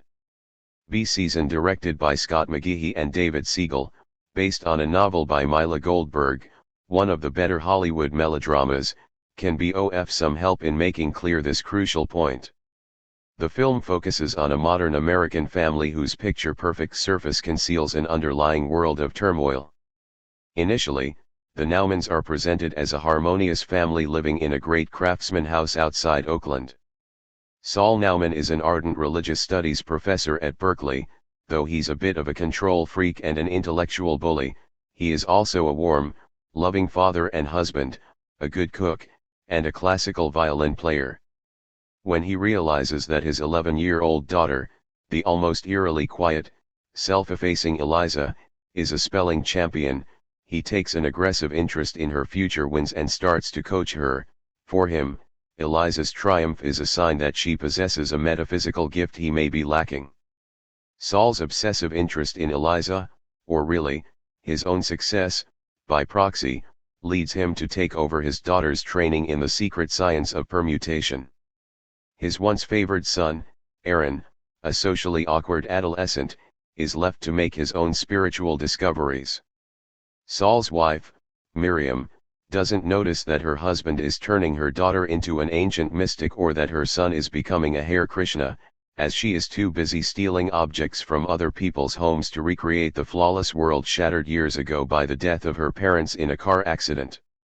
It is thus as if Eliza's overhuman perfection in spelling triggers a family explosion, disturbing its surface order, compelling all of them to confront the broken pieces of their life. All this takes place against the theological background of Tikkun Olam, the Jewish notion of healing or repairing of the world. According to Kabbalah, God, pure perfection in his goodness, wanted to share his perfection, so he created a receptacle that would receive his gift. However, unable to endure the divine light, the receptacle shattered into thousands of pieces, and it is our duty and universal responsibility to fix what has been shattered, to attempt to restore what has been damaged. In an all too obvious metaphor, this is also what the Nauernan family needs, the restoring of unity, order, and harmony. With her family disintegrating before her eyes, it's up to Eliza to put the broken pieces of her family's world back together in an unexpected act of selflessness and love. This act is the movie's final epiphany. The entire film drives toward Eliza's momentous decision, a choice that enables catharsis for the whole family. So how does Eliza order the family chaos? At the climactic moment of the spelling competition, in front of television cameras, when the right answer would make her national champion, she decides to get a word wrong on purpose. While the father is broken, the other two members of the family are relieved, happily, smiling, and even Eliza herself, till now a kind of catatonic monster, manages a spontaneous mischievous smile. What really happens here? Even such a mainstream figure as Roger Ebert got it right. Eliza's decision is to insist on herself as a being apart from the requirements of theology and authority, a person who insists on exercising her free will. This is a stick in the eye of her father. What Eliza is doing at the end of B season is Eliza's will. Does that make her God? No. It makes her Eliza too. 5. Her act allows her to break out of the enslavement to her father's desire, no longer her father's instrument. She creates a space for herself and for the family to restore its free balance. It is thus the mistake itself, the crack of disharmony, that interrupts the perfect series of her correct answers, which restores harmony. However, the film gets its theology wrong, or, at least, it presents its highly sanitized version in Kabbalah. God first withdrew into himself to open up the space for creation, then, he bungled the job of creation, making a deeply flawed and fractured universe. This is what we, humans, have to patch up. Happily, the story itself corrects this wrong theology. What if God's mistake was to create a flawless universe, and what if humans patch things up by introducing into it imbalance and disharmony? One might venture here another problematic speculation. This insight goes beyond the limits of Judaism and brings us into the central paradox of Christianity, which concerns the status of freedom. Without the notion of a flawed divinity, we have a human subject subordinated to a substantial divinity, which secretly pulls the strings. Hegel's famous guideline that one should conceive the absolute not only as substance but also as subject generally conjures up the discredited notion of some kind of absolute subject, a mega-subject creating the universe and watching over our destinies. For Hegel, however, the subject, in its very core, also stands for finitude, cut, the gap of negativity, which is why God becomes subject only through incarnation. He is not already in itself, prior to incarnation, a mega-subject ruling the universe. Consequently, it is crucial not to confuse Hegel's objective spirit with the Dilthian notion of a life form, a concrete historical world, as the objectivized spirit, the product of a people, its collective genius. The moment we do this, we miss the point of Hegel's objective spirit, which is precisely that it is spirit in its objective form, experienced by individuals as an external imposition, constrained. Even there is no collective or spiritual supersubject that would be the author of objective spirit, whose objectivization this spirit would have been. There is, for Hegel, no collective subject, no subject spirit beyond and above individual humans. Therein resides the paradox of objective spirit. It is independent of individuals, encountered by them as given, pre-existing them, as the presupposition of their activity, yet it is nonetheless spirit, that is, something that exists only insofar as individuals relate their activity to it, only as their pre-supposition. 2.6 This is why Kierkegaard's critique of Hegel relies on a fatal misunderstanding of Hegel's fundamental insight. The first thing that strikes the eye is that it is based on the thoroughly Hegelian opposition between objective and subjective thought. Objective thought translates everything into results, subjective thought puts everything into process and omits results, for as an existing individual he is constantly in process of coming to be. 2.7 For Kierkegaard, obviously, Hegel is the ultimate achievement of the objective thought.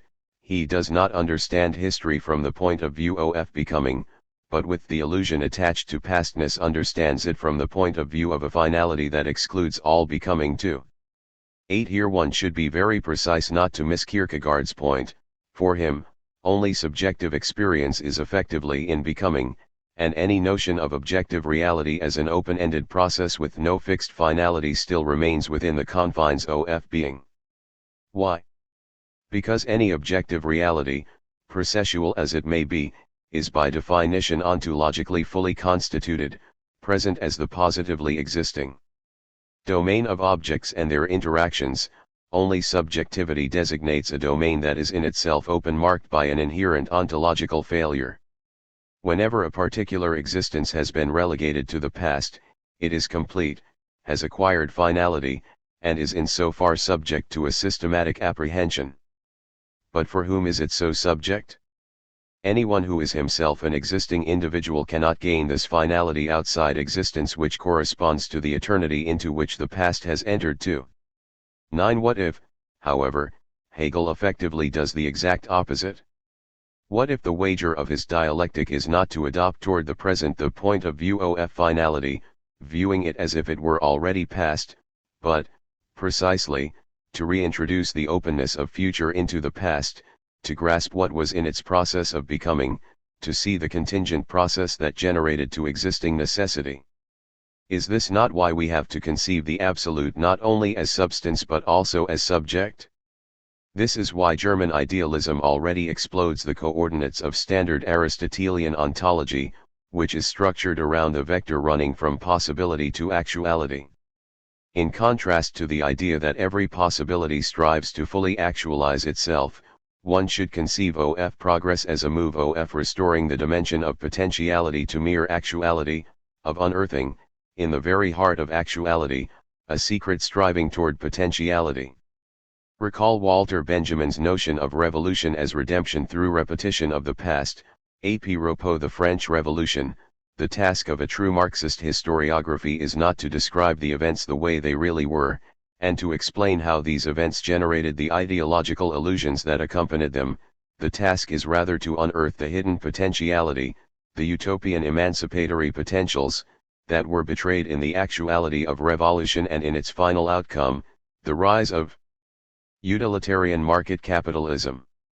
The point of Marx is not primarily to make fun of the wild hopes of the Jacobins' revolutionary enthusiasm, to point out how their high emancipatory rhetoric was just a means used by the historical cunning of reason to establish the vulgar commercial capitalist reality.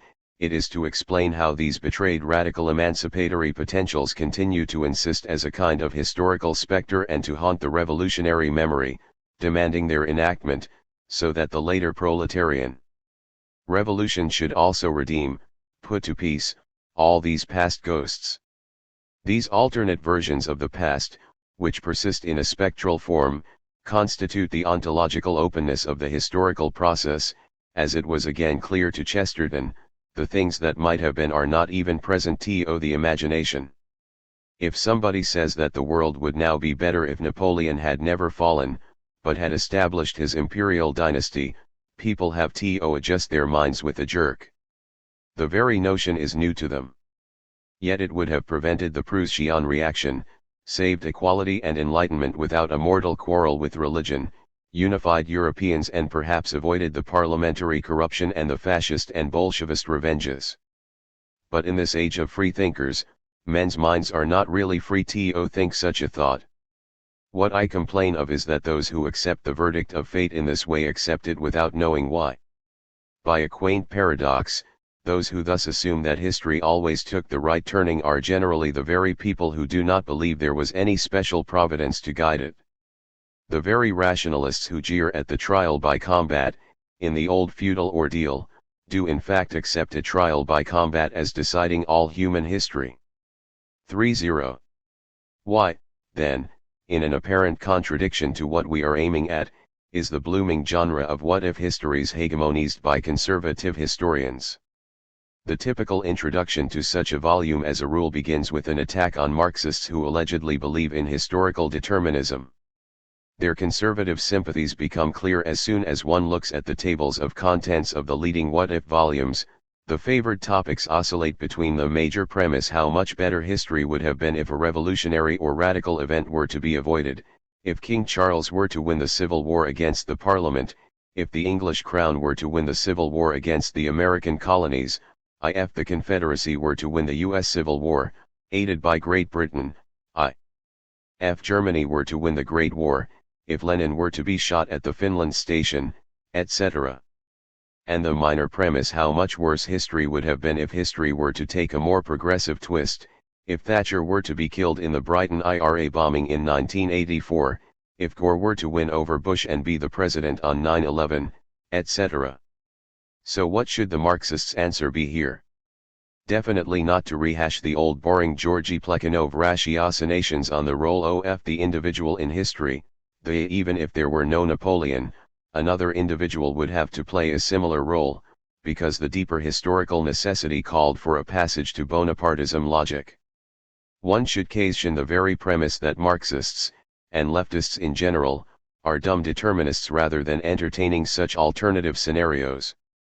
The first thing to note is that the what-if histories are part of a more general ideological trend, of a perception of life that explodes the form of the linear-centered narrative and renders life as a multi-form flow, up to the domain of the hard sciences, quantum physics and its multiple reality interpretation, neo-Darwinism. We seem to be haunted by the chanciness of life and the alternate versions of reality. Stephen Jay Gould, a Marxist biologist if ever there was one, once remarked that if we were to wind back the film of life and play it again, the storyline of evolution would have been totally different. This perception of our reality as one of the possible, often not even the most probable outcomes of an open situation, this notion that other possible outcomes are not simply cancelled out but continue to haunt our true reality as a specter of what might have happened, conferring on our reality the status of extreme fragility and contingency, is by no means foreign to Marxism. On it relies the felt urgency of the revolutionary act. Since the non-occurring of the October Revolution is one of the favored topics of the conservative what-if historians, let us look at how Lenin himself related to it. He was as far as imaginable from any kind of reliance on historical necessity. On the contrary, it was his Menshevik opponents who emphasized that one cannot jump over the succession of stages prescribed by historical determinism, first bourgeois democratic, then proletarian revolution, etc. When, in his April theses from 1917, Lenin discerned the Augenblick, the unique chance for a revolution, his proposals were first met with stupor or contempt by a large majority of his own party colleagues. Within the Bolshevik party, no prominent leader supported his call to revolution, and Pravda took the extraordinary step of dissociating the party, and the editorial board as a whole, from Lenin's April theses. Far from being an opportunist flattering and exploiting the prevailing mood in the party, Lenin's views were highly idiosyncratic. Many who knew Lenin and his work doubted his state of mind. Alexander Bogdanov dismissed the April theses as the delirium of a madman, while Lenin's wife, Nadezhda Krupskaya, worried that he had gone crazy. Lenin immediately perceived the revolutionary chance that was the result of unique contingent circumstances. If the moment will not be seized, the chance for the revolution will be forfeited, perhaps for decades. So we have here Lenin himself entertaining an alternative scenario: what if we do not act now? And it was precisely the awareness of the catastrophic consequences of not acting that pushed him to act. But there is a much deeper commitment to alternative histories in a radical Marxist view. It brings the what-if logic to its self-reflexive reversal. For a radical Marxist, the actual history that we live is itself a kind of alternative history realized, the reality we have to live in because, in the past, we failed to seize the moment and act. Military historians have demonstrated that the Confederacy lost the battle at Gettysburg because General Lee made a series of mistakes totally uncharacteristic of him. Gettysburg was the one battle, fought by Lee, that reads like fiction. In other words, if ever there was a battle where Lee did not behave like Lee, it was there in southern Pennsylvania. 3. One for each of the wrong moves. One can play the game of what would Lee have done in that situation. In other words, it was as if, in the Battle of Gettysburg, the alternate history had actualized itself. Thinking backward. This brings us to the what-if dimension that permeates the very core of the Marxist revolutionary project. In his ironic comments on the French Revolution, Marx opposes the revolutionary enthusiasm to the sobering effect of the morning after, the actual result of the sublime revolutionary explosion, of the event of freedom, equality, and brotherhood, is the miserable utilitarian/egotistic universe of market calculations. And incidentally, is not this gap even wider in the case of the October Revolution? However, as we have already seen, one should not simplify Marx. his point is not the rather commonsensical insight into how the vulgar reality of commerce is the truth of the theater of revolutionary enthusiasm, what all the fuss really was about. In the revolutionary explosion as an event, another utopian dimension shines through, the dimension of universal emancipation, which is precisely the excess betrayed by the market reality that takes over the day after. As such, this excess is not simply abolished, dismissed as irrelevant, but, as it were, transposed into the virtual state, continuing to haunt the emancipatory imaginary as a dream waiting to be realized. 3. The excess of revolutionary enthusiasm over its own actual social base or substance is thus literally that of an attribute effect over its own substantial cause, a ghost-like event waiting for its proper embodiment. In his less-known Everlasting Man, Chesterton makes a wonderful mental experiment. Along these lines, in imagining the monster that man might have seemed at first to the merely natural animals around him. The simplest truth about man is that he is a very strange being, almost in the sense of being a stranger on the earth. In all sobriety, he has much more of the external appearance of one bringing alien habits from another land than of a mere growth of this one. He has an unfair advantage and an unfair disadvantage. He cannot sleep in his own skin, he cannot trust his own instincts. He is at once a creator moving miraculous hands and fingers and a kind of cripple. He is wrapped in artificial bandages called clothes, he is propped on artificial crutches called furniture. His mind has the same doubtful liberties and the same wild limitations. Alone among the animals, he is shaken with the beautiful madness called laughter, as if he had caught sight of some secret in the very shape of the universe hidden from the universe itself. Alone among the animals he feels the need of averting his thought from the root realities of his own bodily being, of hiding them as in the presence of some higher possibility which creates the mystery of shame. Whether we praise these things as natural to man or abuse them as artificial in nature, they remain in the same sense unique. 13. This is what Chesterton called thinking backward. We have to put ourselves back in time, before the fateful decisions were made or before the accidents occurred that generated the state that now seems normal to us, and the royal way to do it, to render palpable this open moment of decision, is to imagine how, at that point, history may have taken a different turn. Such thinking backward is peculiar to Western thought, it is totally foreign to the Eastern notion of cosmic fate. This is why all those who try to demonstrate some deeper affinity between Heidegger and Oriental thought, mostly Buddhism, miss the point.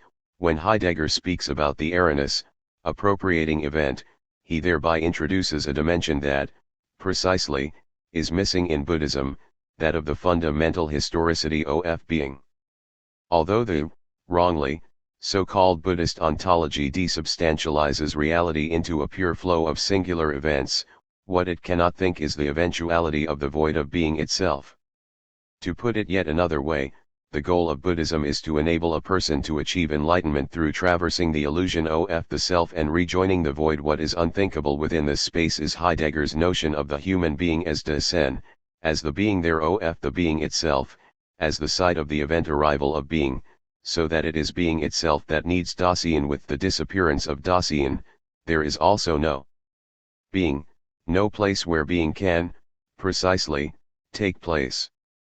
Can one imagine a Buddhist claiming that the void, sunyata, itself needs humans as the site of its arrival?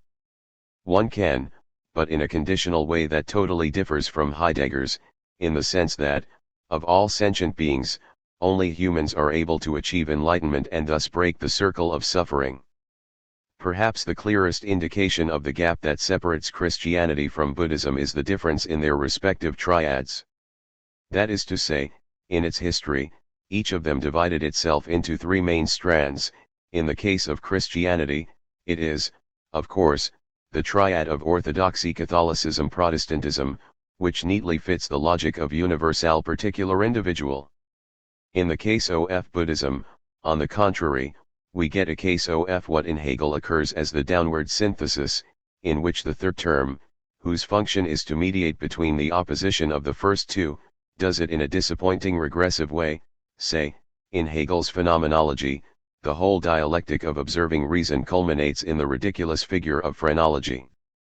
The main split of Buddhism is the one between Hinayana, the small wheel, and Mahayana, the great wheel. The first one is elitist and demanding, trying to maintain the fidelity to Buddha's teaching, focusing on the individual's effort to get rid of the illusion of the self and attain enlightenment. The second one, which arose through the split from the first one, subtly shifts the accent onto compassion with others. Its central figure is Bodhisattva, the individual who, after achieving enlightenment, decides out of compassion to return to the world of material illusions in order to help others to achieve enlightenment, that is, to work for the end of suffering of all sentient beings. The split is here irreducible. Working for one's own enlightenment reasserts the centrality of the self in the very striving for its overcoming, while the great will way out of this predicament just repeats the deadlock in a displaced way. Egotism is overcome, but the price is that universal enlightenment itself turns into an object of the instrumental activity of the self. It is easy to locate the inconsistency of the Mahayana move, which cannot but lead to fateful consequences, when the Mahayana reinterpretation focuses on the figure of Bodhisattva, the one who, after achieving enlightenment and entering nirvana, returns to the life of illusory passions out of compassion for the suffering of all those who are still caught in the wheel of craving in order to help them to achieve enlightenment and enter nirvana. There is a simple question to be raised at this point: if, as radical Buddhists emphatically point out, entering nirvana does not mean that we leave this world and enter another higher reality, if reality remains as it is and all that changes in nirvana is the individual's attitude toward it, why then, in order to help other suffering beings, do we have to return to our ordinary reality? Why can't we do it while dwelling in the state of enlightenment in which, as we are taught, we remain living in this world? There is thus no need for Mahayana, for the larger will, the small, Hinayana, will is large enough to allow for the enlightened one helping others. In other words, is the very concept of Bodhisattva not based on a theologico-metaphysical misunderstanding of the nature of nirvana? Does it not underhandedly change nirvana into a higher metaphysical reality? No wonder that Mahayana Buddhists were the first to give a religious twist to Buddhism, abandoning Buddha's original agnostic materialism, his explicit indifference toward the religious topic. However, it would be an utterly non-Hegelian reading of Buddhism if we were to locate the fall in its development into the humanitarian betrayal of its original message enacted by the Mahayana turn. If there is a Hegelian axiom, it is that the flaw has to be located in the very beginning of the entire movement. What, then, is wrong already with the Hinayana itself? Its flaw is precisely that to which Mahayana reacts, its symmetrical reversal. In striving for my own enlightenment, I regress into egotism in my very attempt to overcome it, to erase the constraints of myself. So how to bring these two orientations together? What both orientations, Hinayana and Mahayana, exclude is a shattering proto-conservative insight: what if truth doesn't alleviate our suffering? What if truth hurts? What if the only peace attainable comes from immersing oneself into illusion? And is this conclusion not the secret underlying premise of the third big school, Vajrayana, which predominates in Tibet and Mongolia? Vajrayana is clearly regressive, a reinscription of Buddhism into traditional ritualistic and magic practices. The opposition between self and others is overcome, but through its reification in ritualized practices that are indifferent to this distinction. It is an interesting fact of historical dialectic that Buddhism, which originally dispensed with all institutional ritual and focused solely on the individual's enlightenment and end of suffering, irrespective of all dogmatic and institutional frames, ended up clinging to the most mechanical and firmly entrenched institutional hierarchic frame. But the point here is not to make fun of the superstitious features of Tibetan Buddhism, but to become aware of how this total externalization does the work, delivers the goods, is relying on a prayer wheel, or, more generally, on the efficiency of the ritual, not also a way to achieve the mindlessness, to empty one's mind and repose in peace? So, in a way, Tibetan Buddhism is thoroughly faithful to Buddha's pragmatic orientation: ignore theological niceties, focus just on how to help people, etc. Sometimes following the blind ritual and immersing oneself into theologico-dogmatic hair-splitting is pragmatically the most efficient way, as in sexuality, where sometimes the best cure against impotence is not to relax and just let it go. The moment one formulates this as an injunction, it turns into its opposite, but to approach sex as a bureaucratic, planned procedure, establishing detailed phases of what one is planning to do and so on. The logic here is the same as that of intelligent utilitarians who are well aware that moral acts cannot be directly grounded in utilitarian considerations. I will do this because, in the long run, it is the best strategy to bring the most happiness and pleasure to me also. But the conclusion they draw is that the Kantian absolutist morality, do your duty for the sake of duty, can and should be defended precisely on utilitarian grounds. It is also the one that works best in real life. What, then, is the Buddhist answer to the Hegelian question, that is, if we, suffering humans, are to be awakened into enlightenment, how did we fall asleep in the first place? How did the will of desire emerge out of the eternal void? There are three main answers, which strangely echo the triad of Hinayana, Mahayana, and Vajrayana.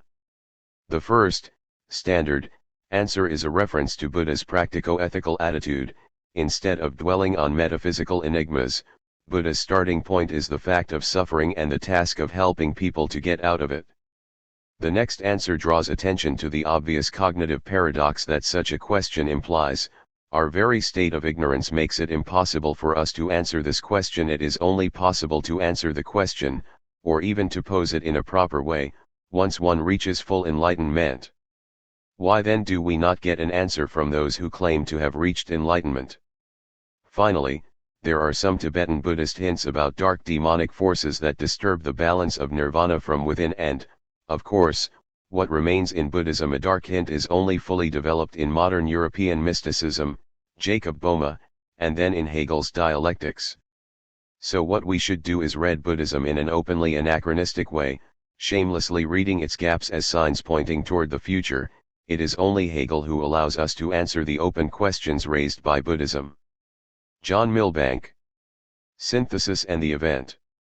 In Alain Badiou's second grand livre, Logiques du Monde, which is also part 2 of his first great book, L'être et événement, he divides reality into 1.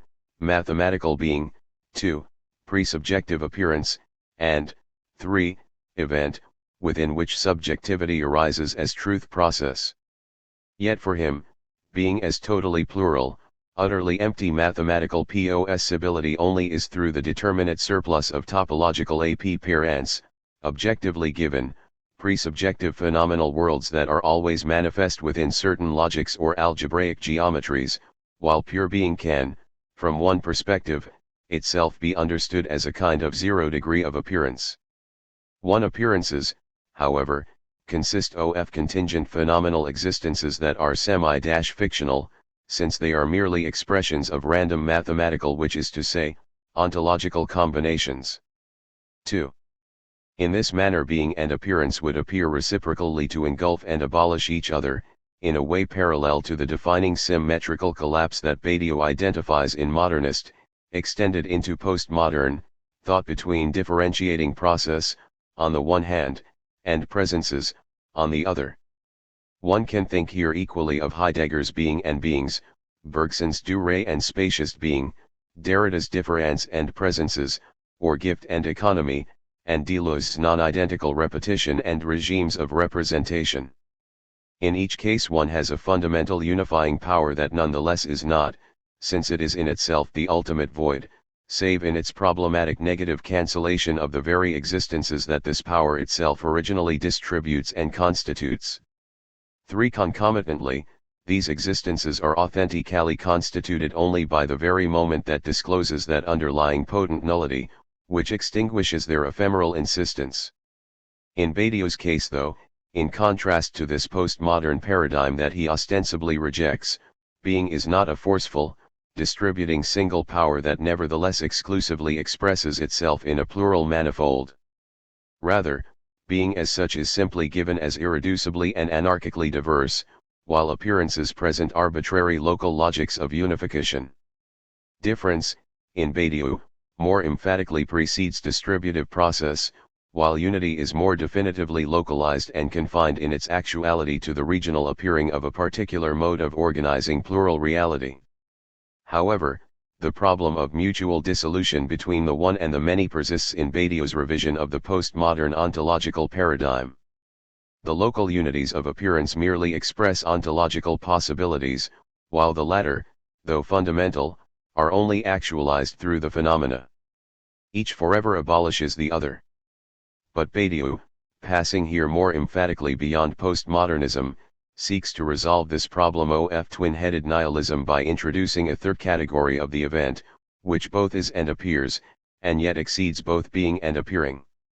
Therefore, despite his claim to have instituted a more radical pluralism than that of Deleuze, appeal to the event seems to betoken a break with the philosophy of difference and a new elaboration of a philosophy of mediation. In terms of the event, an extraordinary existence of one self-defining singular instance of reality arises on the surface of a world of appearances normally obeying a closed logic. At the ontological level, this involves the instance of at least one element within a set that merely belongs to it in isolation and does not, insofar as it does so, present for co-belonging through inclusion any members of itself as a subset. This is in accord with Zermelo's axiom of foundation, designed to secure limits to a set and prevent its dissolution into all the infinite subsets that it must inevitably contain. For Badiou, such a free-floating and yet necessary element, in excess of belonging parts, provides in its relative intermination an evental site upon which, outside ontology as defined by the mathematical for which no set can be a member of itself, an event can historically emerge as an aberrant sheer singularity instanced purely by self-belonging. For at the logical level of appearances, the indeterminacy of the evental site allows it to directly appear as such on the surface of appearances in terms of an intense stimulus for change and transformation that permits what is unrepresented and so inexistent in some apparent object, as, for example, the Muslim character of a supposedly French Muslim in France, now after all to be acknowledged. Because worlds are always instigated and sustained by such stimuli that are the dominant points, emphases of worlds that define them, one might say, that have the power to localize the merely mathematical by a kind of force of decree. Badiou in Logiques de Mons qualifies the dualism that he presented in L'Evénement between a static socio-historical situation that merely instantiates a stable ontological set, on the one hand, and the eruptive event, on the other. For the latter book there is instead a much more dominant and continuous changement, which diagonally transforms different worlds and weaves them together through releasing the decisional power of points and proceeding point to point 5. It is in fact the event as changement that now realizes a synthesis between being and appearance and prevents them from collapsing into each other in mutually assured destruction. Normally, the various transcendental logics of appearing worlds that define them algebraico-geometrically in terms of dominant intensities, conjunctions, enveloping media, and excluded minima are added back into the world of sets by the process of bundling, which means that merely mathematical quantities are also expressed as degrees of intensity, the algebraic aspect, and the interiors of diverse sets come to communicate with each other in terms of true mutually communicating conjunctures that are not simply further settings where the elements do not interact and so thereby establish real sites, the geometric aspect. Exceptionally, in the opposite direction, as we have just seen, an underlying rogue ontological element itself rises to the surface of the phenomenal. But in either case, the real synthesis between the ontological and the apparent logical is brought about by the operation of the quasi-decision of the transcendentally dominant object or objects that define worlds and are dubbed points by Badiou. And it is this decision or series of decisions that, when accentuated, becomes the full-fledged subjective, human, event / thus it is changement and the event that ensure that something both is and also appears, precisely because it is a dynamic process involved with radical alteration that exceeds as actual the mere potential of being, and as dynamic equally exceeds the dependency of appearances upon a bundling back into the underlying mathematical repertoire. Beyond the postmodern shuttle between the real that is not and the unreal that always and inescapably dominates our lives, Badiou certainly appears to introduce a synthesizing third. he is able to do so because his mathematical real that is not a forceful one, while his appearances are themselves but mere deposits of this emptily diverse being. Hence there would appear to be room for the merely emergent third nonetheless to drive the whole system. Here, however, one can argue that Badiou is caught within an extreme aporia. On the one hand, his program is reductive, such that the real content of the event or the truth process that emerges from it must be the re-eruption of the universal void that is the empty basis of all mathematical sets, exorbitantly, it would seem, taken by Badiou to compose being as such. The consequence here would be, as he sometimes seems to imply, that the only mark of the true is its break with old systems and invention/discovery of a new mode of operation in art, politics, science, and love, the four categories that he sees as both defining our humanity and as composing in their interrelation the true subject matter of philosophy, as Socrates first realized. In this way, the universality of truth processes would collapse back into anarchic manyness expressing only a nullity, and there would be no way to discriminate between one new eventful possibility and another, nor indeed did Badiou ever suggest any such way. On the other hand, if only the event causes being to appear and appearances to be, such that, as Badiou says, the event is the fourth that includes being, appearance, and the event, then his thinking seems to be incipiently somewhat idealist after all, even if ideas interpellate subjects rather than vice versa. 7. In this case, mathematical diversity would itself be upheld by quasi-subjective decisions in favor of unitary and unifying processes, while the more than hbiral, meaning a formal agreement to differ, or to allot incommensurable spheres of influence, compatibility of these processes would also demand what Badiou does not provide, namely, an overarching truth process as such. Indeed, Badiou frequently indicates that even mathematical truth is upheld only by decision and commitment in a way highly reminiscent of Husserl's Origin of Geometry and Crisis. He recognizes that mathematics is also born from an event and sustained by fidelity to a truth process. 8. Furthermore, if for Badiou the many different truth processes are compatible with one another, then it does not seem satisfactory to say, as he does, that the public measure of their legitimacy is merely the non-interference of one process with another. For this lapse into liberalism, or what Badiou terms materialist democracy, for him this would embrace both Levinasians and Deleuzians, implies a permanent static appearing of a formal logic of non-interference and clearly demarcated distribution of boundaries of discourse to prevail over the unpredictability of a newly emerging event, which must surely include the capacity to revise any such boundaries. Truly, to escape such liberalism, it would seem that Badiou must consider the possibility of a meta-truth process arising from an event that is the universal of all universals. He realizes, of course, that Christianity provides just such a possibility, but seeks, perhaps incoherently, to confine its truth event to the full emergence of the very idea of a truth event as such, rather than as providing a needed overarching substantive horizon. It would appear then that Badiou's materialism is subject to deconstruction in terms that he himself provides. His anarchic impersonal manyness turns out to be but the residue of unified quasi-subjective election of unifying truths. And his underlying hypermaterial plural atoms could be but the negative shadow of the light of ideal reason. Badiou's Platonic flirtation. It becomes therefore natural to ask whether the return to metaphysical ICS heralded by Badiou, which is inevitably in some measure, as he acknowledges, a return to Plato, should not consider more seriously the Platonic centrality of real constitutive relation and participation. They are refused by Badiou perhaps because he knows that an imprescribable mediation between the one and the two in Plato already obscurely suggests a theistic ontological primacy for subjective judgment.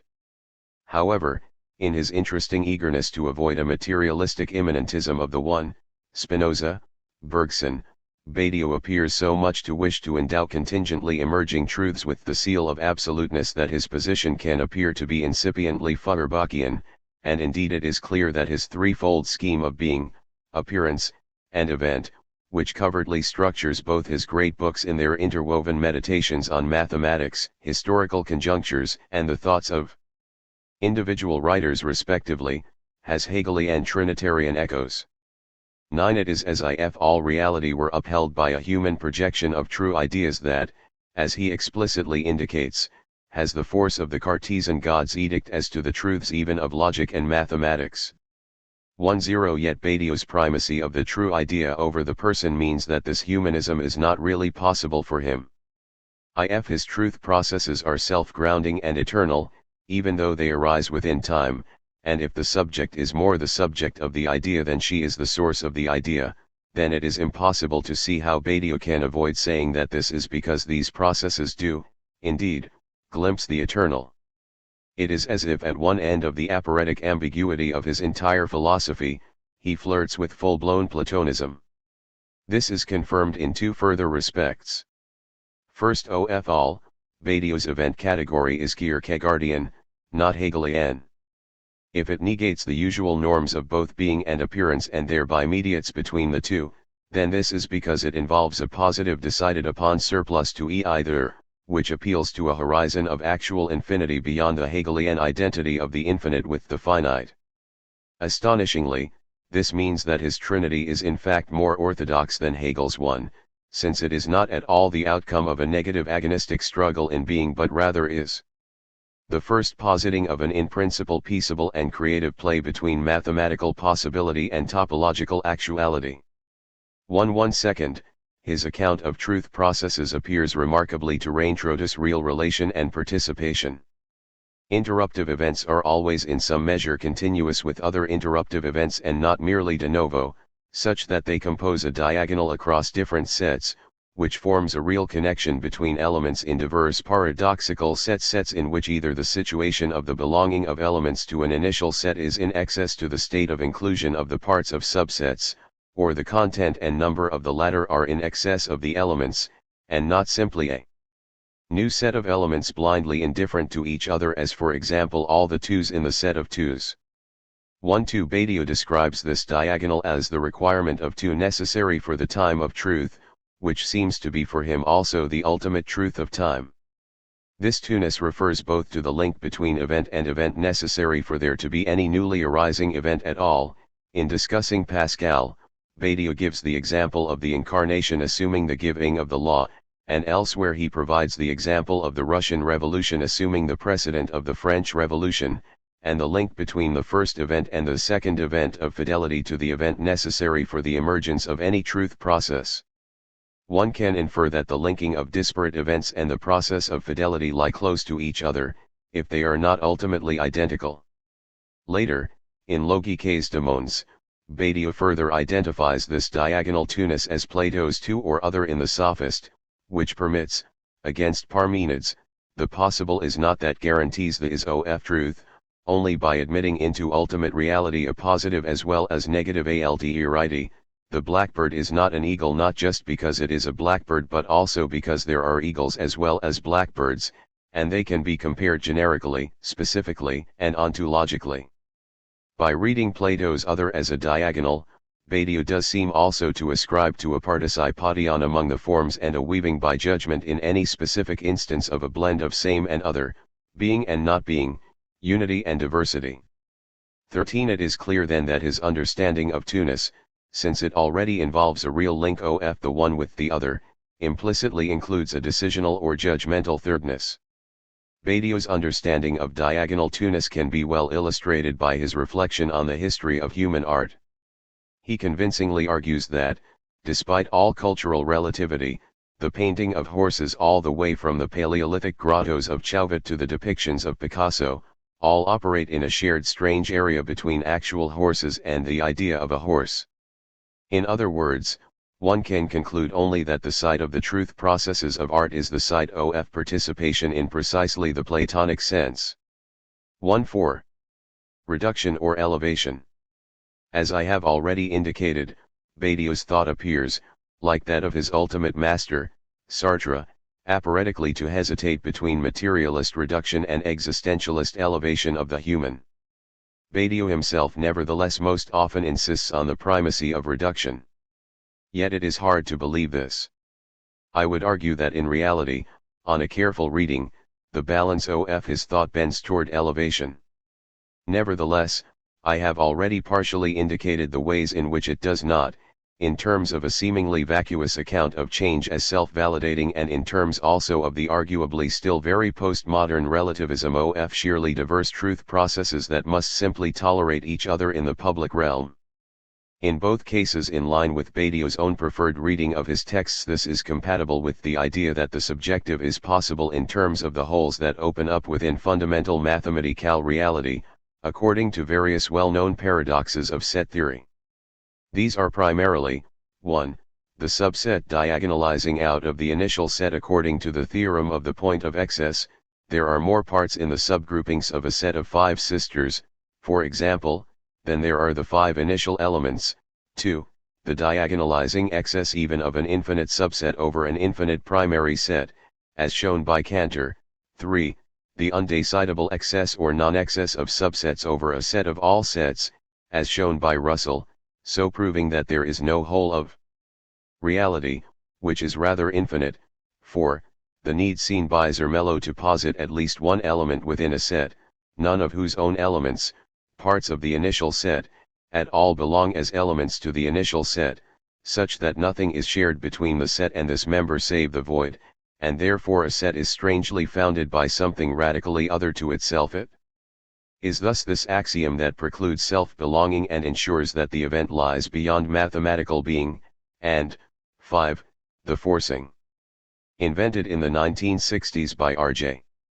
Cohen, of sheerly interminable and so purely general mathematical parts within subsets into a kind of equality with the determinable elements of the initial one. 1.5. The opening in being provided by these paradoxes is then supplemented, in logiques demons, by the intrusion of the parts of subsets or elements of the initial set not merely into or beyond the primary set but also, by virtue of what Badio terms an obscure elective affinity, into the algebraic geometric arena of actual appearances. 1.6. Here, normally, a world can only appear at all, because certain objects of appearance are dominant over others, such that some things appear only through other things, the leg of a chair through the chair, or else some things appear alongside others since they are both contained by a background enveloping reality, all the furniture in a room as surrounded by walls and covered by a ceiling. All this depends upon various degrees of intensity of individual items, the dominance of walls and ceiling within a room, for example, that express underlying mathematical atoms. The prevailing objects of a world of appearances are, however, also for this reason typically, as we have already seen, points, echoing Leibniz's metaphysical points or monads, at which an underlying indeterminate potency tends to come to the surface. These points are precisely the hinge between appearance and event, since they contain a capacity for radical change. The walls of the room that alone snugly confine it are yet the very things that might be expanded, diminished, or altogether removed. In proceeding from point to point, a quasi-subjective process of decision emerges that vaults from world to world and yet sustains a continuity, like, for example, to begin at the most material level, a hedge that bounds a garden that turns into a hedge bounding a lane and finally a hedge bounding more ideally a county. It is very hard to see how Badio, for all his materialistic intellectual lineage, is not talking here about a tradition in something like a Gadamerian sense. For the procedure from point to point has its own unfolding integrity, it would seem to consist in the relating through time of one thing with another by a series of quasi-decisions, which eventually become fully human decisions, that weaves, in Kierkegaardian fashion, as Badio indicates, its own specific character of non-identical repetition, which nonetheless should command a universal assent as a process of truth. One can now express the aporia concealed within Badio's philosophy more radically. The way in which he links mathematical paradox and indeterminacy with the perplexities of the human existential condition is cognitively ecumenical, brave, and admirable. Yet the more he grounds the latter in the former, the more this merely redounds into a grounding of the former in the latter. Maybe subjects are indeed the scum of the void floating to the surface, but Badio equally declares that opting for the primacy of the many is a mere decision that contrasts with what he claims was George Cantor's alternative Catholic decision for the eternal paradoxical unity of the one and the many beyond the principle of non-contradiction, which Cantor's own paradoxes of transfinitude seem to violate. Likewise, he declares that the postulation of an actual infinity is a decision taken within the course of Western culture. And at this point Badiou's own decision regarding the immanence of the infinite seems yet more precarious than he will always concede, for to conclude that infinity, beyond the paradoxes of contradiction that collapse any finite or transfinite totality, after Russell and Cantor, is merely immanent and inaccessible rather than an eternally actual coniunctio oppositorum, is in truth to evade the demonstrated limit of finite logic rather than to embrace it. Badiou's mere decision at this point is also supported by an inaccurate history. He claims that, in the Middle Ages, the Greek horizon of the essential finitude of being was preserved, with God being a mere negative or eminent exception. 1:7 Thus the infinity of being only emerges at the Renaissance with the infinitization of the cosmos. But this is false on two counts. First of all, Badiou reads medieval theology as if it were all scotist and divided being primarily into finite and infinite. And in fact even Scotus saw the infinite as primary and the finite as exceptional and secondary, whereas Badiou speaks as if, for the Middle Ages, it were the other way around. But more typically, the early to high Middle Ages, as with Aquinas, saw being as such as infinite and saw finite existence as only participating in this. Aquinas, it is true, did not embrace an infinite cosmos or an actual mathematical infinite, but other thinkers of this period came near to doing so. Robert Gross attest. Saw the creation as initially constituted by a Neoplatonic emanative series of transfinites that expressed the propagation of light. Finally, in the Renaissance period, Nicholas of Cus's assertion of the infinity of the cosmos implied for him not immanence but rather the paradoxical and continuous passing over of the finite into its constitutively other and yet not other transcendent infinite ground. Essentially the same construal was sustained by Blaise Pascal. Thus Badiou's ultimate primacy of the many over the one is a mere decision. Certainly, one can agree with him that, as already for Plato, and as in Trinitarian theology, as he notes, the one is later than the many and emerges only as their unity, since if being was originally really one, there would not be anything, as with Parmenides, and the one would have no content, as Hegel showed. 1:8 Nevertheless, because there is only ever any specific set of the manifold by virtue of its unity, one might still decide, in divergence from Badiou's fundamental option, to accord to unity a retroactive primacy, as indeed in the case of Trinitarian theology. Similarly, Badiou's preference for the sheer primacy of the manifold is undergirded by an arbitrary decision for the immanence of the infinite, which leaves it within an amorphous indeterminacy, in absolute dyadic excess of, and yet ultimately expressive of, the anti-one of the void, which Badiou writes runically as zero.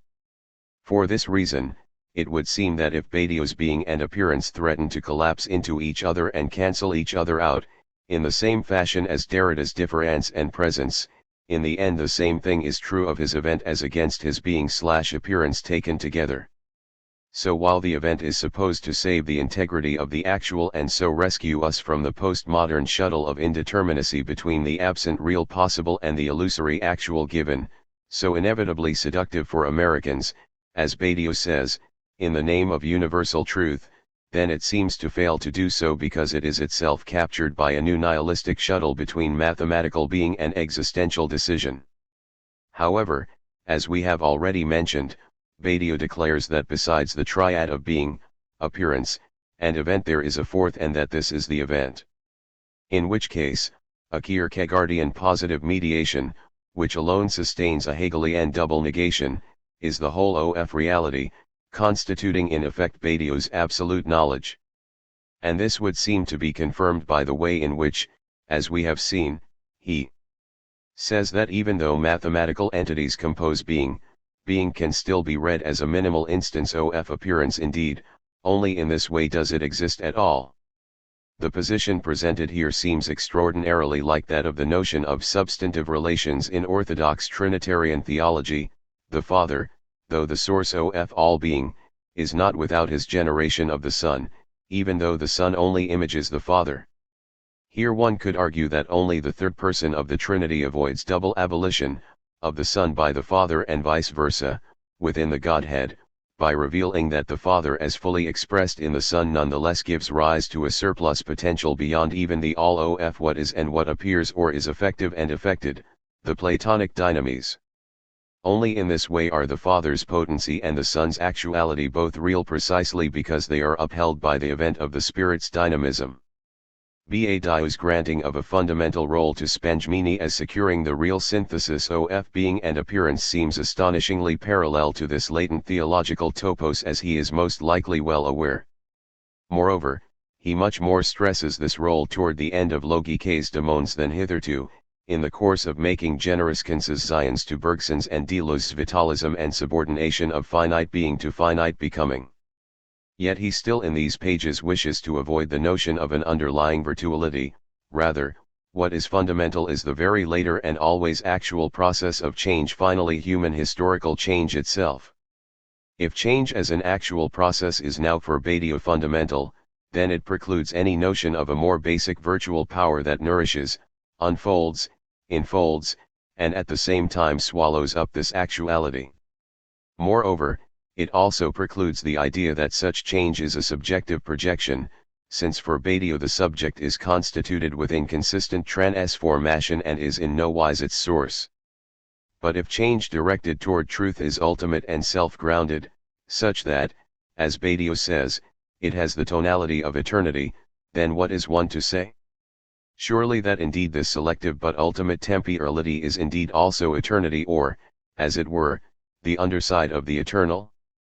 It would seem to follow not merely that actual time as truth process participates in eternity, but also that it is included within eternity in exactly the same sense that, for Thomas Aquinas, the creation of the world is included in the paternal uttering of the Logos. The profound paradox here is that Badiou, as a Marxist, in seeking a hopeful materialist ontology in the face of the current course of his Tory and so in despair of historicism, veers ever closer not merely to Platonism but also to Christianity, as he is well aware, even if he has wagered on the success of formistic advance raids upon alien beauties that will preclude any later yielding to their substantive charms. For the more he rejects the unifyingly virtual as a foundational principle, the more he appears to break with the Bergsonian Heideggerian emancipation of the possible from the primacy of the actual, an emancipation that always subordinates the event to a merely forceful power of which it is an instance. Instead, Badiou seeks to render the import of the event itself ultimate, precisely by conjoining it to the ultimacy of actuality, which is an Aristotelian and Thomistic thesis. He still wishes to insist on the immanent primacy of becoming, yet arguably, to yoke this to the self-grounding of the actual is barely coherent. An event that manifests only its own actuality as universal truth must be, as he says, an instance of grace 1:9. But once he has declared that the event and the truth process arrive in their actuality as a gift, then it scarcely matters that he does not affirm their arrival from an elsewhere. For indeed, they do not come from an elsewhere in any ontic sense, but if they arrive and reveal the eternal, then how is this not the arrival in time of the eternal? To speak of grace without God can only mean to speak apophatically of God unless the event is entirely hollowed out by the void or is simply a human projection.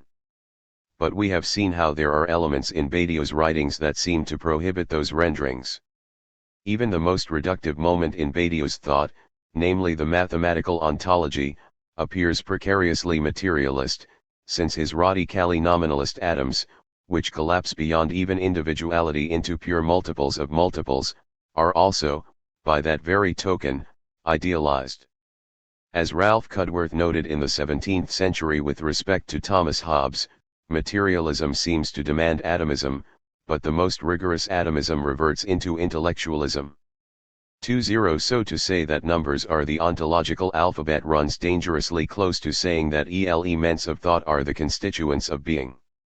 And sure enough, as we have seen, it turns out that the mathematical atoms only are through actual existing appearances of contingently diverse worlds, which themselves are only given to possible appearance by exhibiting transcendental logical structures, transcendental for the objective situation, not for a subjective observer, that are in excess of the specific content of appearance. These logics have, therefore, once again an ineradicably intellectualist and abstract aspect.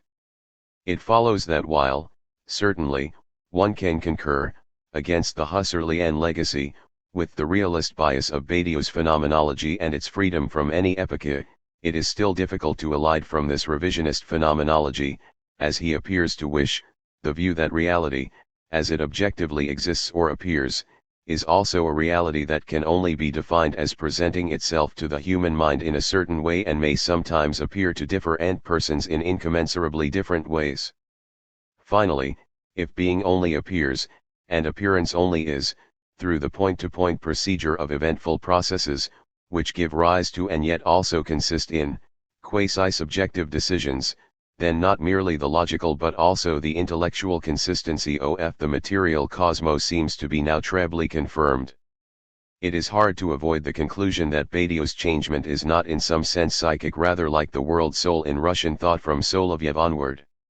This is further underlined by his refusal to read the aporetic character of the relation of past, present, and future in terms of Bergsonian durée, Flatigerian ecstasis, or Derridean difference.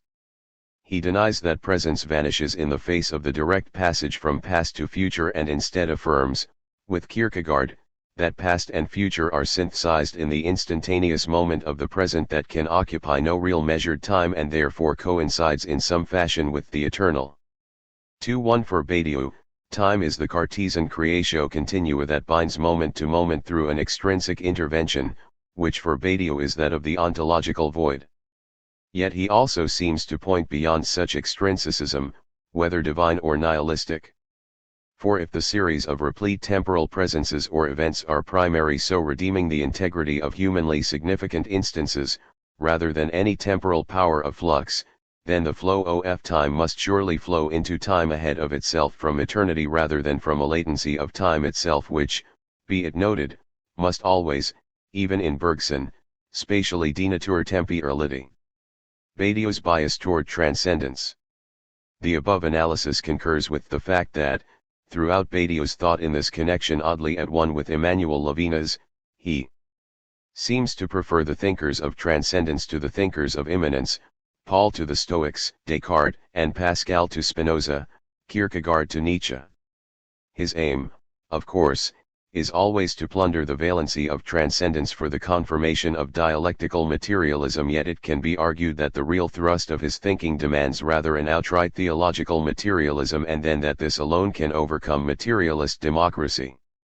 This is above all because any favoring of the primacy of the actual, the relational, and the participatory cannot be readily divorced from some mode of metaphysical Platonism, and also what can be regarded as not just its modification but also its more emphatic and effective restatement by Christian theology. For in the latter case, the absolute itself is conceived, in Trinitarian theology, as substantially relational, and the creation, since it is at once ex nihilo and emanatively ex Deo in Aquinas, for example, is regarded as only existing at all within an entirely asymmetrical relation of dependence on God that now renders participation more extreme, since there is no longer, as for Plato, an ontologically original matter that both imitates the eternal and receives a share in the eternal.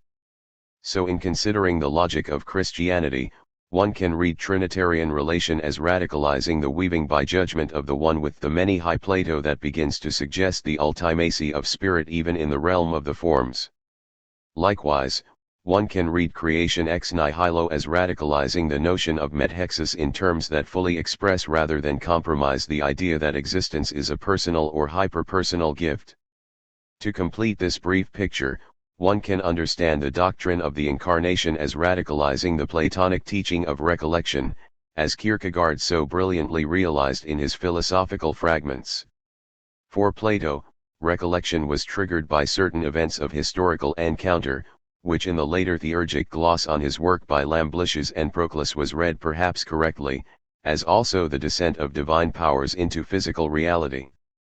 Christianity, in effect, as later Greek fathers like Dionysius and Maximus came to realize, proffers the most extreme example of theurgic recollection imaginable, for here the encounter of all human beings with the life of one man who is personified by the descended Logos itself reminds the whole of humanity of the forgotten Trinitarian God and its own true lost life, which consists in gradually entering into the eternal triune rhythms. In this way incarnation means that participation in the divine relational life is restored. The truth is recovered not by a more precise human gaze but rather by a repairing of the asymmetrical relation to God of the creation by the action of God Himself. Truth, which is itself relational, is relationally restored. So if, for Badiou, the Christian event is the event of the arrival of the logic of any universal truth process as such, albeit in a false mythical form, then one can suggest that this is implicitly because it radicalizes the Platonic notion of recollection. For here the trigger of recollection and what is recollected precisely coincide, such that, as Kierkegaard put it although he read recollection in over-Kantian terms, truth is now a matter of non-identical repetition forward and not simply instead of Kierkegaard's rather than, recollection backward. 2. In this way the truth has become a historical project for the first time, since it is tied to the participation in imitation through sharing, the extraordinary yet ordinary life and resurrection of one human being. Just for this reason, as Badiou rightly says, truth as a project becomes also for the first time with Christianity something truly universal, since this imitation is possible for all humans, not just the learned, and can be diversely and yet consistently expressed in myriad diverse cultural idioms. In this manner Badiou espouses, albeit formalistically and atheistically, a Christian paradigm that construes truth as emerging from a singular event of a mysterious gift or grace, and a further event as he describes it, in a transparent allusion to Pentecost, of continuous fidelity to the original event that can only be a relational weaving of witnesses through the course of time. 2-3 My argument here then is, first of all, that Plato, and Aristotle in his wake, to some degree, favored the primacy of the actual and the relational and that this stress, under the impulse of revelation, is much accentuated by Christianity. Second, Badiou's formalist favoring of a Christian paradigm is connected to those moments in his Thought, grounded in the supremacy of the event rather than the supremacy of the void when he too seems to favor the primacy of the actual and the relational. Badiou's latent Christian metaphysics. But to what extent is this favoring of the primacy of the actual and the relational really the case? As we have already seen, read one way, and perhaps the most obvious way, Badiou's work entirely denies this. What matters is the abstract potential of mathematical elements and the purely monadic, multiples of multiples, basis of relational illusion, such that apparent relational ties are, by a pre-established harmony, only the trace on the surface of the relative weights of phenomena determined quite independently of each other. Thus, for example, we might see a large house as dominating both its garden and its surrounding wall, yet the fact that they have been constructed and conceived within this pattern of relation is really, on Badiou's view, subordinate to the way these items embody respective degrees of intensity of appearing. This, of course, seems to raise the problem of how such degrees could have any meaning outside the relational causetext. Yet if the mathematical possesses for Badiou no Deleuzian force, it is hard to sustain this reading. Instead, the more primary hermeneutic key to his thought appears to be the thesis that the event is the fourth that is the all in such a manner that the later, the emergent, and purely contingent is bizarrely fundamental. It is for this reason that, as we have seen, Badiou can say that human beings create the truth in exactly the same way as Descartes God who, beyond any medieval voluntarism, ordains even the laws of arithmetic and logic.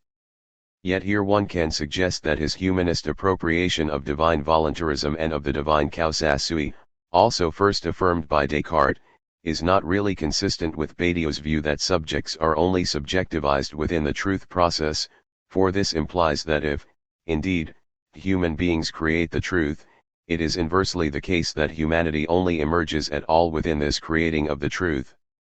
Since this happens in language, Badiou's explicit rejection of the linguistic turn as finitistic also seems questionable, for he fails to see that in its most radical form this turn breaks with transcendentalism and phenomenalism and points back toward metaphysical speculation, since, if language is always already given, its transcendental instance is as much ontological as epistemological and therefore precludes any critical certainty about what is merely subjective and merely confined to the phenomenal and finite. Despite his Cartesian voluntarist affirmations, human beings appear to be compelled by events and truth processes for Badiou, just as for Aquinas God the Father is compelled by the truths of the Son Logos, which he nonetheless utters. This gives a notion of expressive creating as being surprised and led out by the very truth to which it gives rise. In this way Badiou's verum factum would appear to be more like Guillaume Battista Vico's scholastic modification of Descartes in his Liber Metaphysicus de Antiquissima Italorum Sapientia, than like Descartes himself. However, the Vetian model is less easily given a Feuerbachian treatment than the Cartesian one. For perhaps a finite being could create infinite norms of truth. But if a finite being is compelled by the norms it creates and projects them to an infinity whose end it can never actually reach, and that it also projects as actually beyond any mere always one more step, as Badiou clearly affirms, then it would seem that the compelling and universal character of truth arrives to human beings indeed as a gift, so that it's as if from an elsewhere is really indistinguishable from an ontological not ontic elsewhere. The latter would not follow only if human beings were in truth actually infinite and eternal, then certainly their being compelled by what they make would be identical with their own self-compelling, if not Cartesian self-causation, since God always is. But if human beings, though eternal and divine for Badiou, are always merely in the process of being deified, as he also clearly thinks, then even though on earth they inaugurate the infinite, they are also here drawn forward by an actuality that must be inaccessibly already and that they can never entirely command. What I am trying to suggest, therefore, is that Badiou, read in terms of the supremacy of the event, is drawn despite himself ineluctably toward a more than formal espousal of Platonism and Christianity. To be able to claim this, one has to make reference to the following statements in Logiques Demons. First of all, as we have already twice seen, mathematical being can, for Badiou, itself be regarded as a zero degree of logical appearance. Second, as we have also already seen, the worlds of appearance can themselves be seen as the fixed deposits of eventful processes pivoting about points. Points are metaphorically the indices of the decision of thought too. 4. This second position is much less clear in the book than the first, because Badiou admits the existence of atonal worlds without the prevalence of overridingly significant points, or else conversely, overstretched worlds saturated with such points, as in the case of a scenario of constant crisis where every day one must make crucial and ambivalent decisions. Badiou cites the experience of the Maquis in France during World War II. 2.5 However, just as one can understand pure being in terms of an exceptional negative instance of appearing that is non-appearmg, so likewise one could regard an atonal world without points as presenting a zero degree of the event, where all commitment to the pursuit of noble ideas has been abandoned in favor of a nihilistic anti-commitment to the leveling of all values that is characteristic of contemporary anti-ideological liberal postmodernism, that is dubbed by Badiou democratic materialism. The latter not arrived as a kind of negative truth process, rather than its mere refusal or subversion according to Badiou, emergent from certain anti-events and anti-fidelities, like the defeat of trade unionism in the 1970s and a merely liberationist construal of the significance of 1968. As for the overstretched world that is saturated with points, thereby almost compromising the significance of any of them, this seems to concern an excess of event and transformation rather than its absence. In these ways, the existence of atonal and overstretched worlds without events does not disprove a reading of Badiou according to which all reality is actually emergent from events. For how, indeed, can appearing worlds arise at all save through some sort of radical change that elects the dominance of certain privileged points over others, which then settles into a constant logic of fixed comparative ratios between inner-worldly objects?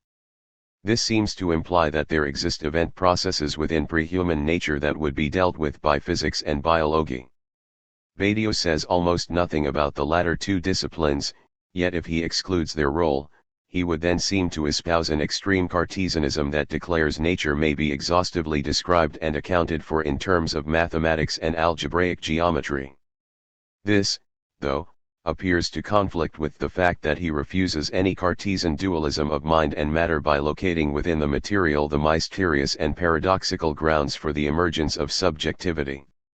For if, on the one hand, the subjective is rooted in material nature and, on the other hand, the event is the all, then surely one requires immediate category of forceful physical processes of eventful change and not just modification of a basic scenario. A certain degree of Bergsonian vitalism would have to be incorporated, and indeed, Badiou shows signs of moving in such a direction.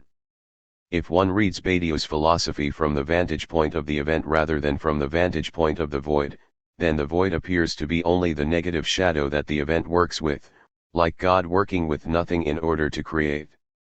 Similarly, appearances become the deposits of the event, laid down in the past from a future anterior, as natura naturata.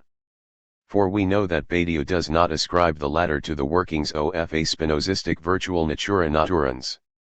But if phenomena are the deposits of the event before they are the manifestations of the mathematical noumena, reduced to the raw material that is pure potentiality, and if the event is what produces the human rather than being commanded by the human, then how can there not be a divine shaping or a kind of world soul at work here?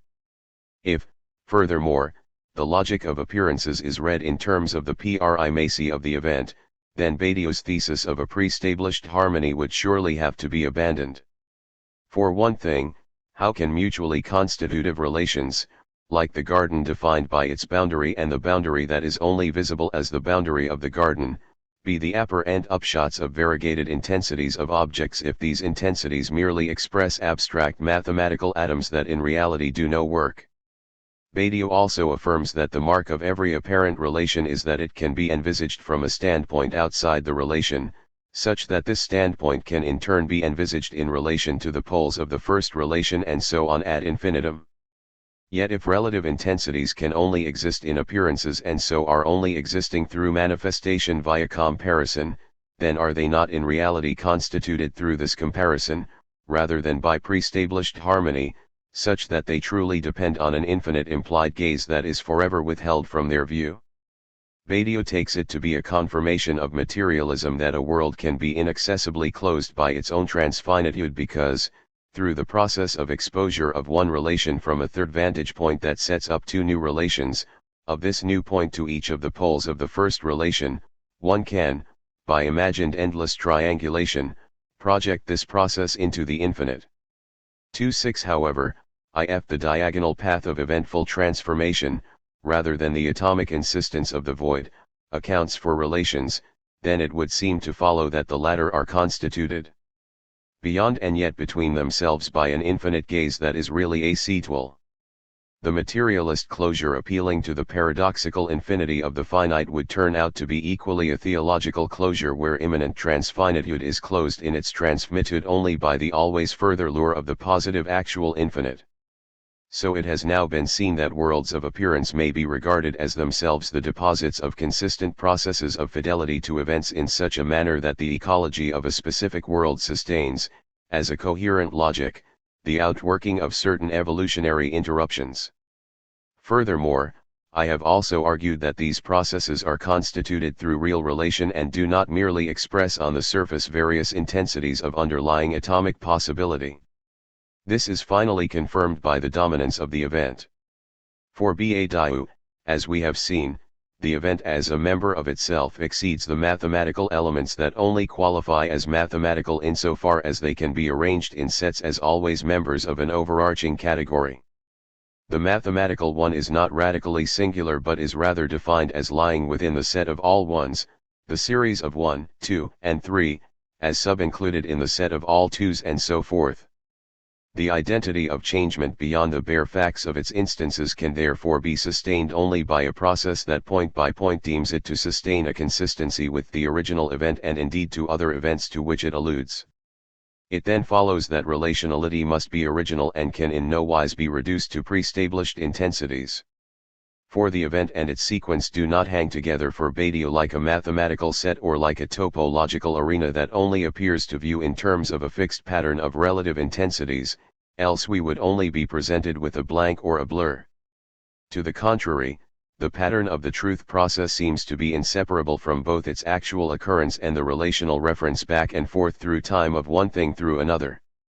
Indeed, this is exactly why Badiou thinks that Pascal's typological argument for Christianity is to be taken as exemplary. Here for type and fulfillment are both necessary, and therefore inextricably related, because the incarnation is only true as the miraculous fulfillment of Old Testament prophecies in terms of which it alone makes sense, and yet is also true as their utterly surprising fulfillment, for otherwise the prophecies alone would have sufficed for human salvation. 2:7. And even at the ontological level, Badiou's pre-established harmony seems to be negated by his own maneuvers.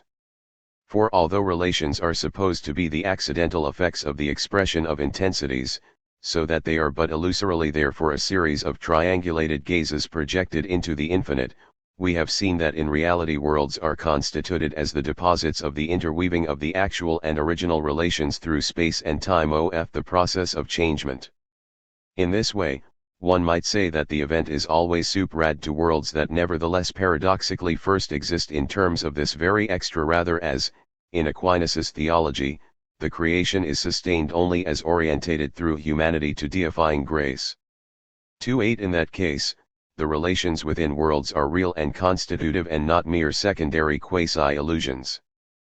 But furthermore, if such relations compose worlds and the logic of worlds is, as Badiou says, retroacted back into being, then it would seem that real relations invade even the mathematical ontological level. For the mark of retroaction, as we have seen, is the forming of secret tunnels between the aberrant members of one set and those of another, such that diverse interiorities are combined. While Badiou appears to wish to read the conjunction of two topological areas in a Leibnizian fashion as the pre-established transcendental conjunction of their two interiors, this seems to be negated by the fact that side can be added back to set only if one assumes that apparent constitutive connections, as between one end of a drawn line and another, or the 4 points of a square at the very simplest level, are indeed irreducible. 2:9. And at the phenomenological level also he is surely wrong. To take roughly his own example, the back garden that might link a house with a lake does not merely reflect, as he suggests, the pre-established link, which would appear to be but weakly metaphorical, between the tranquility of a domestic interior and that of a lake, but also tends to imply for the first time through strong metaphoric transference that this house is indeed a pool of tranquility and that the closed water of the lake is indeed a tamed wildness, while at the same time the openness of the lake is linked with the house, and the secrecy of the house confirms the closure of the lake. Finally, the garden establishes an interchange between the house's interiority but penetrability and the lake's openness and yet impenetrable depths. It is more the case that it is the garden that gives through transition this lake and this house, than it is the case that the house as a house in general and the lake as a lake high general give the garden. At this point in my argument a possible misunderstanding must be headed off. To insist, with and yet against Badiou, on the primacy of ontological relation is not to propose a modern, post-Kantian as opposed to Badiou's neo-Cartesian philosophy.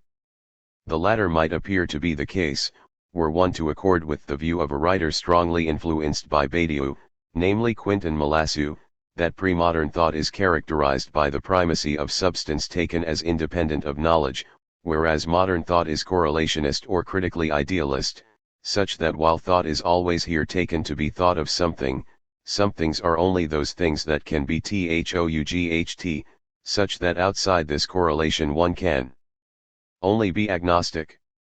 3:0. Melassu is surely wrong on two counts. First of all, the relation of thought to appearance in Kant and his successors is only an accidental, not a constitutive, relation. It concerns how being appears for us and not the way in which human knowledge is in some measure truly disclosive of being as such, and thereby really related to it. Still less does it concern a fundamental teleological orientation of being toward being known. Second, since in classical and medieval realism, both of these circumstances were affirmed. It is wrong to see this realism as defined by a kind of inert substantism, which was surely invented by Descartes with respect to his primary qualities, whereas Mallasou sees the latter ontology as simply one example of an inherited realist paradigm. On the contrary, it is the older realism that is more radically correlationist. Thus for Plato temporal formations only exist as participating in, as related to, the eternal forms, while these themselves are relationally defined through mutual comparison and intermixture. Aristotle may by contrast have newly stressed the integrity of substance, but he also regarded all temporal substances as relationally constituted by the lure of the first mover and understood the act of human knowing to be a further relational realization of the very being of the known existing thing.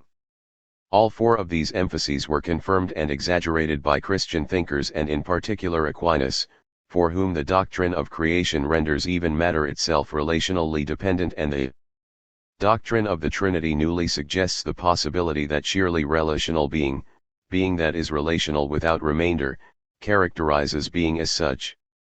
Participation in this sheer relationality by creatures lays new weight in his writings upon mutual dependence, temporal becoming, productive expressiveness, and the ecstatic character of knowing and willing. Therefore, outside antique materialism, there was no notion in traditional realism of a substance indifferent to the relation that is awareness. Rather, the highest substance was typically understood as also knowing, and the economy of finite existence was assumed to require the presence of created intelligence both as its author and as its interior culmination. It follows that correlation is scarcely the typical mark of modern thought, rather, it is the replacement of Aristotelian knowledge by identity with knowledge by representation, which leaves substance and understanding indifferent to each other and knowledge as a merely accidental event that might or might not befall existence. The difference between ancient medieval and modern thought can then be better understood as one between constitutive relation, on the one hand, and accidental relation, on the other. In these terms Descartes falls firmly on the modern side of the divide, while the denial of the objectivity of primary as well as secondary qualities is, after all, pace Mallasou, simply a further evolution of the paradigm Descartes helped to establish. It is hard here to see why Mallasou is so convinced that the pre-human past is more of a problem for this model than is physical space without a human presence. Surely in either case, on the modern, non-realist paradigm which I am not assenting to, one is simply speaking of a projected reality that we are forced to describe as if human beings were there. The pre-human past is neither affirmed nor denied, because we simply cannot know whether, outside our human perspective, temporal perspectives in our sense have any meaning. And one should add here that Badiou's realistic primary mathematical elements do not seem to be tied to any actual past time or to any actual spatiality. To return to Badiou, it has now been seen that eventful relations finally leak back even into being itself. But in that case, what are we to make of Badiou's comparison of the belonging of elements to sets to the link of things to forms in Plato and his assertion that this belonging is an equivalent of Platonic participation? 3.2 He means this surely in a subversive sense, since this belonging is the mere randomness of possibility. The more serious participation in ideas happens in the course of changement, but here ideas are supposed to be purely immanent. Yet we have seen how this is hard to believe, and now we can also see that these ideas as diagonals percolate back via appearances all the way into the empty font of being as such by virtue of its ineliminable gaps, aberrations, and paradoxes. Does this not mean that the manyness of sets is also and originally the dyad and triad of the other, which is the diagonalizing event? In that case, the participation of elements and parts in sets is really also a participation in the one and the two and the mediation between them. Or, indeed, in the Father, the Son, and the Holy Spirit, who might be read as null origin, prior to relation, manifestation, and eventful donation. It has now been seen, in the first place, that Badiou appears to refuse relation and participation and to be stuck, like most of postmodern thought, in an aporetic shuttle between the one and the many in his case, between the manifold settings of the void and the universal imperative of the event. However, We have also seen, in the second place, that, read in a particular direction, Badiou appears to reinstate relation and even participation. If we take the event as dominant over the void, then, since the event is a category of, non-Hegelian, mediation between being and appearance, he appears to more than flirt with the Christian metaphysics of primary actuality, real relation, and participatory sharing in the eternal. The possibility that he points toward a new fusion of the Christian and the Marxist traditions cannot be quickly dismissed. The over-reductionism of Badiou's ethics and politics.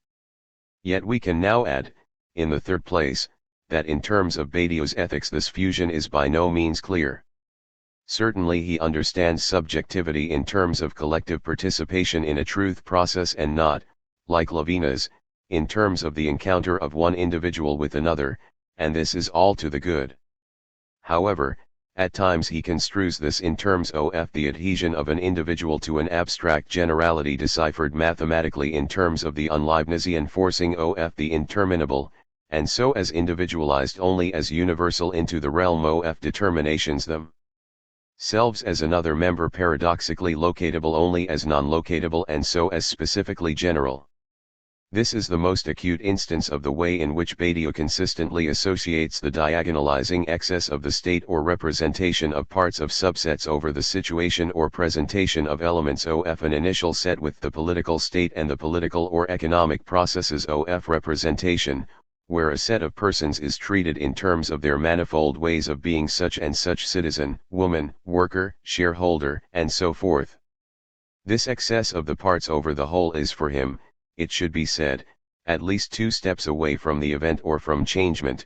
This requires in addition the excess of the singular element over its parts, a reverse excess after Zermelo, to give the evental site, for his later work, also ontologically intrusive within appearance, and the more than mathematical or logical eruption of the event itself as self-belonging. It is, however, in terms of a certain ambivalent celebration of the first excess of parts over elements and so of state and representation that Badiou too readily seems to endorse Rousseau's general will, which is specifically and immanently universal because it is not merely the abstract empirical outcome of representative democracy, nor is it universal as mediating the transcendent but rather as realizing the supposedly objective emergent essence of all human beings taken as citizens. 3. 1. According to this endorsement, Badiou also defends the French Revolutionary Terror and the Maoist Cultural Revolution on behalf of such objective essences, ignoring the questionably radical character of even the aims pursued in both cases. One should presumably construe this dark side of his thought as believing that one requires the initial emergence of the specifically general, according to the point of excess and of forcing, as a destructive clearing of the way for the emergence of the event, rather in the way that for Marx the provisional socialist state must prepare the way for full-fledged communism. But why this residually agonistic dialectics and supposed ontological need for an initial tragedy and beneficial purging? For if, as Badiou affirms, the mediation provided by the event is in Kierkegaardian surplus to Hegelian determinate negation, then why cannot this medium be self-sustaining from the outset? Then there would be no need for participation in truth processes to imply a moment of what Levinas might have rightly described as surrender to totality. Instead, as with Badiou's account of the painted horses, one could speak of a universal truth grounded in an event as not necessarily prepared for by an independent and terroristic moment of specifically general forcing, but rather as always already overtaking this moment in terms of a hovering between the remotely ideal, on the one hand, and all the diverse local and individual perspectives, on the other.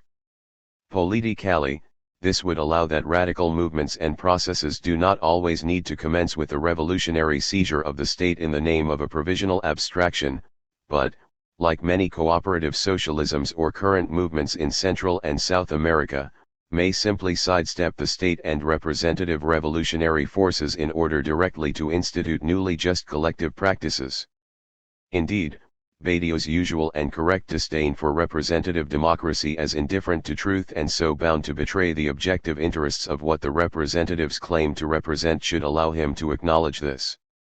he needs surely to jettison a residually negative dialectical element in his thought that leads him to suggest in accordance with the priority of the void the necessity of this socio-political moment in which the representation of the power set or set of subsets, as normatively for set theory larger than the initial set, diagonalizes out of the initial set in terms of both the number of elements included in excess of those presented, as, for example, the functions of a populace are in excess of the number of a populace, and also the excess of the indeterminate specified as general over the presented determinate elements, such that you only ever vote qua citizen as such and not qua yourself as unique person.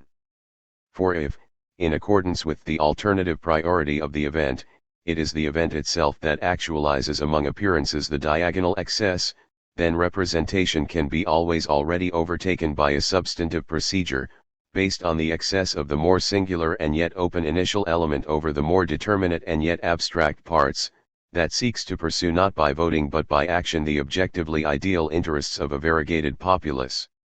These, however, are not, as for Rousseau, any longer reduced to their interests qua citizens or to the abstract technological coordination of their myriad social functions but rather are seen as embodied only within an actually realized between of collaboration in pursuit of true ideas. This collaboration must involve also a coordination of functions not merely in the interests of power and utility but architectonically, in terms of a human metafunction that is a kind of construction of a vast collective work of art proffered beyond humanity itself as a spectacle for eternity. In Italy especially, one has the sense of a huge continuous collective work of liturgical art being assembled from the time of the Etruscans to the present. This would mean that, beyond Rousseau, the true general will must allude to a true transcendent telos for human nature as such. Then indeed, the truth would not be in excess of the interpersonal exchange of unique expressions. So read in one direction against Badiou himself, Badiou's philosophy turns out to imply the paraontological primacy of the good if not, certainly, the good as beyond being, then actual being as supremely the good, though equally, in contrast to Levinas, supremely the true. Indeed, Badiou's last word in Logiques de Mons is that the event itself is the gift and that this gift is sustained only by the generous and coordinated interchange of human beings across time.